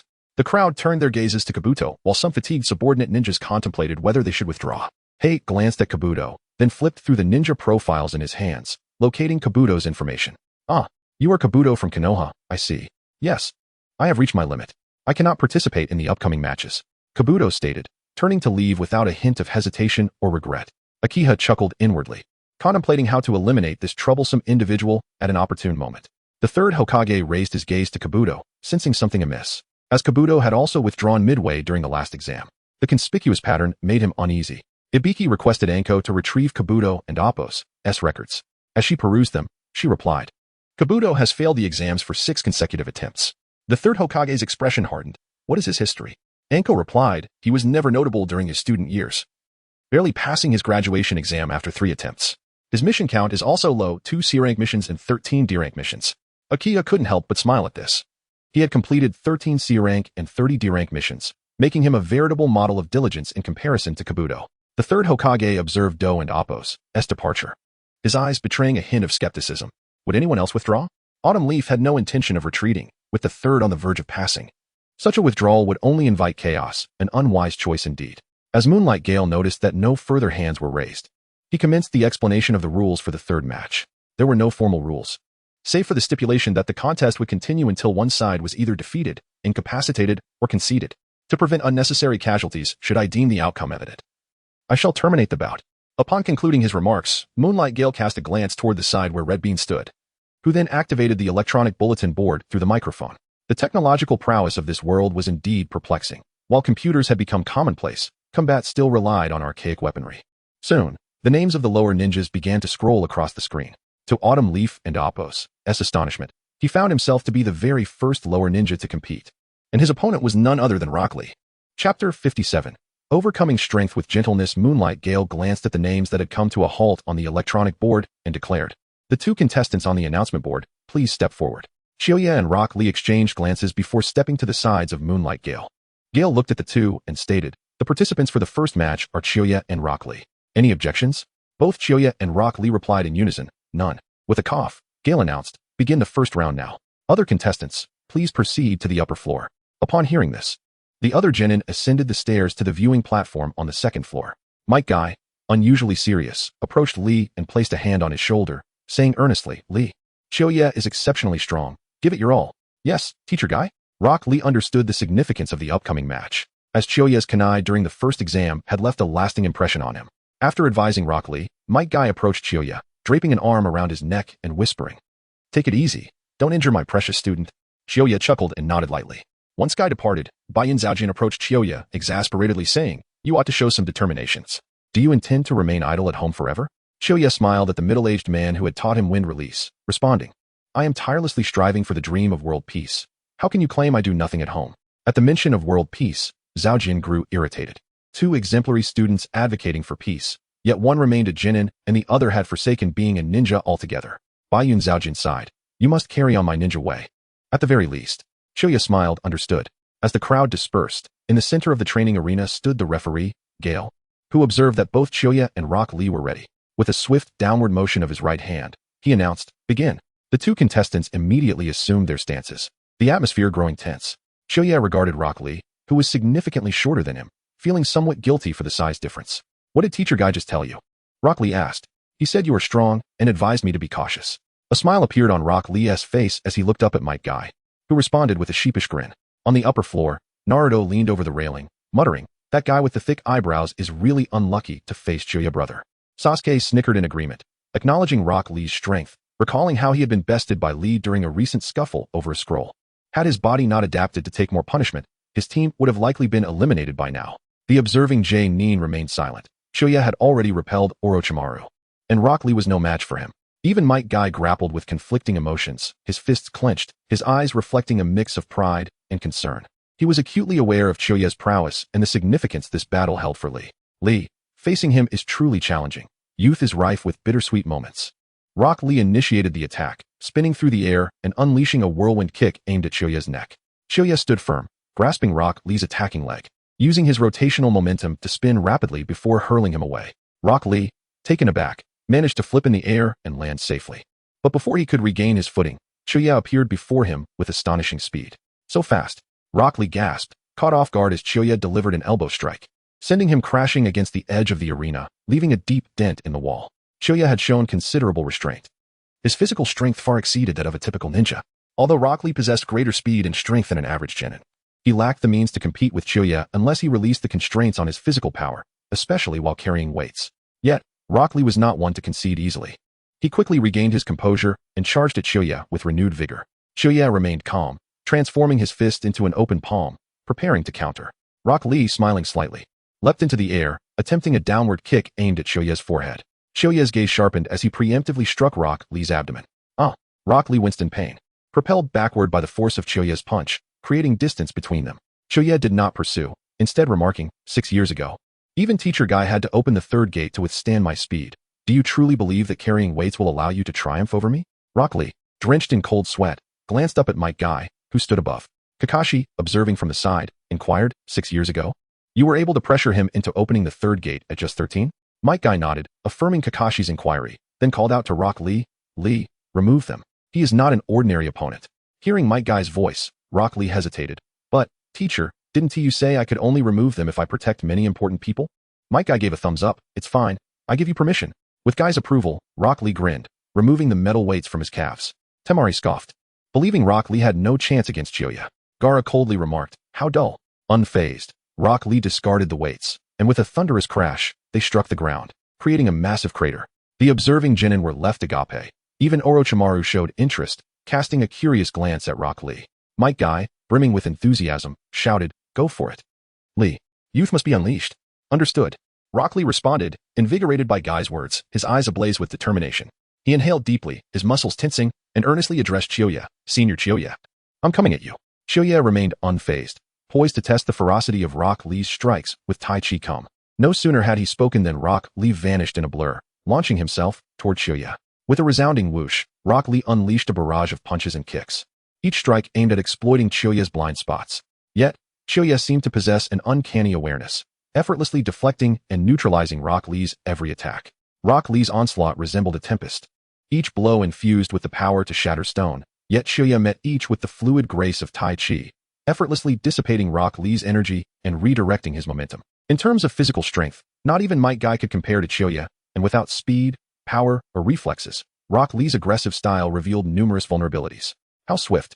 Kakashi marveled at Rock Lee's speed, equally astonished by Chiyoya's rapid responses. Might Guy remained silent, observing Chiyoya's movements, which flowed like water around stones, seemingly gentle yet impeccably precise. Guiding Rock Lee's attacks aside and subtly exhausting his stamina while misdirecting his strikes. Niji furrowed his brow, recognizing that Chiyoya's technique bore resemblance to gentle fist. It was distinctly different from that of the Hyuga clan. What martial art is this? Tai Chi, Might Guy elucidated for the onlookers. It is a martial art of Chiyoya's own creation, capable of overcoming strength with gentleness and yielding tremendous results with minimal effort. Incredible! Exclaimed Tenten, as Rock Lee's rapid-fire strikes failed to breach Chiyoya's defenses. The training ground reverberated with a series of crisp echoes. In an instant, the two combatants engaged in a flurry of exchanges, their fists and feet colliding, generating powerful gusts of wind. Suddenly, as Rock Lee executed a soaring kick, he felt an unusual force ensnaring his body, causing his movements to freeze momentarily. In that fleeting moment, Chiyoya and Appo's palm struck his chest. Lee was sent hurtling through the air like a thrown stone, tracing a straight line before crashing to the ground and rolling over. Chapter 58. The outcome is decided. Rock Lee rose from the ground, a trickle of blood at the corner of his mouth. He wiped it away, his gaze upon Chiyoya growing increasingly grave. Not only did he neutralize my rapid assaults with sheer physical prowess, but he also turned my speed against me. There's no alternative. To breach his defenses, I must cast aside the limitations of my body. If he can withstand Guy-sensei's third gate speed, then I must resort to the Lotus of Inner Gates. Rock Lee glanced up at Might Guy. The Lotus of Inner Gates was a forbidden technique that required opening all 5 gates, necessitating his teacher's consent. Sensing Lee's intentions, Guy hesitated briefly before nodding in agreement. His hesitation stemmed not from fear of Lee harming Chiyoya, but from the realization that even if Lee opened the 5th gate, it might still not suffice. With his teacher's approval, a fierce determination ignited within Lee's eyes. He inhaled deeply, his muscles swelling, veins bulging, an unprecedented force surging within him. The 8 gates of opening. 1st gate, open. 2nd gate, rest gate, open. 3rd gate, life gate, open. As the first 3 gates were opened, Lee's body flushed crimson. His fists clenched tightly as he bent forward, a visible blue chakra radiating from his form. The stone beneath his feet could not withstand the pressure, shattering under the strain. Debris levitating around him due to the immense force he exuded. "Oh, Guy-sensei, please recognize me. This is my moment to embody the path of the ninja." Lee bellowed, blood streaming from his nose. 4th gate, wound gate, open. Chiyoya, shedding any frivolity, was enveloped in a blue aura. Unlike Lee, his control over his own power was impeccable, not even stirring a mote of dust. In an instant, Lee transformed into a bolt of lightning, charging toward Chiyoya. The surge of power shattered the ground beneath him. Chiyoya's gaze sharpened, his form vanishing from sight, and then the two figures intertwined. Boom, boom, boom. Blue and green lights intertwined, raising clouds of dust. A massive shockwave radiated outward, throwing the spectators on the upper floors into disarray. The 3rd Hokage, hands clasped behind his back, chuckled softly at Chiyoya's display. To the untrained eye, it was mere spectacle. To a seasoned ninja, it was a display of mastery. In his memory, only the 1st and 2nd Hokage wielded such vast chakra and chakra cloaks. Even the 1st Hokage lacked Chiyoya's extraordinary control over chakra. Has he grown to this extent? How astonishing, Kakashi thought, revealing his Sharingan to observe the battle below, his heart filled with awe. Sasuke's expression was solemn. His own Sharingan activated, for without it, he could not keep pace with their speed. Just days prior, he had fallen to this peculiar taijutsu, and he now sought to replicate it. Gaara and Niji exchanged bewildered glances, while the other lower-ranked ninjas were left agape. Incredible. It's so fast, my eyes can barely follow. Are these two truly human? Sakura could not contain herself, asking Kakashi, "Sensei, what technique is this?" Kakashi glanced at the chakra cloak enveloping Chiyoya and replied, "This is the 8 gates of opening technique." Naruto, puzzled, questioned, 8 gates of stew? Might I clarified. The 8 gates of opening is a technique that lifts the body's restrictions on chakra, allowing the excess energy to be unleashed. Sakura inquired, "Chakra restrictions? What does that mean?" Kakashi patiently explained, "The chakra circulatory system has places that suppress and control the chakra within the body, from the brain to the heart. There are 8 gates: the open gate, rest gate, life gate, wound gate, do gate, view gate, shock gate, and death gate. Under normal circumstances, we can only utilize a fraction of our chakra. Exceeding this limit can harm the body. The 8 gates set limits on the chakra within, preventing excess from causing injury. However, the 8 gates of opening allows chakra to forcibly transcend these limits, unleashing power many times greater than one's original potential. Yet, this comes at a cost. The user may suffer injuries or even death, which is why it is classified as a forbidden technique." Might Guy continued, "A normal person can exert a maximum of 20% of their physical strength. The first gate releases the brain's limitations, allowing for full physical capacity. The second gate alleviates fatigue, allowing the body to recover energy and offset the fatigue from the first gate's energy expenditure. The third gate further enhances strength and speed, causing the body to flush red, marking the last safe zone of the 8 gates. The fourth gate significantly increases strength and speed, causing bodily harm and entering the danger zone of the 8 gates, truly embodying the state of the 8 gates." As Kakashi observed the battle below, he asked Guy, "How many gates can this child open?" 5. Might Guy replied. Kakashi couldn't help but marvel, what remarkable individuals. This battle is truly surprising. Meanwhile, the figures flashing below began to reveal the victor. The 8 gates of opening, after all, was a technique that strained the body excessively. Even without the forbidden technique, Lee could not sustain it for long. The energy expenditure of a practitioner of the martial arts and a ninja was fundamentally different. Chiyoya's protective chi not only significantly mitigated Lee's strength, but also allowed his physical body to surpass its limits, requiring only that his chi flow more vigorously through his meridians. For Chiyoya, the burden of the 4th gate was negligible. He estimated that anything below the 6th gate would not impose any strain or pressure upon him.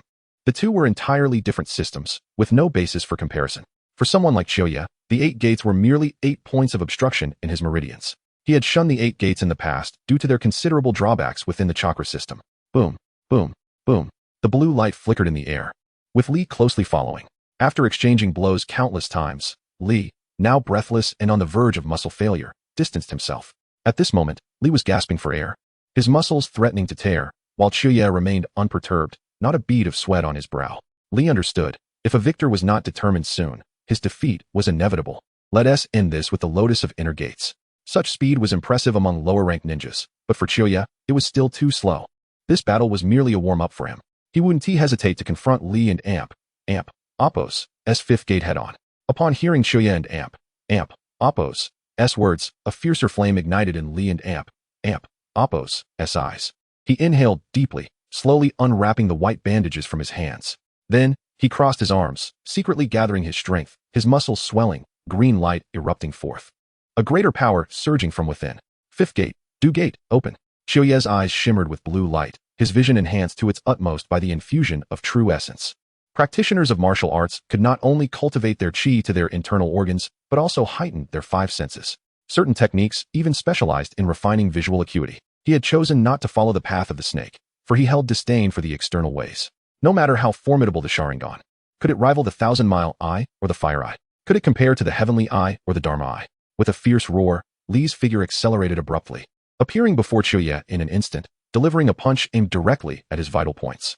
With the enhancement of true essence, Chiyoya's dynamic vision was greatly amplified, coupled with his keen perception and rapid reflexes, making Lee and Appo's 5th gate appear trivial in his eyes. Sakura on the upper floor exclaimed, "Is this a trick? Can chakra really seep from one's eyes?"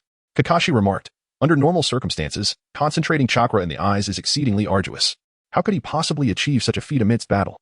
Surely, his eyes must sustain some damage." Sasuke inquired, "What purpose does this serve? Can the eyes of Konoha truly unleash ocular techniques?" Kakashi shook his head, "Who knows? Such occurrences have never been documented in the annals of ninja history, not even by the Uchiha." Orochimaru stood in astonishment, marveling at the prospect of human eyes emanating light. The spectators above were continually astounded, while the fierce combat below persisted. Rock Lee and Appo's figure abruptly halted before Konoha, only to reappear behind him in an instant, executing a side kick in an attempt to launch Konoha into the air with his shadow dance leaf. preparing to ensnare him with the lotus technique. Despite Lee and Appo's fervent onslaught, Konoha remained as tranquil as a still pond.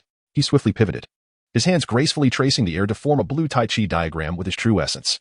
Niji's eyes widened in disbelief as he exclaimed, "Is that the Bagua form from chakra?" My guy had never witnessed such a phenomenon and was equally baffled. Bang, bang, bang. The Tai Chi diagram shattered under Rock Lee and Appo's rapid kicks, yet Lee and Appo's assault had been significantly diminished by the diagram and Appo's defenses. What? Lee gasped, panic evident on his face as he revealed an opening. As he retreated, he instinctively crossed his arms to shield himself. A flash of blue light appeared, and in the next moment, Konoha and Appo's figure materialized behind Rock Lee, delivering a precise strike to the vagus nerve in his neck. Lee and Appo's body swayed precariously before collapsing to the ground.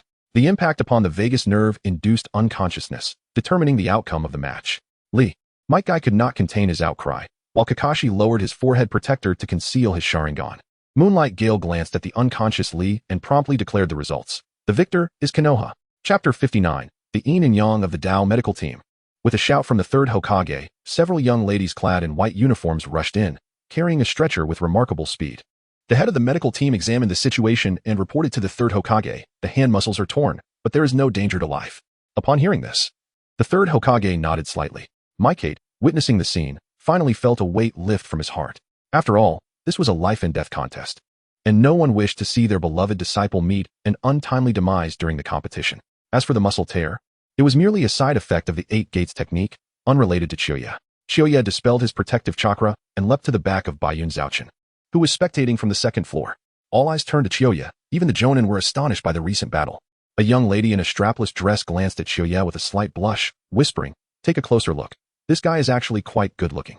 Her teammate, however, doused her enthusiasm with cold water. "Yukina, don't get your hopes up. He is already married." Upon hearing this, Yukina's expression darkened. "Humph, what a fickle-hearted cad. Such a delicate flower, and yet he looks so sleazy." The third Hokage observed Chiyoya, a smile curling at the corners of his mouth. This young man fought so fiercely, yet his breath is remarkably steady.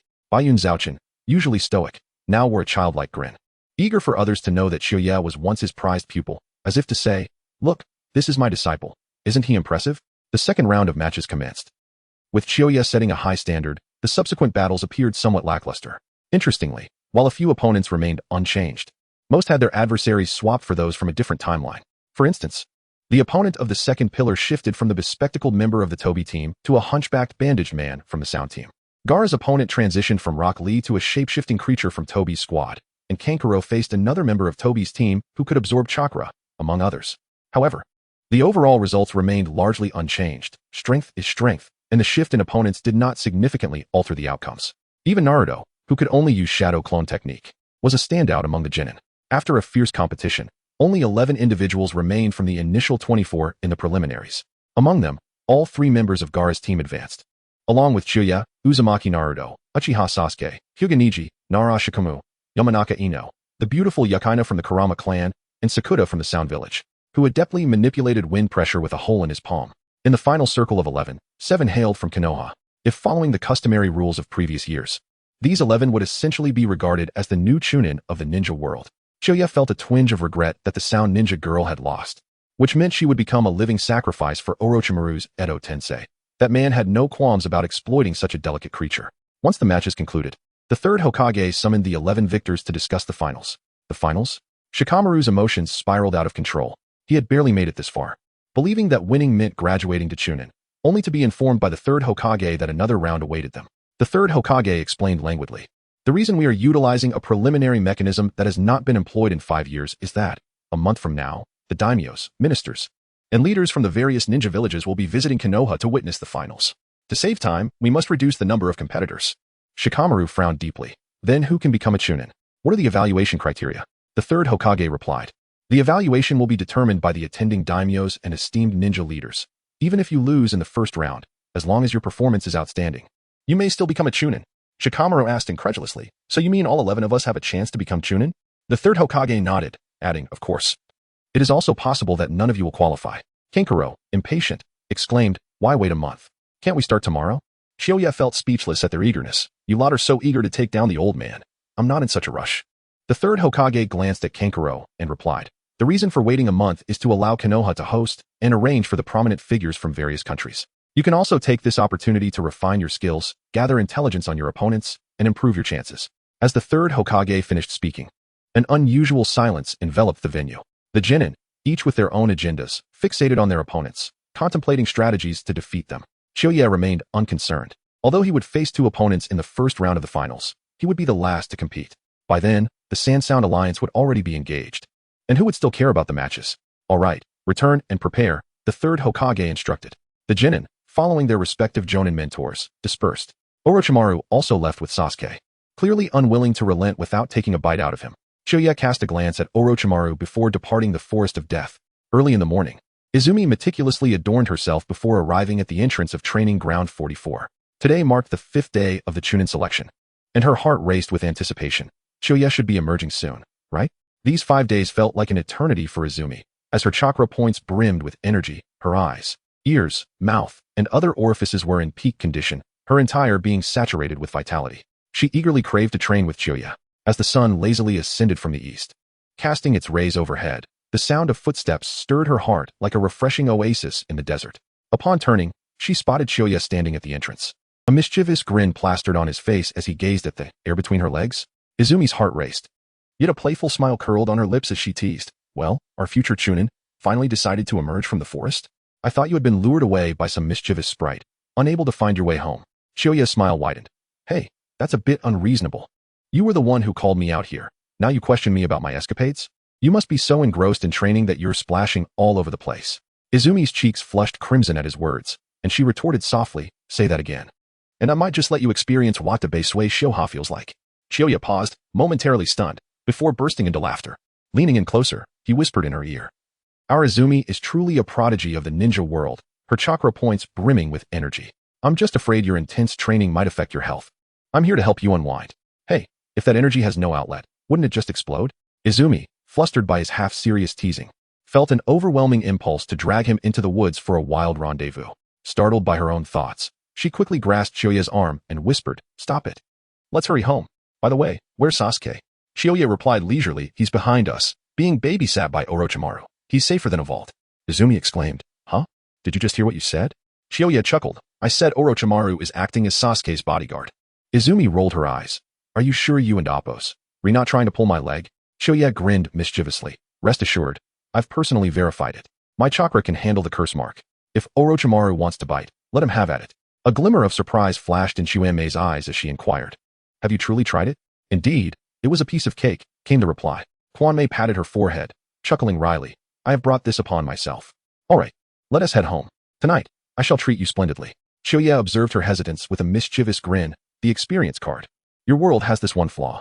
Nonsense. The balance of yin and yang is the essence of the Tao. Matters of men and women are inherently part of the grand design of the universe. Besides, you cannot deny that you have enjoyed it as well. At these words, Kwanmei instinctively tightened her legs, a blush blooming on her cheeks that rivaled the evening glow. Stealing a glance behind her, she grasped Shoya and Appos' hand and dashed towards home, desperate to avoid becoming the subject of ridicule. Chapter 60. The beauty like jade and the sword like a rainbow women are made of water. Shoya has proven this through experience, which is indeed an objective truth. Brother, Izumi, teacher Hondo, hurry up. Everyone is here, just waiting for you too. Called Xiangling from outside the door. Upon hearing her urging, Izumi, who had been sitting silently, immediately sat up straight and hurriedly began to dress up. Shoya, noticing the puddles around the room, teased her. Are you practicing water escape techniques lately? Izumi shyly bit her lip and replied, I don't know what's happening, but it seems my body is becoming increasingly sensitive. Shoya replied earnestly, That's a good thing. It indicates your perception is becoming sharper. Surprisingly, Izumi nodded in agreement. As evening fell, Shoya, at Hondo and Appos' invitation, accompanied Izumi and Xiangling to the 8th floor of the Konoha building for a feast. Xiangling glanced at the neighboring table of lower-ranked ninjas and said, I'll go to that table. Shoya nodded, Go ahead. Hondo had reserved 2 tables. In addition to inviting Shoya and his wife, she also included their contemporaries, Kakashi, Might Guy, Asuma, Kurenai, Ibiki, Shikamaru, and Nara Shikaku. These jounin were either mentors of the newcomers or the examiners and judges for this assessment. All 12 of the young ninjas were present, arranged in the adjacent room, while Xiangling naturally took her place at the children and Appos' table. After Chiya helped Izumi, who was clad in a black evening gown, to her seat. Izumi distributed a gift box to each person. This is a new watch developed by our group, a small token of appreciation. I hope everyone will look after my family as Sasuke in the future. The Jounin exchanged glances and, feeling slightly embarrassed, accepted the boxes. A watch. Hondo, intrigued, opened the box with a flourish, examining the watch. Quite beautiful. I never expected a watch could be crafted so exquisitely. Kurenai also expressed her approval with a nod. Izumi interjected, "This is a lady's version. The men's watches are different. Please unwrap them and let me know if they don't suit you. I can have them altered." The other Jounin eagerly opened their gift boxes, their eyes lighting up at the sight of the gem-encased watch faces and golden bands. Asuma, donning the watch, remarked, "This watch must have cost a fortune." Izumi smiled, saying, "I thought you could help promote it, as this item is quite useful for ninjas." Might Guy glanced at Kakashi and added, "Indeed, certain individuals who lack a sense of time could greatly benefit from such a device." Kakashi responded, "Huh? Guy, why are you looking at me when you say that?" Laughter erupted among the group. After everyone received their gifts and expressed their gratitude to Izumi, Hondo, wearing her watch, called out, "Waitstaff, please serve the dishes. Everyone is hungry. Oh, and no alcohol at the children's table." As the waitstaff entered in succession, a variety of exquisite dishes were laid out on the table, filling the air with tantalizing aromas. The group exchanged smiles, relishing the rare tranquility and joy of togetherness. At the dining table, conversations shifted from the exquisite design of the watches to amusing anecdotes from recent missions, and then to personal training insights, creating a lively and warm atmosphere. A slightly tipsy Kakashi removed his mask, revealing his strikingly handsome face. Both Hondo and Kurenai blushed, and even Izumi couldn't help but steal a few glances. "I'm still alive." Izumi smiled gently. "I'm merely curious about what he looks like. Why the rush?" "Humph, you have not changed your petty ways," came the teasing retort. "I can be magnanimous in every aspect, except this one." He. Asuma swirled his wine glass, a playful glint in his eyes. "Speaking of which, Chuya, if it weren't and Appos, tea for the third Hokage and Guy.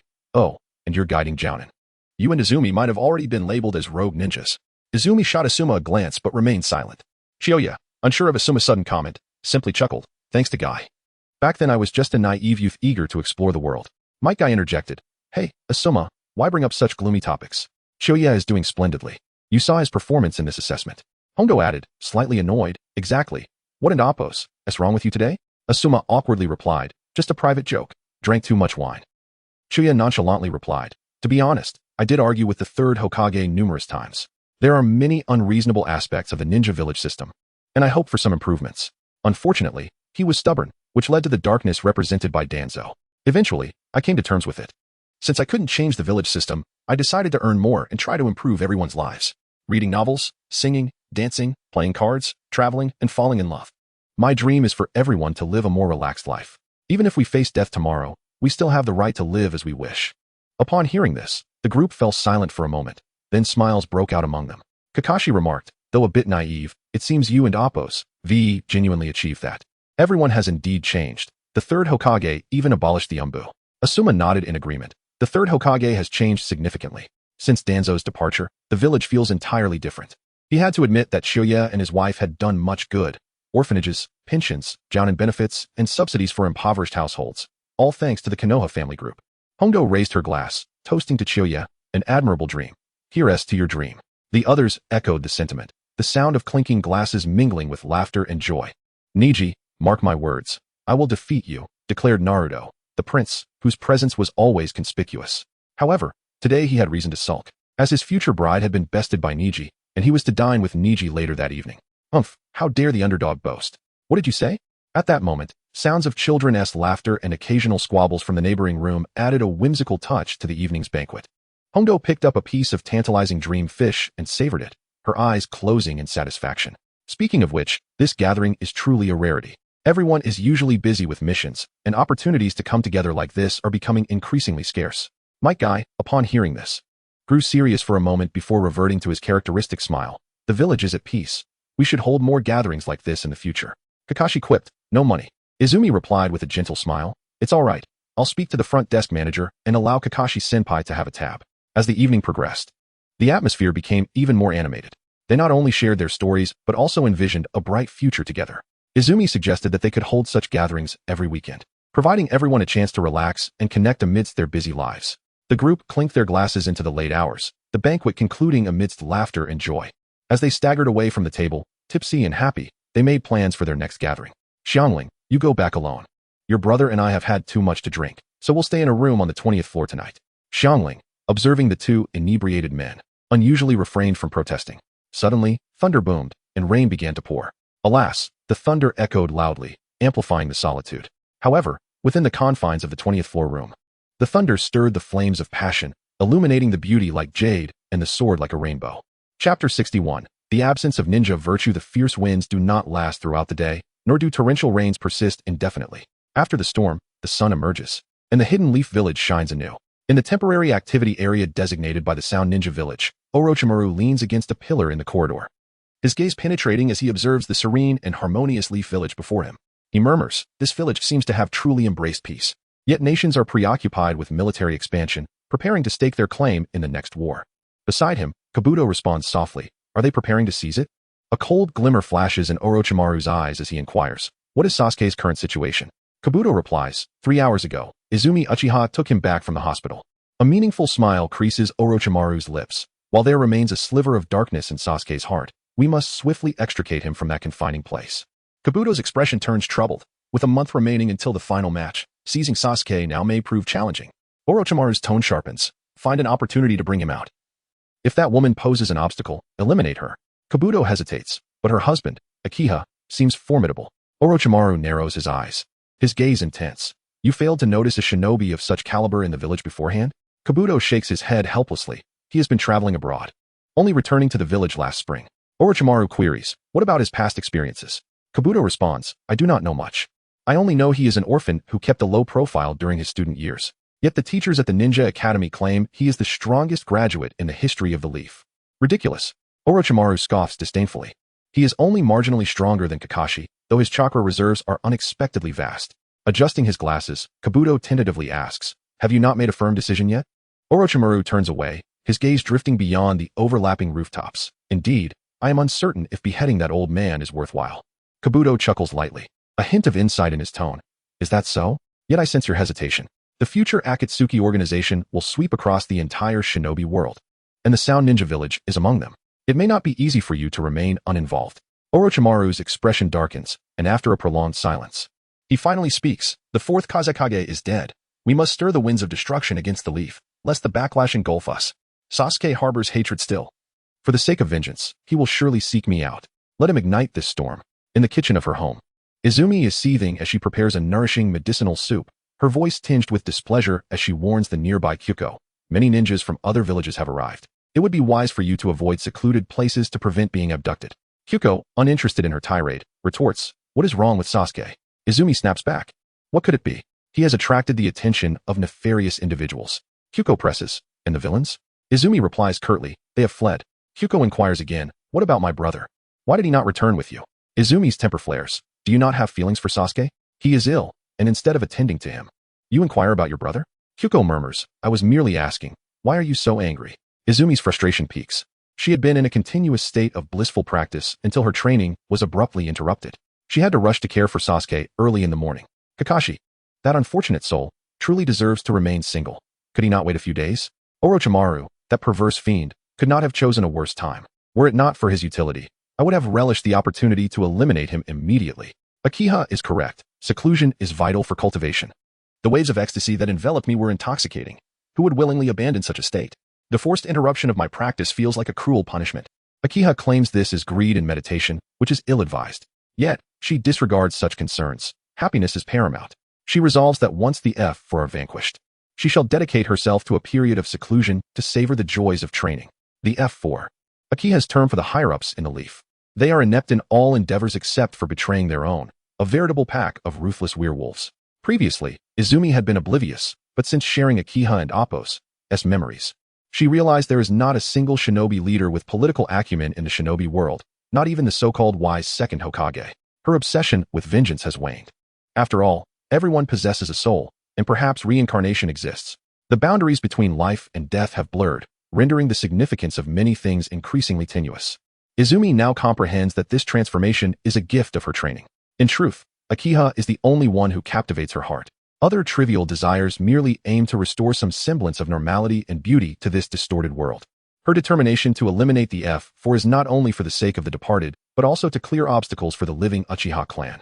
Renegade ninjas? As one of the founding families of the village, how could Sasuke possibly become a renegade? Izumi pushes open the door, her eyes falling upon Sasuke's slightly pallid visage. The eyes that once brimmed with hatred and indifference now betray an inexplicable warmth. Intimacy? Feeling better? Izumi inquires softly, placing the carefully prepared nourishing soup on the bedside table. Sasuke nods slightly, responding in a low voice, yes, much better. Thank you, Izumi. Izumi gently touches his forehead, speaking tenderly.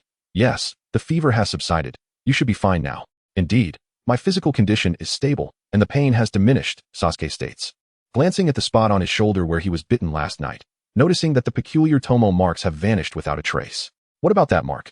I have removed it for you. Sasuke exhales in relief, silently grateful. Thank goodness it could be eradicated.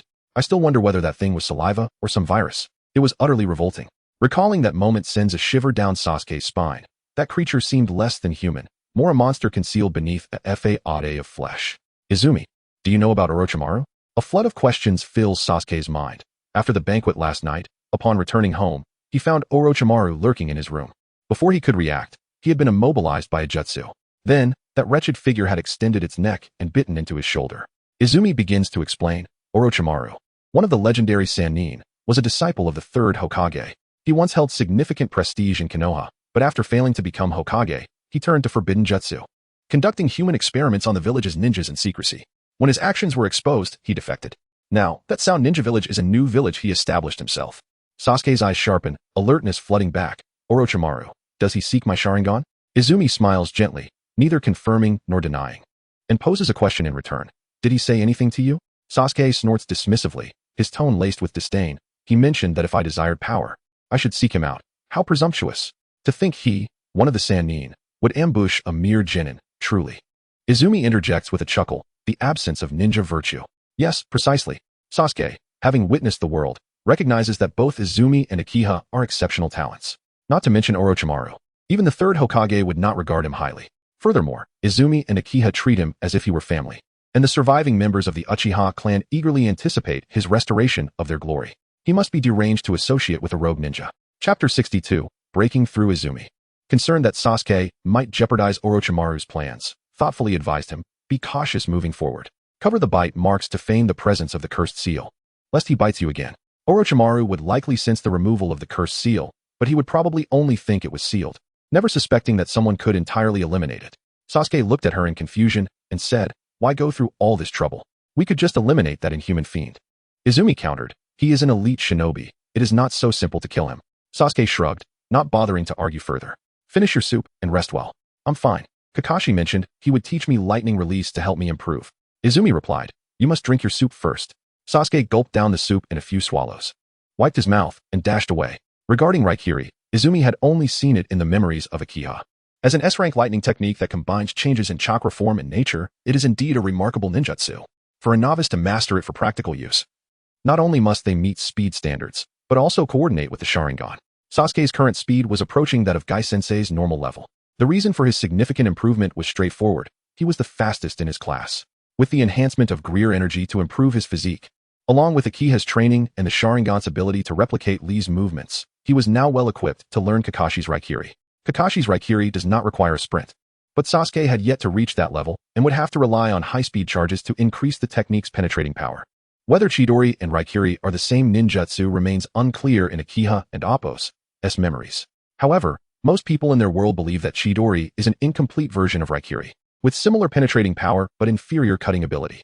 As long as Sasuke follows Kakashi's guidance, he should be able to master the entire technique. After resolving matters concerning Sasuke, Izumi stepped out to meet Uchiha. With the third Hokage deceased, the village would enter a state of martial law.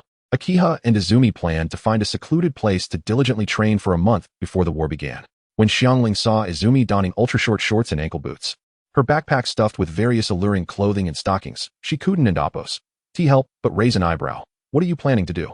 As Izumi organized her belongings, she replied, I am going away to train with your brother for a while. Stay home and don't wander about. Xiangling rolled her eyes. Why do you need to bring those things for training? Besides, can't you train at home? Isn't it better than being outdoors? Izumi scoffed. Why do you care so much? It's none of your business. Xiangling scrutinized her. How long will you both be gone this time? We'll definitely return before the finals, Izumi said, handing a wad of cash from a safe to Xiangling. This is your allowance for the time being. Xiangling shook her head. I don't want money. Just give me that watch on your wrist. In this household, money was plentiful, especially since Xiangling had accumulated quite a bit from her own missions. Upon hearing this, Izumi promptly removed the ruby watch from her wrist and handed it to Xiangling. Here, take it.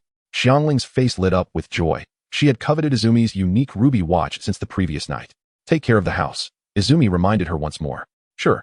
Izumi chuckled softly at Xiangling, shouldered her backpack, and made her way to the village entrance to meet Akiha. At the west gate, after waiting for some time, Akiha saw Izumi approaching and inquired, Sasuke is unaffected, right? Izumi smiled. How could he be? He still wants me to eliminate Orochimaru. Akiha nodded and then asked, why venture into the wilderness? Isn't it better at home? Izumi shook her head. That won't do. Xiangling always causes trouble. This time, we'll ignore everything and focus on training for a month. Akiha replied, are you saying your group won't manage things?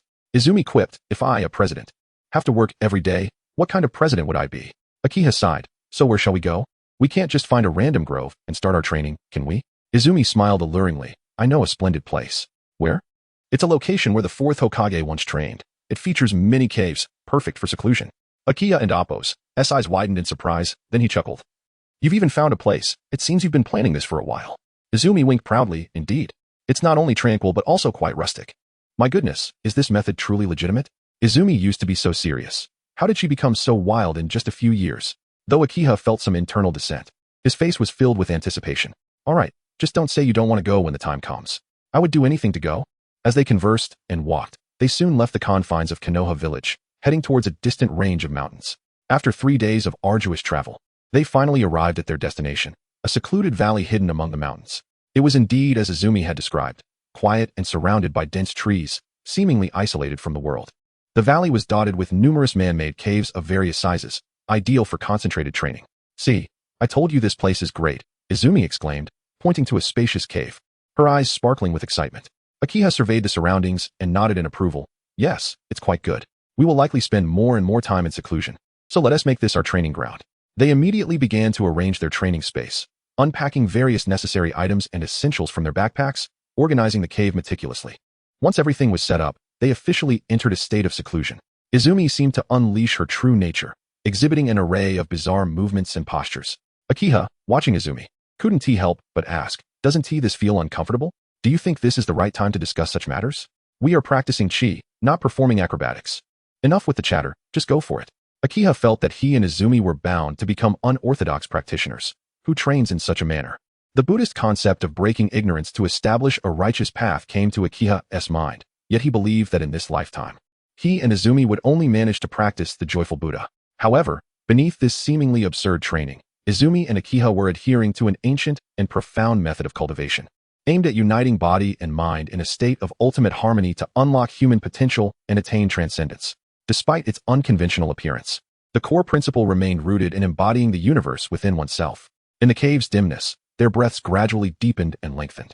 Though Izumi's movements appeared peculiar, they resonated with the principles of dual cultivation. With each breath and stretch, she guided the flow of true essence within her body, harmonizing with the primordial energy of the universe.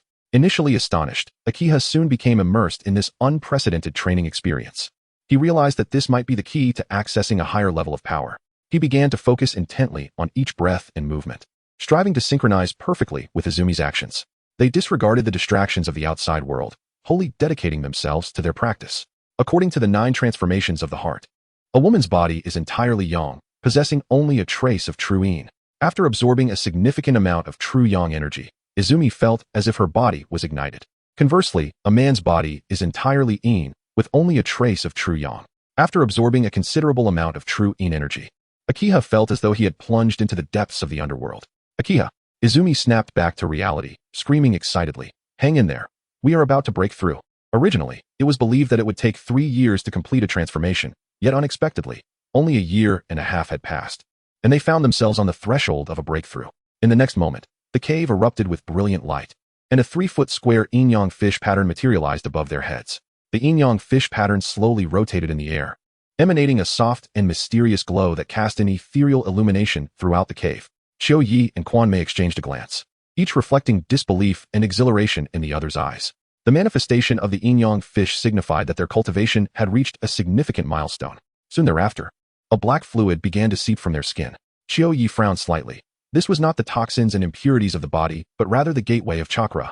As the yin-yang fish continued to spin, the air within the cave seemed to grow heavy, with powerful forces swirling around them. Once the black fluid was expelled, Their skin became translucent, as if imbued with a faint luminescence. Their aura intensified, merging seamlessly with the essence of the universe. Is this the sensation of breaking through?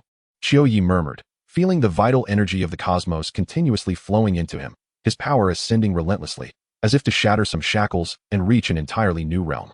Quan Mei felt this transformation as well. Her delicate body trembled, her eyes sparkling with excitement. Anada, we have succeeded. With Quan Mei's jubilant cheer, the yin-yang fish pattern vanished, and the cave was once again enveloped in darkness. Chapter 63. Riding the wind. The breakthrough took merely half a month, and for the remaining 10 days, Izumi continued to refine her skills. She possessed a unique chakra pathway, just as others did. After completing her first transformation, she could flawlessly convert food into energy. Izumi had transformed into a Pishio, rendering the chakra pathway ineffective. To prevent the pathway from deteriorating, regular exercise was essential. Izumi tightly embraced Akiha's neck, her delicate form trembling slightly as she unconsciously murmured, "I can fly. I can fly." Hearing her words, Akiha rolled his eyes and couldn't help but chuckle, chiding, "What do you mean you can fly?" There is a difference between flying as an adjective and flying as a verb. Izumi's notion of flying pertained to her elation, while Akiha's reference was to the wind manipulation technique. Such a technique, he thought, was almost laughable, inferior even to the Sharingan's ocular techniques. Akiha felt disgruntled, but, considering they were still in the early stages of transformation and that the ability to fly was rare in the ninja world, he begrudgingly accepted it. The technique Izumi understood was aligned with her elemental affinity, a pink flame devoid of physical destructive power, yet capable of scorching the soul. Reminiscent of concepts like the red lotus karma fire or the three flames of truth. In the realm of chi practitioners, there was no such thing as lacking an elemental attribute. Everyone possessed the essence of yin, yang, and the 5 elements within, manifested through the movement of chi and expressed via the senses. Observing a person's demeanor could reveal which energy dominated their being, as one's disposition often stemmed from the heart. Most individuals embodied a balance of inner and outer energies. For instance, Izumi represented an extreme contrast of water and fire, appearing composed and elegant on the outside, while her inner self was quite the opposite. Akiha, embodying metal and wood, appeared benevolent but was, in truth, cold and indifferent. As for their energy levels, both were nearing the strength of half of Kurama, the Nine Tails, within Naruto. Akiha, sensing the surroundings, unsheathed his sword, cradling the drowsy Izumi in his arms as he exited the hot spring. The outdoor hot spring posed considerable risks, especially with Jiraiya nearby. Instructing Naruto in the art of summoning. Whether Jiraiya sensed something amiss or simply heard unusual sounds, it was clear they could not linger here. After all, Jiraiya was notorious for his lecherous exploits. Wherever there were women, he was sure to be found. It was prudent to return home swiftly. For lingering in the wilderness under the bright sun, reminiscent of the fallen Chun, could invite calamity. The sand and sound villages were poised to strike, ready to obliterate the village. "Let us go. If we don't return home soon, we might find it ransacked." Akiha muttered, feeling a pang of discomfort. He gently shook Izumi, her voice tinged with a playful lilt, betraying her fatigue. With a resigned smile, he felt both affection and helplessness, then hoisted her onto his back and floated along the forest path toward Konoha.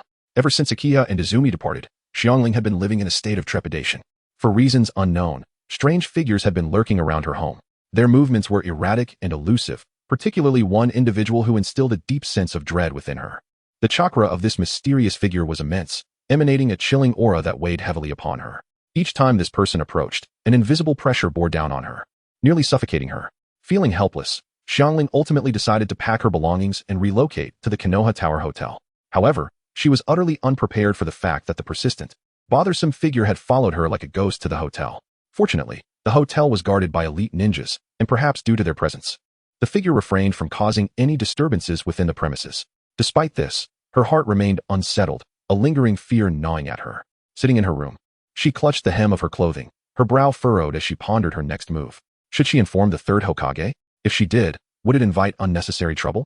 Yet, if she remained silent, with her brother and Izumi absent, what if that figure took dangerous action? Just as she wrestled with her thoughts, a soft knock at the door interrupted her. "Who is it?" she asked, her voice tinged with anxiety. "Open up, it's us," came a familiar, comforting voice from the other side. Instantly, her taut nerves relaxed, and she hurried to the door, flinging it open to reveal Akiha and Izumi standing there, smiles adorning their faces, carrying fruits and snacks. Sighing in relief, Xiangling quickly reported, "Brother, there's a figure with particularly cold chakra who has been following me lately." Akiha and Izumi exchanged a glance, quickly deducing that the individual Xiangling described was Orochimaru. Thankfully, he had not harmed her, otherwise they would have taken matters into their own hands. "Tomorrow, you should skip the match and stay with Izumi at the hotel," Akiha instructed. I can trace that person's chakra. Wait, brother, Izumi, why can't I sense your chakra? Xiangling, perplexed, closed her eyes to concentrate, attempting to perceive the chakra fluctuations of her brother and Izumi. Yet found nothing. It was as though they had become ordinary people, though their scent had grown even more alluring, their skin glistening like ice and snow, igniting an impulsive desire within her. Akiha could not explain. The hidden dangers of their chakra had been eliminated, and no one could sense the energy within him and Izumi any longer. Izumi smiled triumphantly, saying, "This is the result of our training. I often told you to practice, yet you were reluctant. You'll regret it later." Xiangling pouted, a hint of regret flashing in her eyes as she playfully replied, all right, I admit I was wrong. I promise to practice my breathing techniques diligently from now on and never slack off again." Akiha affectionately ruffled her hair, grinning, "Just remember, this is a family secret. We haven't even shared it with Sasuke." Feeling a mix of emotions, Xiangling realized how fortunate she was to have such supportive figures in her life and dismissed any negative thoughts. If only Izumi would quiet her exuberant exclamations. Perhaps Xiangling would never entertain any inappropriate notions. "What's wrong?" Akiha inquired. "Nothing. Let's hurry to bed. Brother and Izumi have matters to discuss." Xiangling exited the room, while Izumi gazed thoughtfully after her. Moments later, with a serious tone, she cautioned, "This time, do not act recklessly. If Orochimaru is indeed frightened, it could lead to complications." Akiha responded absent-mindedly, "Understood." Izumi fixed him with a penetrating gaze. "You aren't getting soft on him, are you?" After a brief hesitation, Akiha forced a stiff smile. "Of course not. You should also be cautious. Those two advisors are, after all, disciples of the second Hokage." His hesitation was not mere pretension. People are inherently contradictory. Those capable of absolute good or evil are rare. Most individuals are ordinary, unable to embody pure malice or pure benevolence. Although the third Hokage had treated him well, Akiha found himself wishing for his demise, a conflict that left him unsettled. Yet, he understood that he must choose a side. Thus, after a fleeting moment of indecision, he decisively cast aside the old man. Izumi's expression softened slightly in response, and she nodded gently. She understood that regardless of others' opinions of the third Hokage, Akiha had no reason to criticize him. The relationships between individuals are not solely sustained by lofty ideals. For 3 generations, the old man has never wronged Chuya. In his youth, he would chat with him, practice skills, and even taught him the shadow clone technique, making him half a teacher. Regardless of the old man's motives or intentions, he has treated Chuya well. Now that the old man is on the brink of death, her request for Chuya to remain cold and detached is undeniably callous. "Once this matter concludes, I shall defer to you in all things." Izumi shifted the focus of the conversation, emphasizing that Orochimaru's side is the most crucial element in this scheme. "Do not exert yourself too much. Ensure that Konoha descends into chaos so I can discreetly eliminate those 2 advisors." Chuya nodded in agreement, reassuring her that he knew what to do. As autumn's golden hues enveloped the land, the long-awaited final match of the Xiangling selection exam was fast approaching. At dawn, Izumi began to style Chuya's hair and attire. His expression was grave, a rare seriousness for someone who had not tasted the bitterness of war. "Do not overthink. Once I succeed, I will signal you, and then we shall save the others." The Sand Ninja remains unaware that Orochimaru has slain the 4th Kazekage. We must exploit this information to persuade them to surrender.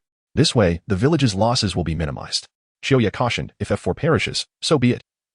Just ensure our building remains intact." Izumi replied, "Rest assured, my main body will not leave the building." With a deep sigh, Chuya turned and stepped outside. The streets of Konoha were bustling with people, contributing a sense of solemnity and excitement to the impending Xiangling selection exam finals. Villagers gathered in clusters, animatedly discussing the event, their faces alight with anticipation. The arena buzzed with voices as the participating genin entered in succession. Chuya arrived first, followed by Niji, Gaara, Temari, Kinkaro, Shikamaru, Shino, Kurama Yakaina, and the Sound Ninja, Saku. Standing at an impressive height of 182 centimeters, Chuya was a striking figure among the still-growing genin, akin to a crane amidst a flock of chickens. While the others were still developing, he stood tall and poised, radiating a unique aura. Notably, Chuya arrived alone for the selection, setting him apart from the other genin and making him the talk of Konoha. "Go, Chuya! You must win the championship!" shouted a noble in the crowd, who had placed a bet on his victory. "Chuya, I adore you!"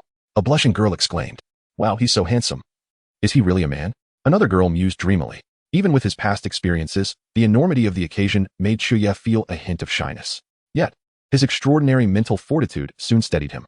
He slightly bowed to the enthusiastic audience, then walked gracefully toward the judge's area. Witnessing his nervous demeanor, the crowd erupted in cheers. "He and Amp, Oppos, S so shy. It and Amp, Oppos, S utterly adorable. Too bad he and Amp, Oppos, S married. Doesn't and Amp, Oppos, T matter, my husband is dead." Suddenly, A loud crash echoed as Naruto, like a cannonball, burst through the entrance, sliding across the ground to stop before Shikamaru. The onlookers gasped as they realized he had been chased in by a stampede of cattle. Truly, he remained as conspicuous as ever. What an entrance! What a hassle! Shikamaru said, helping Naruto up. Disoriented, Naruto quickly regained his composure and shouted, "Everyone, run! The herd is coming! What nonsense are you talking about? There are no cows. I swear. By the way, where's Sasuke?" Shikamaru looked around, noting, he's the only one missing. Shoya speculated that Sasuke was likely en route. Mastering shape transformation and nature transformation in a month without the Sharingan would be quite the challenge. While Raikiri is an S-rank technique, Sasuke's Chidori is only A rank. The limit of what the Sharingan can replicate. With Kakashi and Appo's guidance, it became feasible, something an ordinary person could never achieve. The fourth Hokage took 3 years to develop the Rasengan, and Naruto spent considerable time on shape transformation, not to mention nature transformation. The title of genius is, to a large extent, tied to the Sharingan. What is taking him so long? The referee, Nara Shikaku, interrupted their conversation. "Hey, you two, stop chatting and stand tall." As his words fell, the audience erupted into thunderous applause. In this match, you are the main characters. Chuya remained non-committal, casting a sidelong glance at the third Hokage, who was disguised as the fourth Kazekage, Orochimaru. How could Konoha not recognize him beneath that human guise? The sensory team was utterly useless. Even less competent than a mere SHGI piece. Esteemed guests from afar, it is my honor to welcome you to witness this highly anticipated Xiangling selection exam. On behalf of Konoha, I extend my sincerest greetings and heartfelt gratitude. As the aged yet authoritative voice of the third Hokage resonated throughout the arena. The previously chaotic noise was silenced as if by an invisible hand, his deep voice clearly reaching every ear present. Standing among the crowd, Chiakuden and Appos, helped but smile. Privately reflecting, the third Hokage still possesses a certain gravitas. Just this voice alone can command silence and obedience from so many. Few could achieve such a feat. After the third Hokage and Appos' succinct yet powerful opening remarks, Nara Shikaku began detailing the rules of the competition. The rules for this Xiangling selection exam remain unchanged from the preliminaries. There are no rules. In this fierce contest, you may freely unleash your ninjutsu, taijutsu, and genjutsu, showcasing your true strength without reservation.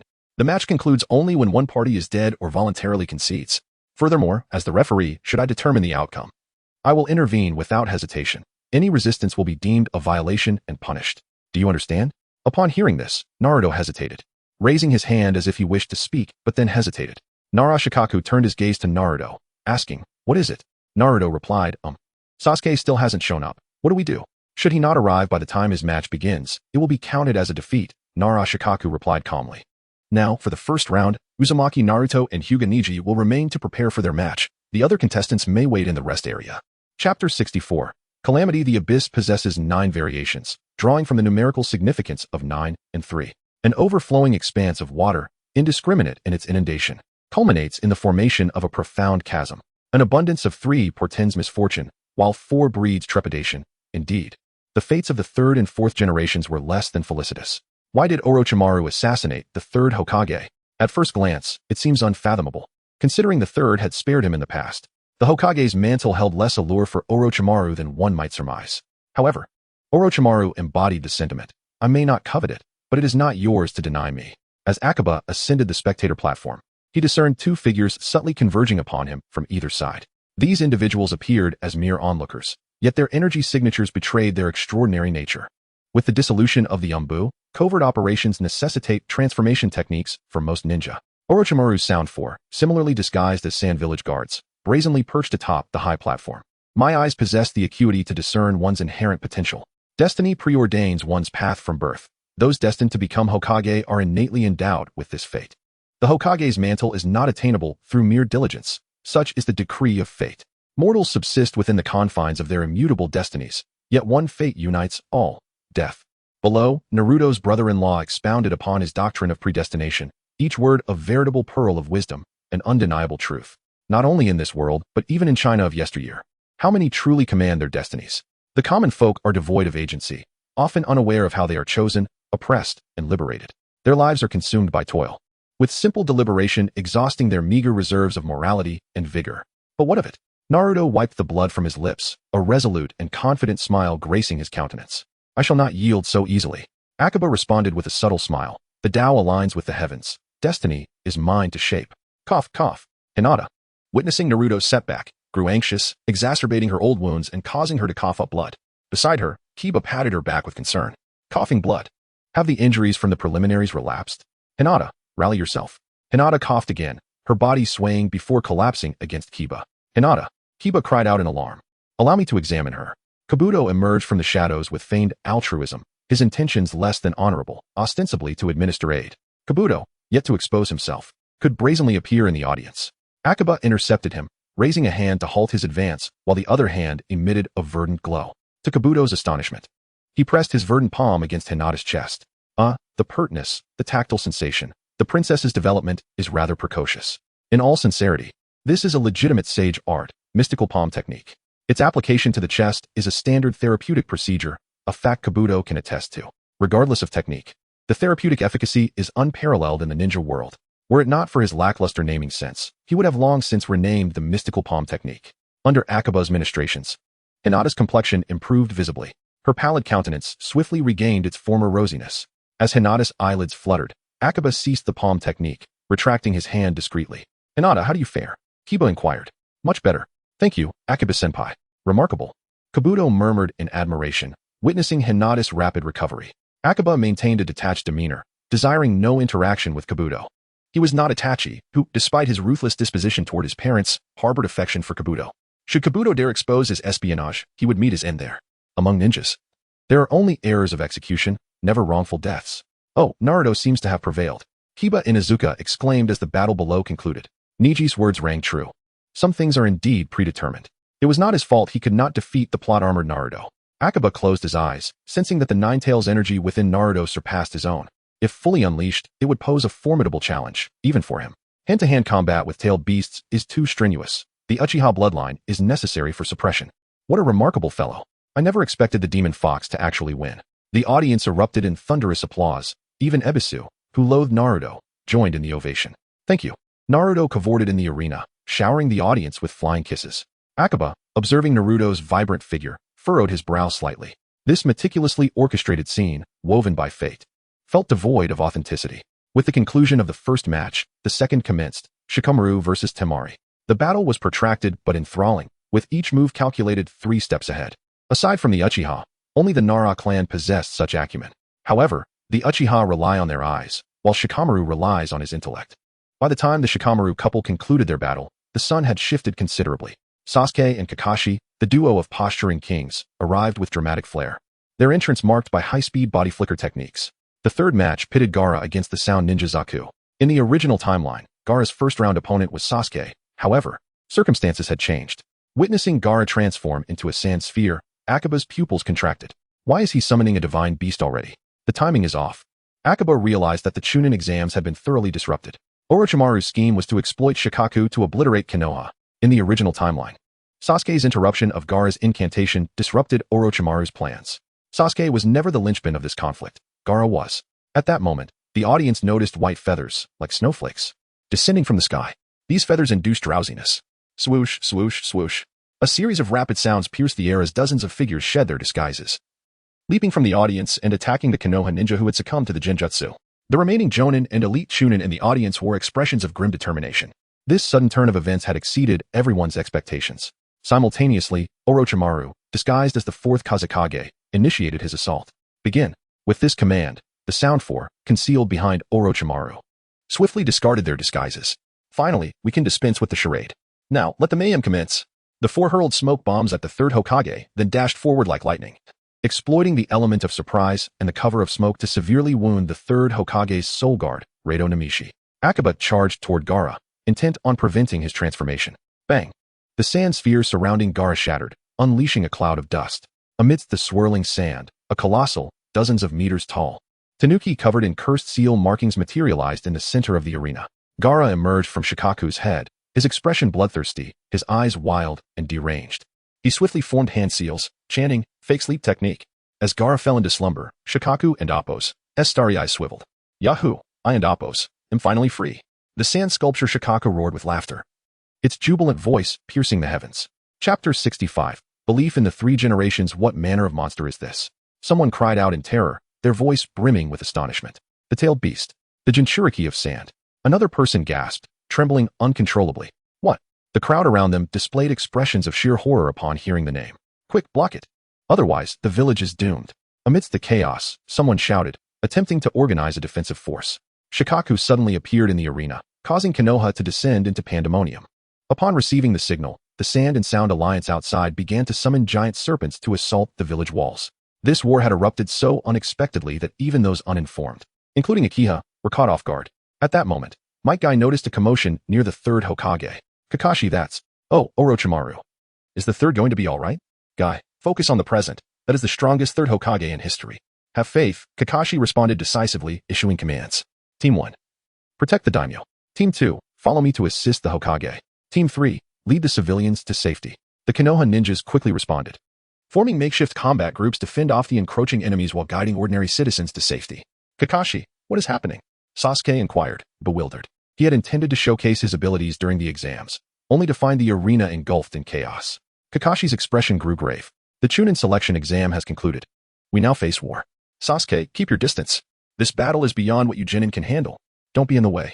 The special forces surged forward, dispatching 2 sand ninjas. In an instant, the arena was filled with the sounds of fierce combat and anguished cries. The panicked spectators fled like headless flies. Shikaku emitted a deep roar, its colossal form rampaging through the arena, stirring up violent sandstorms that blotted out the sun. Fire style, Grand Fireball Jutsu. Fire style, Dust Concealment Jutsu. Attack. The Konoha ninjas unleashed kunai, explosive tags, and ninjutsu in an attempt to halt Shikaku's advance. Humans are truly detestable. Watch as I slaughter you. Shikaku and Appo's eyes narrowed, its belly swelling grotesquely like a balloon before it slammed a hand against its abdomen.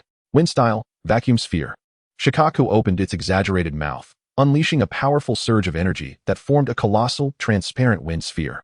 The sphere advanced with astonishing speed, effortlessly tearing apart solid rocks, sturdy trees, and any obstacles in its path as if they were mere paper. Get out of the way. Kakashi shouted in terror. The chakra within that sphere is immense. Anyone caught in it will surely perish. However, with such a massive and swift wind sphere approaching, it became exceedingly difficult for the crowd to evade. Guy felt a sinking sensation. No, the attack's range is too vast. We won't make it. Akiha clenched his short sword, channeling his energy into it. With a fierce shout, a long, transparent wind blade materialized, cutting through the air with lethal intent toward Shikaku's massive wind sphere. Sage Art, Windbreak Blade. Boom. The 2 formidable forces collided in midair, producing a deafening explosion. The surrounding air was agitated into a boiling frenzy, creating visible shockwaves that radiated outward. The winds howled, and flames roared skyward. Many ninjas were thrown back by the residual force, some fainting from the shock. Akiha's pupils constricted in realization. The wind sphere had exploded. We cannot continue fighting this way. The towering Shikaku, nearly 50 meters high, was not only terrifying due to its chakra, but also its sheer size. Engaging it head-on was futile. This was not the wilderness, and a direct confrontation would likely devastate Konoha. At that moment, a shadow darted past. A sand ninja, adorned with the village and Appo's forehead protector, seized the opportunity while Akiha was distracted, aiming a kunai at his waist. In an instant, a brilliant blue aura erupted around Akiha, akin to a tangible shield. He swiftly pivoted, transforming his hand into a blade, and struck decisively. A scream echoed as the sand ninja had no time to react. Cleaved in 2 by Akiha's razor-sharp chakra, blood sprayed forth, staining the ground, while disbelief lingered on the ninja's face until his last breath. Akiha had no time to dwell on the fallen. He inhaled deeply, employing the wind manipulation technique, soaring like a bird directly toward Shikaku and Appo's head. Look, a flying ninja. Who is that? It seems to be Akiha. Why is he charging in? This chaos is reckless. Tailed beasts are not easily dealt with. I found my target. Shikaku pointed a massive finger at Akiha, its intentions clear. Kakashi, Akiha has charged in. Forget him. He's drawing Shikaku's attention. Let's take this chance to eliminate the lesser foes and evacuate the crowd. The arena was a battleground, while on the other side, Orochimaru and the Sound Four enacted their own dramatic confrontation. Sensei Sarutobi, are you pleased with the gift I have prepared for you? The third Hokage glanced at Akiha, who was distracting Shikaku, a faint smile gracing his lips. Orochimaru, the situation may not be as favorable as you think. Orochimaru chuckled softly. Do not rush, Sensei Sarutobi. Once I take your head, everything will proceed smoothly. The third regarded him calmly. I anticipated this day would come, but you will find it far from easy to claim my life. I have warned you, it's best to decide who will be the fifth Hokage soon. You will die here today, third. The third scoffed. So, are you crying from joy? Or will you feel sorrow upon my death? As the reunion of master and student concluded with the Sound Four establishing their barrier, the arena became a tapestry of fire and shadow. The third Hokage shed his Hokage robes, revealing a black combat uniform, his chakra surging powerfully as he prepared for the final confrontation. No one paid heed to the third. Even the special forces merely observed from outside the barrier. The prominent clans were preoccupied with their own affairs, each possessing something to protect. As for the third, the consensus was clear. He was the strongest Hokage in Konoha and Apple's history, and they would place their faith in him. With confidence in the third, Akiha too placed his trust in him. After all, the looming threat was far more troublesome than Orochimaru. Failure to eliminate it could lead to untold casualties. Shikaku's starry eyes narrowed, perceiving the humans above as bothersome insects, causing it to feel dizzy. It fixated on Akiha for a moment, its rotund belly inflating rapidly like a balloon. Then, raising its massive arm, it struck its distended belly with force, wind-style, vacuum sphere, accompanied by a thunderous roar. Shoha opened its maw and unleashed 3 enormous wind orbs, as clear as crystal and infused with a vast reservoir of chakra energy, hurtling towards Chiyue with the ferocity of cannonballs. Yet, suspended in midair, Chiyue exhibited not a trace of panic. With a swift motion, he harnessed the surrounding air currents, tracing an irregular blue trajectory across the sky at breathtaking speed. Boom! The sparks from the explosion instantly engulfed Chiyue. He has done for. Showa danced with glee, reveling in its apparent triumph. However, in the next moment, a brilliant blue light burst forth from the smoke, hurtling like lightning towards Gaara, who was positioned above Shoha. Chapter 66. The addiction to killing. As the swiftly approaching blue light surged forward, Shikaku's eyes glimmered with a cold light, and his feline visage darkened ominously. Subsequently, he opened his mouth wide, and a swirling mass of red and blue chakra rapidly coalesced in front of him, compressing and condensing at a visibly astonishing rate, forming a terrifying purple-black energy sphere. Within the purple barrier, the third Hokage hunched over, standing atop a rocky crag forged from his own chakra, his gaze fixated below at the tailed beast bomb that was taking shape with alarming speed. His already heavy heart plummeted further into despair, overwhelmed by profound regret and helplessness. The first Hokage, resurrected by the impure world reincarnation, showed no signs of halting his actions due to the third and Appo's remorse. With hands clasped together, a multitude of saplings burst forth from the earth, rapidly growing into towering trees. The birth of the forest world. As the first Hokage intoned in a deep voice, the entire barrier was instantly engulfed by a verdant ocean. The branches and vines sprawled wildly, ensnaring the third Hokage within this green prison. Lord Hokage. The third's concerns proved unwarranted, as Akatsuki did not afford Shikaku the opportunity to unleash the tailed beast bomb.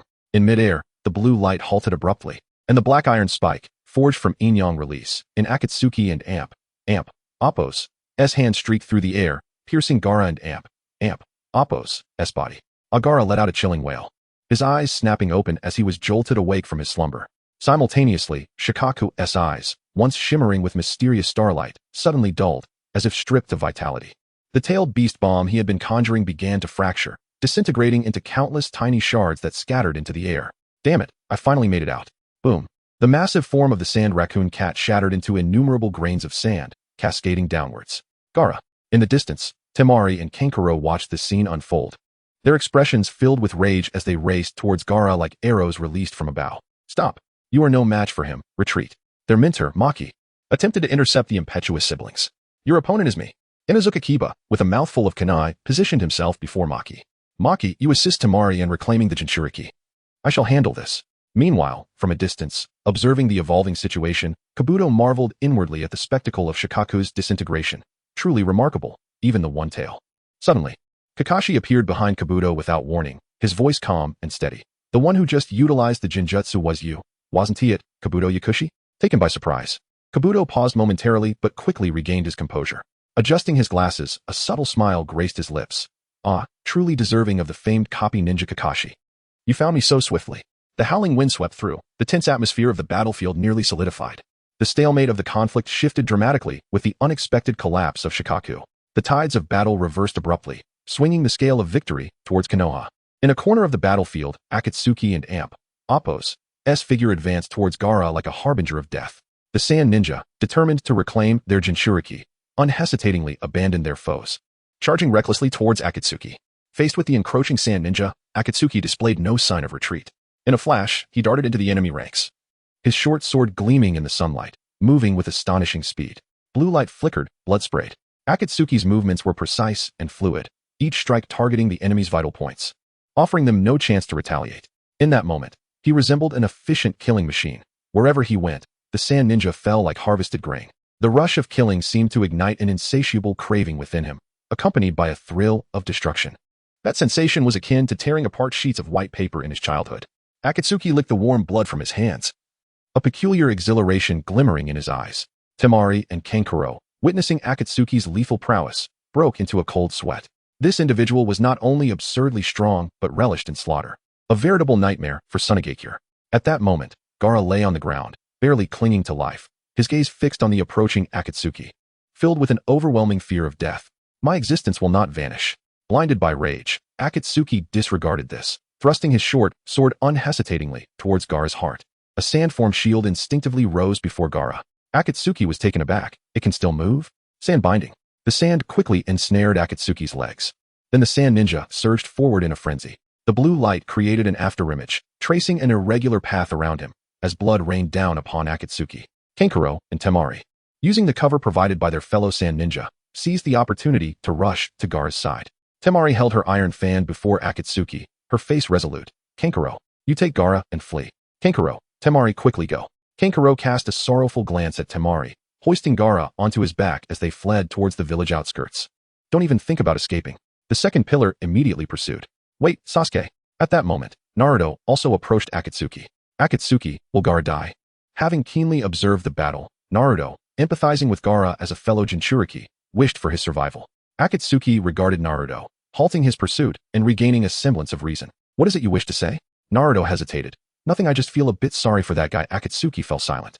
Ultimately, the Sand Ninja were also victims of this conflict. The Kazekage had long been deceased, and all commands were issued in the name of the fallen Kazekage by Orochimaru. Moreover, if it weren't for him and Izumi, matters would never have escalated to this point. Even in the original timeline, there was no scenario of tailed beasts assaulting the village. Stay close to Sasuke. Do not let him pursue too deeply. There are still Sand Ninja outside the village. Understood. Akatsuki turned to Temari. Surrender. Your father has already been slain by Orochimaru. Temari and Appo's pupils dilated sharply, the wind carrying a chilling aura. Her voice trembling. Impossible, how could my father? Akatsuki scoffed. Impossible? Where is the fourth Kazekage? With such a commotion, he does not personally come. Allowing a rogue ninja like Orochimaru to command Sunagakure? Temari gripped her iron fan tightly, her knuckles whitening from the strain, struggling to accept this sudden truth. Rage and sorrow intertwining in her gaze. You're lying.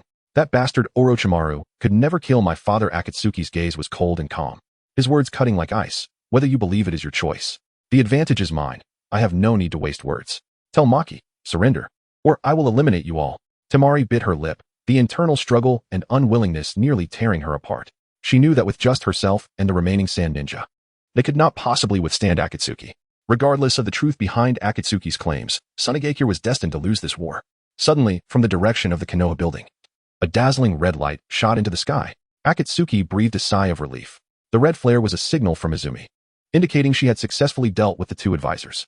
Simultaneously, the elderly, women, and children of Konoha had been safely relocated to secure shelters. Afterward, the ninjas from prominent clans began to gather, launching a counterattack against the Sunagakure coalition.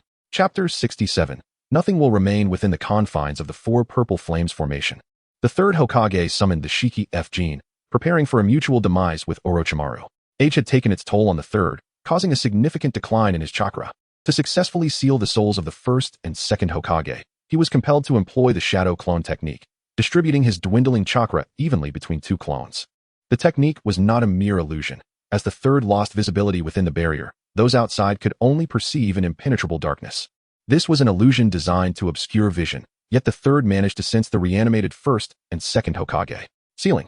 As the darkness receded, the third's clone dissipated, and his true self engaged in a final confrontation with Orochimaru. Despite his advanced age, the third's taijutsu still surpassed that of Orochimaru. After sealing the first and second, the third wielded the Monkey King and launched a close-range assault. Orochimaru, armed with the Kusanagi, struggled to fend off the third and Appo's relentless onslaught. As the sounds of clashing echoed, the two engaged in a fierce exchange of staff and sword techniques. Finally, the third seized the opportunity, gripping Orochimaru's shoulders. I've got you. Though Orochimaru was uncertain of the third's intentions, he instinctively sensed danger. In an instant, a colossal hand inscribed with black runes emerged from the third's abdomen, penetrating Orochimaru's body. The sensation was overwhelming. He felt immobilized. As Orochimaru witnessed his soul being slowly extracted, panic surged within him. He summoned all his strength to direct the Kusanagi, which lay behind the third, towards him. Die, die. They exchanged curses, with the third genuinely aiming to extract Orochimaru's soul. while Orochimaru sought to compel the third to release him with the sword. Alas, the Monkey King ultimately failed to grasp the Kusanagi, and the third was pierced from behind, the sword emerging from his chest. Orochimaru, taken aback, exclaimed, "Why don't you evade?" The third coughed up a copious amount of blood, yet his grip on Orochimaru remained steadfast. "I have no need to evade. I am destined to die. The Shiki F gene requires the soul to be offered to the Shinigami in exchange for its effect." Thus commenced a prolonged struggle for their souls that lasted for half an hour, accompanied by taunts and jibes. "Old man, it's time to relent. Release me." Orochimaru threatened. "My subordinates have infiltrated the village. Once you perish, I shall annihilate everyone, including women and children." The third replied, tinged with regret, "Orochimaru, do not underestimate the ninjas of this village. It appears I lack the strength to extract your entire soul, but your ambitions end here." With a furious roar, the third commanded, and the Shinigami and Appo's blade severed Orochimaru and Appo's spectral hands. A shrill scream escaped Orochimaru and Appo's lips as his hands transformed from white to purple, ultimately falling limply at his sides. "You old fool, return my hands." The third regarded Orochimaru with disappointment and sorrow. "You have become foolish, Orochimaru. Though it grieves me that I cannot take you with me, my disciple, we shall meet again in that world. You damned old man." Pain and fury contorted Orochimaru and Appo's pale visage, his cold, slit-like eyes bloodshot with rage as he hurled insults at the third. The third, however, smiled gently, gradually closing his eyes. "Lord Orochimaru." As the barrier dissipated, the sound for supporting the incapacitated Orochimaru fled into the night. Meanwhile, a tremendous explosion engulfed the Hokage building, claiming the lives of two high-ranking advisors from Konoha. Time rewound a half an hour prior. In the Hokage and Appo's office, two advisors were pinned to the wall by shurikens. Izumi effortlessly incapacitated them. Though these old men were disciples of the second Hokage, their skills were mediocre, and their advanced age rendered them nearly defenseless against her ambush. Tsunade glared at Izumi, venom lacing her words. "The remnants of the Uchiha clan will bring you to justice." Izumi leaned in, gripping Tsunade's hair tightly. "When you exterminated the Uchiha clan, did you not ponder this? Even the second Hokage never intended for their complete annihilation. You few good students truly are a testament to how the younger generation can surpass the older." Tsunade, breathless, retorted that was all Itachi's doing. How laughable. Nearly 70 years old, and you still place blame on a 13-year-old child. Silence enveloped them. After a moment, Mito Minyin, barely clinging to life, spoke. "The Uchiha and Appo's conspiracy was an undeniable fact. Do you truly believe that by killing us, you can alter anything? Are you plotting a rebellion as well?" Izumi regarded them with disdain. "You are no different from Danzo, cowards devoid of courage and responsibility." Mito Minyin's eyes flickered with a complicated emotion. "If you kill us, what do you plan to do? Destroy the village alongside Orochimaru?" Izumi's gaze darkened as she released Tsunade's hair, standing tall. "Destroy the village? No, I am not that idle." Minyin asked his last question. "Is this merely for revenge?" Izumi smirked coldly. A blend of scorn and the thrill of retribution against her oppressed past evident in her expression. "It is not solely for revenge. Even if I told you my intentions, you would not comprehend. As for Orochimaru's ambitions, they concern me not. They are the result of the third's indulgence, not my fault." Tsunade struggled to lift her head, filled with unwillingness. "You will regret this. The ninjas of this village will not stand idly by. I shall obliterate this place." Izumi's voice was resolute, her fingertips igniting with pink flames that seared the soul. "And you shall leave nothing behind." As her words resonated, the pink flames surged forth, instantly engulfing Tsunade and Mito Minyin. Izumi erased her presence, detonating a multitude of explosive tags affixed to her person. Boom, boom, boom. The two advisors and Izumi and Appo's shadow clone were consumed by the explosion in an instant. The blast persisted for several seconds, collapsing the entire building. The two advisors were obliterated, their souls extinguished, leaving no possibility for reanimation. Izumi stood atop the Hokage building, gazing calmly at the inferno consuming the Hokage's office. Beside her, Kyuka inquired, "Why are you crying? If you and Appo's so concerned, why not check? I can simply hide." Izumi paused, then wiped away the tears that had slipped from her eyes, smiling in relief. "You are mistaken. This is sweat, not tears." Chapter 68. The young hero of Konoha. When the special forces arrived at the Hokage building, it had already been reduced to a desolate ruin. How could it have come to this? The special forces were unable to protect anything. The third Hokage was dead, the advisors perished in an explosion, and the crystal was stolen. "Captain, what should we do?" The team leader furrowed his brow, contemplating for a moment before stating, "We must first locate Jonin Commander Narashikaku and ask him to take charge. With the Hokage and advisors all sacrificed, if no one steps forward to give orders and coordinate efforts, everyone will become like headless chickens." At this moment, the village was not merely besieged by sand and sound ninjas. It was impossible to guarantee that the foreign lords and shinobi who had come to observe would not entertain thoughts of taking advantage of Konoha and Appo's misfortune. The ninja village, having lost its leader, was akin to a grand edifice deprived of its foundational support, teetering on the brink of collapse. Konoha was not only bereft of its emperor, but even the regent was captured. In this dire situation, the Jonin commander became the most powerful figure, until the next Hokage was appointed. He would serve as the interim Hokage, bearing the heavy responsibility of safeguarding Konoha. Meanwhile, the battle in the arena finally drew to a close with Orochimaru's hasty retreat. A series of sharp, piercing sounds erupted, followed by dazzling bursts of white light. The sudden glare rendered the Konoha ninjas momentarily blinded, instinctively shutting their eyes to avoid being harmed by the brilliance. Yet, even so, the intense light seeped through their eyelids, causing their retinas to be stimulated, leaving them momentarily devoid of sight. Seizing this fleeting opportunity amidst the chaos, Maki grasped the hand of Temari beside him and swiftly sped away like a wraith. Although the Konoha ninjas realized the enemy was attempting to escape, their impaired vision rendered them incapable of mounting an effective interception. Blood-soaked Akiha, resembling a vengeful specter returned from hell, swiftly scanned the surroundings with keen perception, accurately pinpointing Maki's location. In a flash of blue light, Akiha appeared behind Maki, his short sword shimmering with azure energy, striking fiercely towards Maki and Appo's chest without hesitation. PFF. Akiha frowned. Maki's sand armor partially deflected the blade, thwarting the lethal blow. Windblade. Maki's voice rang out as a lethal gale surged forth, directly aimed at Akiha. 3 stars. With a sharp whoosh, the windblade rent a small gash in Akiha's protective chakra. On the other side, Temari's wind technique, though lacking in penetration, still managed to hurl Akiha several meters away with its tremendous force. Bang, bang, bang. A series of violent explosions erupted as Maki triggered a succession of blasts, utilizing the resulting shockwaves to widen the distance between himself and Akiha. Just as Akiha prepared to pursue, a tall, imposing figure abruptly obstructed his path.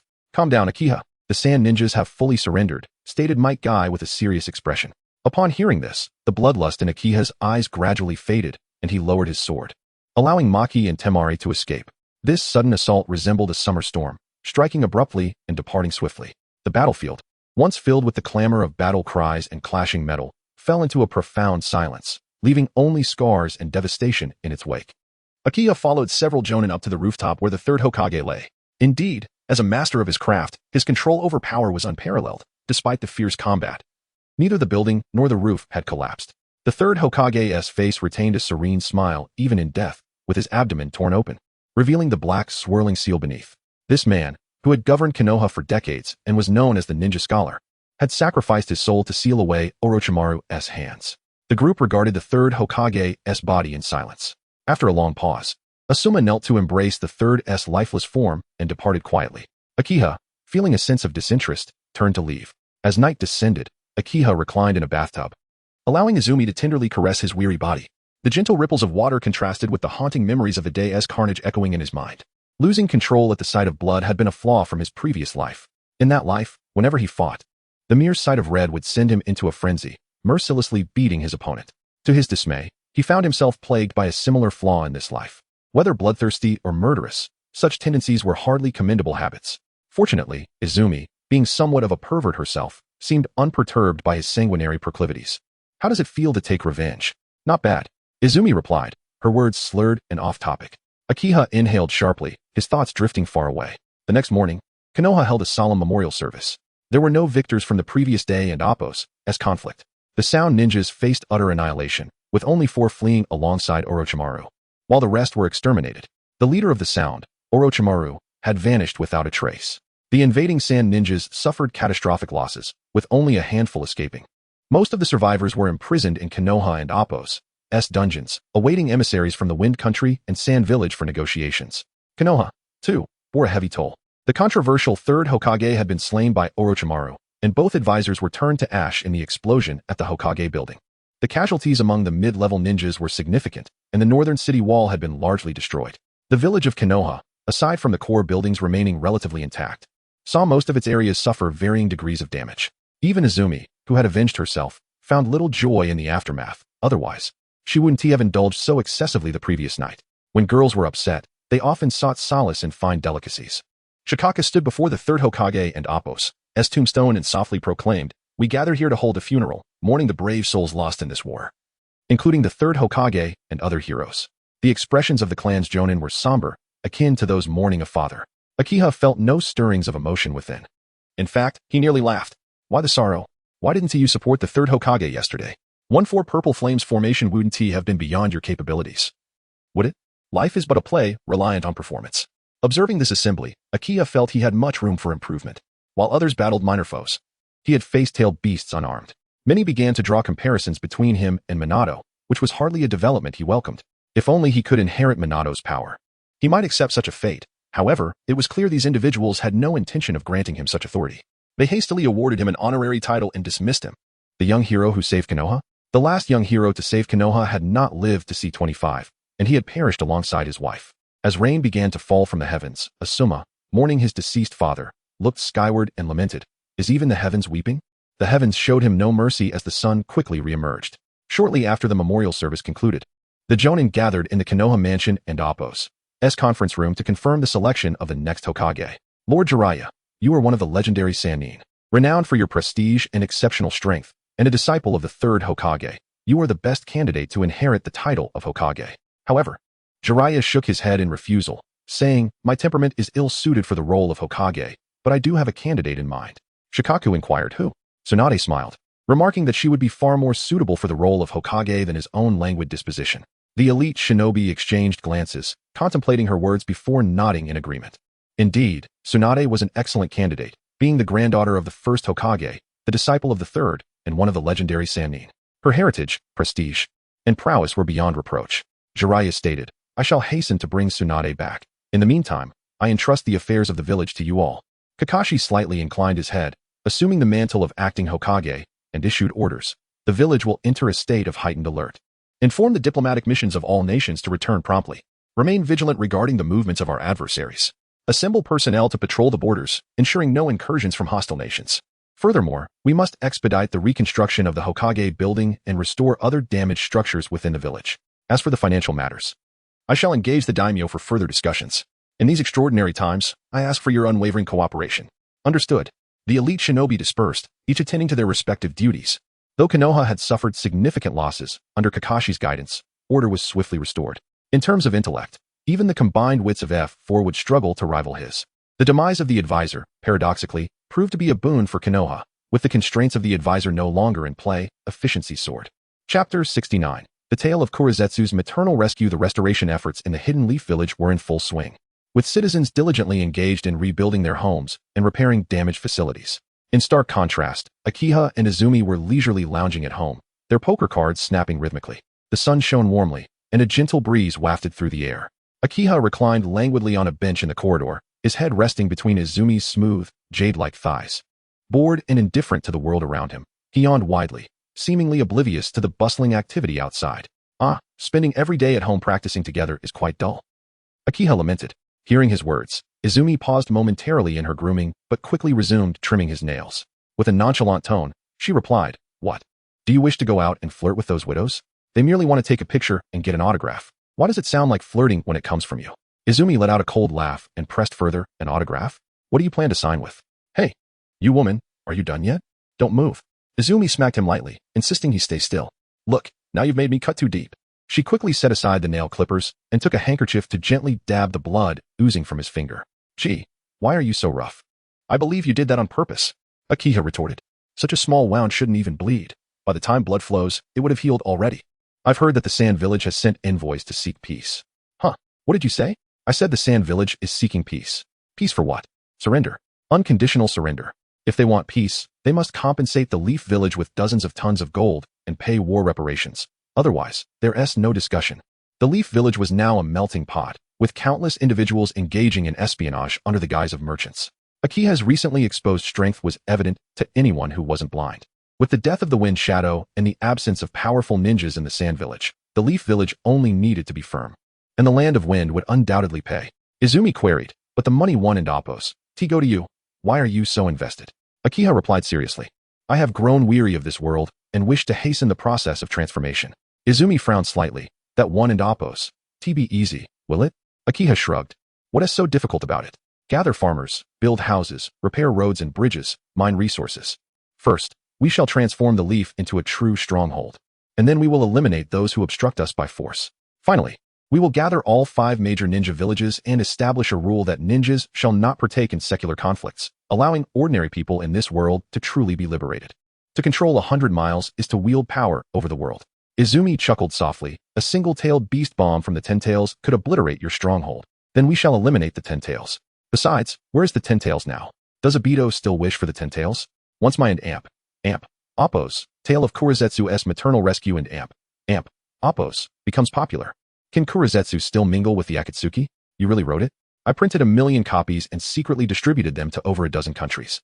Regardless of whether it can bring down the Akatsuki, the first step is to tarnish Kurizetsu's reputation. ISN and Oppo's. That a bit too harsh? Akiha teased. If you care for it so much, why not live with it? Izumi shot him a glare but continued. Even without the Ten Tails, the other ninja villages 1 and Oppo's easily yield.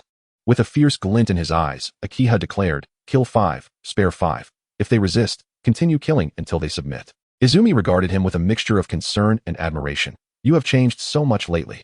Huh, what nonsense are you spouting? Admit it. You've been wild when you've been with me lately. If I weren't far more resilient than ordinary women, you would have killed me by now. Akiha paused, reflecting. Have I been infected by your Uchiha madness? Izumi rolled her eyes. Stop blaming everything on me. Look for reasons within yourself.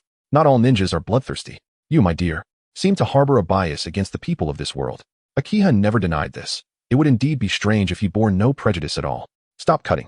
I wish to rest. Rest? Continue your training. The two enjoyed their intimate moments at home, savoring a blissful existence. Yet, while some thrived, others faced turmoil. Ever since a novel titled The Tale of Kurizetsu's Maternal Rescue appeared in major bookstores across the ninja world, the Akatsuki organization found itself engulfed in a severe crisis of trust. The book not only chronicled the exploits of the extraterrestrial Tsutsuki Kagaya and the Sage of Six Paths, but also narrated Kurizetsu's heartfelt story of rescuing his mother, utilizing Uchiha Obito and Uchiha Madara. It even detailed the members of the Akatsuki, including their appearances, backgrounds, and personal abilities.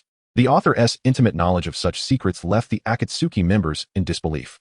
Kurizetsu read the mysterious book with a darkened expression, his body trembling uncontrollably as if witnessing the apocalypse. All his painstaking plans accumulated over a millennium had been laid to waste. Kurizetsu let out a howl of utter grievance, yet the outburst offered him no relief or solace. Instead, it only intensified his inner terror. Unable to bear the torment any longer, he fled in the dead of night without bidding farewell to anyone. In an emergency meeting convened by Nagato, the new member Haiden was the first to speak up. Hey, leader, have we been nothing but pawns in someone else's game all along? Shouldn't we just disband the Akatsuki and follow the evil god instead? The explosive artist Deidara followed suit. Hey, conspiracies are hardly artistic. Without humanity, what value does art hold? The eternalist artist Scorpion surprisingly agreed with Deidara. To be puppets of extraterrestrials is something I would never accept, even in death. Kisame glanced at Nagato. Leader, who do we really serve in the Akatsuki? I only want to make money. I have no desire to sacrifice all humanity to the divine tree. He held his tongue on another thought. If the planet perished, where would he find the means to earn a living? Kisame's usual deadpan expression showed a hint of change. Eradicating all humanity. That hardly seems like a noble ideal. Uchiha Itachi rarely spoke at meetings, but today he couldn't help but ask Obito. Was it truly you who unleashed the Nine Tails back then? Obito remained silent, engulfed in confusion as the book detailed not only Kurizetsu's millennia-long maternal rescue plot, but also how Madara had orchestrated Rin's death. Using Itachi to execute the Moon Eye plan, Pain gazed at Obito with an impassive expression. I have no interest in the Moon Eye plan, the impostor of Madara. Even if I perish, I shall not revive him. Kisame interjected. I support the leader. Haiden chimed in. I stand with Kisame. Deidara added. So do I. Scorpion concluded. Count me in.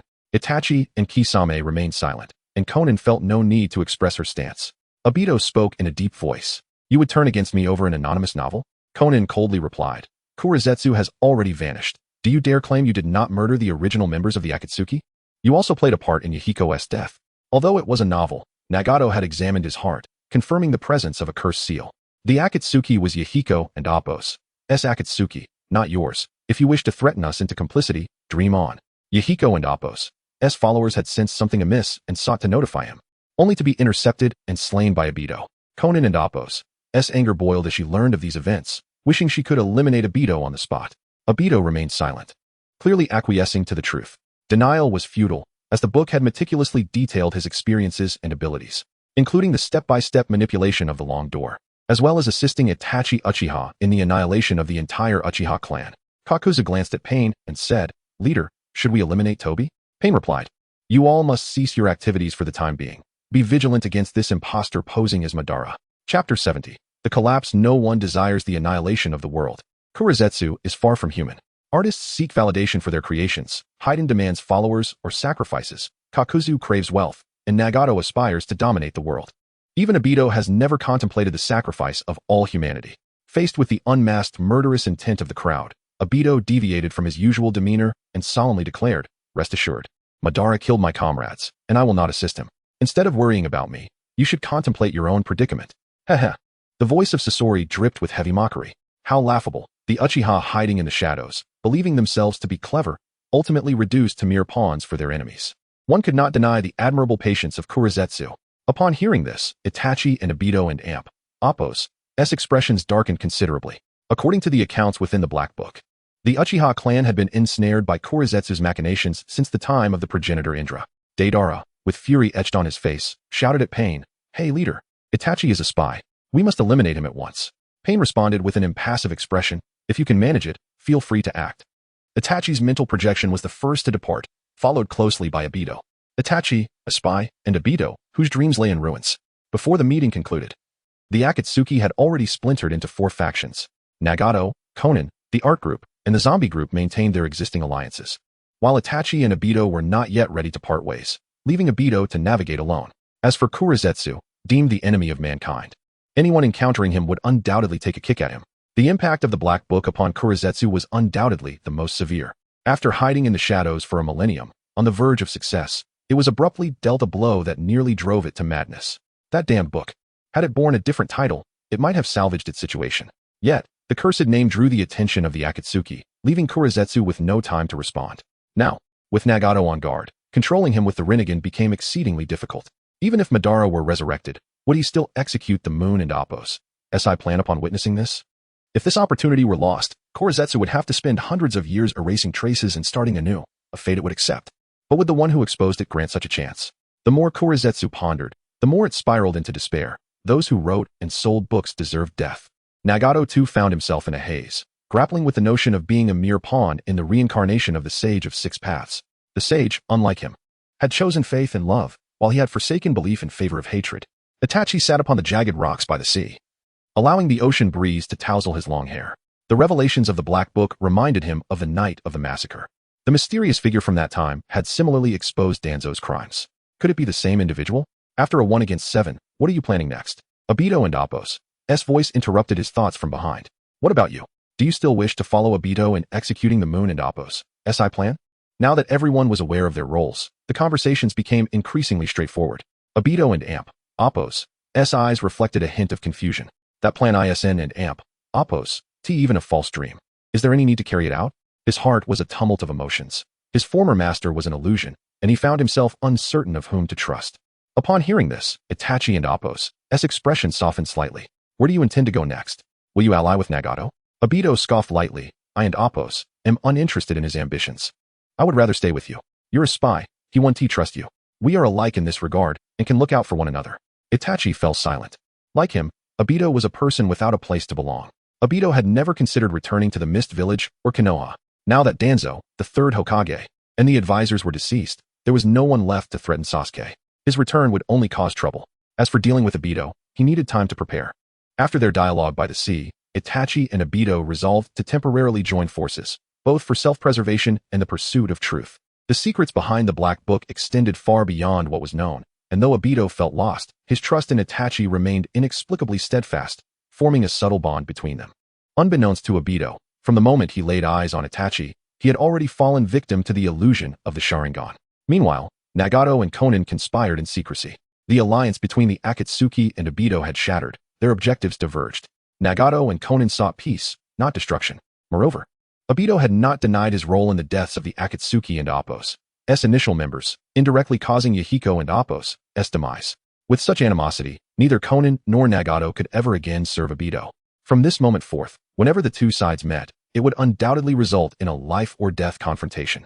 Konin gazed at the emaciated Nagato and could not help but remark, "The Rinnegan and the Outer Path have drained too much of your vitality. If this continues, you won't last much longer." The once handsome youth had transformed into something unrecognizable, igniting her sorrow. In a low voice, Nagato replied, There is no time for such concerns now. Although Obito is not Madara, his abilities are exceedingly troublesome, and we must respond with all our strength. Konan clutched her small paper flower tightly, her expression grave. Nagato, we cannot predict Obito and Appo's thoughts. The Rinnegan pertains to the fate of the entire world. We must retain some contingency. Otherwise, should Obito obtain it, the consequences would be catastrophic. I have vowed that even in death, I will not allow the Rinnegan to fall into Obito and Appo's hands. Hearing this, a flicker of worry crossed Konan and Appo's eyes. The contents of the Black Book will soon attract attention. The 5 great nations will not sit idly by. We may face the onslaught of the entire shinobi world. Nagato remained silent for a moment before slowly replying. Then let them come. At this moment, the Akatsuki had utterly disintegrated. Obito wandered alone in darkness, his heart brimming with confusion and anger. The book's contents were likely all true, for every piece of information about him aligned perfectly, with some details he had nearly forgotten. For instance, his grandmother teasing him about having grandchildren in front of Rin. These memories, with all involved now gone, left only him to bear the weight of remembrance. Most shocking was the revelation about the progenitors of Uchiha and Senju. Kurizetsu had long sought the power of the Rinnegan, manipulating Uchiha from behind the scenes, even using Madara as a pawn. Rin had originally perished because of his actions. What had he done all these years? A glimmer of regret flickered in Obito's eyes, as his once naive dreams began to resurface in his mind. Kurizetsu lurked in the shadows, observing the movements of the Akatsuki members, filled with malice and resentment. Its plans had been thoroughly exposed, and any hope of covert manipulation was now impossible. Yet, it would not surrender easily. It resolved to exploit the internal conflicts and strife within the Akatsuki, sowing discord to incite them to self-destruction, thereby creating an opportunity to seize the Rinnegan. Kurizetsu lay in wait within the shadows, like a venomous serpent coiled in the abyss, poised to strike. Lacking power, it could not contend with Nagato, relying solely on the Inyang release bestowed by Madara. Fortunately, it still possessed a considerable number of white zetsu. Although their combat prowess was mediocre, they could still prove beneficial. In this intricate struggle, each individual fought for their beliefs. Some sought redemption, others pursued art. Some aimed to save their mothers, while others steadfastly upheld peace. Though their aspirations varied, their desire to eliminate one another was strikingly similar. Chapter 71. A great evil. The Akatsuki organization lay in disarray, while the ninjas of Konoha rejoiced in celebration, for Jiraiya had returned with the 5th Hokage. Oh, how much the village has changed. There is now such a luxurious place, Tsunade remarked, expressing her astonishment as she warmly greeted the staff in the building. Ino, surrounded by the dazzling array of merchandise, could not help but touch her waist pouch, revealing a look of regret. Where is the money? It has all been lost to Lady Tsunade. Jiraiya chuckled. I was quite surprised when I returned as well. Ever since Danzo and Appo's demise, the old man seems less rigid than before. The village has been developing well in recent years. If it weren't for Orochimaru's meddling, our situation would be even better. Tsunade responded. It's good that those old fogies are gone. Now I won't have to be so restrained. Ino quietly reminded her, Lady Tsunade, please be mindful of your words with so many people around. With a cheerful smile, Tsunade replied, Oh, I understand. As the 3 entered the elevator, they encountered the Akatsuki couple. Jiraiya introduced, this is Akiya, and beside him is Izumi, the president of the Konoha family group. Lady Tsunade, Lord Jiraiya, Izumi nodded politely. Tsunade looked at Akiha and exclaimed, Oh, you are the hero who defeated the one-tailed Jinchuriki and saved the village. Impressive, young man. She had heard of his exploits upon returning to the village, but was surprised by Akiha's gentle appearance. Akiha's eyes lit up as he gazed at Tsunade. She appeared to be in her late 20s, with long, light yellow hair tied in a high ponytail, a distinctive blue-purple seal on her forehead, delicate short eyebrows, bright brown eyes, naturally rosy lips, and enticing red nails. Clad in a tea-green long coat with black trim, a loose sleeveless top, cropped pants, and high-heeled sandals, she was a strikingly beautiful and alluringly mature woman. Noticing Akiya's gaze lingering on her chest, Tsunade's smile gradually faded. Izumi, observing this, elbowed Akiya sharply in the stomach and, grabbing his ear, turned to Tsunade with an apologetic smile. Lady Tsunade, we apologize for our rudeness. Akiha, startled by the sudden pain, returned to his senses. A blush creeping onto his cheeks as he earnestly apologized. I am truly sorry, Lady Tsunade. I was lost and thought about life for a moment. Jiraiya silently cursed his shamelessness, thinking that he too might use such an excuse someday. Tsunade, hearing this, wore a playful smile and said, contemplating life is commendable, but one must be mindful of the occasion. Akiha readily agreed. Ino stifled a laugh behind her hand, and the atmosphere became more relaxed. As the elevator doors opened, they stepped out, and Tsunade addressed the Akatsuki couple. Your Konoha family group has done remarkably well, contributing significantly to the village's development. Izumi humbly replied, Lady Tsunade, you flatter us. We merely do what we can for the village, and our achievements owe much to the support and assistance of the village. Tsunade's expression softened with approval. It is wonderful to have young individuals like you. The village's future will surely flourish. Now let us address serious matters. There are many issues awaiting my attention. Please. This way, Izumi led the group as they entered the office on the top floor. Once Tsunade and Jiraiya were seated, Izumi produced a map of Konoha and circled a large area in the uninhabited outskirts with a pen. Tsunade furrowed her brow and inquired, "What do you intend to do with so much land? There are hardly any residents there. What use is it to you?" With a slight smile, Akiha replied, "Lady Tsunade, this is part of our long-term plan for the village." Jiraiya interjected, "What long-term plan? Please clarify." Akiha patiently explained, "As the village continues to develop and the population grows, the existing residential areas are becoming increasingly crowded. The land we have selected, though currently barren, boasts a prime location near a river with convenient transportation and fertile soil, making it ideal for future expansion. Our initial vision is to transform this area into a comprehensive new district that integrates residential, commercial, educational, and recreational facilities. This approach will alleviate housing pressure while stimulating economic growth, providing more job opportunities and convenience for our villagers." Jiraiya nodded in approval. "That sounds promising." Tsunade, however, cut straight to the chase. "How much do you plan to pay for such a vast area?" The village's finances were dire. To restore the economy, she had already dispatched elite ninjas on missions without waiting for stability. Akiha, aware of Konoha's financial needs, knew that during Pain's attack in the original storyline, elite ninjas like Guy and Niji had been out on missions. Tsunade had just assumed her position and lacked resources. She desperately needed funds, substantial funds. "How much do you wish to sell?" Akiha was not easily swayed. He knew that whoever named a price would be at a disadvantage. "You propose a price, and if it's reasonable, I will agree to your development." Akiha tentatively suggested 10 billion ryo. Tsunade's expression shifted slightly. Then she quickly shook her head. "Too low. It's 200 billion. In truth, 10 billion far exceeded her expectations, but seeing the Akiha couple as easy targets, she aimed high. Izumi paused, clearly taken aback by Tsunade's immediate doubling of the price. 110 billion. Izumi attempted to negotiate. Tsunade smirked. 190 billion. 120 billion. That is my final offer, Izumi insisted. Unmoved, Tsunade countered. 180 billion. Izumi looked troubled. Lady Tsunade, 120 billion is already a generous offer considering the village's circumstances. That land is essentially undeveloped wasteland and is not truly worth that much. Feigning contemplation, Tsunade finally said, "Considering your difficulties, I will offer a 75% discount, 150 billion. No less, or we cannot proceed." "Very well. For the sake of the village, we will take a loss." Though Izumi appeared reluctant, he was secretly elated. Tsunade could hardly think that far ahead. She believed that even 50 years later, that area would remain stagnant in development. Both parties felt they had made a significant gain, and thus, the negotiations progressed smoothly. As time slipped away unnoticed, the setting sun cast its golden rays through the office window, marking the conclusion of this significant negotiation. Tsunade stood, stretching her arms with a satisfied smile. "I hope your plan will bring true transformation to the village." Izumi rose with a smile, responding, "We will do our utmost." Tsunade turned to Akiha, saying, "You performed admirably during the recent crisis. After discussing with everyone, I plan to promote you to Jonin. Thank you for your guidance, Lady Tsunade." Akiha did not decline the offer. If possible, he wished to advance further. "I heard that the third Hokage trained you?" Akiha nodded. "In my youth.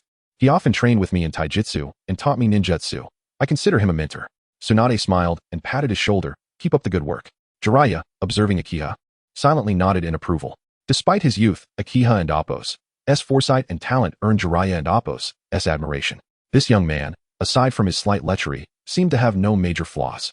After all, what was wrong with a bit of lechery? Aren't and Appo's all men like that? Well, it's getting late. Let us conclude for today. Izumi, please formulate a detailed development plan promptly. If you need any assistance, do not hesitate to reach out to me. Izumi responded with a smile. Indeed. Just as Tsunade, Shizen, and Sakura had turned to leave, Akiha could no longer contain her inner thoughts and exclaimed, "Oh dear, Tsunade and Appo's wickedness is truly overwhelming." As she spoke, Akiha gestured animatedly. A hint of jealousy flickered in Izumi and Appo's eyes as she huffed lightly. "Umph. What is the big deal? It and Appo's merely that her bosom is slightly larger than mine." With that, she cupped her own chest and raised her chin slightly, exuding confidence in her figure. Suddenly, as if recollecting something of great importance, Akiha said urgently, Hey, Don and Appo's, forget the promise you made to me earlier." Izumi, gazing at her with an impassive expression, asked, "What promise?" "The experience card. You wouldn't and Appo's. Want to go back on your word, would you?" Izumi and Appo's brows furrowed in annoyance as she retorted, "You can go to hell." Chapter 72. Sailor Moon. The night was as tranquil as water, and the full moon shone like frost. Jiraiya lay in bed, perusing the black-covered book in his hands, his expression growing increasingly grave. Recently, when he sought out Tsunade, he discovered that this book had garnered more attention than his own The Paradise of Intimacy. Out of curiosity, he purchased a copy. Initially, he regarded it as mere myth, but upon encountering content pertaining to himself, he realized that this book was far from a simple fable. Jiraiya closed the black book and, utilizing the reverse summoning technique, journeyed to Mayaboku Mountain that very night. Upon arrival, the toads of Mayaboku Mountain erupted in commotion after reading the tale of Kagaya and Appo's mother. What was your name again? The great toad sage seated on the central dais exhibited a notable lapse in memory. Jiraiya and Appo's elder toad brother prompted, Jiraiya. Jiraiya-chan. The great toad sage responded with a vague acknowledgement, followed by a similar lapse. Who was it again? Jiraiya's sister, unable to contain herself, erupted in frustration. Jiraiya, you forgetful old fool. After receiving such a scolding, the great toad sage and Appo's memory sharpened. Jiraiya. The contents of the black book regarding me and the Sage of Six Paths are fundamentally true. Jiraiya, taken aback, inquired, is the Otsutsuki clan truly existent? Kagaya is indeed an otherworldly being? The great toad sage gestured towards a crystal ball before him, and the scene of Kagaya's descent materialized within it. She is Kagaya. Hailing from a distant realm, utilizing the god tree to devour the life energy of the earth, Jiraiya gazed, entranced, at the ever-shifting images within the crystal ball, his heart overwhelmed with astonishment. It was not mere myth, extraterrestrial beings truly existed. After witnessing the vision, Jiraiya turned his gaze towards the great toad sage, perplexed, and asked, why did you not inform me of these matters sooner? The sage, a flicker of unusual emotion crossing his eyes, replied, these are old tales, almost forgotten. Forgetful old man, how can one forget such matters? Jiraiya departed Mayaboku Mountain with a heavy heart, never expecting that the fable he had regarded as mere legend, the tale of Kagaya and Appo's mother, concealed such an astonishing truth. The existence of the Otsutsuki clan fundamentally altered his understanding of the ninja world. Behind every Tsunade lies a restless man, whether real or not. The false one screams in a daze, while the true one diligently processes documents. Sensing Jiraiya's presence outside the window, Tsunade's weary voice emerged from the mountain of paperwork. After all these years, how can you still behave this way? Jiraiya leapt through the window, presenting the black book to Tsunade. Take a look at this. Tsunade casually flipped through a couple of pages before responding curtly. I have a mountain of work to handle. I have no time for mythical novels. However, Jiraiya maintained a serious demeanor. I have just received confirmation from the great toad sage of Mayaboku Mountain that the accounts of extraterrestrial beings in this book are indeed true. What? Tsunade exclaimed, startled. Are you saying this book is not a mythical novel? Jiraiya insisted, look at the folded pages. There's also information about the Akatsuki. Furrowing her brow, Tsunade flipped to the folded pages. As she read, her expression grew increasingly solemn. Where did you acquire this book? I bought it in Shorud Street a while back. Tsunade sniffed the ink on the book. It was printed not long ago. We should be able to trace its origin. I have already investigated. The book was printed by a printing house in the capital of the Land of Fire. Have you asked the owner? Jiraiya nodded slightly. According to the printing house and Appo's owner, the person who commissioned the book was an old man with a white beard. Beyond that, he knew nothing. An old man with a white beard? Tsunade pondered for a moment, a glimmer of sharpness in her eyes. Can we find clues from the bookstore? Jiraiya shook his head. All the books were supplied by traveling merchants. It's highly unlikely we can locate that old man. Tsunade frowned, her fingers lightly tapping the table. Does the great toad sage not have any prophecies regarding this matter? Jiraiya replied, this is precisely what Mayaboku Mountain seeks to clarify. I believe this tale of Kagaya's mother may serve as a warning left for us. The book not only unveils the secrets of the Otsutsuki clan, but also elaborates on the origin of chakra. Standing up, Tsunade approached the window, gazing at the Hokage rock in the night, the Ten Tails, the Otsutsuki clan. I never imagined the origin of chakra to be extraterrestrial. Extraterrestrial beings. Jiraiya followed her to the window, his gaze equally profound. Regardless of its truth, we must prepare ourselves. However, our immediate priority is to address the issues surrounding chakra, otherwise, when that day arrives, the ninja will lack the ability to resist. Tsunade paused, taken aback. The issues surrounding chakra? Jiraiya nodded. According to the book, a ninja and Appo's chakra is somewhat related to the god tree. We must sever this connection to escape its constraints. Tsunade queried, perplexed. Chakra is condensed from our spiritual and physical energy. How could it possibly be connected to the god tree? Jiraiya explained, before Kagaya and Appo's descent, humanity could not condense chakra. Although the Sage of Six Paths elucidated the truth of chakra, enabling humanity to condense it, the root cause still lies with the god tree. Tsunade quickly inquired, what must we do to break free from the god tree and Appo's influence? Jiraiya replied, I am still contemplating a solution. We cannot remain idle. Tsunade nodded. Since the author of the book raised this point, there must be a way to resolve it. I will promptly notify the village and Appos ninjas. We shall brainstorm together. A solution will surely be found. And regarding the Akatsuki, Jiraiya hesitated for a moment before continuing. Tsunade, I wish to visit the Rain Village. Absolutely not. Tsunade vehemently rejected Jiraiya's suggestion. We already have intelligence on the Akatsuki. I will send someone to negotiate. There is no need for you to take risks. Jiraiya, I have many matters that require your presence. You must stay in the village. Jiraiya chuckled bitterly, well aware that Tsunade's concerns were not unfounded. Yet he still harbored a glimmer of hope regarding Nagato. I merely wish to verify the information in the book. If danger arises, I will withdraw in a timely manner. Tsunade's gaze sharpened, her tone resolute and unyielding. Do not be so naive. The Akatsuki's plan is to dominate the world. If they truly proceed with such intentions, even if we in Konoha do not intervene, other ninja villages will assault the Rain country. Jiraiya fell silent for a moment before turning to leave. Damn it. Jiraiya glanced back with a smile. Don't worry, I shall return shortly. With that, he vanished in a puff of smoke. That fool. Tsunade stood by the window, her face etched with concern as she gazed in the direction Jiraiya had disappeared, lost in thought for a long while. Meanwhile, Akihane and Izumi were discussing matters concerning the three great sacred lands. The leaders of the three sacred lands utilized natural energy to replenish their vitality, allowing them to live for millennia. Yet, why did Hashirama, who also mastered sage arts, die so young? Akihane did not wish to delve into conspiracy theories, yet the facts remained. In the Dragon Cave, aside from the White Snake Sage, the other serpent sages had lived for hundreds of years, still youthful and beautiful. They even had a penchant for consuming humans. Many humans. The toads and slug sages may be somewhat better, but the saying the heart of the non-tribe is bound to be different holds true. Natural energy is not infinite. The more individuals that absorb it, the more strained the resources become. This simple truth applies to any world. The natural energy of the ninja world is exceedingly abundant. Otherwise, with the mediocre cultivation methods of the three sacred lands, it would be impossible for them to live for so long. Furrowed her brow and pondered for a moment before replying. Could it be that the first Hokage excessively refined chakra, leading to an overwhelming burden on his body that resulted in complications?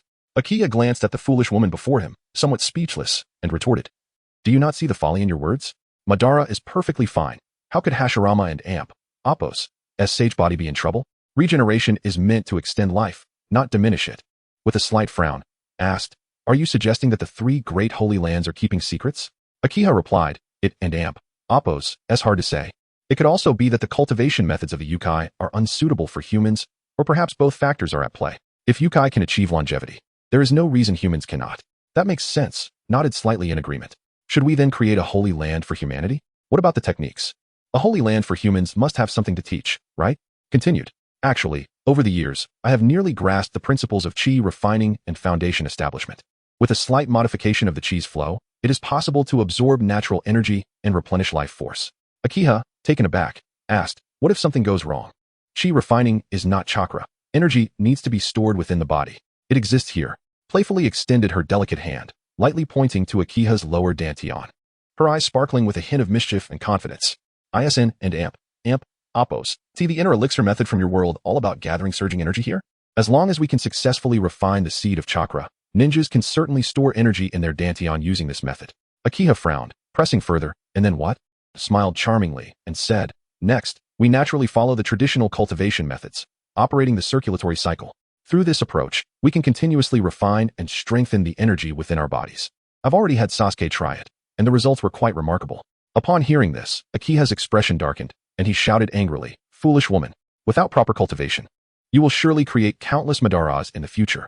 The methods of cultivation must not be carelessly shared, especially with Sasuke. What if he gets a wild idea and attempts a revolution? The consequences could be dire. With her chest proudly displayed, countered. It's merely a method of chi refining and foundation establishment.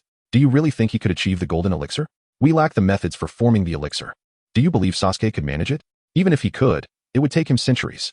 Akiha was so enraged that he trembled, wishing he could rush forward and strike her to vent his frustration. The path of demonic cultivation is still a path. Relying on malevolent methods does not preclude the possibility of condensing a primordial infant. If chi refining were to run rampant, the ensuing disasters and destruction would far surpass those caused by ninjas. Seeing Akiha and Appos' fury reach its peak, the once arrogant demeanor of vanished without a trace. She retrieved a set of exquisite tools that she had prepared earlier and presented them to Akiha. Then, she obediently knelt before him like a docile lamb, saying, here, darling. If you are truly angry, feel free to punish me. But please, avoid striking my face, lest others gossip. How dare you come at me with this? You and Appos, V, truly learned some tricks. Are you testing my resolve? Akiha retorted, tilted her graceful neck, loosening her sash, allowing her silky hair to cascade down. Ah, please, punish me severely. Akiha, infuriated yet amused, replied, very well, in that case.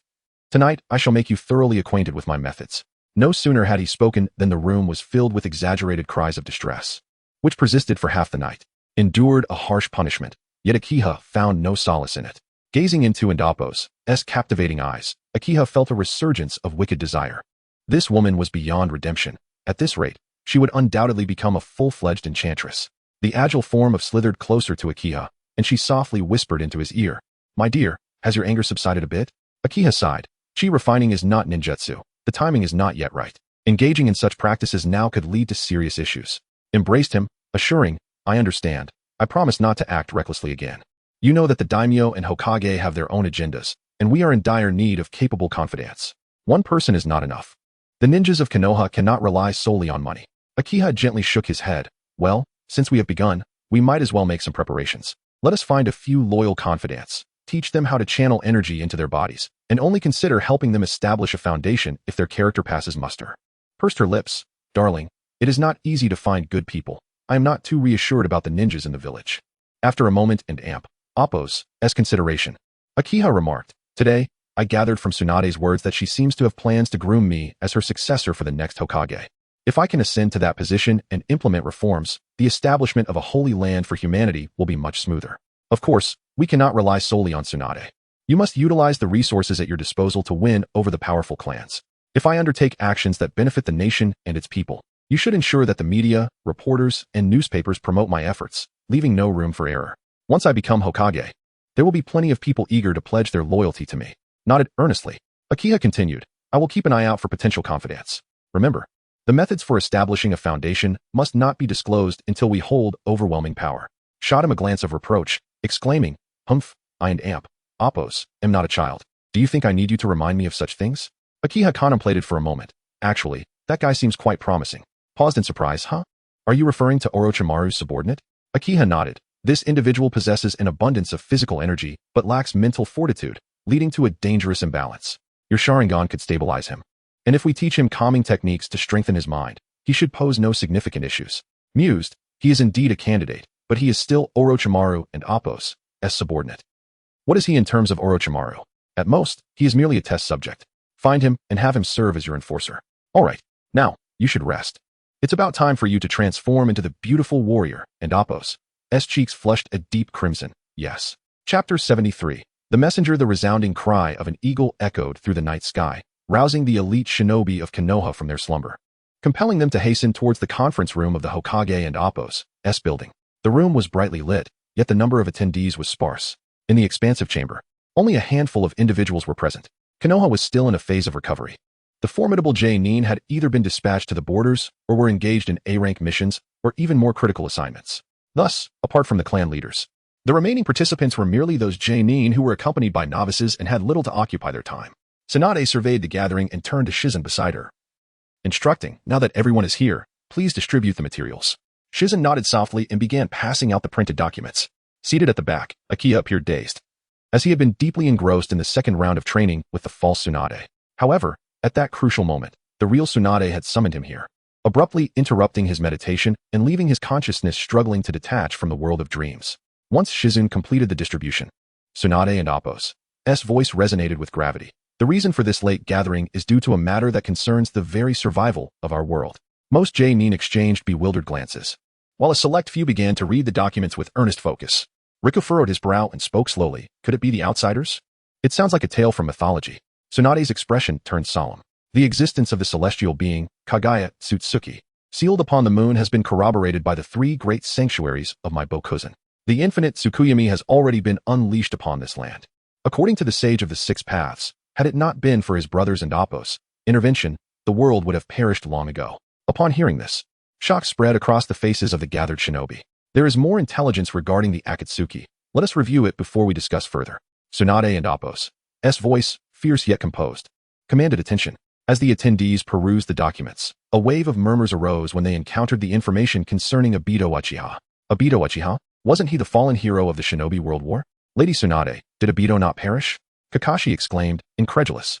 How has he become the mastermind behind the Akatsuki? His eyes widened in disbelief as he read of Obito and Appo's involvement in the Ninetales incident. This is the information you are meant to verify. Regardless of whether he is truly Obito, we must thwart the Moon Eye plan, Tsunade asserted, then shifted her tone. You all should take these documents back and study them diligently to collectively address the issues surrounding chakra. As for the Akatsuki, I will swiftly formulate a capture strategy based on their capabilities. Understood. The shinobi responded in unison, rising to take their leave. Akiha, stay for a moment. The dazed Akiha was jolted back to reality by Tsunade and Appo's call, standing to meet her gaze. What is it, Lady Tsunade? With the others gradually departing, only he, Tsunade, and Shizen remained. Akiha and Appo's mind flickered back to the earlier scene with the false Tsunade, causing him to avert his gaze. Tsunade approached him, handing over a small scroll about 7 inches in length. This is a personal letter for the leader of the Rain Village. As a messenger of Konoha, you must deliver it promptly to the new leader of the Rain Village. Akiha's expression shifted slightly as he replied hastily. But the leader of the Rain Village is one of the Akatsuki leaders. Wouldn't that be akin to walking into a lion's den? Tsunade responded firmly. You are a messenger. If he were to attack you, it would be tantamount to declaring war on Konoha. Very well, I shall depart immediately. Worst case, I can use a shadow clone. Tsunade cautioned him. Remain ever vigilant.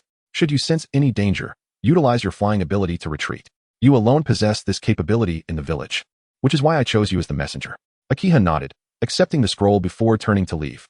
Shizen glanced at Akiha and Appo's departing figure and then turned back to Tsunade, whispering, Lady Tsunade, is this not too risky? Tsunade gazed after Akiha, remarking, he is a formidable expert, rivaling Orochimaru. If he cannot manage, then the others would be in far greater peril. The night deepened, the air thick with dew as Akiha soared through the moonlit sky towards the Rain Village. The autumn wind rustled his clothes, and his thoughts drifted far away. The tale of the Black Zetsu's quest to save his mother must have already stirred considerable unrest within the Akatsuki. The name Black Zetsu was too conspicuous to be overlooked, even by the members of the organization. Although Obito had once been embroiled in the Uchiha's calamities for millennia, he would not rejoin forces with it again. As for Itachi Uchiha, he could never truly oppose Konoha. Despite having slaughtered his entire clan, Tsunade had not issued orders for his assassination. Any Uchiha had grounds to eliminate Itachi, yet those outside of the Uchiha clan lacked the authority to do so. Akiha found it difficult to predict Obito's potential decisions.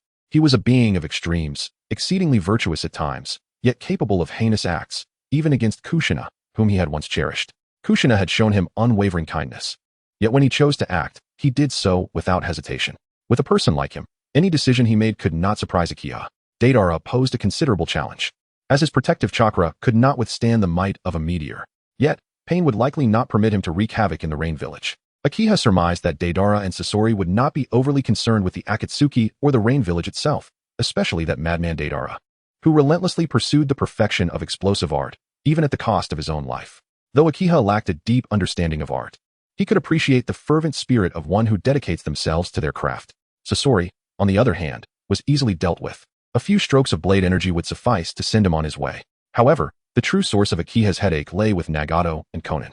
Their ambition to collect tailed beasts and wield nuclear deterrence against the world was commendable, yet one must ensure a good quality of life for all. Ruling through fear alone bore no benefits. Who would ally themselves with such a regime? Akiha yearned to persuade these two to reconsider their course, as thus far the Akatsuki had engaged in numerous unsavory dealings, yet Nagato had neither murdered his master nor attacked Konoha, leaving room for potential dialogue. All of this hinged upon the premise of military dominance. In the world of ninjas, strength reigned supreme. Without power, no matter how many grand principles one espoused, others would remain deaf to them. Akiha's silhouette traced a smooth arc through the night sky, arriving above the land of rain. The sky began to brighten, the stars hidden behind heavy clouds, as if even the heavens were anxious about the impending storm. The land of rain, named for its perpetual downpour, was little known to the outside world prior to the release of the Black Book.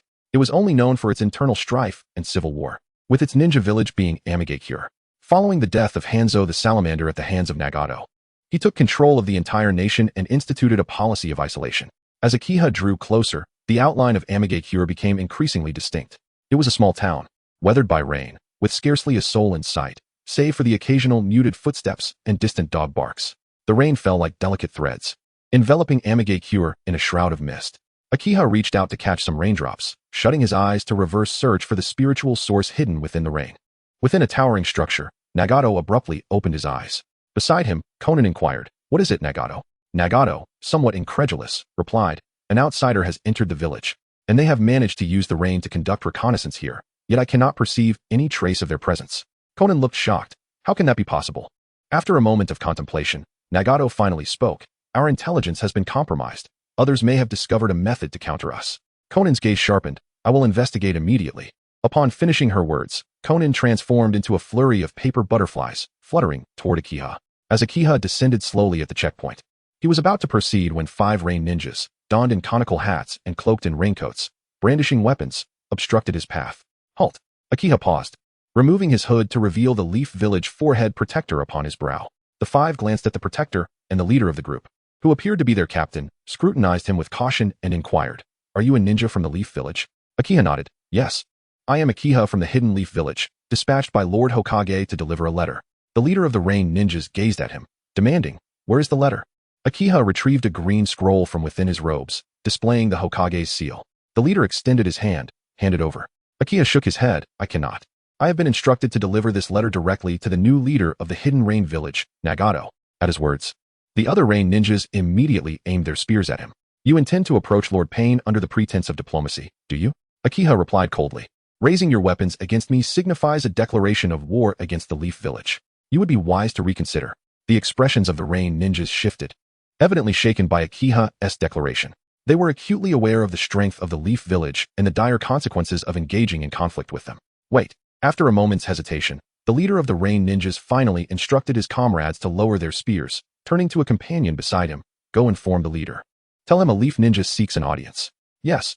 Shortly thereafter, the rain ninja returned hastily, addressing Akiha. "The leader will see you. Follow me."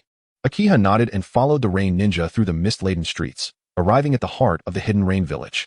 The Land of Rain, a diminutive territory nestled between great nations, boasted astonishing architectural marvels. Towering structures emerged like steel behemoths from the ground, exuding a unique and majestic presence. As Akiha trailed behind the leading rain ninja, he navigated cautiously through this foreign city. The buildings lining the streets were a harmonious blend of styles, some resembling ancient castles, while others mimicked modern skyscrapers. Yet, regardless of their diverse appearances, robust pipes intertwined throughout, akin to the lifeblood of these structures, incessantly supplying essential resources and energy. After traversing a convoluted path, Akiha arrived before the colossal statue often occupied by Pain. This statue soared over 100 meters tall, exuding a solemn and imposing demeanor as it overlooked the entire Hidden Rain Village. Its vividly detailed visage conveyed an eerie authority, reminiscent of a malevolent deity surveying the masses. Standing at the base of the statue, Akiha felt diminutive, overwhelmed by an indescribable sense of awe. "Do not follow me any longer. Reveal yourself, for I mean no harm." No sooner had Akiha spoken than a swarm of paper butterflies swiftly gathered, coalescing into Conan, who appeared as an ethereal paper angel in midair. With her short, straight blue-violet hair styled in a bun, adorned with a delicate light blue paper flower on the right side, and her amber eyes accentuated by pale purple eyeshadow, she emanated an air of elegance. Her attire comprised a black cloak embroidered with red clouds and fitted light purple trousers, complemented by white-heeled sandals. A ring emblazoned with a white tiger symbol adorned her right middle finger. The white tiger. It seems ominous, yet this style remains untested. Perhaps I shall suggest it to Izumi upon my return. The leading rain ninja promptly bowed in reverence. "Lady Angel." Conan regarded the rain ninja with indifference, stating, "This matter does not concern you. You may return to your duties." "Understood." The rain ninja departed swiftly. Conan scrutinized Akiha, her voice icy. "What brings the Leaf Envoy to the Hidden Rain Village?" Akiha disregarded her, turning his attention toward the concealed figure of Nagato. "Does a grown man hide behind a woman? Do you not feel any shame? No wonder Conan favors Yahiko and not you." At his words, Conan's face flushed slightly, and she fell silent. Akiha's provocation had its intended effect, prompting Nagato to step forth from the shadows. Nagato fixed his penetrating gaze upon Akiha, his deep, resonant voice reverberating beneath the statue. "Truly remarkable. A formidable ninja who has defeated the Jinchuriki of the Sand Village. Yet your tongue is equally sharp." Akiha regarded the approaching Nagato with vigilance, maintaining the requisite courtesy and composure. He advanced a few steps, halting at a respectful distance, and declared, "I seek an audience with the leader of the Hidden Rain Village. Not a mere corpse." Nagato and Appo's eyes narrowed. "That depends on your capability." Akiha promptly tossed the scroll to him. "I am an envoy, not here to engage in combat. Let us discuss matters first. If we cannot reach an agreement, then we may resort to violence." Nagato accepted the scroll, examining it briefly before remarking, "Return and inform Tsunade that should the Leaf Village dare to invade the Land of Rain, they must be prepared to endure suffering." Akiha found himself at a loss for words. Was it necessary to resort to war at every turn? Did his village not have any value? May we converse? I approach not solely as a leaf ninja, but as one who shares your ideals of peace. Nagato scoffed. What is there to discuss? The peace of your great nation is built upon the suffering of smaller nations such as ours. Akiha, exasperated, replied, even if you intend to wage war, there is no need for haste. Furthermore, I am merely a shadow clone. Should you slay me, what would it accomplish other than provoking war prematurely? Konan was momentarily taken aback by his words before her expression darkened. Shameful. As an envoy, using a shadow clone is disrespectful, do you not think? Akiha rolled his eyes. Sister, you are already threatening my life. Should I still extend pleasantries? Do you not think that is excessive? Chapter 74. Success as the words of Chiyoya fell. 3 pairs of eyes converged, and an invisible force collided in the air. However, this fleeting moment of eye contact did not last long, for the profound and mysterious Rinnegan of pain suddenly rippled with subtle waves. These ripples spread rapidly like ripples on water. The murderous intent dissipated in the air. To kill a shadow clone was evidently a foolish endeavor. Had the real Chiyoya arrived, perhaps both would have already engaged in combat. Leave. You are not welcome here. Pain declared, his interest in further conversation waning as he gazed at Chiyoya. Chiyoya fixed his gaze upon Pain and scoffed. I had thought gods were meant to be fair and just, unafraid of power and not oppressing the weak. Yet you, this so-called god, are merely a coward hiding in the shadows, afraid even of sunlight. Pain was momentarily taken aback by his words. Konan, sensing Pain's wavering resolve, urgently interjected, Nagato, do not listen to him. He seeks to approach you under false pretenses. Upon hearing Konan's voice, Pain regained his composure and coldly retorted. What can a mere mortal understand of a god's mission? At this, Chiyoya could hardly conceal his disdain. Using the eyes of another, do you truly believe yourself to be divine? If so, today I shall show you the might of mortals. Such is the nature of ninjas. They would never calmly discuss life without first exchanging blows. Before either could react, Chiyoya surged forward, a single hand raised, his slender fingers forming the shape of a sword as he murmured, Ninjutsu, Dark Realm Barrier, accompanied by his deep, resonant voice. The originally ethereal dark aura seemed to be summoned by an unseen force, suddenly intensifying. In the blink of an eye, the black curtain appeared to come alive, converging at astonishing speed in all directions. Within moments, the area of several hundred meters was engulfed by an endless darkness. This is a barrier? Konan's expression shifted slightly, astonished. She had not anticipated that Chiyoya's clone could cast such a vast barrier. It seemed this young ninja, capable of defeating a Jinchuriki, was indeed extraordinary. Pain's voice resonated from within the darkness. Konan, retreat. Upon hearing Pain's command, Konan did not hesitate, her form flickering like lightning as she soared towards the barrier and Appo's edge. Chiyoya, witnessing this, allowed a sly smile to grace his lips. He made no move to impede her ascent. Physical attacks were ineffective against Pain and Appo's paper jutsu, yet this upgraded barrier was no mere visual illusion. Bang, bang, bang. The deafening sound of explosions echoed through the air. In midair, Konan's expression grew grave as she wielded explosive tags, attempting to breach the barrier with their tremendous force. However, to her astonishment, despite the series of detonations, the dark barrier remained unaffected, as solid as iron. Nagato, this barrier is too sturdy. I cannot break through. Konan's voice, tinged with urgency, rang out from above. Meanwhile, figures began to converge from a distance. All 6 paths of Pain had gathered. Among them, the Azura path, clad in heavy armor and bearing a massive missile launcher, wasted no time in launching a fierce assault on the barrier. Boom, boom, boom. The entire space trembled with each resounding blast. Under the relentless bombardment of the Azura path's formidable firepower, the seemingly impenetrable barrier finally yielded, tearing open a breach. The darkness did not dissipate. However, the barrier slowly began to mend itself. Seizing the opportunity, the Azura path deftly manipulated the agile tendrils extending from its armor. Reaching out towards Konan, utilizing her senses, she grasped the outstretched appendage tightly. With a sudden surge of strength, the Azura path yanked Konan from the closing fissure of the barrier. At that moment, Pain, who had remained passive until now, finally made his move. His cold and ominous Rinnegan narrowed, his hands sweeping left and right as he intoned, Shinra Tensei. With a sharp command, an overwhelmingly powerful repulsive force surged outward from Pain, sending everything within its reach hurtling away mercilessly.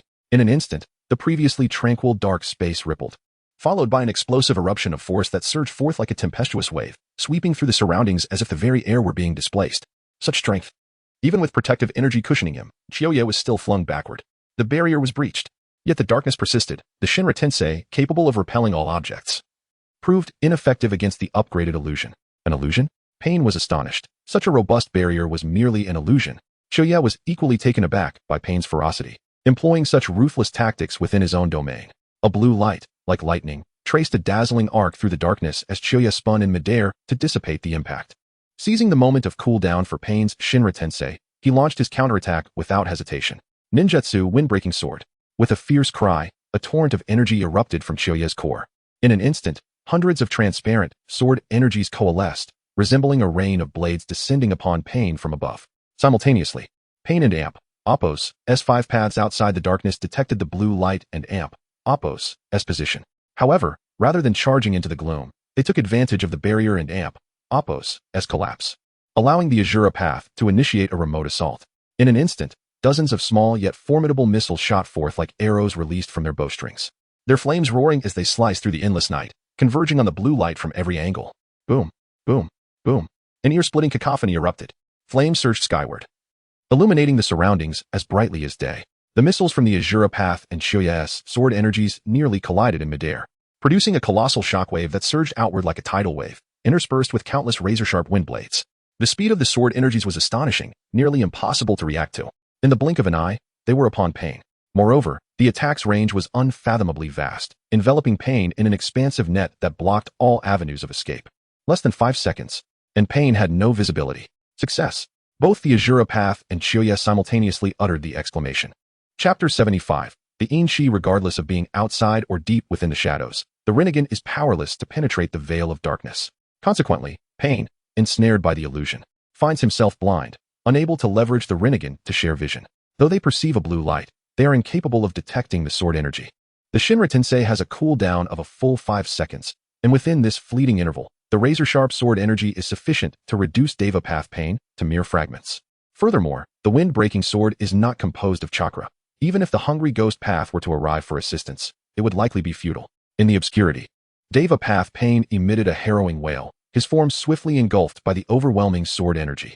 Chuya surged forth from the flames, once more merging into the darkness. The missiles from the Azura path were ultimately too sluggish and lacked sufficient power. Had he utilized the east wind, Chuya would have offered no resistance and surrendered instantly. The recent explosion had scarcely brushed against the hem of his garment.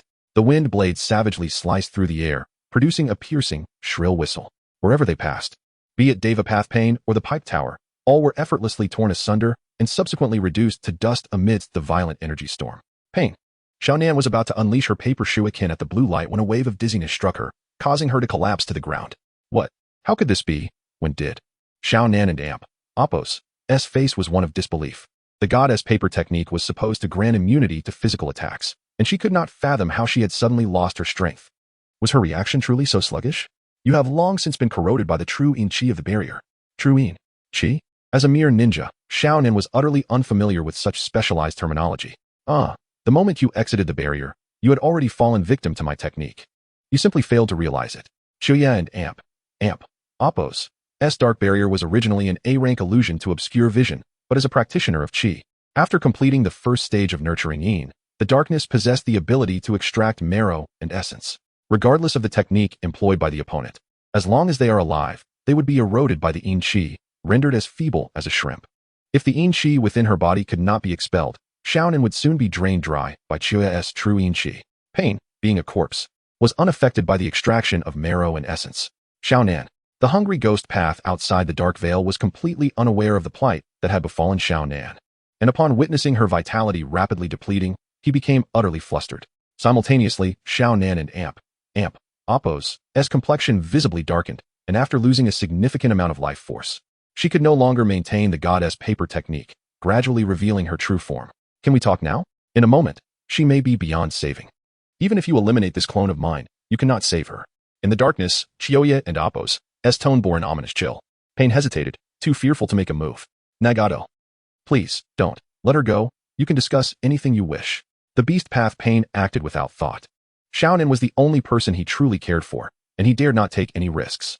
Chuya slowly emerged from the shadows, approaching Xiangling, and gently placed his hand upon her abdomen, infusing her body with a substantial amount of true essence, dispelling the in chi while simultaneously sealing her chakra seed.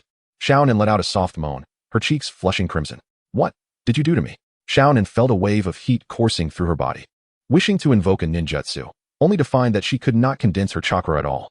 Chuya smiled softly, retracting his hand and lifting the barrier. The beast path Pain cradled the incapacitated Xiao Nan in his arms, while Xiao Nan, surprisingly, bore a look of infatuation, unable to meet Pain's gaze. The beast path Pain observed her with a peculiar expression. Xiao Nan, are you all right? Xiao Nan responded with a faint hum. Chuya explained. It is merely the effect of the technique. She will recover shortly. After all, it is true energy derived from dual cultivation, possessing a hint of heavenly harmony attributes. So it is entirely normal for a woman to react this way. Pain's gaze fixated on the remnants of Yahiko, his eyes suddenly ablaze with an intense murderous intent. As if capable of igniting everything in its path, this murderous aura surged towards Chuya like a tangible force. Yet, in the face of such a terrifying presence, Chuya merely stated, I strongly advise against any rash actions. Within Xiao Nan resides my power. Should you dare to strike at me, I will not hesitate to detonate her. Upon hearing this, the beast path could not help but grit his teeth, his face a mask of rage and bitterness. He suppressed his fury and turned to the hungry ghost path, signaling for him to attempt to absorb the chakra within Xiao Nan. Following the command, the hungry ghost path immediately activated his ability, attempting to extract the essence left by Chuya and Xiao Nan. However, just as the hungry ghost path began to siphon a trace of Chuya's true energy, a resounding explosion erupted, and without warning, the hungry ghost path and Appo's body exploded into a gruesome spectacle, blood and flesh scattering everywhere. Witnessing this scene left all present in shock, including Nagato atop the tower, whose expression reflected astonishment. I warned you not to act rashly, or else it would be Xiao Nan who faces destruction. Chuya regarded the assembly with a cold gaze, a slight smirk curling upon his lips, revealing a hint of disdain. What petrification? Art is an explosion. Is the power of a cultivator so easily absorbed? The beast path stared at Chuya in silence for a prolonged moment. Ultimately, as if reaching a difficult decision, he slowly inquired, release her, and I shall grant you anything you desire. Xiao Nan, weak and breathless, interjected, Nagato, don't concern yourself with me. Chuya reassured her. I have stated that I merely wish to converse. Yet you all trust only in brute force, thus I am compelled to resort to such measures. Pain fell silent. With a soft sigh, Chuya continued, you pride yourself as a deity. Can you not even summon the courage to face mortals? If you can resolve the doubts within my heart, I will not only spare Xiao Nan, but I shall also pledge my unwavering loyalty to you, aiding you in conquering this world. Nagato, don't heed his words. Xiao Nan anxiously cried out, attempting to dissuade Nagato from making an impulsive decision. Pain had no choice but to comfort Xiao Nan. Xiao Nan, he speaks the truth. If one cannot even confront mere mortals, how can they claim to be a true god? Xiao Nan gazed into Nagato and Appo's resolute eyes, understanding that any further persuasion would be futile. Pain turned to Chuya, coldly stating, follow me. With that, Pain gently lifted Xiao Nan into his embrace and stepped into the endless curtain of rain. Chuya followed closely, his blue aura shining brightly against the gloomy rainy backdrop. Although Xiao Nan was filled with worry, she found herself with no other choice but to grit her teeth in resentment, glaring at Chuya. Chuya, somewhat exasperated, remarked, a mere corpse, do you both harbor a peculiar fascination?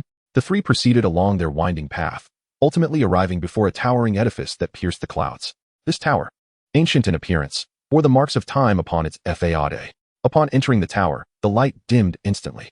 Only a few feeble candle flames flickered in the wind, as if they could extinguish at any moment. The air inside was thick with the odor of decay, imparting a sense of oppression.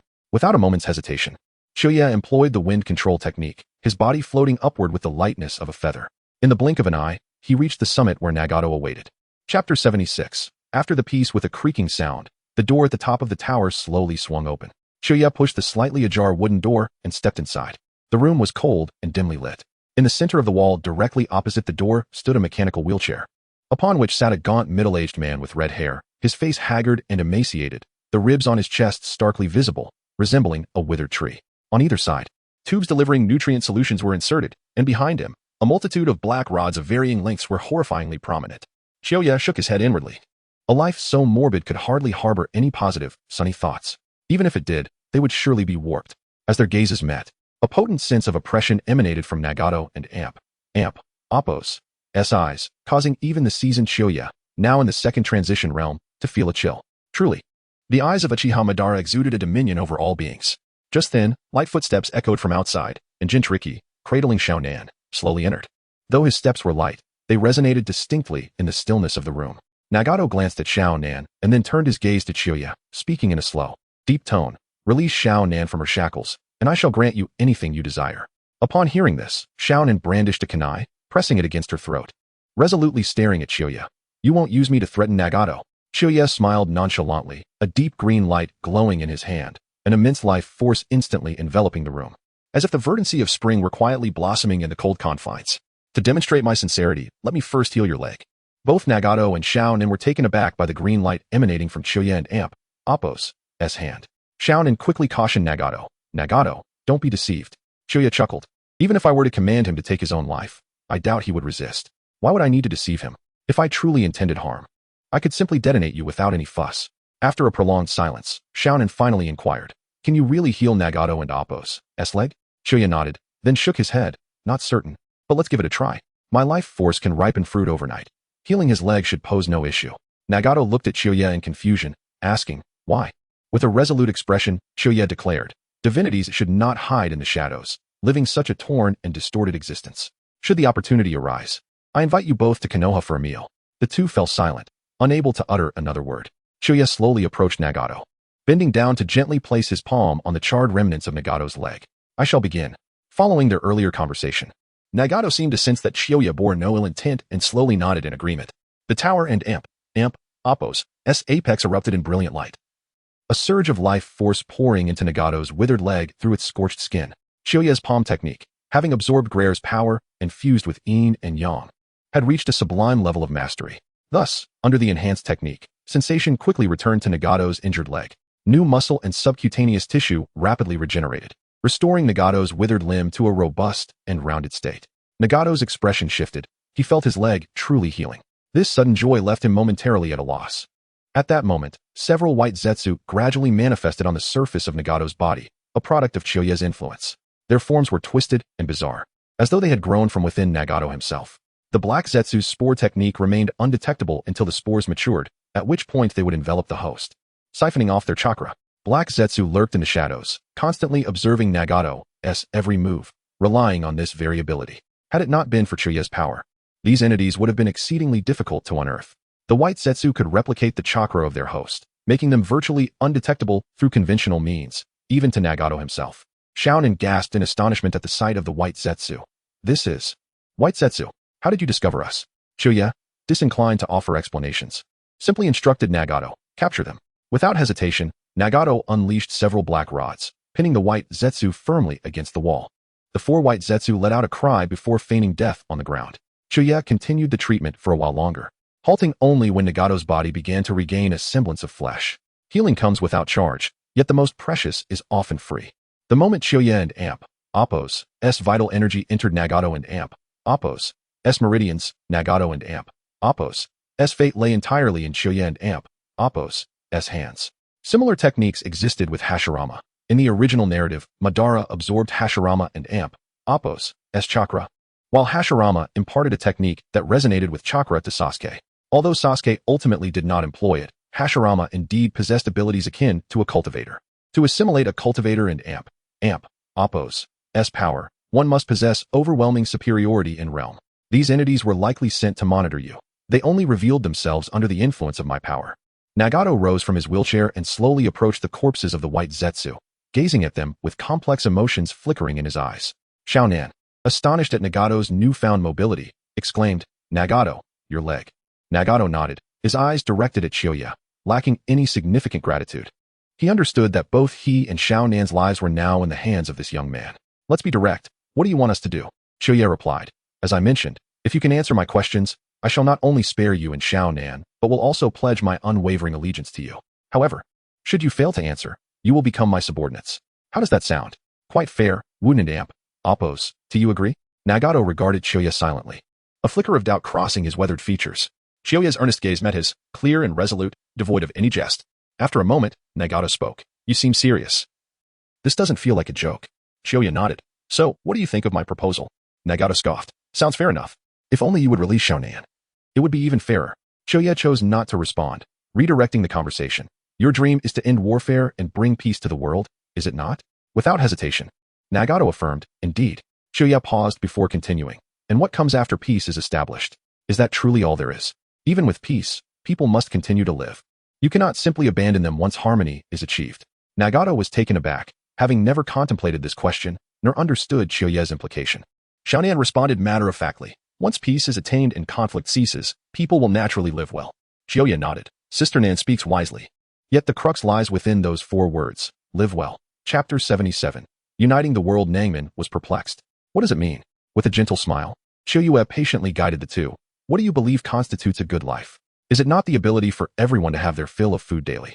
To don warm and beautiful garments? To possess a cozy abode that shields them from the elements? To be surrounded by loving family? To engage in delightful conversations with like-minded friends? And to walk hand in hand with a soulmate? Can we not indulge in merriment, share drinks, host gatherings, chase our dreams, travel the world, and envision the future? After expressing this, Qiuyue quietly observed the two before her, waiting for their response. They exchanged glances and nodded in agreement with her perspective. Qiuyue continued, when misfortune strikes and illness befalls us, should we not worry about exorbitant medical expenses, but rather be able to afford the necessary treatments with ease? This time, they nodded in affirmation without hesitation. Then, Qiuyue posed another query. As a deity, if you witness others being treated unjustly, must you not advocate for the victim and ensure that the wrongdoer faces appropriate repercussions? This question seemed to provoke deeper contemplation in Nangmin, yet he ultimately nodded in agreement. However, when Qiuyue followed up with, if your dear friend, for instance, Xiangling, were to commit a grave crime, would you judge her? Both individuals furrowed their brows, evidently struggling to respond. But Qiuyue did not allow them much time to ponder. Pressing on with another question, the greedy nobility live extravagant lives, while the hard-working lower ninjas of your village struggle to provide for their families. Is this just? As a deity, should you not ensure fair distribution? Upon hearing this, their brows tightened further, and expressions of discomfort crossed their faces. Xiangling, many women in your village's lower ranks earn meager incomes, some resorting to unsavory means to support their families, while you use your earnings to purchase explosive tags. As a woman, do you find this fair? If one day a woman feels this injustice and protests, would you resort to violence against her? If you were to kill her, would her husband not seek vengeance? Xiangling opened her mouth but found herself at a loss for words. Qiuyue pressed on, her gaze unwavering. If the impoverished, driven by hunger, resort to stealing from the wealthy, yet the wealthy have committed no crime, what then shall you do? The two fell silent, unable to provide an answer. If you side with the wealthy, you must eliminate the poor. Yet the poor will always exist. And most individuals belong to that class. If you support the poor, you must eradicate the wealthy. Moreover, diligent poor individuals may eventually rise to wealth, making it impossible to cleanse the rich entirely. If you remain indifferent, conflict will erupt, and war will descend upon us. As Qiuyue spoke, she turned her gaze to Nangmin. Deity, how shall you respond to such a scenario? Nangmin felt a sense of despair at Qiuyue and Appo's words. According to her, humanity could never achieve peace. Qiuyue smiled. Now that I've posed these questions, you've found yourselves at a loss for answers. Perhaps it's time to abandon your notions. The two remained silent. Qiuyue and Appo's lips curled into a slight smile. I have a solution. If you two are willing to strive for this dream, join me on this journey. Upon hearing this, Nangmin and Appo's eyes widened in eagerness as he stepped forward, fixating on Qiuyue. What is your solution? Qiuyue took a deep breath. Her gaze resolutely fixed on the horizon as she began to speak. The sole virtue in this world is fairness. Light cannot shake it, and darkness cannot corrode it. It is humanity's eternal pursuit. Justice is the only deity of the universe. Our task is to eradicate the disparity between rich and poor, ensuring that everyone can enjoy true fairness and equality. Those so-called nobles, feudal lords, and oppressive systems must all be overthrown and obliterated. In the absence of national boundaries, the entire ninja world shall unite, and all distinctions will fade, allowing us to coexist in a realm devoid of hierarchy and oppression. At that time, our only duty will be to administer justice. As long as we treat everyone justly, all disputes will vanish. Humanity will experience unprecedented unity, and all shall become the deities of their own hearts. Qiuyue's words struck like a thunderclap, resonating through the high tower, sending a shiver down the spines of those present. Xiangling shook her head. That dream is unattainable, even if we devote our entire lives to it. Qiuyue replied, smiling. Compared to the ephemeral dreams of Ban and Daitu, or your naive and unplanned visions of fear, does my dream not warrant a lifetime of struggle? Or do you simply wish to wave the banner of peace like Yanhui while seeking vengeance upon the world? Enough, Xiangling. Nangmin and Appo's gaze halted Xiangling and Appo's impending outburst. Then turned to Qiuyue. What do you wish us to do? Qiuyue stated earnestly. Dissolve Akatsuki, lead the land of rain to submit to the land of fire, and destroy the outer path golem.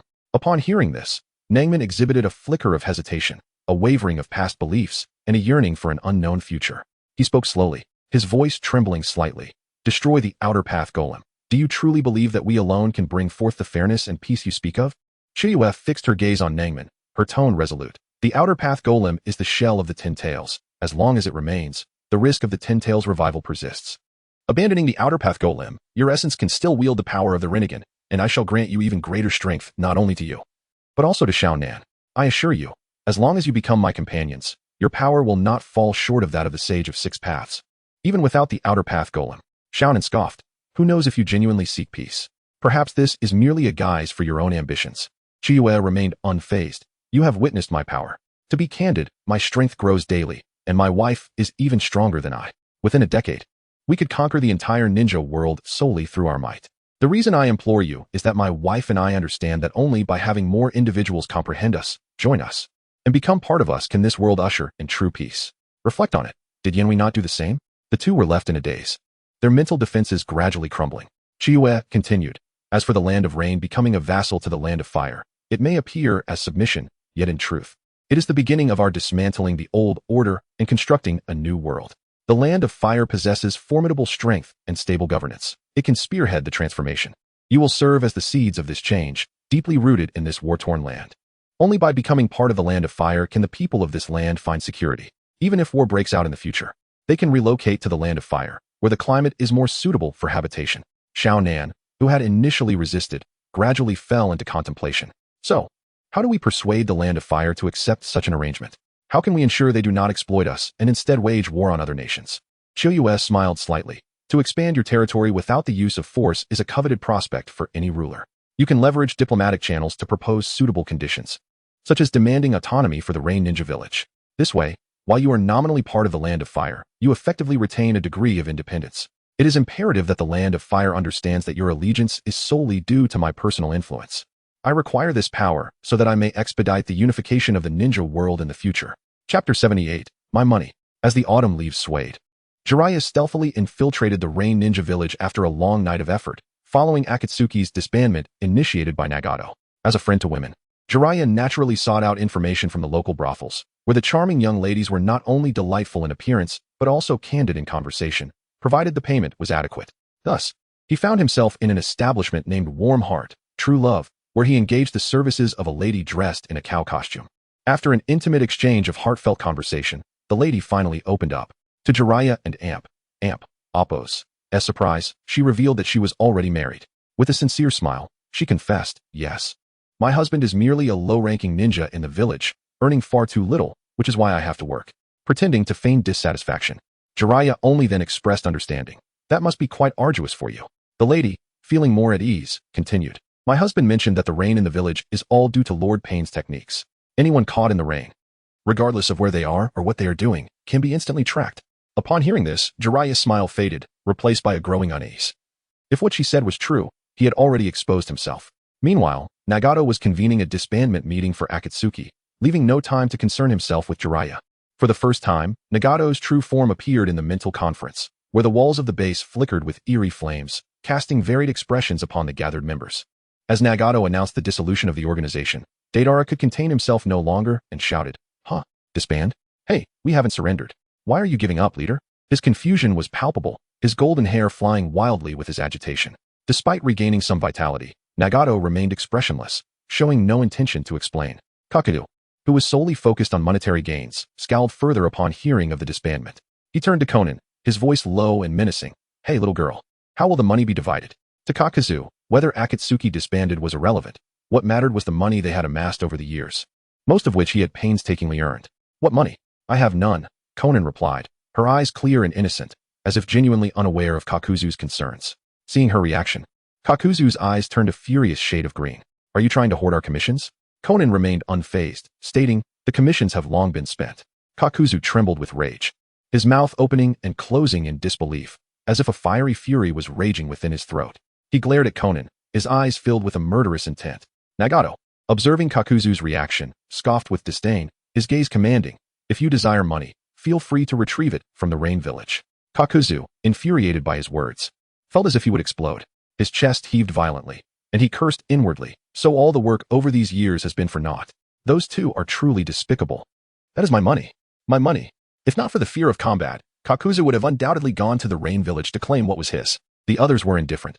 They did not care as much for money. "Take care of yourself," Nagato stated blandly before being the first to exit the mental space, with Konan following closely behind. Standing beside the ghetto statue, Akatsuki turned to the duo and gestured towards it. "Let us proceed." The statue was far larger than Akatsuki had envisioned, towering hundreds of meters high, resembling dead wood, with 10 protruding columns on its back and arms bound in iron chains, resembling a colossal humanoid monster.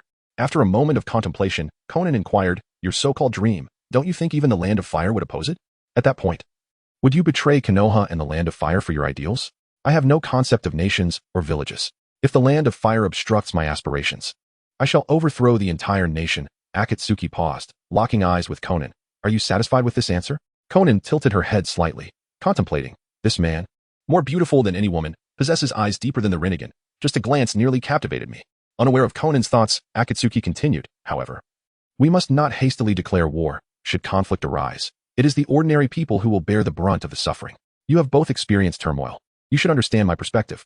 They reminisced about their days as street urchins and thieves, softly acknowledging his words. Akatsuki added, "Thus, our methods should be as gentle as possible. We should strive to minimize killing and avoid unnecessary violence.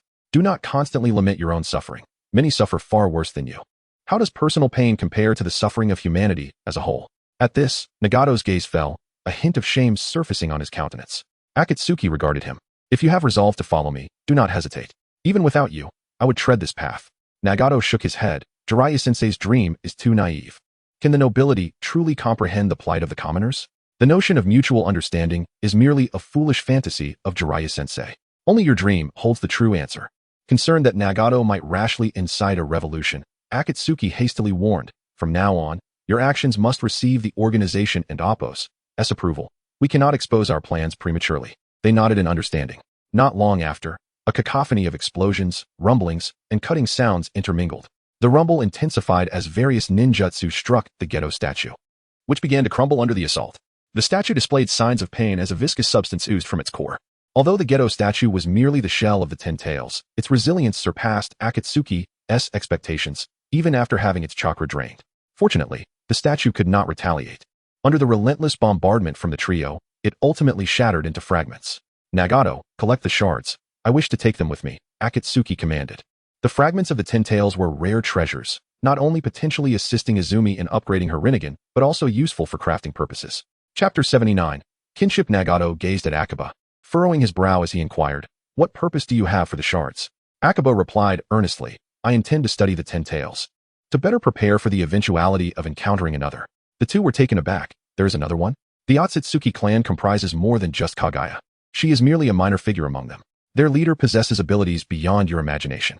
The ninjutsu we utilize is but a crude imitation of the divine techniques of the Otsutsuki clan. Akiba's words resonated with them, as they recalled similar references from the first chapter of the Black Book. The god of Otsutsuki. Nagato struggled to accept this notion, pondering that the events chronicled in the Black Book might be unverifiable myths or mere legends. Akiba shook his head. "When I arrived, the 5th Hokage had already confirmed the existence of the Otsutsuki clan through the sage of Mount Myaboku, who has lived for a millennium and witnessed the events firsthand. Thus, abandon your fantasies and focus on enhancing your strength." Conan regarded Akiba with skepticism. "What does this have to do with your collection of the golem shards?" Akiba patiently explained, "Though the golem is shattered, it was once the body of the 10 tails. If the shards were to fall into the wrong hands, others might exploit them. For instance, someone like Orochimaru might consider using the shards to transplant 10 tail cells, which could lead to a plethora of troubles. I am not adept at space-time ninjutsu, so I must rely on you." Nagato nodded discreetly, producing a scroll and employing space-time ninjutsu to aid Akiba in gathering the shards. Conan reluctantly assisted in the collection. There was no point in regretting their situation now. Akiba was unable to contribute much, and he remained perplexed as to why he could not master space-time ninjutsu, while Izumi seemed to have no such issue despite their shared training. It felt as if time itself was rejecting him, regardless of his efforts. He could not grasp even the simplest of space-time techniques. The enormity of the 10 tails made the collection of its shards a monumental task. Fortunately, Nagato had not stored the Outer Path Golem in Amigakure, or else Jiraiya would have discovered their actions long ago. The retrieval process was fraught with difficulty. Each shard that was drawn into Nagato's scroll trembled slightly, as if attempting to break free from its confines. The outer path is indeed a path, from a cultivator's perspective. The Otsutsuki's methods undoubtedly revolve around the consumption of the flowing demonic path. While their techniques may be crude, the principle of qualitative change through quantitative accumulation makes divinity attainable through such means. Thus, it is entirely natural for the golem to possess a degree of sentience. It was precisely because of this sentience that Akiba sought to forge it. Madara's fan was crafted from the god tree. After a considerable time, they finally succeeded in retrieving all the scattered golem shards. Upon collecting the last scroll of shards, they handed it over to Akiba. "Thank you. he said as he accepted the scroll and tucked it away. Conan tilted her head slightly, musing, this fellow, more beautiful than most women, possesses eyes so profound they rival the Rinnegan. A single glance nearly left me unable to look away. From now on, you shall act openly.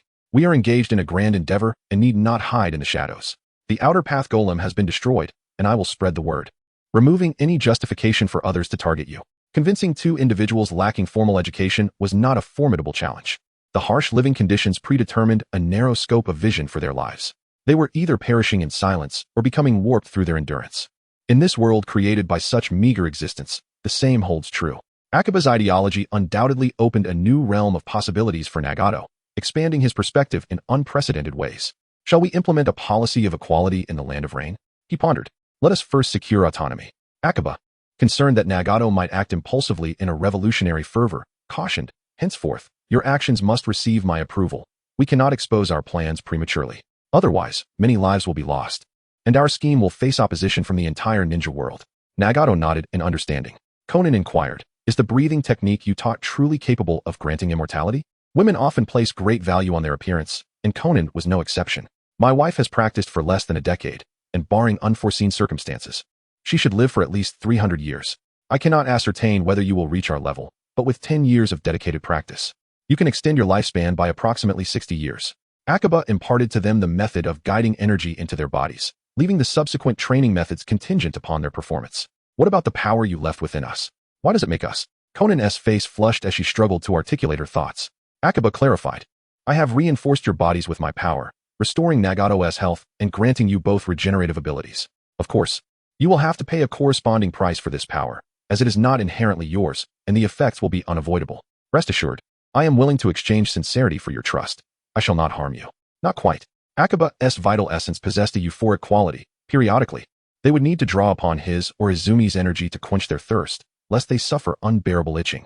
With time, they would inevitably develop an attachment to him, becoming devoted followers. Given Nagato's formidable potential, Akaba was wise to maintain a contingency plan if they were to betray him. Both he and Izumi would find themselves at a disadvantage. Nagato had never been a resolute individual, while Conan remained merely his subordinate. Rather than fret over their potential defection, it was prudent to transform them into obedient kin. Though his methods might seem somewhat underhanded, what did it matter in a world governed by survival? Nagato silently regarded Akaba, showing no sign of perceiving him as duplicitous. Rather, he felt a deep-seated appreciation for Akaba's character. For many years, he had endured the torment of leg injuries. The outer path golem had siphoned his life force, leaving him to languish in the shadows. Akaba had not only refrained from harming Conan, but had also healed his legs, allowing him to walk freely like a normal person, and had expended considerable chakra to rejuvenate his withering body. In the realm of ninjas, where strength reigns supreme, notions of duplicity are rendered moot. Defeat is simply defeat. They spared his and Conan's lives, and even helped him realize his dreams, akin to a living bodhisattva. In a world rife with deceit, conspiracies, and machinations, Akaba's actions were akin to a refreshing stream, offering Nagato a rare sense of warmth and kindness. Possessing such formidable strength, yet focusing on how to improve the lives of ordinary individuals, such a person was truly worthy of his allegiance. I must take my leave. My true self awaits my report. The two nodded in acknowledgement. With a flash of blue light, Akaba soared into the sky, vanishing into the horizon. Chapter 80. Dear brother in the Konoha mansion. Izumi lightly tossed the blueprint for the new city onto the table, resting her chin on her hand as she pondered how to construct a celestial mountain. The sacred land of humanity could not possibly fall short of the realms of toads, snake spirits, and slime, could it? Without mentioning the paradisiacal realms. It should at least boast picturesque mountains and clear waters, right? Water was not an issue. Her water-style jutsu was unparalleled in Konoha, surpassing even the revival of Tobarama. The water style she wielded was a result of her sensitive physique, yet she truly excelled in it. Moreover, the new city was located near a river, and even in a waterless region, she could conjure lakes with her water techniques. Although it seemed somewhat unorthodox for a Uchiha to be proficient in water techniques, her chakra was inherently dual-natured, embodying both water and fire. Besides fire techniques, water was her forte. Solving the water issue was simple, yet the mountains posed a challenge. Even though Konoha was surrounded by mountains and the new city was situated on a hillside, the height of these mountains was ultimately too low for practitioners. Konoha's ninjas could not create mountains thousands of meters high, let alone hills of mere hundreds of meters. Constructing mountains would require the expertise of earth ninjas, and a collaborative effort from dozens of them could easily shift a peak. In the Third Great Ninja War, earth ninjas employed this tactic to crush foes. Without Minato, Konoha would have been in dire straits. Contracting Earth ninjas to move mountains, even for an S-rank task, would not exceed 100 million Ryo. If double that amount were offered to Inoki, he would likely come personally. Money was not the issue. The problem lay in the tenuous relationship between the two parties. Although Konoha's noble families procured ample cement from the land of Earth each month, hiring their ninjas for such a task felt excessively ambitious. The thought of dozens of elite Earth ninjas moving mountains above Konoha would surely send Tsunade into a panic. Knock, knock, knock. Come in. Izumi had barely uttered the word when Sasuke burst into the office. Izumi, is what they said about Itachi true? Sasuke had overheard Kakashi mention that Itachi had slaughtered their clan for the village, for him, and felt as though the world had collapsed. Without lifting her gaze, Izumi replied, "What does it matter if it's true or false? If it's true, are you going to seek out your dear brother? I'm asking you if what happened with Itachi is true." Sasuke's emotions surged, his red Sharingan morphing from 2 to 3 tomo. Crack. The pen in Izumi's hand snapped as she looked up at Sasuke, her voice rising in desperation. "Yes, it's true. The orders came from Danzo, and the third Hokage and the 2 advisors tacitly approved. But what does that change? Can it alter the fact that he killed my mother? Can it change the truth of him murdering innocent clansmen? He is noble. He is exceptional, sacrificing the lives of his entire clan for you and for Konoha. Did he ever consider that those he killed also had brothers and sisters, parents and loved ones? Let me tell you, Sasuke, the Uchiha owe your family nothing. Konoha owes your family nothing. On the contrary, your family is indebted to the blood of the Uchiha." Sasuke was rendered speechless by Izumi's tirade. He had no reason to stop her from seeking vengeance. "If you hate my family so much, why do you still take care of me?" After venting her frustrations, Izumi composed herself, walking to the floor-to-ceiling window and gazing into the distance. "You've never liked me much since childhood. Whenever I hugged you, you would cry. Your father is a weak man, naming you to please the third Hokage, as his father was also named Sarutobi Sasuke. Your brother may seem affectionate, yet he is cold and ruthless. The reason I have set aside my prejudices and treated you like family is that you are far kinder than they are. I hope you can grow to be an even better person. As for the debts your family owes, you will just have to repay them throughout your life." Sasuke fell silent. Just then, a secretary rushed in, looking flustered. "President, it's bad. Miss Xiangling is in trouble." Izumi's demeanor shifted to one of sharp intensity. "What happened?" The team accompanying Miss Xiangling was attacked, while escorting gold bars. Her 2 teammates are dead, and her guiding Jonin has also perished. Izumi's expression darkened. "Where is Xiangling?" The Jonin, named Zhongming, was a former comrade of Izumi's. Despite not being particularly powerful, he was still a Jonin, and it was shocking that he had died on a C-rank mission. Lady Tsunade is doing everything she can to save her. Before the secretary could finish, Izumi bolted out of the office like an arrow, rushing toward the medical department. Inside the medical room, the lighting was dim and warm. Yet it did little to dispel the tension and unease that hung in the air. Tsunade, her hands stained with blood, was wholly focused on treating Xiangling. Xiangling lay pale, her body riddled with fractures and multiple life-threatening injuries. Had it not been for her formidable regeneration abilities, she would not have lasted this long. Even so, she had exhausted a significant amount of her vitality, and her appearance had aged considerably. Izumi paced the hospital corridor, trying to alleviate her anxiety and worry. Escorting gold was merely a C-rank task. Who could have anticipated such a disaster? With Zhongming and 2 chunin dead, Xiangling's survival until reinforcements arrived was entirely due to her unique abilities. The emergency room door swung open, and a weary Tsunade emerged. Izumi looked at her anxiously. "How is she?" Tsunade wiped the sweat from her brow, a relieved expression crossing her face. "We managed to save her." At those words, Izumi let out a long breath. If Xiangling had truly perished, not only would Akira be devastated, but she herself would unleash her fury. Izumi took a deep breath to quell her murderous intent. "Lady Tsunade, what happened? Wasn't this a C-rank escort mission? How did it end up like this?" "We are still waiting for the coroner and interrogation department's report. We wanted Oppos to know the specifics until Xiangling awakens. The interrogation department can not only question the living but also probe the minds of the deceased. Although Zhongming and Oppos' head is gone, the other 2 Chunin's bodies are relatively intact. With bodies, we can certainly uncover some information. You will likely not recover that 10 tons of gold." Tsunade's words were clear. She had no intention of compensating. "It's fine as long as Xiangling is alive. Just let me know if you find the culprits." Izumi was unconcerned with the gold. She merely wished to uncover the identity of the assailants. Zhongming was her comrade, and Xiangling was akin to family. This matter could not simply be brushed aside. Tsunade nodded, her eyes reflecting a hint of resolve. "Rest assured, I will pursue this matter to the end." A C-rank mission resulting in the death of a Jonin and 2 chunin, along with the loss of 10 tons of gold, was a significant blow to Konoha. Until the culprits were dealt with, neither Izumi nor Tsunade would rest easy. After Tsunade's promise, Izumi did not linger further and walked straight into the intensive care unit. Xiangling lay silently on the hospital bed, a respirator on her mouth, her body wrapped in bandages. Izumi sensed her life signs were stable, yet her breath was exceedingly weak. Just as she reached out to probe Xiangling's condition further, A nurse rushed over, stern-faced. Upon seeing Izumi's reckless actions, she firmly grasped Izumi's arm and forcefully pushed her toward the door. Out. She needs to rest. Izumi stumbled backward, finding herself thrust outside. Akira will be fine.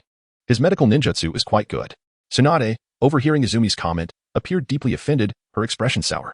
This isn't a matter of medical ninjutsu. Xiangling's wounds have healed. But she has lost a significant amount of vitality and needs a proper recovery period. Vitality. Izumi recalled the Grial energy. That matter needed addressing as well.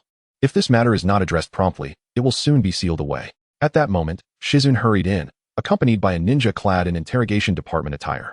Lady Tsunade. Tsunade glanced at Izumi and said, I must attend to urgent matters now. You should return as well. Visiting hours are not yet permitted. Chapter 81. Granting you freedom in the land of rain. Upon hearing the recounting of the shadow clone, Akiba resolved to allow the clone to remain in the Rain Ninja village for a time. If Nagato and Konin were adeptly managed, many future complications could be circumvented. To tame Nagato and Konin, Akiba decided to thoroughly refine them, engaging in both physical and mental transformation, rendering them into his complete marionettes. You are rather ruthless, the shadow clone remarked, unable to bear the severity of Akiba's intentions. Akiba replied sternly, Nagato possesses the Rinnegan. He is not likely to err greatly. He lacks an intellect. So it would be better for him to relinquish his self-identity and adhere to my directives. The shadow clone was indifferent. For Nagato and Konin to become the servants of a cultivator was an honor in itself.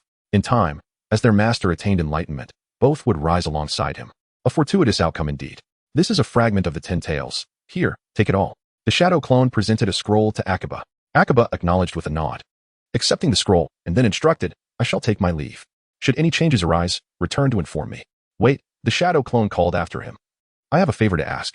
Akiba looked at the clone. You desire freedom, do you not? The clone fell silent for a moment before responding. I am you. Yet you are not me. My existence will only hinder your cultivation. Rather than this, it would be better for us to sever our ties so that we may both flourish. Akiba remained quiet. Even an external manifestation deserves certain rights, you know?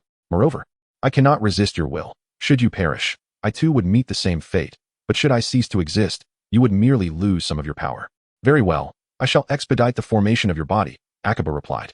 The shadow clone suggested, use the 10 Tails fragments. Make it appear striking.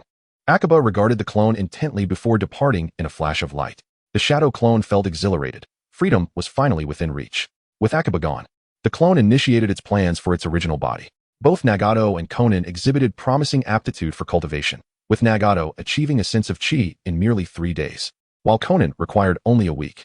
As their training progressed, their hunger for power intensified. Whenever they felt this craving, the shadow clone would quench their thirst with its true energy, leading to profound satisfaction during their most desperate moments. However, this seemingly blissful state gradually eroded the already fragile mental fortitude of both individuals. Initially, they were filled with gratitude for the shadow clone's assistance, but as time elapsed, a morbid dependency began to take root.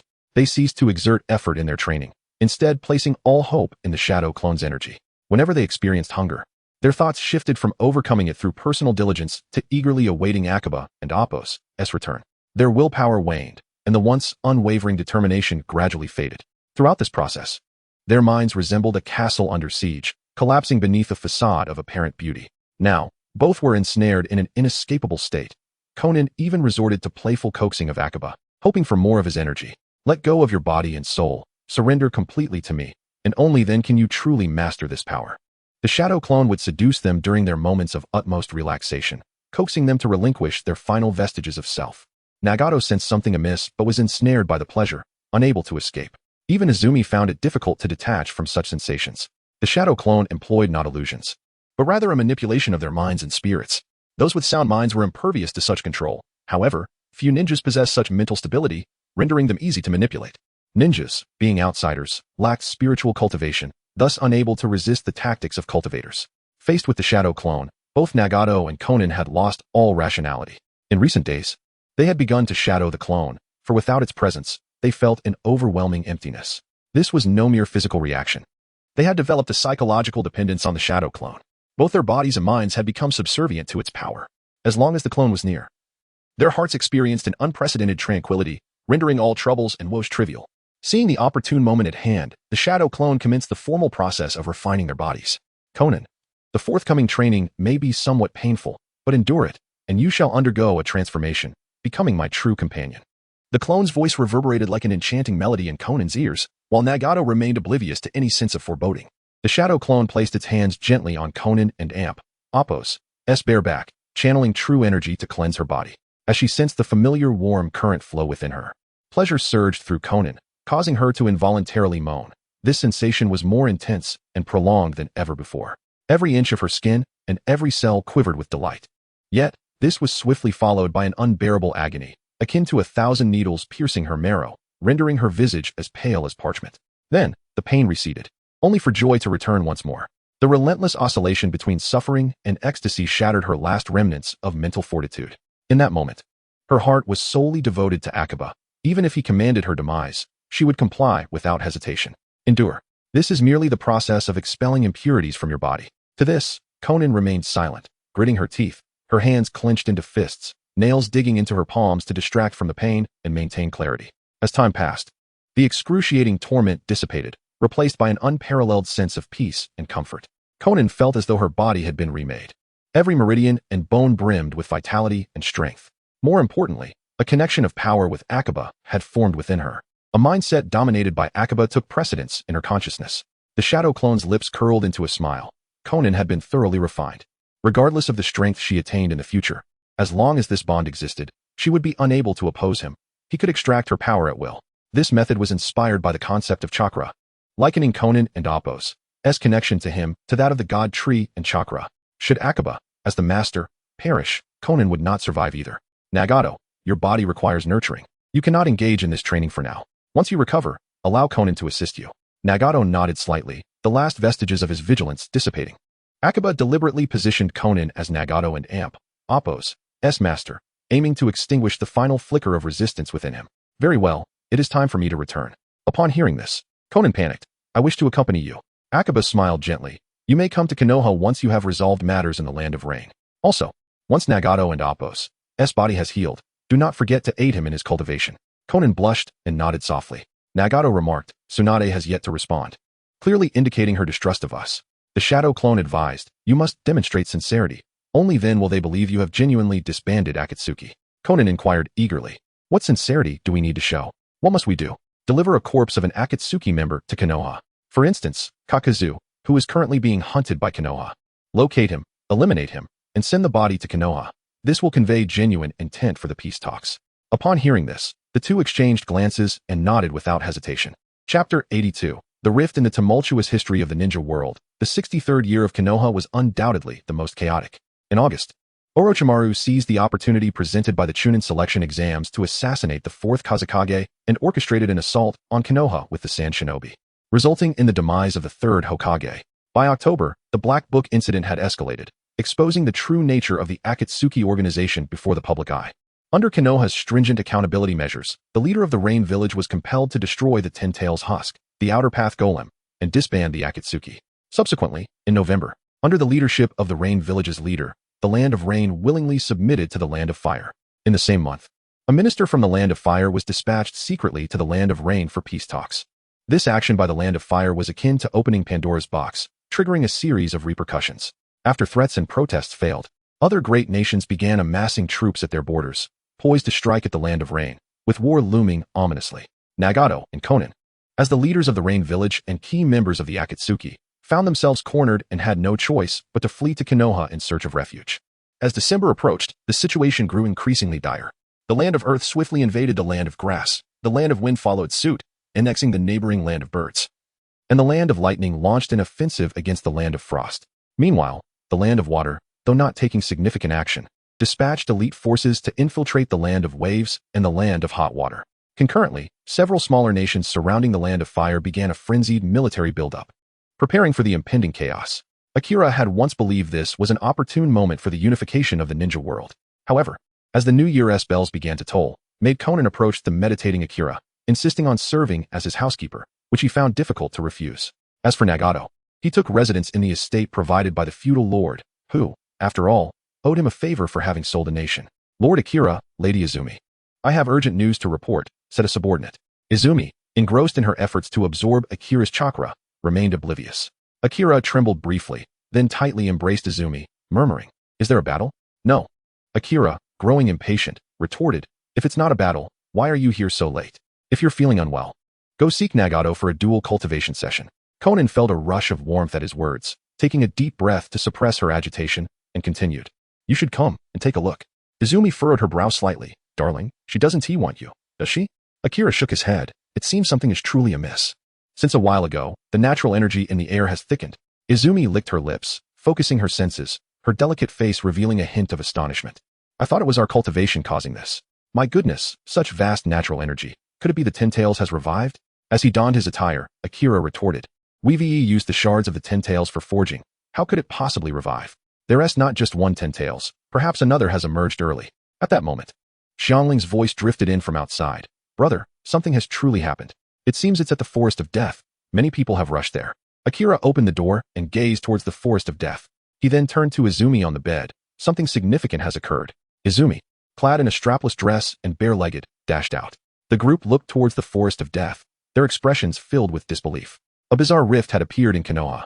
This rift spanned the heart of the Forest of Death, resembling a grotesque scar that cleaved the entire forest in two. Stretching for miles, it radiated a kaleidoscope of hues, with vibrant lights undulating like waves, mysteriously resplendent and dreamlike. The emergence of the rift swiftly captured the attention of Konoha's upper echelons. The guard forces promptly mobilized, sealing off the area surrounding the Forest of Death to prevent any unrelated individuals from approaching. Simultaneously, the elite forces led by Tsunade converged near the rift to conduct preliminary reconnaissance. Tsunade, the newly appointed 5th Hokage, stood not far from the rift. Her brow furrowed as she gazed at the chasm that seemed capable of devouring everything, a sense of unprecedented unease swelling within her. On the other side of the rift lay an entirely new space, and through it, the crowd could clearly see a dense thicket of towering ancient trees. Some could not resist employing ninjutsu and stones to test the rift's reaction. However, any attempt to approach the rift with ninjutsu or physical objects was met with an invisible force that pulled them in, causing them to vanish into the rift. Tsunade frowned. This does not resemble the space of the ninja world. It could be another realm. I will try to see if I can cross over. Do not enter. Tsunade quickly halted Jiraiya, who was eager to leap forward. The situation on the other side is unknown. Recklessly entering could be perilous. Jiraiya paused, a flicker of reluctance in his eyes, yet he complied with Tsunade's command and stepped back. As one of the legendary Sannin of Konoha, every decision he made bore significant weight concerning the village's safety. Recklessness was not an option. Tsunade was right. We must not act blindly. The Jonin leader, Kakashi, suggested. If we can locate the ninjas who were transported to another space, we might glean some clues from them. Additionally, we could attempt to use shadow clones for probing. Even if they disappear, we can still receive feedback from them. Shadow clones. That is indeed a viable approach. After a moment of contemplation, Tsunade issued her command, instructing the use of shadow clones to venture forth and explore. Ninjas skilled in the art of shadow clones promptly dispatched their clones, cautiously approaching the rift, ready for interdimensional exploration. As the shadow clones drew nearer, the distortion of time and space around the rift became increasingly pronounced. The clones seemed to be drawn by an unseen force, their forms becoming twisted and blurred. Just as they were about to touch the edge of the rift, a powerful suction erupted, engulfing all the clones within. After a moment, Tsunade turned to Jiraiya. What did you observe? Jiraiya's voice lowered. There are formidable creatures on the other side. My shadow clone was dispatched with a mere glance. Upon hearing this, Tsunade's expression grew unusually grave. It appears this rift not only connects to another world, but may also instigate conflict between the two realms. We must urgently find a way to seal the rift. Otherwise, if creatures from that world invade the ninja realm, the consequences would be catastrophic. What should we do now? Kakashi inquired urgently.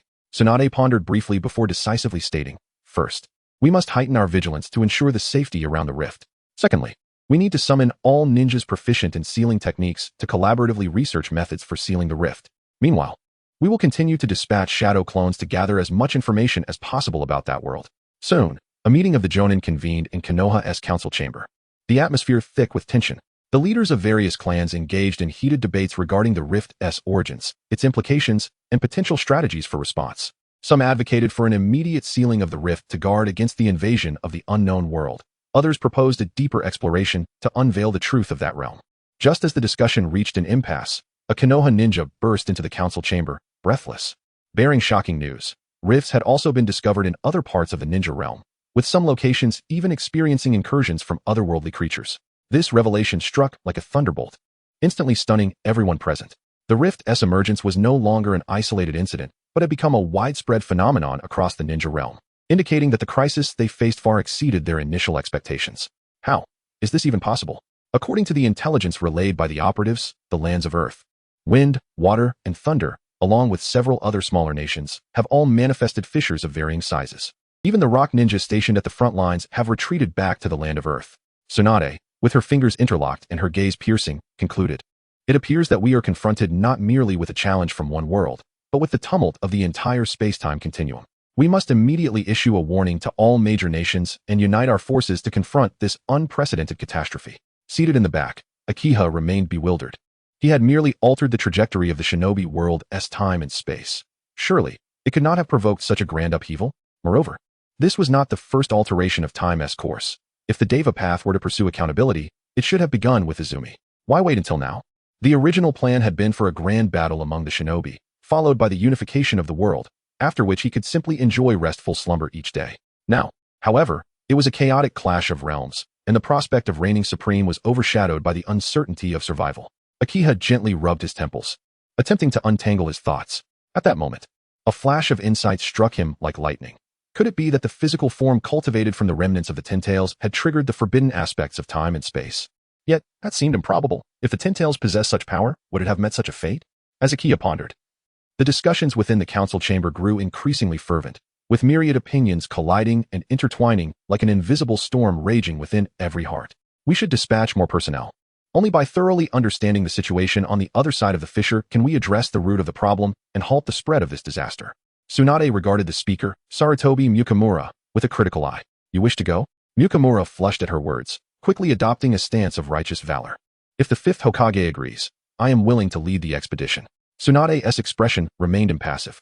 Let us hold off for now. First, send shadow clones to gather sufficient intelligence. Akiha rose and declared, I shall go. The shadow clones have limited duration and cannot stray too far from their original forms. The intelligence they gather is pathetically scant. I will personally venture forth to see if I can rescue those ninjas transported to the alternate space, while also gaining deeper insight into that world's circumstances. A hushed commotion swept through the council chamber. Tsunade turned her gaze to Akiha and softly stated, No, it is too perilous. Akiha insisted, if we do not swiftly ascertain the situation over there, we will only find ourselves in a more passive position once they react. Seeing Akiha's unwavering resolve, Tsunade fell silent.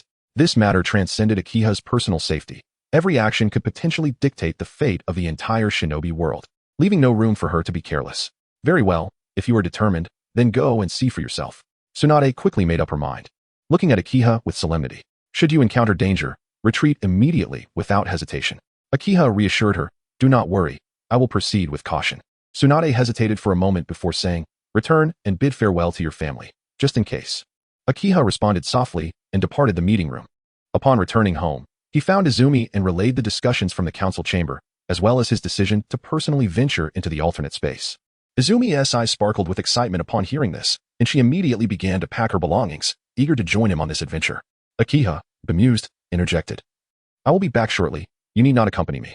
Izumi halted her preparations and looked earnestly at him. I have said before, wherever you go, do not leave me behind. Akiha's heart warmed at her words as he gently caressed her cheek, whispering, all right, perhaps I will truly need your assistance this time, for we are still unaware of what lies ahead. If danger arises, I may need you to save me.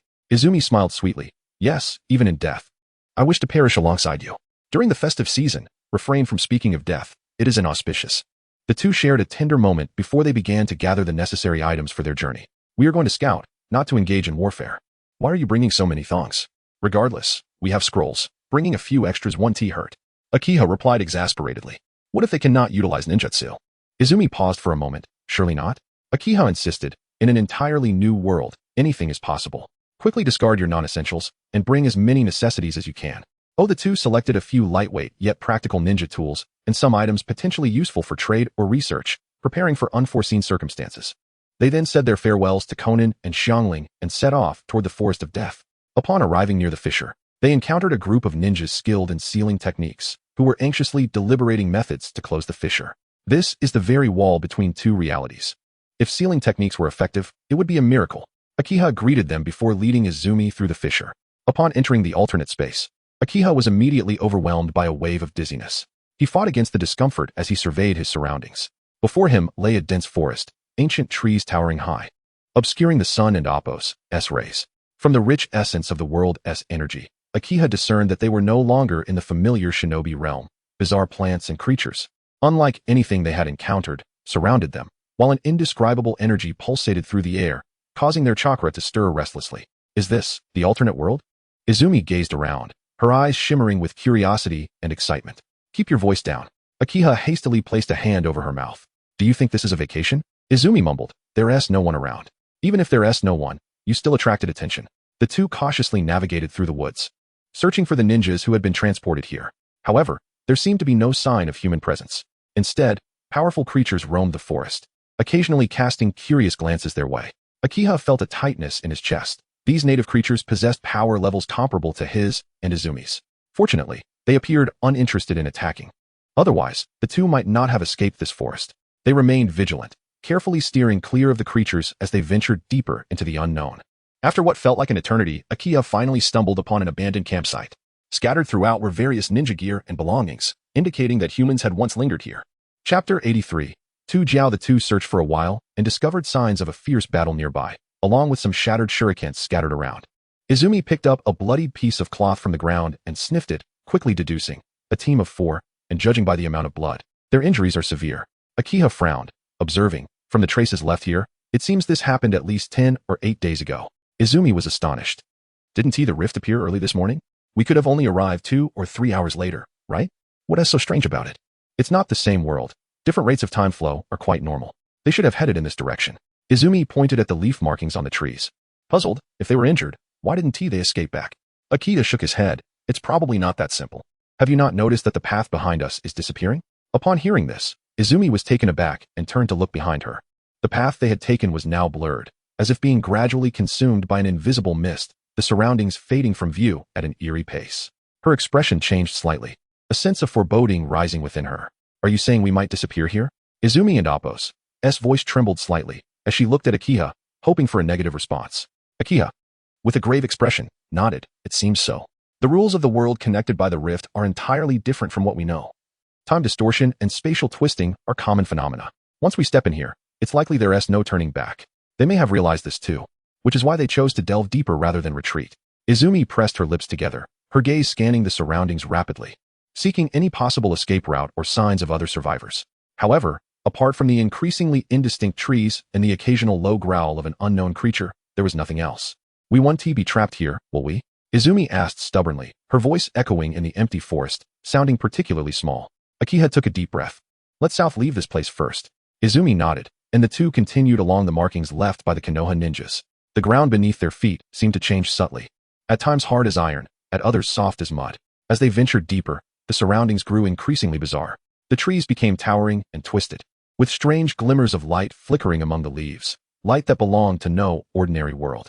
The air was thick with an indescribable fragrance, as if every leaf and every breeze in the forest were stirring their desires. Darling, something feels off. Akiha sensed the unusual aura as well, nodding. Let us push forward. The two channeled their energy and sprinted ahead. However, the peculiar fragrance intensified, wrapping around their wills like invisible chains, causing their steps to grow heavy. Both Akiha and Izumi gritted their teeth, fighting against this inexplicable force with sheer determination. Just then, a massive, all-white creature resembling a fox with 9 tails slowly emerged from the forest. With each step it took, the air around it seemed to warp gently, and the strange fragrance emanated from its body, both enticing and menacing. In the distance, rustling sounds echoed, and the strange beast that had been trailing Akiha and Izumi scattered upon sighting the white fox. Izumi and Akiha exchanged shocked glances, reading astonishment and dread in each other's eyes. The pressure radiating from the 9-tailed fox was so intense that it caused their skin to sting. Izumi, Uchiha, found herself unable even to muster the thought of resistance, let alone use her Sharingan to control it. This 9-tailed fox was entirely of a different realm than the one from Konoha. Akiha swiftly drew his sword, trembling as he positioned himself protectively in front of Izumi. The 9-tailed white fox seemed to read their hearts, slightly raising its head, its 9 tails swaying gently, producing a rustling sound. Ants. The fox spoke in human language. And then pink mist descended from above, pressing down on the two until they knelt on the ground. Akiha understood it clearly. Authentic Mandarin. We mean no offense. We only seek a way out. Akiha mustered his courage, attempting to communicate with the mysterious creature in his native tongue, his voice sincere, hoping to win over this 9-tailed sage with honesty. The 9-tailed white fox did not respond, merely gazing intently at the two, its pink eyes seemingly capable of uncovering the deepest secrets of their hearts. Suddenly, it opened its mouth and released a series of melodious notes that coalesced into sparkling points of light in the air, slowly dispersing and distorting the surroundings. transporting them into a more fantastical realm. Izumi and Akiha blinked, and when they refocused, they found themselves beneath a dazzling starry sky, standing on an endless void, surrounded by swirling stars, a beauty unlike any seen on Earth. Yet beneath this splendor lay a heart-stopping danger. They felt as if they might plunge into the infinite darkness at any moment. Is this the Milky Way? Akiha quickly realized, gripping Izumi tightly, striving to remain alert while warning her, whatever you do, do not act recklessly. Izumi dared not do anything foolish. She was paralyzed with fear. Just then, the nine-tailed white fox spoke again, its voice like the distant tolling of ancient bells, profound and resonant. From where did your powers originate? Junior discovered them in a cave in a past life, but before I could cultivate them, the cave collapsed, and I was transported to this other world by a jade slip, Akiha recounted honestly, leaving nothing concealed. A cave? A jade slip? An alternate world? The nine-tailed white fox repeated these phrases slowly, a glint of amusement in its tone. Interesting. How many years have you two been cultivating? Officially, less than 2 years in dual cultivation. We just completed our first transformation 6 months ago. Well, that is passable, the nine-tailed fox concluded, transforming into a stunning woman, suddenly standing before Akiha and Izumi. Izumi was struck dumb, struggling to comprehend the abrupt change. The enchanting woman before them wore a flowing white gown, her features strikingly beautiful, tall and graceful, with bare feet and long legs, her alluring fox-like eyes captivating. I am Tu Jiao. Since you have received my inheritance, you are now my disciples. Izumi and Akiha exchanged bewildered glances, their minds momentarily failing to process the situation. They had thought they were facing death, only to find a powerful ally before them. Akiha steadied his racing heart, immediately pulling Izumi to kneel. We greet our master. Tu Jiao smiled gently. You possess some wit. Enough of that. No need for so many bows. Rise. With a light wave of her hand. Both felt a gentle force lifting them, easing their tension. Since you are now my disciples, there are certain matters I must clarify. Tu Jiao and Appo's voice was both tender and solemn as she strolled beneath the brilliant stars, leaving a trail of silver footprints. Though I am a nine-tailed celestial fox, I am also the wife of the human emperor, and the techniques you have acquired are the secret arts of my nine-tailed fox lineage. Tu Jiao's expression grew serious, her gaze settling on Izumi. Though you possess an extremely lean body, you are ultimately not a descendant of my lineage and lack the blood of a nine-tailed fox. Thus cannot cultivate to the higher realms. Akiha quickly interjected, Master, surely your family must have a way, right? Tu Jiao responded, there is a method, but it depends on whether you agree. What method? I can directly grant her the nine-tailed fox constitution. You mean, turn me into a fox? Izumi gasped in shock. Having studied the language, she understood their conversation. Akiha, sensing Tu Jiao and Appo's displeasure, turned to Izumi and feigned anger. What fox?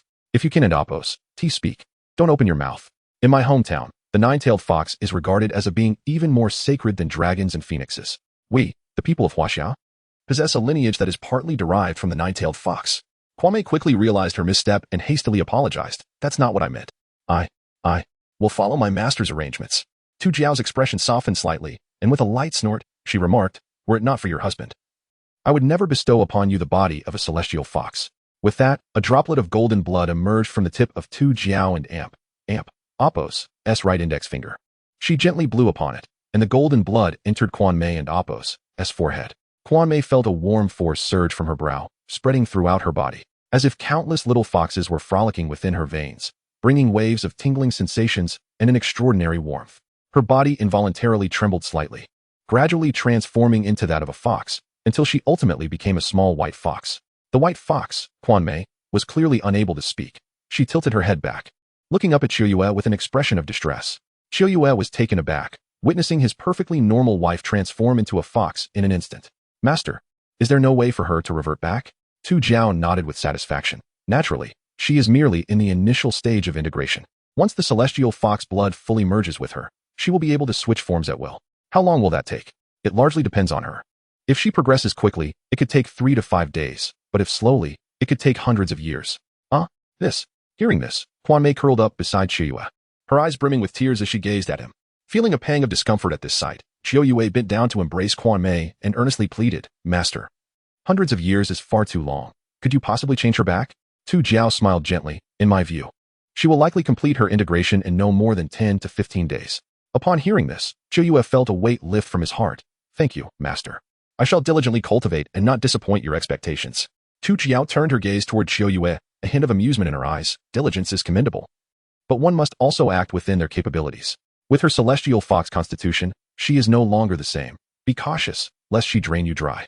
As expected of a nine-tailed fox, Her words were quite unreserved. I shall heed your teachings, master. Tu Jiao lightly caressed the shimmering light beside her. Since both of you have inherited my legacy, it is destined that you are fated to be connected with me. With that, Tu Jiao flicked her finger, and two streams of light entered the foreheads of Qiuyue and Quanmei.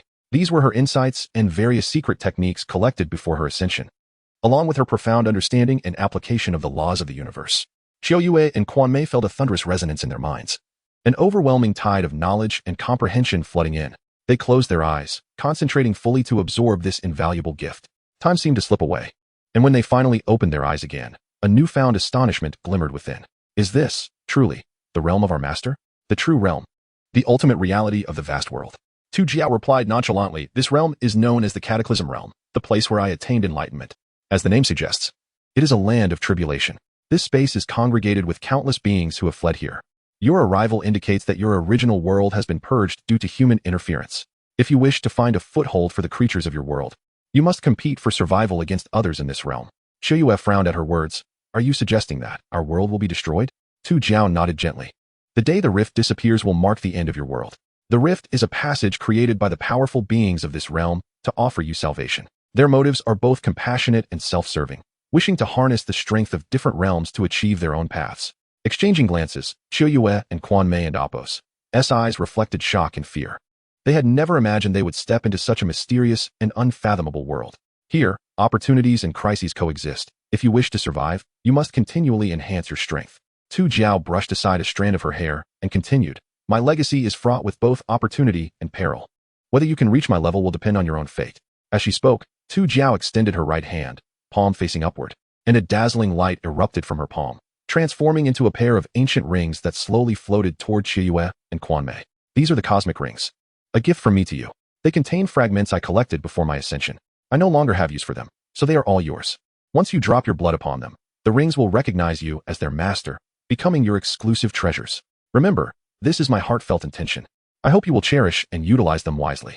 Yes. Qiuyue cautiously accepted the rings, one engraved with celestial bodies and the other adorned with flora and fauna.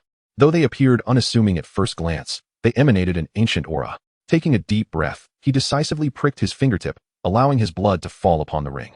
In an instant, the ring seemed to awaken, emitting a faint glow that gradually coalesced into a small rune, swiftly merging into the ring. Simultaneously, a surge of information flooded Qiuyue's mind, revealing the ring's fundamental functions and usage. The white fox, Quanmei, also bit her fox tongue and dripped her blood onto the ring. Tu Jiao nodded in approval. The path of cultivation is boundless. This realm imposes no restrictions. There are no rules to constrain you. Be wary, as what seems unreasonable here may very well become reasonable. I shall remember, they both affirmed. Qiuyue and Quanmei exchanged a knowing glance, fully aware that they had embarked upon a journey filled with the unknown and challenges. If you wish to return and save someone, take a step back, and you will arrive at the rift. Thank you for your guidance, master. Qiuyue, holding Quanmei, bowed respectfully. Tu Jiao smiled faintly and waved her hand. May we meet again by fate. As she spoke, her figure gradually blurred, ultimately transforming into a brilliant light that dissipated into the starry sky. Meanwhile, Qiuyue and Quanmei found themselves back in the original forest. Chapter 84. Evacuation. The realm of calamity comprises 3,000 major worlds, 3,000 intermediate worlds, and 3,000 minor worlds. Upon the opening of the reality wall of the ninja realm by the powerful beings, various factions within the calamity realm were stirred into action, eager to seize a fortune before the destruction of the ninja realm. Therefore, when Qiuyue returned to the vicinity of the rift, the area was already congested beyond relief. Humans, beastmen, elves, angels, demons, elemental beings, and mechanized warriors. A kaleidoscope of skin tones, red, green, blue, purple, an array of peculiar attire, military uniforms, armor, sheer garments, skirts, stockings, and even nudity, all were present. A group of fashionably dressed young men and women busied themselves maintaining order amidst the chaos. You impoverished souls, unable to afford a ticket, yet still hoping to take advantage of the situation? Those without funds, leave at once. Anyone caught evading fare or smuggling will be dealt with severely. Qiuyue attempted to strike up a conversation with a nearby onlooker. Good sir, may I inquire your name? The man cast a brooding glance at Qiuyue before his gaze fell upon the white fox perched upon Qiuyue and Apos' shoulder. New here? Qiuyue nodded. From Huaxia? Indeed. The man's demeanor softened slightly as he introduced himself. I am Park Guochang. And you? Chu Shi. As soon as the words left Qiuyue's lips, a moment of mutual understanding passed between them. Hey, how long has little brother Chu been here? Just arrived, still unfamiliar with the customs here. I would appreciate your guidance. Brother Park. As he spoke, Xiuya handed over a palm-sized fragment of the Nine Tails. The man's eyes brightened, clearly recognizing the value of the item. Certainly, certainly.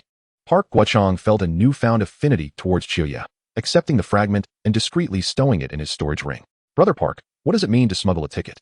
Not wanting to appear naive and recognizing their shared heritage, Park Guochang dropped his formal demeanor and eagerly explained, a ticket is essentially a passport to other worlds. Forged by powerful beings. Each ticket holds the power to unlock a specific world passage. While many powerful beings exist in the realm of calamity, only a handful possess the ability to tear apart cosmic bubbles and traverse the void freely. Capable of breaking through the mist to reach the Rift and Appos entrance, only 3 to 5 individuals can achieve this. Thus, tickets have become a rare and invaluable resource. The ticket serves not only as a secure passage but also as a shopping list. As for smuggling, well, it refers to those extraordinarily capable individuals who employ various means to illicitly transport living beings or goods in and out of the calamity realm for exorbitant profits. The intricacies of this trade are profound, and any misstep could lead to dire consequences. Upon hearing this, Xiuya pondered the complexity of the calamity realm's rules, far exceeding his initial expectations. The white fox on his shoulder twitched its ears, seemingly intrigued by the unfolding events. Brother Park, what is required to purchase a ticket? Xiuya inquired, handing over a few more fragments. Park Guochang and Appos' smile widened, gesturing towards the guards. 100 true intent stones, including transportation. Xiuya looked perplexed. What are true intent stones? You don't even know this. Park Guochang was taken aback, retrieving a colorful piece of glass from his ring. This is a true intent stone. The 100 refers not to the quantity of stones, but to the value of true intent contained within. Xiuya grew increasingly confused. Brother, what is true intent? Park Guochang scrutinized him. You haven't crossed over, have you? I just arrived a few days ago. Goodness, you truly have crossed over. Park Guochang was taken aback but quickly regained his composure, looking around before whispering, you and Appos made it this far. Why go back? I have family and friends there. After a moment of contemplation, Park Guochang sighed and tossed Xiuya a transparent crystal. Take this as compensation for the materials you gave me earlier. What is this? Xiuya asked. Receiving the crystal. This is a vessel for storing true intent. By concentrating your mind on the stone, you can store your true intent within. Nodding in understanding, Xiuya focused his mind on the crystal, which began to glow faintly, soon taking on a blue hue. Not bad. This true intent is sufficient to save tens of thousands. Not sensing any unusual changes in his body, Xiuya, filled with curiosity, asked, Brother Park, what exactly is a true intent stone? Do not worry. The true intent stone is a unique mineral of the calamity realm, capable of storing the essence of life, what we call an Appos, true intent, and Appos, in simpler terms. True intent is the crystallization of a being's understanding of reality and its own will. The closer one is to reality, the greater their true intent. In the calamity realm, true intent stones are widely used in trade, as every being possesses it, and it cannot be forcibly taken. To possess true intent allows even an ordinary person to achieve extraordinary feats. The required true intent value for a ticket is determined by the target world's level, prosperity, and the limit of passage. In this case, the world in question is not particularly genuine and is considered a barbaric land, hence the low price. The true intent contained in this stone is more than sufficient for you to save tens of thousands. Xiuya continued to be puzzled. Reality level? Park Guochang patiently elaborated. Cultivation is fundamentally about understanding the essence of truth. What is truth? Truth is eternal. All that is false cannot endure. Only what is real remains unvanished. The teachings of Buddhism, the Tao, and Confucianism, whether life explores outward or inward, whether through science or theology, all seek the singular, ultimate truth. Xiuya nodded in agreement. Brother, your insights are profound. Park Guochang smiled. Thus, the calamity realm does not fervently pursue destructive power. Rather, value is primarily measured by reality. The greater the reality, the greater the value.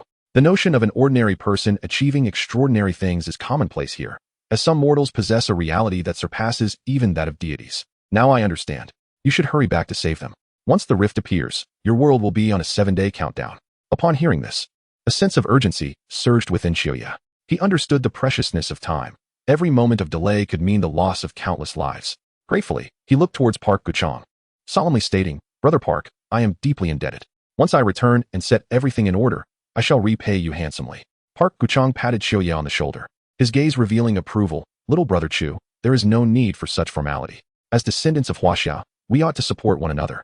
Remember, while the true intent stone is valuable, it must be used with caution. True intent is fundamental to existence, and excessive consumption may harm your foundation. Xiuya nodded, taking heed of his words. After confirming the safety of the white fox on his shoulder, he gripped the true intent stone tightly and proceeded to the ticket counter.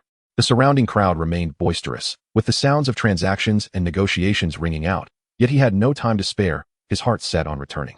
Navigating through the throng, Chuya finally reached the ticket counter. Seated there were several elderly figures draped in long robes, their expressions stern. Each held a stack of tickets shimmering with a soft glow. Intricate runes dancing across their surfaces, seemingly containing keys to unknown worlds. Chuya approached respectfully, presenting the true intent stone and explaining his purpose. The elder accepted the stone, closing his eyes for a moment to sense its essence. After a brief pause, he opened his eyes, nodded in approval, and withdrew a ticket from his sleeve. Handing it to Chuya, 50,000. Sign your name on the ticket, and those individuals shall be yours. Exceed this number, and you shall bear the consequences. Understood. Chuya accepted the ticket with both hands, a weighty sensation filling his heart. He turned back to express his gratitude to Park Guchong, who responded with a smile. Then, he turned and stepped into the passageway opened by the powerful beings. The corridor shimmered with light, the space warping as if connecting two distinct universes. Each step taken teetering on the edge of death and hope. The apocalypse of the ninja world arrived with startling abruptness. It was neither a cosmic rending nor a great collapse, but rather and opos, tremor, and opos, ravaging the realm in a state of imbalance. Mountains turned topsy-turvy, rivers flowed backward. And all of existence trembled under the onslaught of this force, teetering on the brink of collapse. On the rooftop of the Hokage building in Konohagakure, Tsunade, the fifth Hokage, gazed at the green sun hanging ominously in the sky, a wave of helplessness washing over her. The ability to alter the sun's hue was beyond human comprehension, a testament to the otherworldly visitors and Appo's power. As they beheld that verdant sun, humanity was engulfed in an unprecedented despair. Even the most formidable ninjas found themselves utterly powerless against such might. The mere presence of these interlopers was sufficient to obliterate the world. Then, the return of Akiha, the fifth Hokage, ignited a flicker of hope within the desolate hearts of Konohagakure. Tsunade's eyes brightened momentarily before dimming once more. Not even Akiha, nor her grandfather, the first Hokage, could salvage the world from its impending doom. Where was he now? Just as Tsunade pondered this, Akiha appeared, flanked by elite ninjas such as Jiraiya, Kakashi, and Might Guy. The white fox perched upon Akiha's shoulder drew the attention of the assembly, yet their focus remained on the weary figure of Akiha, whose return had sparked a glimmer of fragile hope. And Izumi? Akiha gestured to the white fox on her shoulder. This is she. It's not a transformation jutsu. She simply cannot revert for the time being. The white fox, Izumi, let out a few calls, asserting her presence, but the crowd remained stoic, numb to the grim reality. Tsunade sighed softly, inquiring, have we discerned the situation? That was of little consequence now. The pressing matter was the urgent organization of civilians to retreat to the rift. Though perilous, that world was their only option.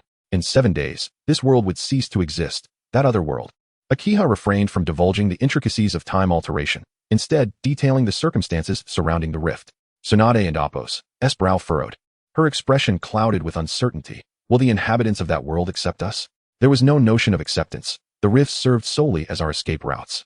Certainly, their motives for rescuing us were not purely altruistic. They intended to plunder this world's resources before its demise. What resources? Jiraiya queried. The celestial bodies, mountains and rivers.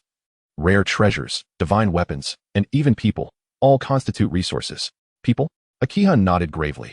No matter where one is, humans are the most invaluable of resources. As for their intentions, I advise against inquiry. It is assuredly not for benevolent purposes. In return, they will provide us a place to stand. Jiraiya's expression hardened. Did you consent to their terms? Akiha met his gaze. Did we possess a choice? Do you think Konohagakure has remained unscathed by chance? I have already secured our survival. And what of the others? Tsunade pressed. Akiha averted her gaze. I regret to inform you that 50,000 is my limit. I have reserved only 100 spots for myself. The remainder belongs to you.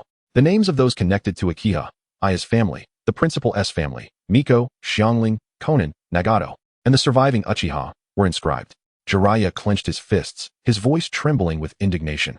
Are we to become lambs for slaughter, stripped of dignity and agency? Akiha offered a bittersweet smile, her eyes reflecting a flicker of guilt. Dignity? In the face of overwhelming power, it is but a luxury. Our task is to protect as many lives as possible, even if the means are less than honorable. Those with names are free. Their survival depends on their own strength once we cross over. As for those unlisted, cherish your lives. Silence enveloped the group. Akiha urged, time is fleeting. The passage will last but 7 days. Make your decision swiftly. Might Guy inhaled deeply, attempting to rally spirits. Even so, we must not relinquish hope. As long as we draw breath, there will be a way. Kakashi spoke with calm resolve. Akiha, is the rift world truly secure? How shall we survive once we arrive? Akiha shook her head, her expression somber. I cannot ascertain the specifics, but it is certainly preferable to remaining here awaiting our doom. After a prolonged silence, Tsunade resolved. Given the circumstances, we have no retreat. I shall summon the village's elite to prepare for evacuation. Akiha nodded in agreement. Recognizing this as the best course of action, he turned to the assembly, producing a multicolored ticket and handing it to Tsunade. Listen closely. This ticket can only bear the names of 50,000 individuals. I have utilized 100 slots. The remaining 40,000 plus are for you to determine. Once you have inscribed the names, return the ticket to me. Tsunade accepted the ticket, its fragile paper seemingly burdened with the weight of countless lives. Kakashi meticulously analyzed. We must formulate a comprehensive plan encompassing the evacuation route, personnel distribution, and initial survival strategies upon arrival in the Rift World. Akiha, you possess the most knowledge about that realm. What do you propose? That world is fundamentally distinct from ours, with an entirely different power structure. However, one truth remains: strength governs all. We must enhance our abilities to establish ourselves there. I recommend prioritizing the evacuation of elite and medical ninjas, followed by children. Akiha's voice faltered, her gaze sweeping across the faces of those present, meeting their sorrowful eyes. In that moment, she comprehended the sheer cruelty of extinguishing a world. Chapter 85. The Divine Might Calm Down. Lu Jiu was one of the few ninjas in the arena maintaining his composure. He gazed intently at Xiao Yi. You mentioned purchasing 50,000. Does that imply we possess something they desire? Xiao Yi shook his head. The people of this world lack the qualifications to negotiate with them. Even if we do possess something, that would only be after our departure. However, there may be a glimmer of hope. There is one person who might assist us. Lu Jiu quickly inquired, who? Uchiha Obito. Xiao Yi glanced at the others. According to Nagato, Obito's ocular technique, the Divine Might, can create an independent space capable of accommodating living beings. If he is willing to lend a hand, he could save many lives. Yet, Obito's whereabouts have remained an enigma. Since the dissolution of Akatsuki, he has seemingly vanished without a trace, and no one knows his location. A hint of worry flickered across Xiao Ye's brow. Moreover, even if we locate him, whether he would be inclined to help us remains uncertain. The Qiankuan ring can also house living beings, and the items provided by Tu Jiao have a high capacity. The internal space of the Qiankuan ring is determined by the user's abilities, with an upper limit capable of encompassing the universe, yet a lower limit of merely a few cubic meters. Regrettably, Xiao Yi and Izumi Mei's current abilities can only sustain a space the size of the Hokage building. This limited space barely suffices for storing supplies, let alone rescuing anyone. Obito and Oppo's Divine Might space, however, is considerably larger. Though it may not approach the rumored infinity, it should suffice to save a good number of people. Tsunade and Oppo's eyes sparkled momentarily, only to dim again. Obito? That former rogue ninja.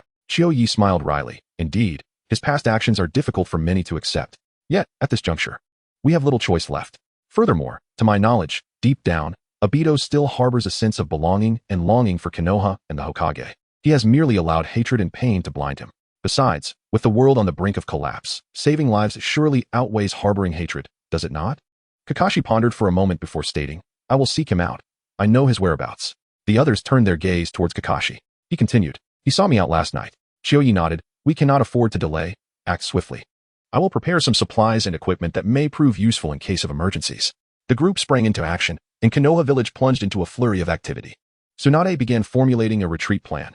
Lu Jiu was tasked with tallying numbers to ensure equitable distribution of tickets. Might Guy gathered ninjas proficient in space ninjutsu, utilizing scrolls to store supplies, taking everything they could.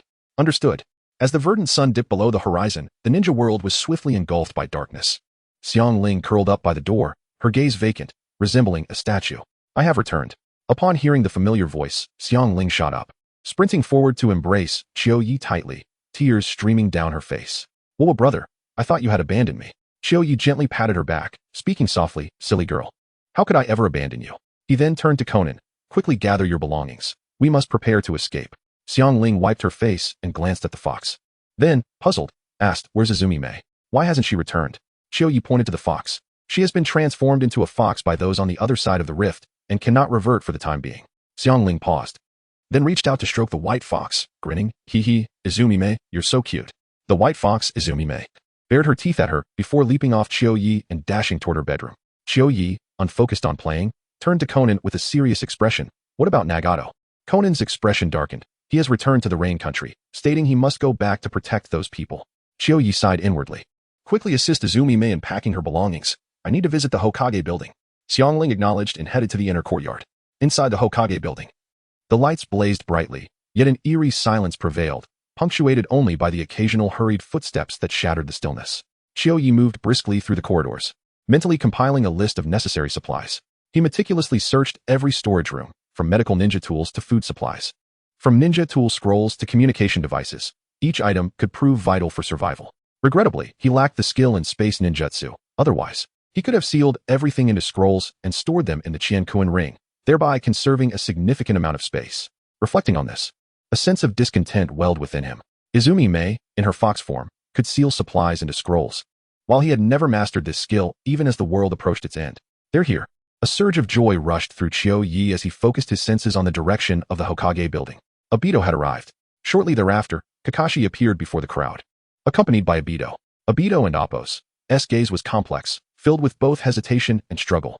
Might Guy addressed him, there's no time for reminiscing. Saving lives is paramount. Understood. With Kakashi's plea and Tsunade's assurance, Obito ultimately nodded in agreement to utilize the divine might space to assist in rescuing the innocent. As he acquiesced, an indescribable power surged around him, heralding the gradual opening of the portal to the divine might space. Everyone, make haste.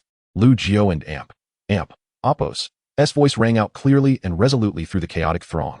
Villagers, their eyes reflecting a tumultuous blend of fear and hope, began converging along the prearranged routes towards Obito and Appo's location. Chiyo-yi navigated through the bustling crowd, occasionally directing the transport of supplies and the evacuation of personnel. His gaze frequently flitted to Obito, his heart a tumult of emotions. The one once regarded as an adversary had now become their lifeline, making Chiyo-yi acutely aware of the capriciousness of fate. Lord Chiyo-yi, the supplies are ready for loading, a ninja reported. Chiyo-yi nodded, then turned to Obito. Obito, we are prepared, we can commence. Obito took a deep breath, his gaze sweeping over the assembled crowd before finally resting on Kakashi. The Sharingan and Appo's full potential could only be realized with two eyes, yet Kakashi and Appo's chakra would not last long. Do not worry about chakra consumption. Tsunade and Chiyo-yi placed their hands against Kakashi and Obito and Appo's backs, willingly assuming the role of support. The two nodded, exerting their utmost to maintain the spatial passage. As the space distorted, the portal to the divine might space, forged by Obito and Kakashi's combined efforts, slowly materialized before everyone like a tear in the fabric of time and space. Quickly, enter in an orderly manner.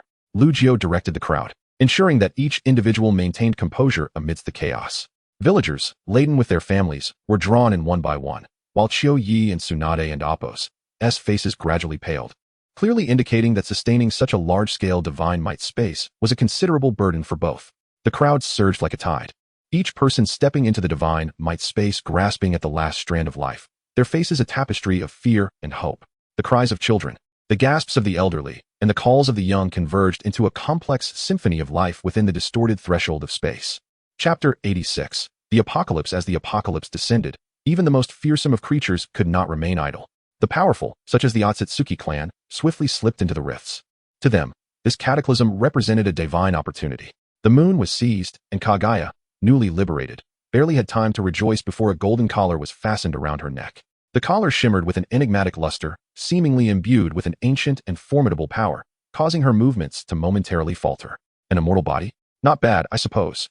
Just as the thought crossed her mind, a beam of black light struck her forehead, and Kaguya felt a searing pain in her soul, followed by a weakness that caused her to collapse. Just what I need, a vessel, and you shall suffice.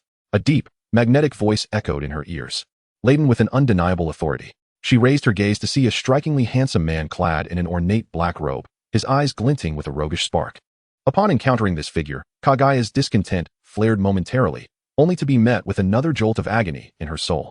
Clenching her teeth, she trembled. She had heard many tales of the human realm, but never did she imagine finding herself in such a predicament. She attempted to free herself from the collar's grip, yet the golden radiance seemed to bind her chakra, rendering her as powerless as a mere mortal. Where is Black Zetsu? Do you expect me to rely on you for salvation? Is this how you intend to assist me? Save your breath. The black-robed man smirked coldly, his hand gliding over Kaguya's cheek, the touch cold and foreign, sending a shiver down her spine. In my domain, it would be wise for you to comply. Do not attempt to resist. Otherwise, I shall ensure that you find no solace in life or death. Kaguya was incredulous, though she could not comprehend his words. Their meaning was etched into her very soul, resonating clearly in her mind. You ought to learn the language. Speaking gibberish in this realm invites disdain. At that moment, Kaguya resembled a frightened rabbit, devoid of any will to resist. Slowly, she knelt before him, signifying her submission. The man in black nodded with satisfaction. Though I am a being of the dark arts, I am not inherently malevolent. As long as you obey, I assure you that each day will be filled with joy. Kagaya remained silent. How shall I find joy? The black-robed figure seemed to see through her thoughts, chuckling lightly before gesturing with his sleeve. Suddenly, she felt a weightlessness as an invisible force lifted her into a resplendent palace. This is my abode. Step inside. Kagaya nodded gently, following him into the grand hall. Upon entering, her eyes beheld an extraordinary sight. The hall was a dazzling interplay of pearl light and magical glow, with floating runes resembling stars swirling beneath the dome, emanating an ancient and mysterious power. She gasped, her heart racing with a blend of awe and trepidation. This realm far surpassed any she had known. The man in black wore a serene smile as he guided Kagaya to a throne adorned with gemstones. With a flick of his wrist, a gentle light emanated from the throne, enveloping Kagaya. The golden collar vanished, and the sensation of confinement dissipated entirely. Welcome to the Reckoning Realm, a place where strength reigns supreme and all can be traded. Here, your power is inconsequential, yet your unique constitution has piqued my interest. The man in Appo's tone softened, as if attempting to foster trust. I am Lu Jianli, a formidable being of the heavenly demon realm. Should you desire, I can teach you how to navigate this world, even bestowing upon you power beyond your previous imaginings. Upon hearing this, a flicker of intrigue sparked in Kagaya's eyes. Once a proud member of the Otsutsuki clan, she now found herself reduced to a mere prisoner. The transformation was difficult to bear. Yet, confronted with Lu Jianli and Appo's display of power and control, she recognized that resistance would plunge her deeper into despair. I am willing to learn. Kagaya possessed a remarkable aptitude for learning, and within moments, she grasped the official language of the Reckoning Realm. Lu Jianli nodded in approval, casually tossing her an ancient tome, its cover engraved with unknown runes and exuding a faint glow. This is universal knowledge, containing the wisdom and languages of myriad worlds. Study it first. Once you have made progress, I shall impart to you the arts of the dark path. Kagaya received the book with both hands, her heart awash with mixed emotions. She understood that this was her sole opportunity for redemption. Thus, she settled herself cross-legged, opened the pages, and immersed herself in the ocean of knowledge. Meanwhile, the ninja world, stripped of its sun and moon, was being systematically dismantled. The interdimensional raiders were exceptionally skilled, collecting everything from stars and spiritual energy to books. Nothing was beyond their grasp. Vessels and warships materialized from thin air, as lives were ensnared and drawn away like ants caught in a web of light. The raiders exhibited a remarkable tolerance towards other beings, but were exceedingly selective with humans, rejecting the old and the ugly, and ruthlessly eliminating any who dared to resist. Amidst this chaotic apocalypse, the sky of the ninja world seemed to tear open, revealing the frigid radiance of another realm. In terror, the populace looked up to witness colossal vessels navigating through the clouds, their surfaces shimmering with otherworldly light, evidently powered by technology far beyond their comprehension. In the streets, panicked citizens fled in all directions, cries and screams echoing amidst the turmoil. Yet, the raiders acted swiftly and decisively, their knowledge of this world's history, culture, and life forms apparent as they selected their goods with precision. In a secluded corner, several young ninjas endeavored to thwart these unwelcome guests with their ninjutsu. However, their efforts appeared feeble against the raiders, akin to children wielding sticks against a tempest. One raider scoffed, flicking a finger to release an invisible wave of energy that instantly encased the ninjas in ice. Boring. This is the most spiritless world I have ever encountered. Among the raiders, a demoness clad in a black cloak and body armor taunted, her voice melodious yet chilling, reminiscent of a winter's gale that sent shivers down the spine. Shui and Otto, loyal subordinates of the demon queen Morgana, sought knowledge and warriors in the ninja realm, only to find that true valor was a rarity. As for knowledge, some of the ninjutsu had their merits. A towering demon with massive wings interjected, reminding them not to damage the planet, as it had already been purchased, and any destruction would incur costs. Though the natives and Appo's combat prowess was negligible, their culture and history might hold undiscovered value. Otto, you are insufferable. It's no wonder the queen finds you unappealing. If the queen loved me, then she wouldn't and Appo's be my queen. Shui scoffed but acquiesced to Otto and Appo's advice, meticulously searching for hidden treasures or ancient tomes in the area, while the other demon warriors continued their harvest, collecting suitable human fighters and items for transport to the Reckoning Realm. Chapter 87. Security checks. 7 fleeting days passed in the blink of an eye. As the last remnants of the shinobi world were swept into the cosmic void, the universe seemed to tremble for a brief moment. For those fortunate or unfortunate enough to witness this scene, it was not merely the disappearance of a world, but a profound questioning of the essence of existence itself. Early in the morning, Akiha and Izumi arrived at the security checkpoint, a bustling hub filled with people. The checkpoint featured a colossal luminous gate, stretching thousands of feet in both length and width, reminiscent of a magnificent wall of light that evoked awe in all who beheld it. Beside the gate stood two female security officers, clad in identical white military uniforms, paired with black stockings, boots, and short skirts, exuding both elegance and allure. Suppressing his unease, Akiha stepped forward slowly. Trailing behind him were the 5 leaders of the hidden villages: Gaara of Sunagakure, Meitarumi of Kirigakure, the 4th Reikage of Kumogakure, Anoki of Awagakure, and Tsunade of Kanahagakure. The 13-year-old Gaara was thrust into leadership due to the demise of his village's elders, while Mei was likewise hastily appointed following a similar tragedy in her village. The other hidden villages had unanimously agreed to preserve their forces, holding on to hope for the future. Behind the 5 Kage stood surviving ninjas and warriors from various nations, excluding Kanahagakure. Their expressions ranged from solemnity to tension, with some appearing utterly exhausted. The remaining civilians of Konoha had been concealed within Obito's Kamui space, which turned out to be far more expansive than Akiha had anticipated, filled with ample supplies and documents. Why the delay? Don't you see the crowd behind you? Suddenly, a crisp voice interrupted, urging Akiha to proceed. The security officer was strikingly beautiful, yet her temperament was formidable. Upon hearing her, Akiha hastened to her side and presented the colorful ticket he held. Are all these people with you? She inquired. Akiha felt a wave of anxiety wash over him. 20,000 individuals far exceeded the ticket's limit of 5,000. If discovered, he dreaded the consequences that might follow. The officer furrowed her brows. Do you not think it's crowded enough? With so many people, couldn't you hire a vehicle to transport them all in one go? In a hurry, Akiha discreetly retrieved several pieces of the tintails from his ring and swiftly placed them into the hands of the 2 officers. I sincerely apologize for the trouble caused, he said, his voice tinged with regret, a conciliatory smile adorning his face. The officers exchanged a fleeting glance at the offering before subtly activating their wormhole abilities. The space shimmered, and the tintail's fragments vanished without a trace. Despite this, the officers maintained their stern expressions and urged Akiha, hurry up. Feeling as if a great weight had been lifted, Akiha nodded eagerly. Thank you, ladies. I shall be on my way. He then signaled to the 5 Kage to proceed swiftly. They immediately understood and hurried through the grand luminous gate. Brother. Xiangling tugged gently at Akiha's sleeve, her eyes shimmering with a mix of fear and uncertainty. Her voice was soft yet audible. Where are we going? Will there be a home for us? Akiha looked down tenderly at Xiangling, reassuring her, do not fear. There awaits a new home for us. One that is beautiful and surely to your liking. He gently patted her head, encouraging her to keep pace with the group. The 5 Kage had already crossed through the luminous gate, their figures gradually fading into the radiance, as if stepping into another realm. Taking a deep breath, Akiha grasped Xiangling's small hand and followed closely behind. However, just as he stepped through the gate, an alarm blared. Warning, unauthorized smuggling detected. Akiha and Amp, Appo's expression shifted alarmingly. Xiangling and Amp, Appo's name was on the ticket, making it impossible for her to have triggered the alarm. If it wasn't an Amp, Appo's Xiangling, then it must be Obito hidden within his dimensional ring. Beams of light descended from above, encircling Akiha and his companions. The brilliance of the gate intensified. As if an unseen force scrutinized Akiha, his heart sank as he swiftly scanned the area for an escape route, but the beams were like chains, constricting their movements. Brother, what is happening? Xiangling and Appo's voice trembled, her grip tightening around Akiha and Appo's hand, filled with confusion and dread. Akiha forced a reassuring smile, though his heart raced wildly. It's all right, Xiangling. Trust me, we will resolve this. At that moment, a man clad in a silver uniform, adorned with glittering stars on his epaulets, strode towards them from the opposite side of the gate. His gaze was sharp and penetrating, fixed upon Akiha and his group ensnared by the beams of light. I am Reynolds, an inspector from the Divine River Security Bureau. You are suspected of human trafficking. Please cooperate with our investigation. Akiha calculated his response in silence. Knowing that any defense could backfire, he needed to remain calm to find a sliver of hope.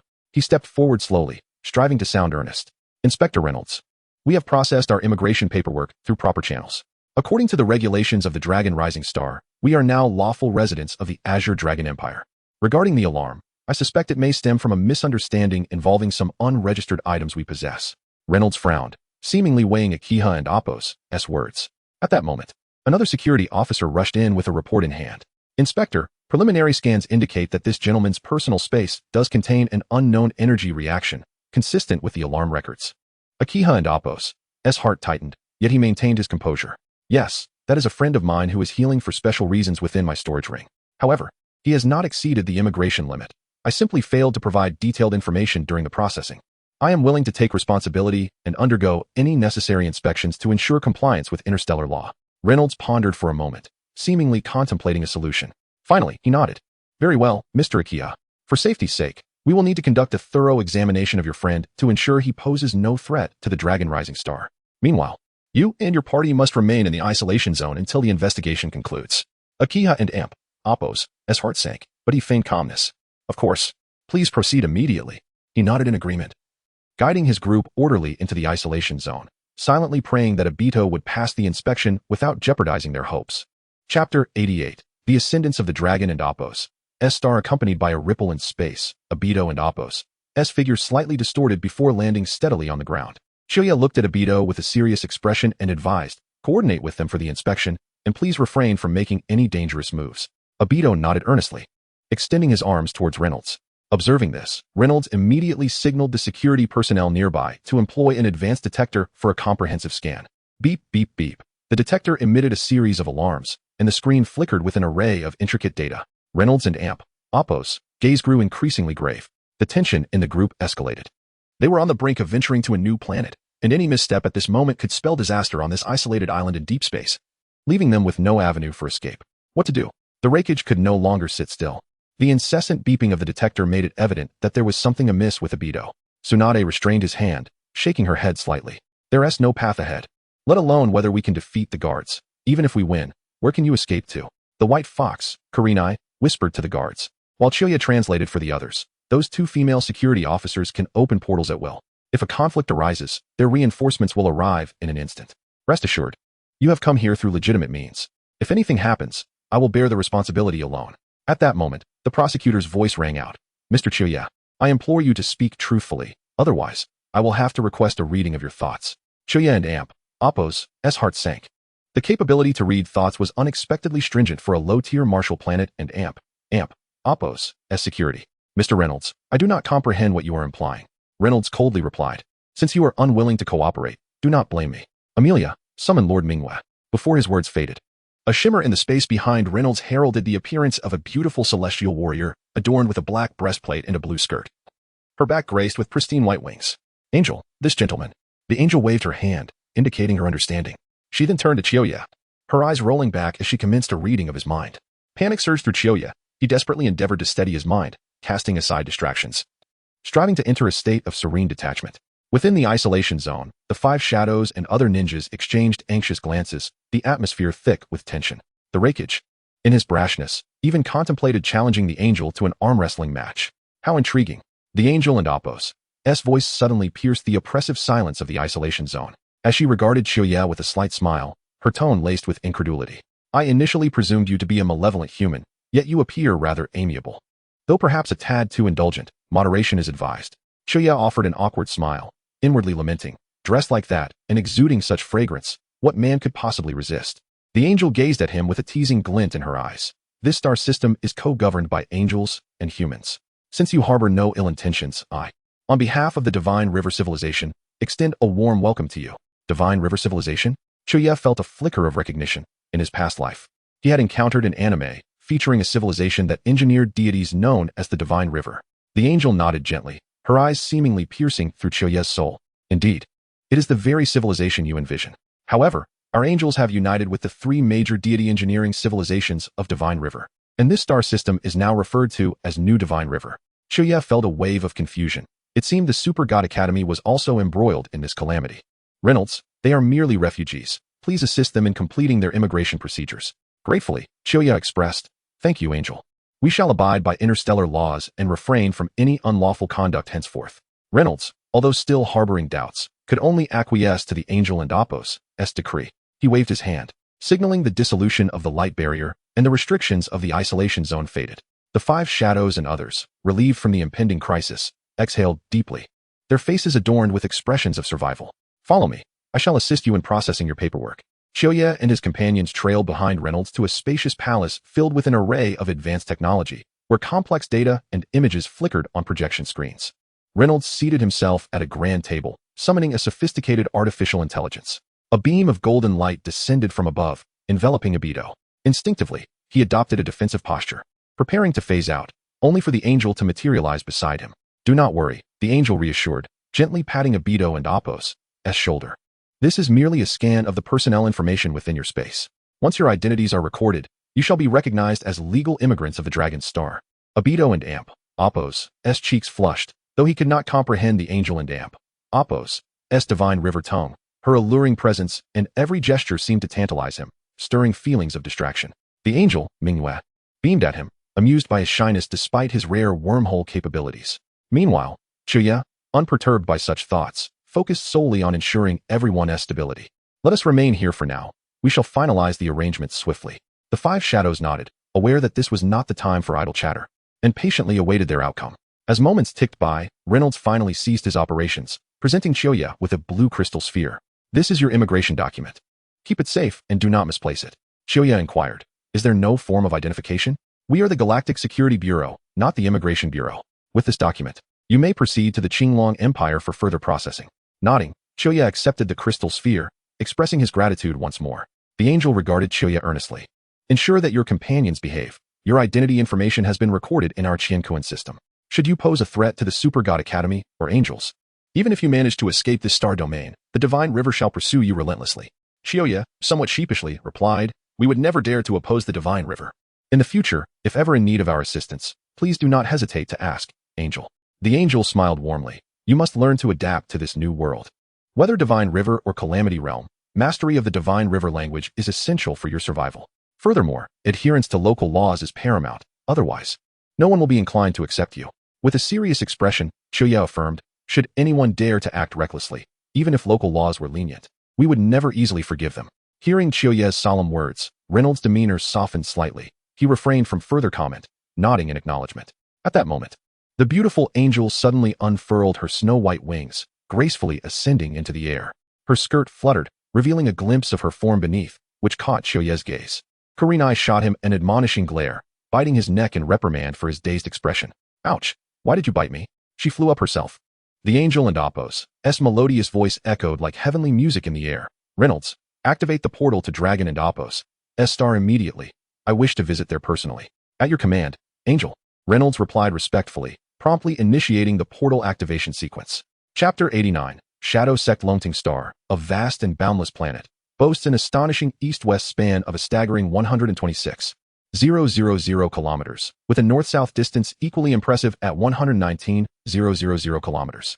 The continent is divided into 9 major regions: divine, heavenly, solar, lunar, stellar, mysterious, white, yang, and wasteland, based on diverse geographical characteristics and cultural backgrounds. Each region possesses its own unique charm and attributes, with all but the wasteland and white regions governed by singularly powerful nations. The white region, situated in an extremely frigid area, remains perpetually cloaked in ice and snow, making it inhospitable to all but a few hardy creatures. The wasteland, nestled between the divine and yang regions, is a pristine, undeveloped forest, a territory belonging to the Yao clan. These creatures, having acquired spiritual energy, have awakened their intelligence. According to the tenets of the new Divine River civilization, these beings are accorded rights equivalent to those of sentient life. Thus, they have thrived amidst the encroaching human populace, flourishing in the wasteland in harmonious coexistence with nature. The 10,000 Great Mountains lie at the southwestern frontier of the Xiangling Empire, bordering the sea. This area marks the boundary between the divine region and the wasteland, a mixed territory of humans and Yao, often referred to as a no-man's land. Refugees from the ninja world have also been settled here, a mere fraction of the population in this bustling city of freedom, which boasts over 10 million inhabitants and sees daily foot traffic in the hundreds of thousands. In the autumn of the year 5200 of the Longting calendar, an unremarkable incident transpired at the Xiangling Empire's borders. Yet it soon escalated into a significant event that reverberated throughout the city of freedom and the entire Longting star. Katsiu and the leaders of other organizations stood atop a mountain peak, gazing out at the breathtaking landscape before them. The majestic mountains and winding rivers, shrouded in mist, revealed glimpses of ancient architecture intertwined with burgeoning urban development, showcasing a unique blend of antiquity and modernity. On this planet, technology coexists with spiritual refinement. Tradition intertwines with the future, evoking a sense of both familiarity and strangeness among the observers. Beside them, Riku spoke wearily. Although the Xiangling Empire has acknowledged our identities, we must fend for ourselves regarding clothing, food, and shelter. Katsiu turned to him and inquired, what is the progress on housing construction? Riku shook his head. He can build a maximum of 100 houses a day. Beyond that, even with medical ninjas providing chakra, his veins cannot endure. Furthermore, housing is not our primary concern. We urgently need provisions. With nearly 200,000 people, averaging 1 pound of food per person daily, we will exhaust our supplies in no more than 3 days. Dai asked. Hokage and Obito were sent to procure supplies, were they not? Riku replied helplessly. Even with 100 tons daily, a mountain of gold would not sustain us for long. Tsunade added, Mr. Riku, please share your thoughts candidly. Riku suggested, let everyone enter the city to work. I've heard that the City of Freedom provides food, housing, and benefits, including weekends off. Tsunade frowned, but many do not even grasp the Divine River language. It may be challenging for them to find work in the city. Izumi had already established a labor company in the city, where individuals simply needed to follow her guidance to designated workplaces. Moreover, the Divine River language closely resembles ours, making basic signs comprehensible. We could learn the language and culture while working simultaneously.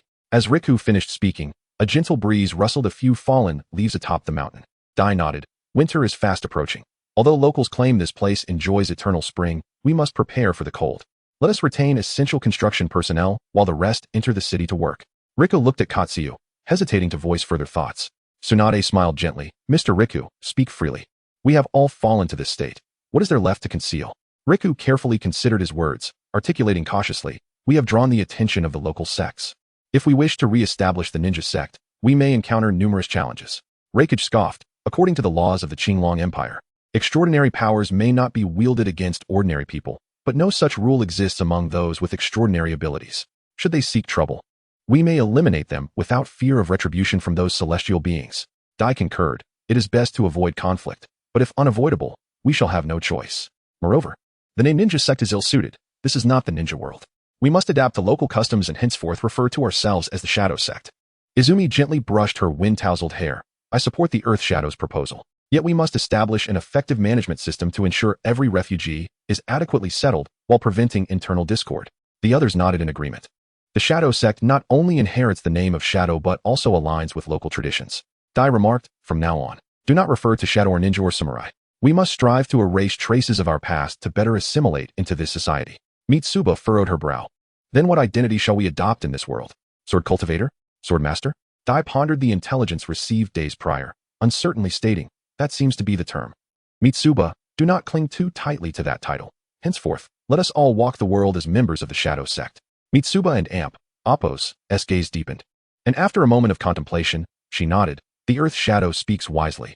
I have been too attached to the past. To integrate into this new realm, we must cast aside our former identities and embrace the challenges ahead with renewed vigor. Tsunade declared, now that we have decided, let us act swiftly. Riku, you are responsible for coordinating everyone's entry into the city for work, ensuring the safety and well-being of each individual. Additionally, inform all village jonin to convene tonight. As night fell, atop the mountain, a luminous moon hung high, casting silvery light upon the ancient land, shrouding it in an air of mystery. Jonin from various villages arrived one after another, their expressions grave, for the matter at hand was the selection of a leader. Among the surviving ninjas and samurai from various nations, approximately 40,000 remained, with Konoha boasting the largest contingent of over 8,000, followed by the Land of Earth with over 7,000, the Land of Lightning with 6,000, the Land of Water with 4,000, the Land of Wind with 3,000, and the Samurai with 5,000. The remaining factions, Rain, Cascade, and River, totaled fewer than 5,000. Only a handful of tailed beasts remained, one-tailed, two-tailed, seven-tailed, eight-tailed, and half of the nine-tailed. The status of the other 4.5 was uncertain. A considerable number of powerful ninjas still existed, including the 5 great shadows and the elite from various nations, with former Akatsuki members Nagato, Konin, Obito, Orochimaru, and even Itachi present at the assembly. How Itachi and Orochimaru had joined was a mystery, yet no one pursued the matter, with so few survivors from the ninja world, who had the time or inclination to settle old scores. Chapter 90. Elected as the leader, the seasoned shinobi from various villages gathered in a circle, their faces illuminated by the flickering flames, reflecting the intricate emotions within each heart. The election of a new leader transcended mere interests and power. Whoever ascended to the role of the Hokage would bear unprecedented pressure and responsibility. Esteemed colleagues, the venerable Sanbun began, his voice soft yet imbued with undeniable authority. We may have been adversaries or even enemies in the past, but such matters are now inconsequential. The shinobi world has perished, and we are the last embers of its existence. Let bygones be bygones. Today, we assemble to elect a leader capable of guiding us out of our plight and rebuilding our homeland. As his words faded, a brief silence enveloped the gathering until a clear voice pierced through the stillness. I propose that Lady Tsunade of Konoha should assume this position. The speaker was a female ninja, her words tinged with personal bias, as evidenced by the Konoha headband adorning her neck. This declaration ignited a flurry of discussion. Some voiced their agreement, praising Tsunade's formidable prowess and noble lineage. Others raised objections, fearing Konoha's dominance might undermine the interests of the other villages. While Tsunade is indeed a fitting candidate, we must not overlook the strength of other villages, asserted a shinobi from the land of Earth, his tone laced with reluctance. For instance, Lord Inoki of our nation is a highly esteemed ninja. As differing opinions filled the air, an unexpected figure rose slowly. It was Nagato, a former member of the Akatsuki. His gaze, once devoid of warmth, now glimmered with hope for the future. Esteemed colleagues, I believe our choice of leader should be unconventional, selecting one who can truly unite us against the challenges that lie ahead. Based on our experiences over the past few days, I propose that Konoha's shinobi, Akiha, is the most suitable candidate for the role of Hokage.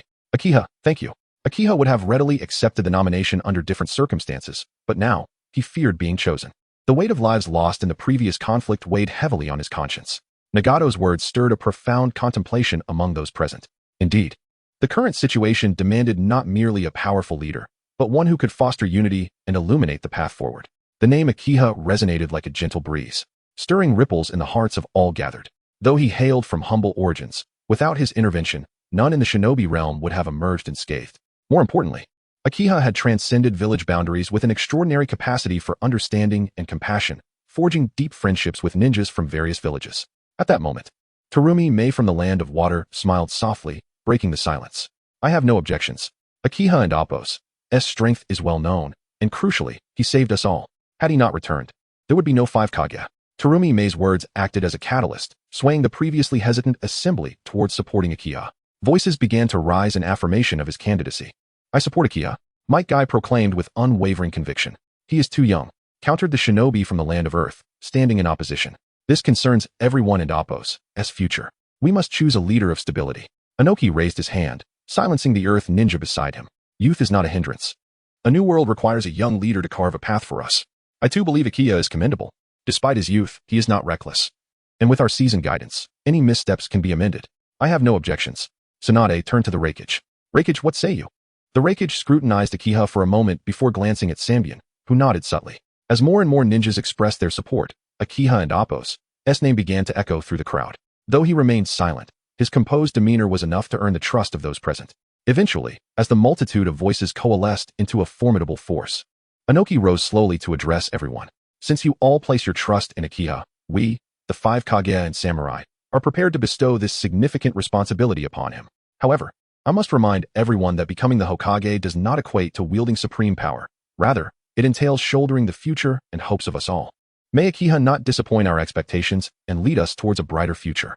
Akiha, from this day forth, you shall be the inaugural Hokage. Akiha inhaled deeply, rising with a maturity beyond his years, accepting this heavy mantle of responsibility. I am grateful for your trust and support. I pledge not to betray your expectations. Such assurances, albeit somewhat hollow, were unavoidable at this juncture. These individuals were adept at taking lives, yet as for the rest, best left unsaid. The assembly erupted into applause as Akiha gestured for calm. Now is not the time for celebration. It is imperative that we restore order. All of you, return to your posts immediately. As for the organizational structure and related frameworks, I shall establish them in the shortest time possible. Yes, Hokage, disperse now. Rikuju, please visit the city and inquire when the construction bureau of the Sunmei Xiangling Empire will arrive. I will go at once. The city of freedom sparkled with lights, neon hues dancing in harmony with the stars above, draping this ancient yet modern city in a veil of enchanting mystery. Rikuju wove through the bustling crowd, his silhouette flickering in the interplay of light and shadow, mirroring his complex emotions. He was tasked not only with ensuring the safety and livelihood of each refugee, but also with securing a pathway for their survival in this vast metropolis. He first arrived at the AMP, Appo's, Leaf Beauty and AMP, Appo's, labor company established by Senmei, where numerous shinobi refugees awaited assignment. They stood or sat, their eyes reflecting both trepidation towards the uncertain future and a yearning for what lies ahead. Senmei busily navigated through the throng, patiently addressing each individual's queries and organizing their work assignments. Each of you will receive a mobile phone, with expenses deducted from your wages. Should you have any questions, feel free to call the company. We are new here, so please avoid causing trouble. However, do not fear, we are all legal immigrants. And as long as we abide by the law, no one can easily harm us. As she spoke, Senmei turned to her native assistants, handing them phones and instructing them on how to place calls. The assistants nodded, distributing the newly purchased devices among the laborers. Rikuju observed this scene, warmth swelling in his heart. He understood that all these efforts were aimed at helping the shinobi refugees find their place in this new land, and rebuild their homes. He approached Sanmei and softly inquired, "How are things progressing?" Sanmei met Rikuju and Appo's gaze, a hint of fatigue glimmering in her fox-like eyes. It and Appo's going well. Many have already found work. Although there were initial challenges, our language is quite similar to that of the Shin River, so everyone is learning quickly. Moreover, the locals are friendly and have shown little resistance to our arrival. Rikuju nodded, feeling a slight sense of relief. Your husband has become our leader, henceforth. You shall be the Hokage and Appo's lady. Sanmei paused at his words, then smiled gently. Be sure to tell him to find time to train with me. He owes me many sessions. What many sessions? Rikuju asked, puzzled. Just tell him that. He will understand. Lu had long ceased to concern himself with the little secrets of the sect leader and his wife. Casting a glance around, he broached the matter at hand. The sect was in dire need of a substantial workforce for construction, and many individuals found themselves without shelter. Day had already collapsed from exhaustion, and the remaining fellows seemed proficient only in the art of killing. Responded with a thoughtful hum, I have already negotiated with the official construction group of the Xiangling Empire. For 4 tons of gold, we can procure a 30-story luxury residential building, totaling 100 edifices. Their personnel will arrive tomorrow. Lu furrowed his brow. Is it truly so exorbitant? Indeed. This price was achieved only after several days of haggling. Although gold is a universally accepted currency in this realm, they exploit our status as immigrants, leaving us with little recourse. Lu inquired, how much gold remains in our reserves? Let out a weary sigh. Not much. Time is of the essence. We have gathered barely 1,000 tons in total. Acquiring supplies, purchasing land, and managing relations with both the imperial and local governments have consumed the bulk of our resources. Lu sighed, then offered words of comfort. Fear not. Once everyone secures employment, the pressure on your end will significantly diminish. Replied, we must expedite the process of teaching everyone the language of the Divine River. I require my own people to assist. Lu nodded. I have already enlisted local individuals for instruction. Those with strong learning abilities have begun to grasp the basics. With just a little more time, I shall be able to send a contingent of individuals your way. Chapter 91. Unable to support so many people DDD. The voice of Luge paused momentarily as his gaze pierced through the glass window, observing the bustling streets outside. Furthermore, we must place significant emphasis on the education of the children. They cannot remain perpetually detached from mainstream society. Education serves as the bridge for their integration into this new world. Izumi let out a soft sigh. I have already contacted several local schools, including primary schools and adult night classes. However, there are few willing to attend, particularly the children from ninja families. Here, compulsory education spans 12 years. And failing to enroll children in school is against the law. You must ensure to guide their thoughts when you return. I simply do not understand. Education is free, yet they are reluctant to attend. This is not the ninja world. Do they still hope to earn commissions instead? Just then, a flash of light illuminated Luge and Izumi's faces. They subtly lowered their eyelids, discreetly glancing at the person hiding in the shadows, capturing photographs. I will clarify matters with everyone.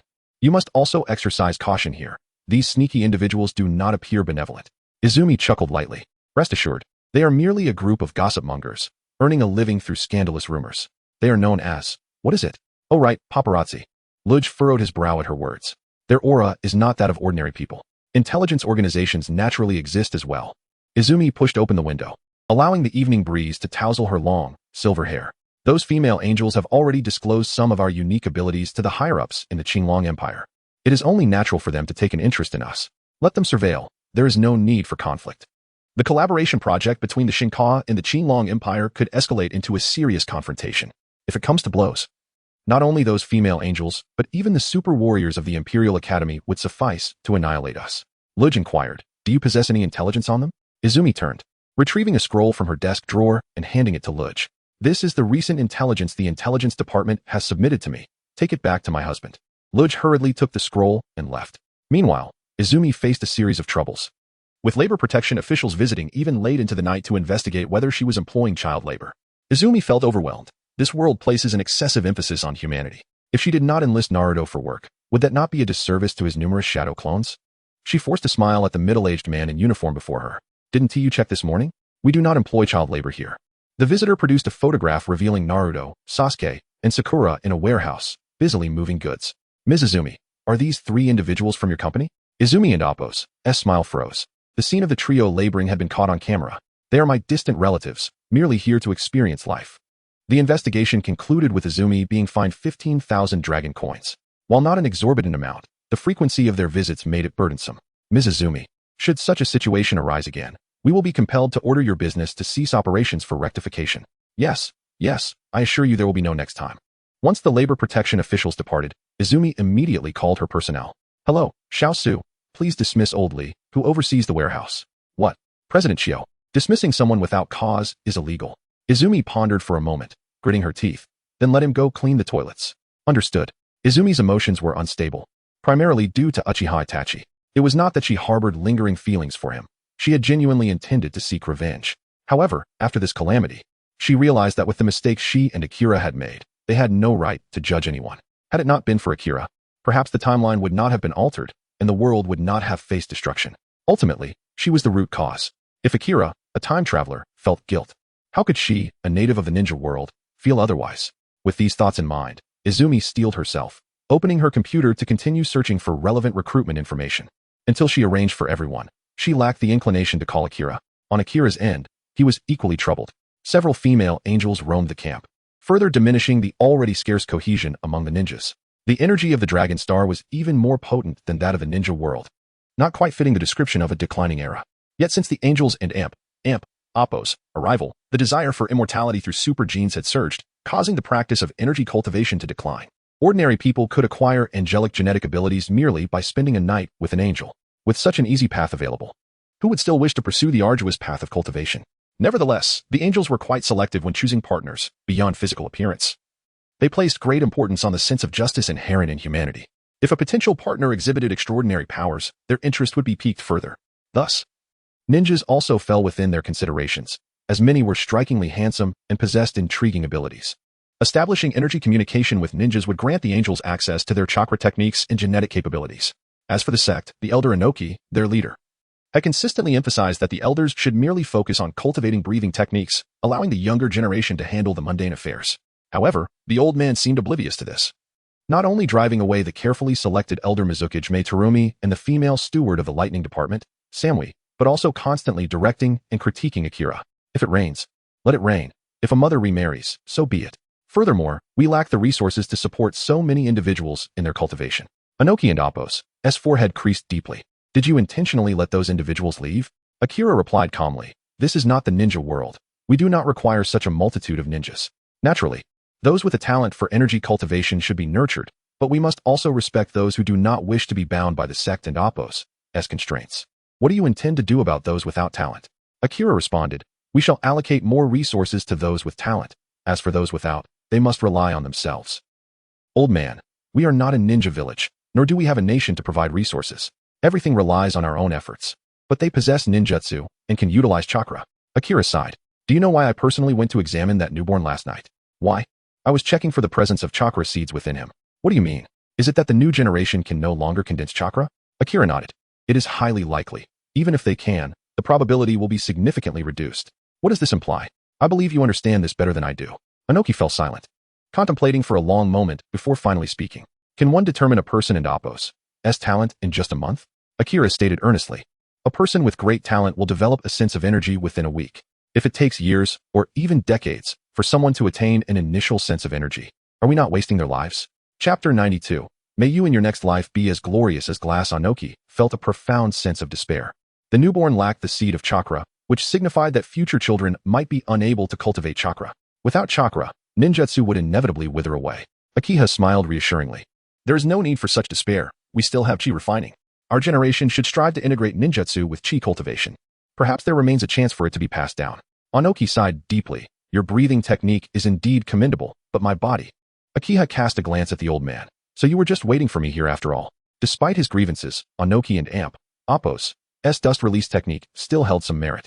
Akiha reluctantly retrieved a vial of marrow cleansing elixir from his ring and handed it to Inoki. Old man, your talent for chi cultivation surpasses everyone else's. This vial is a gift for you. With this, you might still have a chance at longevity. Focus on your practice and leave the trivial matters of the sect to others. Is the sect master implying that I've been too talkative? Inoki grumbled. Yet his hands moved swiftly, snatching the item as soon as it was presented. I'm doing this for your own good. Do you not wish to live a few more centuries? At over 70, you should dedicate time to your cultivation. If you succeed in foundational establishment, your lifespan could be extended by 3 cycles. 3 cycles? That's 180 years. Inoki's throat bobbed, and he hurried away. Samui, where have you been? Hurry and bring the documents. Do I have to fetch you myself? Coming, sect master. Samui, formerly a high-ranking kunoichi of the Hidden Cloud Village, had alabaster skin.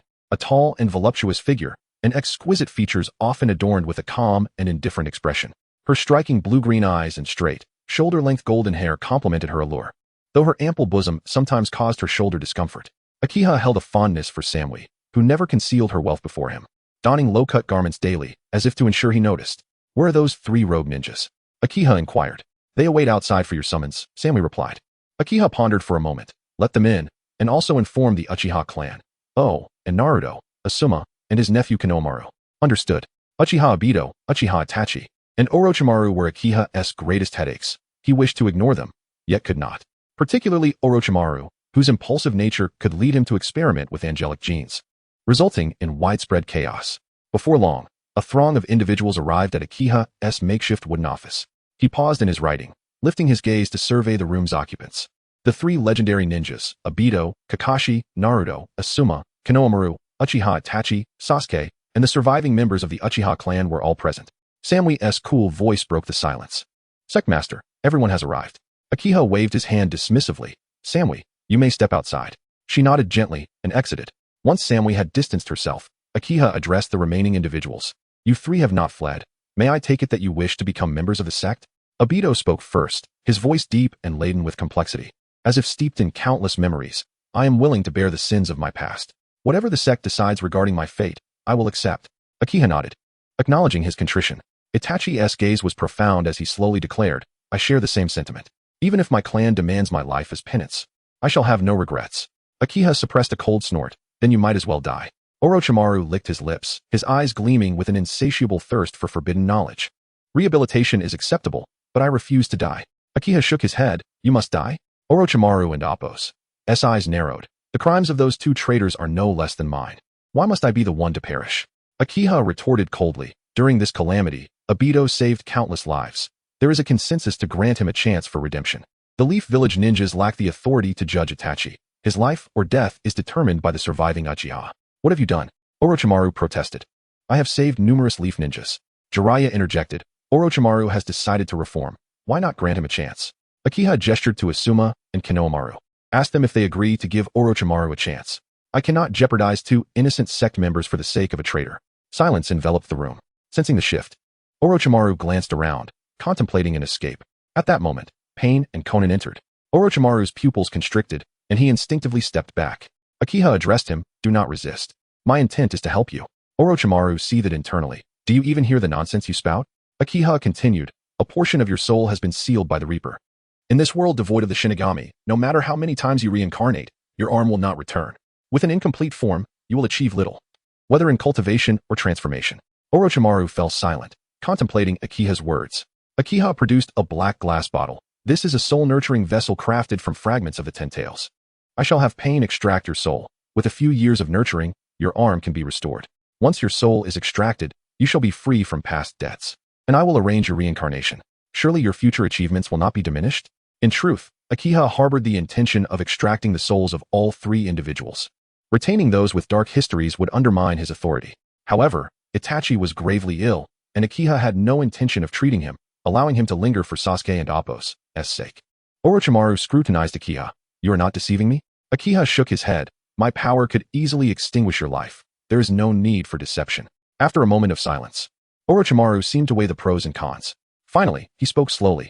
"Very well, I am willing to give it a try. But you must guarantee that you will teach me your cultivation method in my next life." Akiha nearly burst into laughter. "If you and Appo's willing to learn then, I shall certainly teach you. But what need do you have for dual cultivation, you who dabbles in serpents?" With that, Akiha turned to Pain. Pain extended his right hand toward Orochimaru. A powerful force emanated from his palm, drawing Orochimaru's soul from his body. Orochimaru felt an irresistible pull, and his body stiffened. As his soul neared extraction, he suddenly cried out, "Wait. I have one final request." Akiha frowned. "Speak." Orochimaru inhaled deeply. "My research data must be preserved. I will need it in the future." Akiha pondered briefly before nodding. "Very well, I can agree to that. I will safeguard all your research findings until your reincarnation." Orochimaru's face bore a bittersweet smile. "Agreed." As Orochimaru's soul was gradually extracted, his body collapsed to the ground, eyes void of life. Pain carefully placed Orochimaru and Appo's soul into the nurturing vessel, which rippled with dark waves. Akiha accepted the vessel and gently caressed its surface, murmuring softly, "May you, in your next life, be as glorious as glass." Chapter 93. The master is busy. The crowd exhibited a calm demeanor. All present had endured the cataclysm of cosmic destruction. Neither the specters of life and death nor the powers of reincarnation could astonish them any longer. Chiyo sensed the surroundings, transforming his vital energy into form. Extracting the Kusanagi sword from Orochimaru and Appo's serpentine body with azure claws, subsequently stowing both the Kusanagi sword and the soul-nurturing bottle into his spatial ring. The matter concerning Orochimaru was thus concluded, and he instructed them to relay the news to one another. Jiraiya sighed, bent over to lift Orochimaru and Appo's lifeless body, and departed with a sense of ennui. Tsunade followed closely behind. Chiyo turned his gaze to Obito, stating, "The Sharingan you have concealed must be surrendered to the sect's treasury." Obito pondered for a moment before finally nodding in agreement. Chiyo then addressed Asuma and his uncle, as well as the Uchiha clan. "Let bygones be bygones. Only a handful of us remain alive, so let us not continue this turmoil. If you refuse to heed my counsel, I shall act according to the sect's regulations." The crowd responded in unison, "Understood." Chiyo waved his hand. "Proceed with your tasks. I have a multitude of matters to attend to." One by one, they departed. Samui, where have you gone again?" From a distance, Samui heard the master and Appo's roar and hurried towards his office. Chiyo had an abundance of issues to resolve: the resettlement of refugees, the selection and construction of the mountain gate, the cultivation of spiritual herbs and beasts, instructing disciples in energy cultivation, and decisions regarding personnel retention. None of these matters could be resolved in just a day or two, and many miscellaneous concerns required his approval as the master. Since assuming the role, he had scarcely found a moment's rest. Were it not for the sense of responsibility, he would have adamantly refused this burdensome position. At that moment, hurried footsteps echoed from outside. Samui pushed the door open and coolly inquired, "Master, did you summon me?" Chiyo glanced at Samui, noting her unmistakable figure. "Have those attuned to the energy been accounted for?" Samui nodded. Within 7 days, there were 50 individuals with energy awareness. Over the course of a month, there were more than 6,000. Among them, those under 30 constituted 90%, while those under 20 comprised 80%. This result did not surprise Chiyo. Energy cultivation inherently favored the young, as they possessed fewer bodily impurities and greater sensitivity to the world. However, 6,000 individuals were still an overwhelming number for Chiyo. Inform them that those who establish a foundation within 5 years will belong to the inner sect, while those who do not will be relegated to the outer sect. The inner sect may select their cultivation methods, whereas the outer sect is limited to foundational practices. Samui advised, "Everyone has been working diligently. They must toil during the day and cultivate energy morning and night. A month is truly too short." Chiyo scrutinized her. "Are you suggesting a backdoor?" Samui's face flushed. "I have an elder." "No." Chiyo firmly rejected her, then gently explained. "You know well how many of Konoha's prominent families I have turned away in recent days. It is not a matter of cruelty. Forcing those without talent to cultivate energy only hinders their lives." Samui fell silent. Chiyo approached her and lightly patted her shoulder. "Once you establish your foundation, you will gain nearly 200 additional years of life. In the future, you may even attain immortality. Beyond your dual cultivation partner, no one will accompany you indefinitely." As Samui belonged to Chiyo's lineage, dual cultivation was nearly the preferred choice among the youth. "I understand," Samui replied softly. "I will convey the sect's intentions to everyone." Chiyo instructed, "Inform them that the inner sect will hold a grand competition every 5 years, with the top 3 receiving treasures from the sect." "Understood," Samui acknowledged before departing. Chiyo rubbed his temples. Too many people were indeed a hassle. Other sects recruited followers, while he tirelessly pondered how to streamline his numbers. No sect could sustain 40,000 disciples. Previously, the shinobi villages were supported by their nations and commissions, but now, everything relied solely on their own efforts. Though methods were plentiful, the resources remained scarce. The treasures left by Tu Jiao were indeed exceptional, with superior techniques encompassing fire, water, lightning, ice, swordsmanship, and even witchcraft. These techniques were collected by Tu Jiao during her conquests against rival sections. Naturally, their quality was high, given that they had caught Tu Jiao's eye.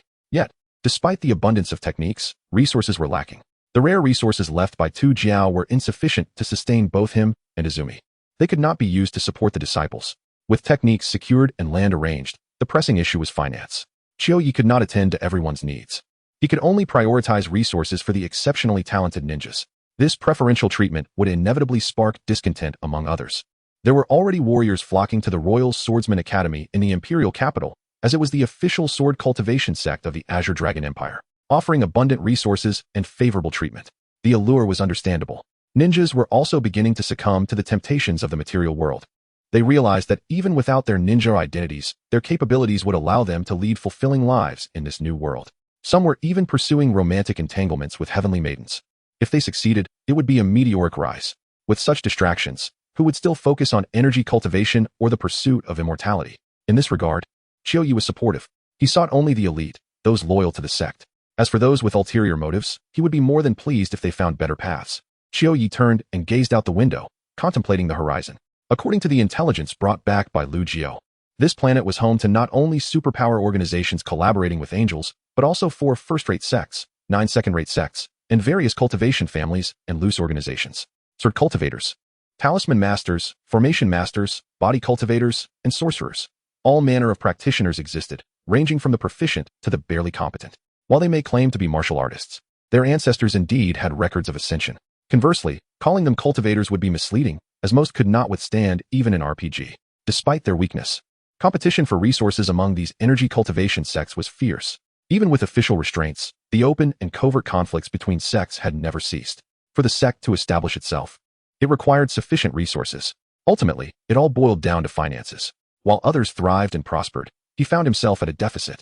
If this continued, not only would expansion be impossible, but mere survival would be a challenge.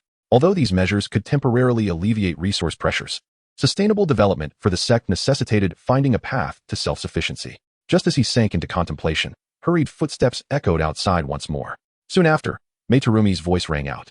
"Master, why are you dawdling here? The disciples of the water department are waiting for you to impart the dual cultivation method."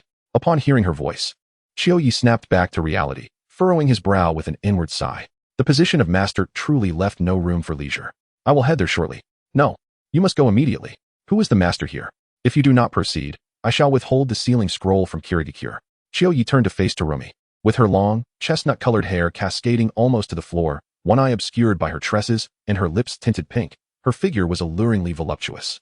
Adorned in a blue strapless dress, high heels, and black thigh-high stockings, her nails painted a deep blue, this marriage enthusiast was even more captivating than before. Ever since she began practicing the dual cultivation method, she had become involved with Kakashi. "I shall go at once. I advise you both to exercise caution.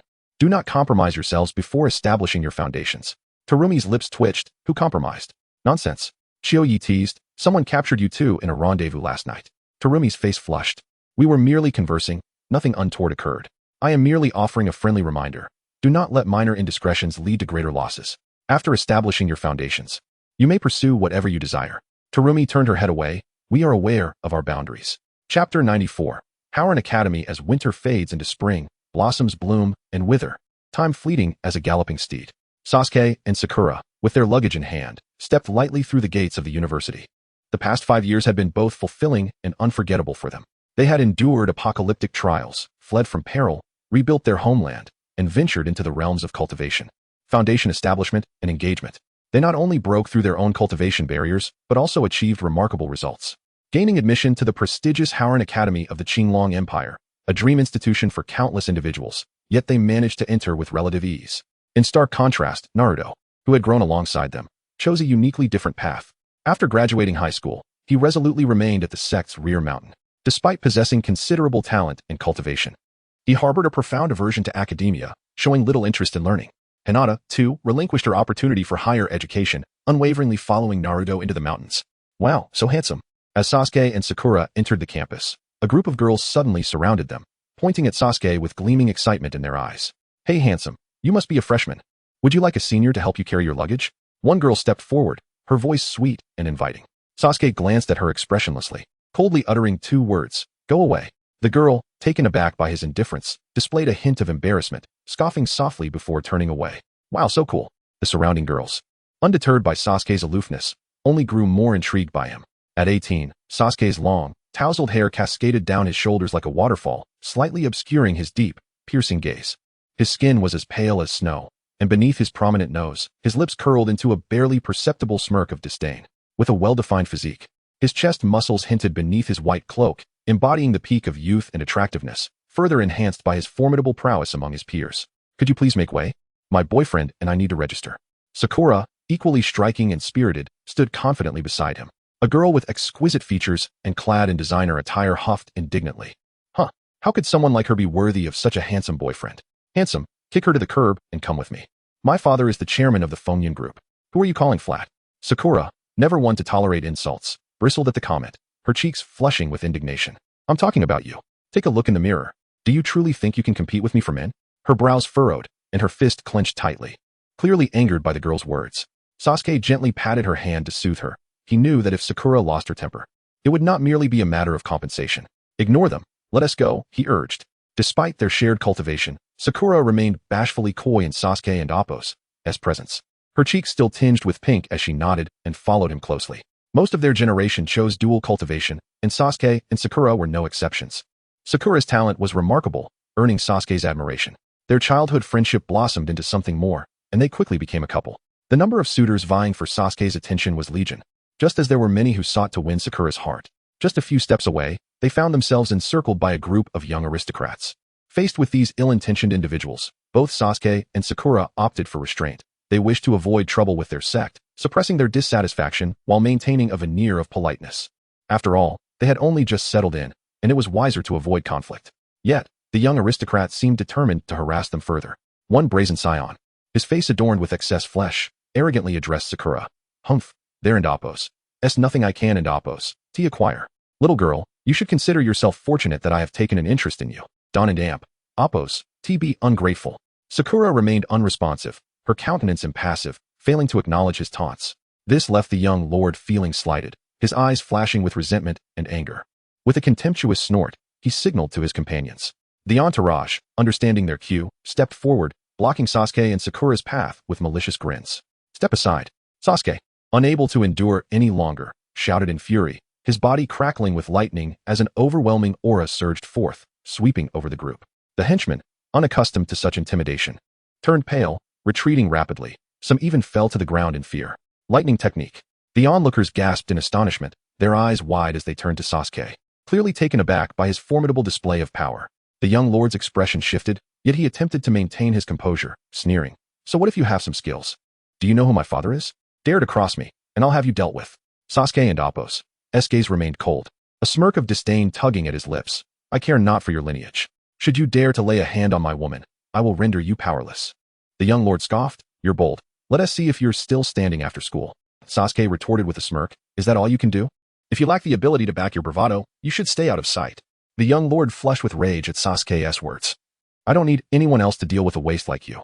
The students around them exchanged astonished glances, some recognizing the rare lightning technique Sasuke had just displayed. While others were captivated by the sudden confrontation, murmurs of speculation rising. Isn't that the youngest son of the Lu family? This newcomer dares to be so arrogant. Even the Lu family's people are not to be trifled with. Are you talking about the Lu family, the one among the 5 great families? The one with the North Xiao, South Xia, West Bai, East Lu, and Zhongwang? Of course. Looks like there's going to be quite a show. Sakura and Sasuke exchanged glances, immediately recognizing the identity of the wealthy young man before them. The Lu family, one of the 5 great cultivation families of the Xiangling Empire, boasted power comparable to first-rate sections. While they were unafraid, they did not wish to make enemies of the affluent. Their primary purpose for coming to the imperial capital was not merely to gild their reputation, but to gather resources for their sect, a responsibility they took seriously.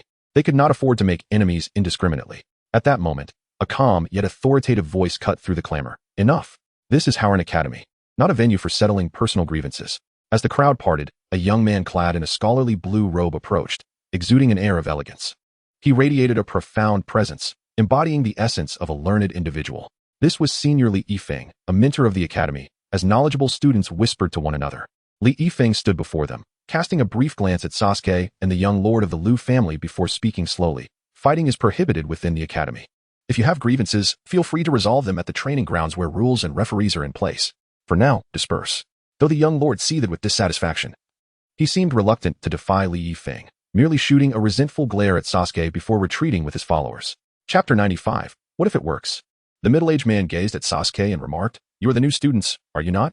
Remember, Hokage Academy values not only strength but also character and cultivation. Mastering the lightning technique at such a young age is indeed remarkable, yet one must not be overly ostentatious. Excessive brilliance in youth is not necessarily a virtue. With that, the man vanished from sight in an instant, leaving the students to murmur amongst themselves. What a tremendous skill. Truly worthy of a teacher from the 2nd floor of Hokage Academy. Sasuke and Sakura exchanged glances, their expressions shifting slightly. Carrying their luggage, they continued towards the teaching building. Sasuke, the teachers here seem far from the weaklings the sect master described, Sakura noted. Sasuke, with a hint of excitement, responded, If this teacher were in the ninja world, he would at least be a master of the shadow level. Sakura added, the sect master deceived us, claiming that apart from the Super God Academy, all other factions are merely small fry. What does he know? He spends his days hiding in the mountains with Izumi, completely oblivious to the outside world. Sakura's expression turned serious as she continued. If Kakuzu learns these chi refining techniques, it will become difficult for us to eliminate him. Sasuke declared resolutely. Regardless of whether those individuals have mastered chi refining, we cannot allow him to wreak havoc upon this world. You will manage the industries of the imperial capital, while I shall oversee the intelligence network. Unless absolutely necessary, we must avoid killing, especially not harming ordinary people. Sakura nodded softly in understanding. As they walked and talked, they traversed a lush, tree-lined path. The dormitories are separate. How will we cultivate? Sakura shivered at the thought. Why are you so preoccupied with cultivation every day? I am utterly exhausted and in dire need of rest, she replied. To be honest, the Uchiha physique is rather overwhelming. I cannot fathom how the sect master endured it back then. Sasuke, with a serious demeanor, countered. If you continue like this, when shall we complete our first transformation? Sakura sighed. I truly cannot manage it right now. Can we discuss it in a few days? Sasuke cast her a discontented glance before striding ahead with his suitcase. Sakura watched his retreating figure, shaking her head in resignation, a bittersweet smile gracing her lips. Ever since Itachi and Appo's passing, Sasuke had vented his frustrations on her, behaving quite harshly. Initially, she complied wholeheartedly, but now she found it unbearable. Ordinary individuals simply cannot withstand the strain of the Sharingan. She had heard that Mei Terumi runs away upon seeing Kakashi-sensei. Taking a deep breath, Sakura attempted to inhale her fatigue and impulses, exhaling slowly as if to temporarily cast aside her worries. Kakuzu was indeed a nuisance. He was once a member of the Akatsuki organization and had infiltrated this world among a group of refugees. According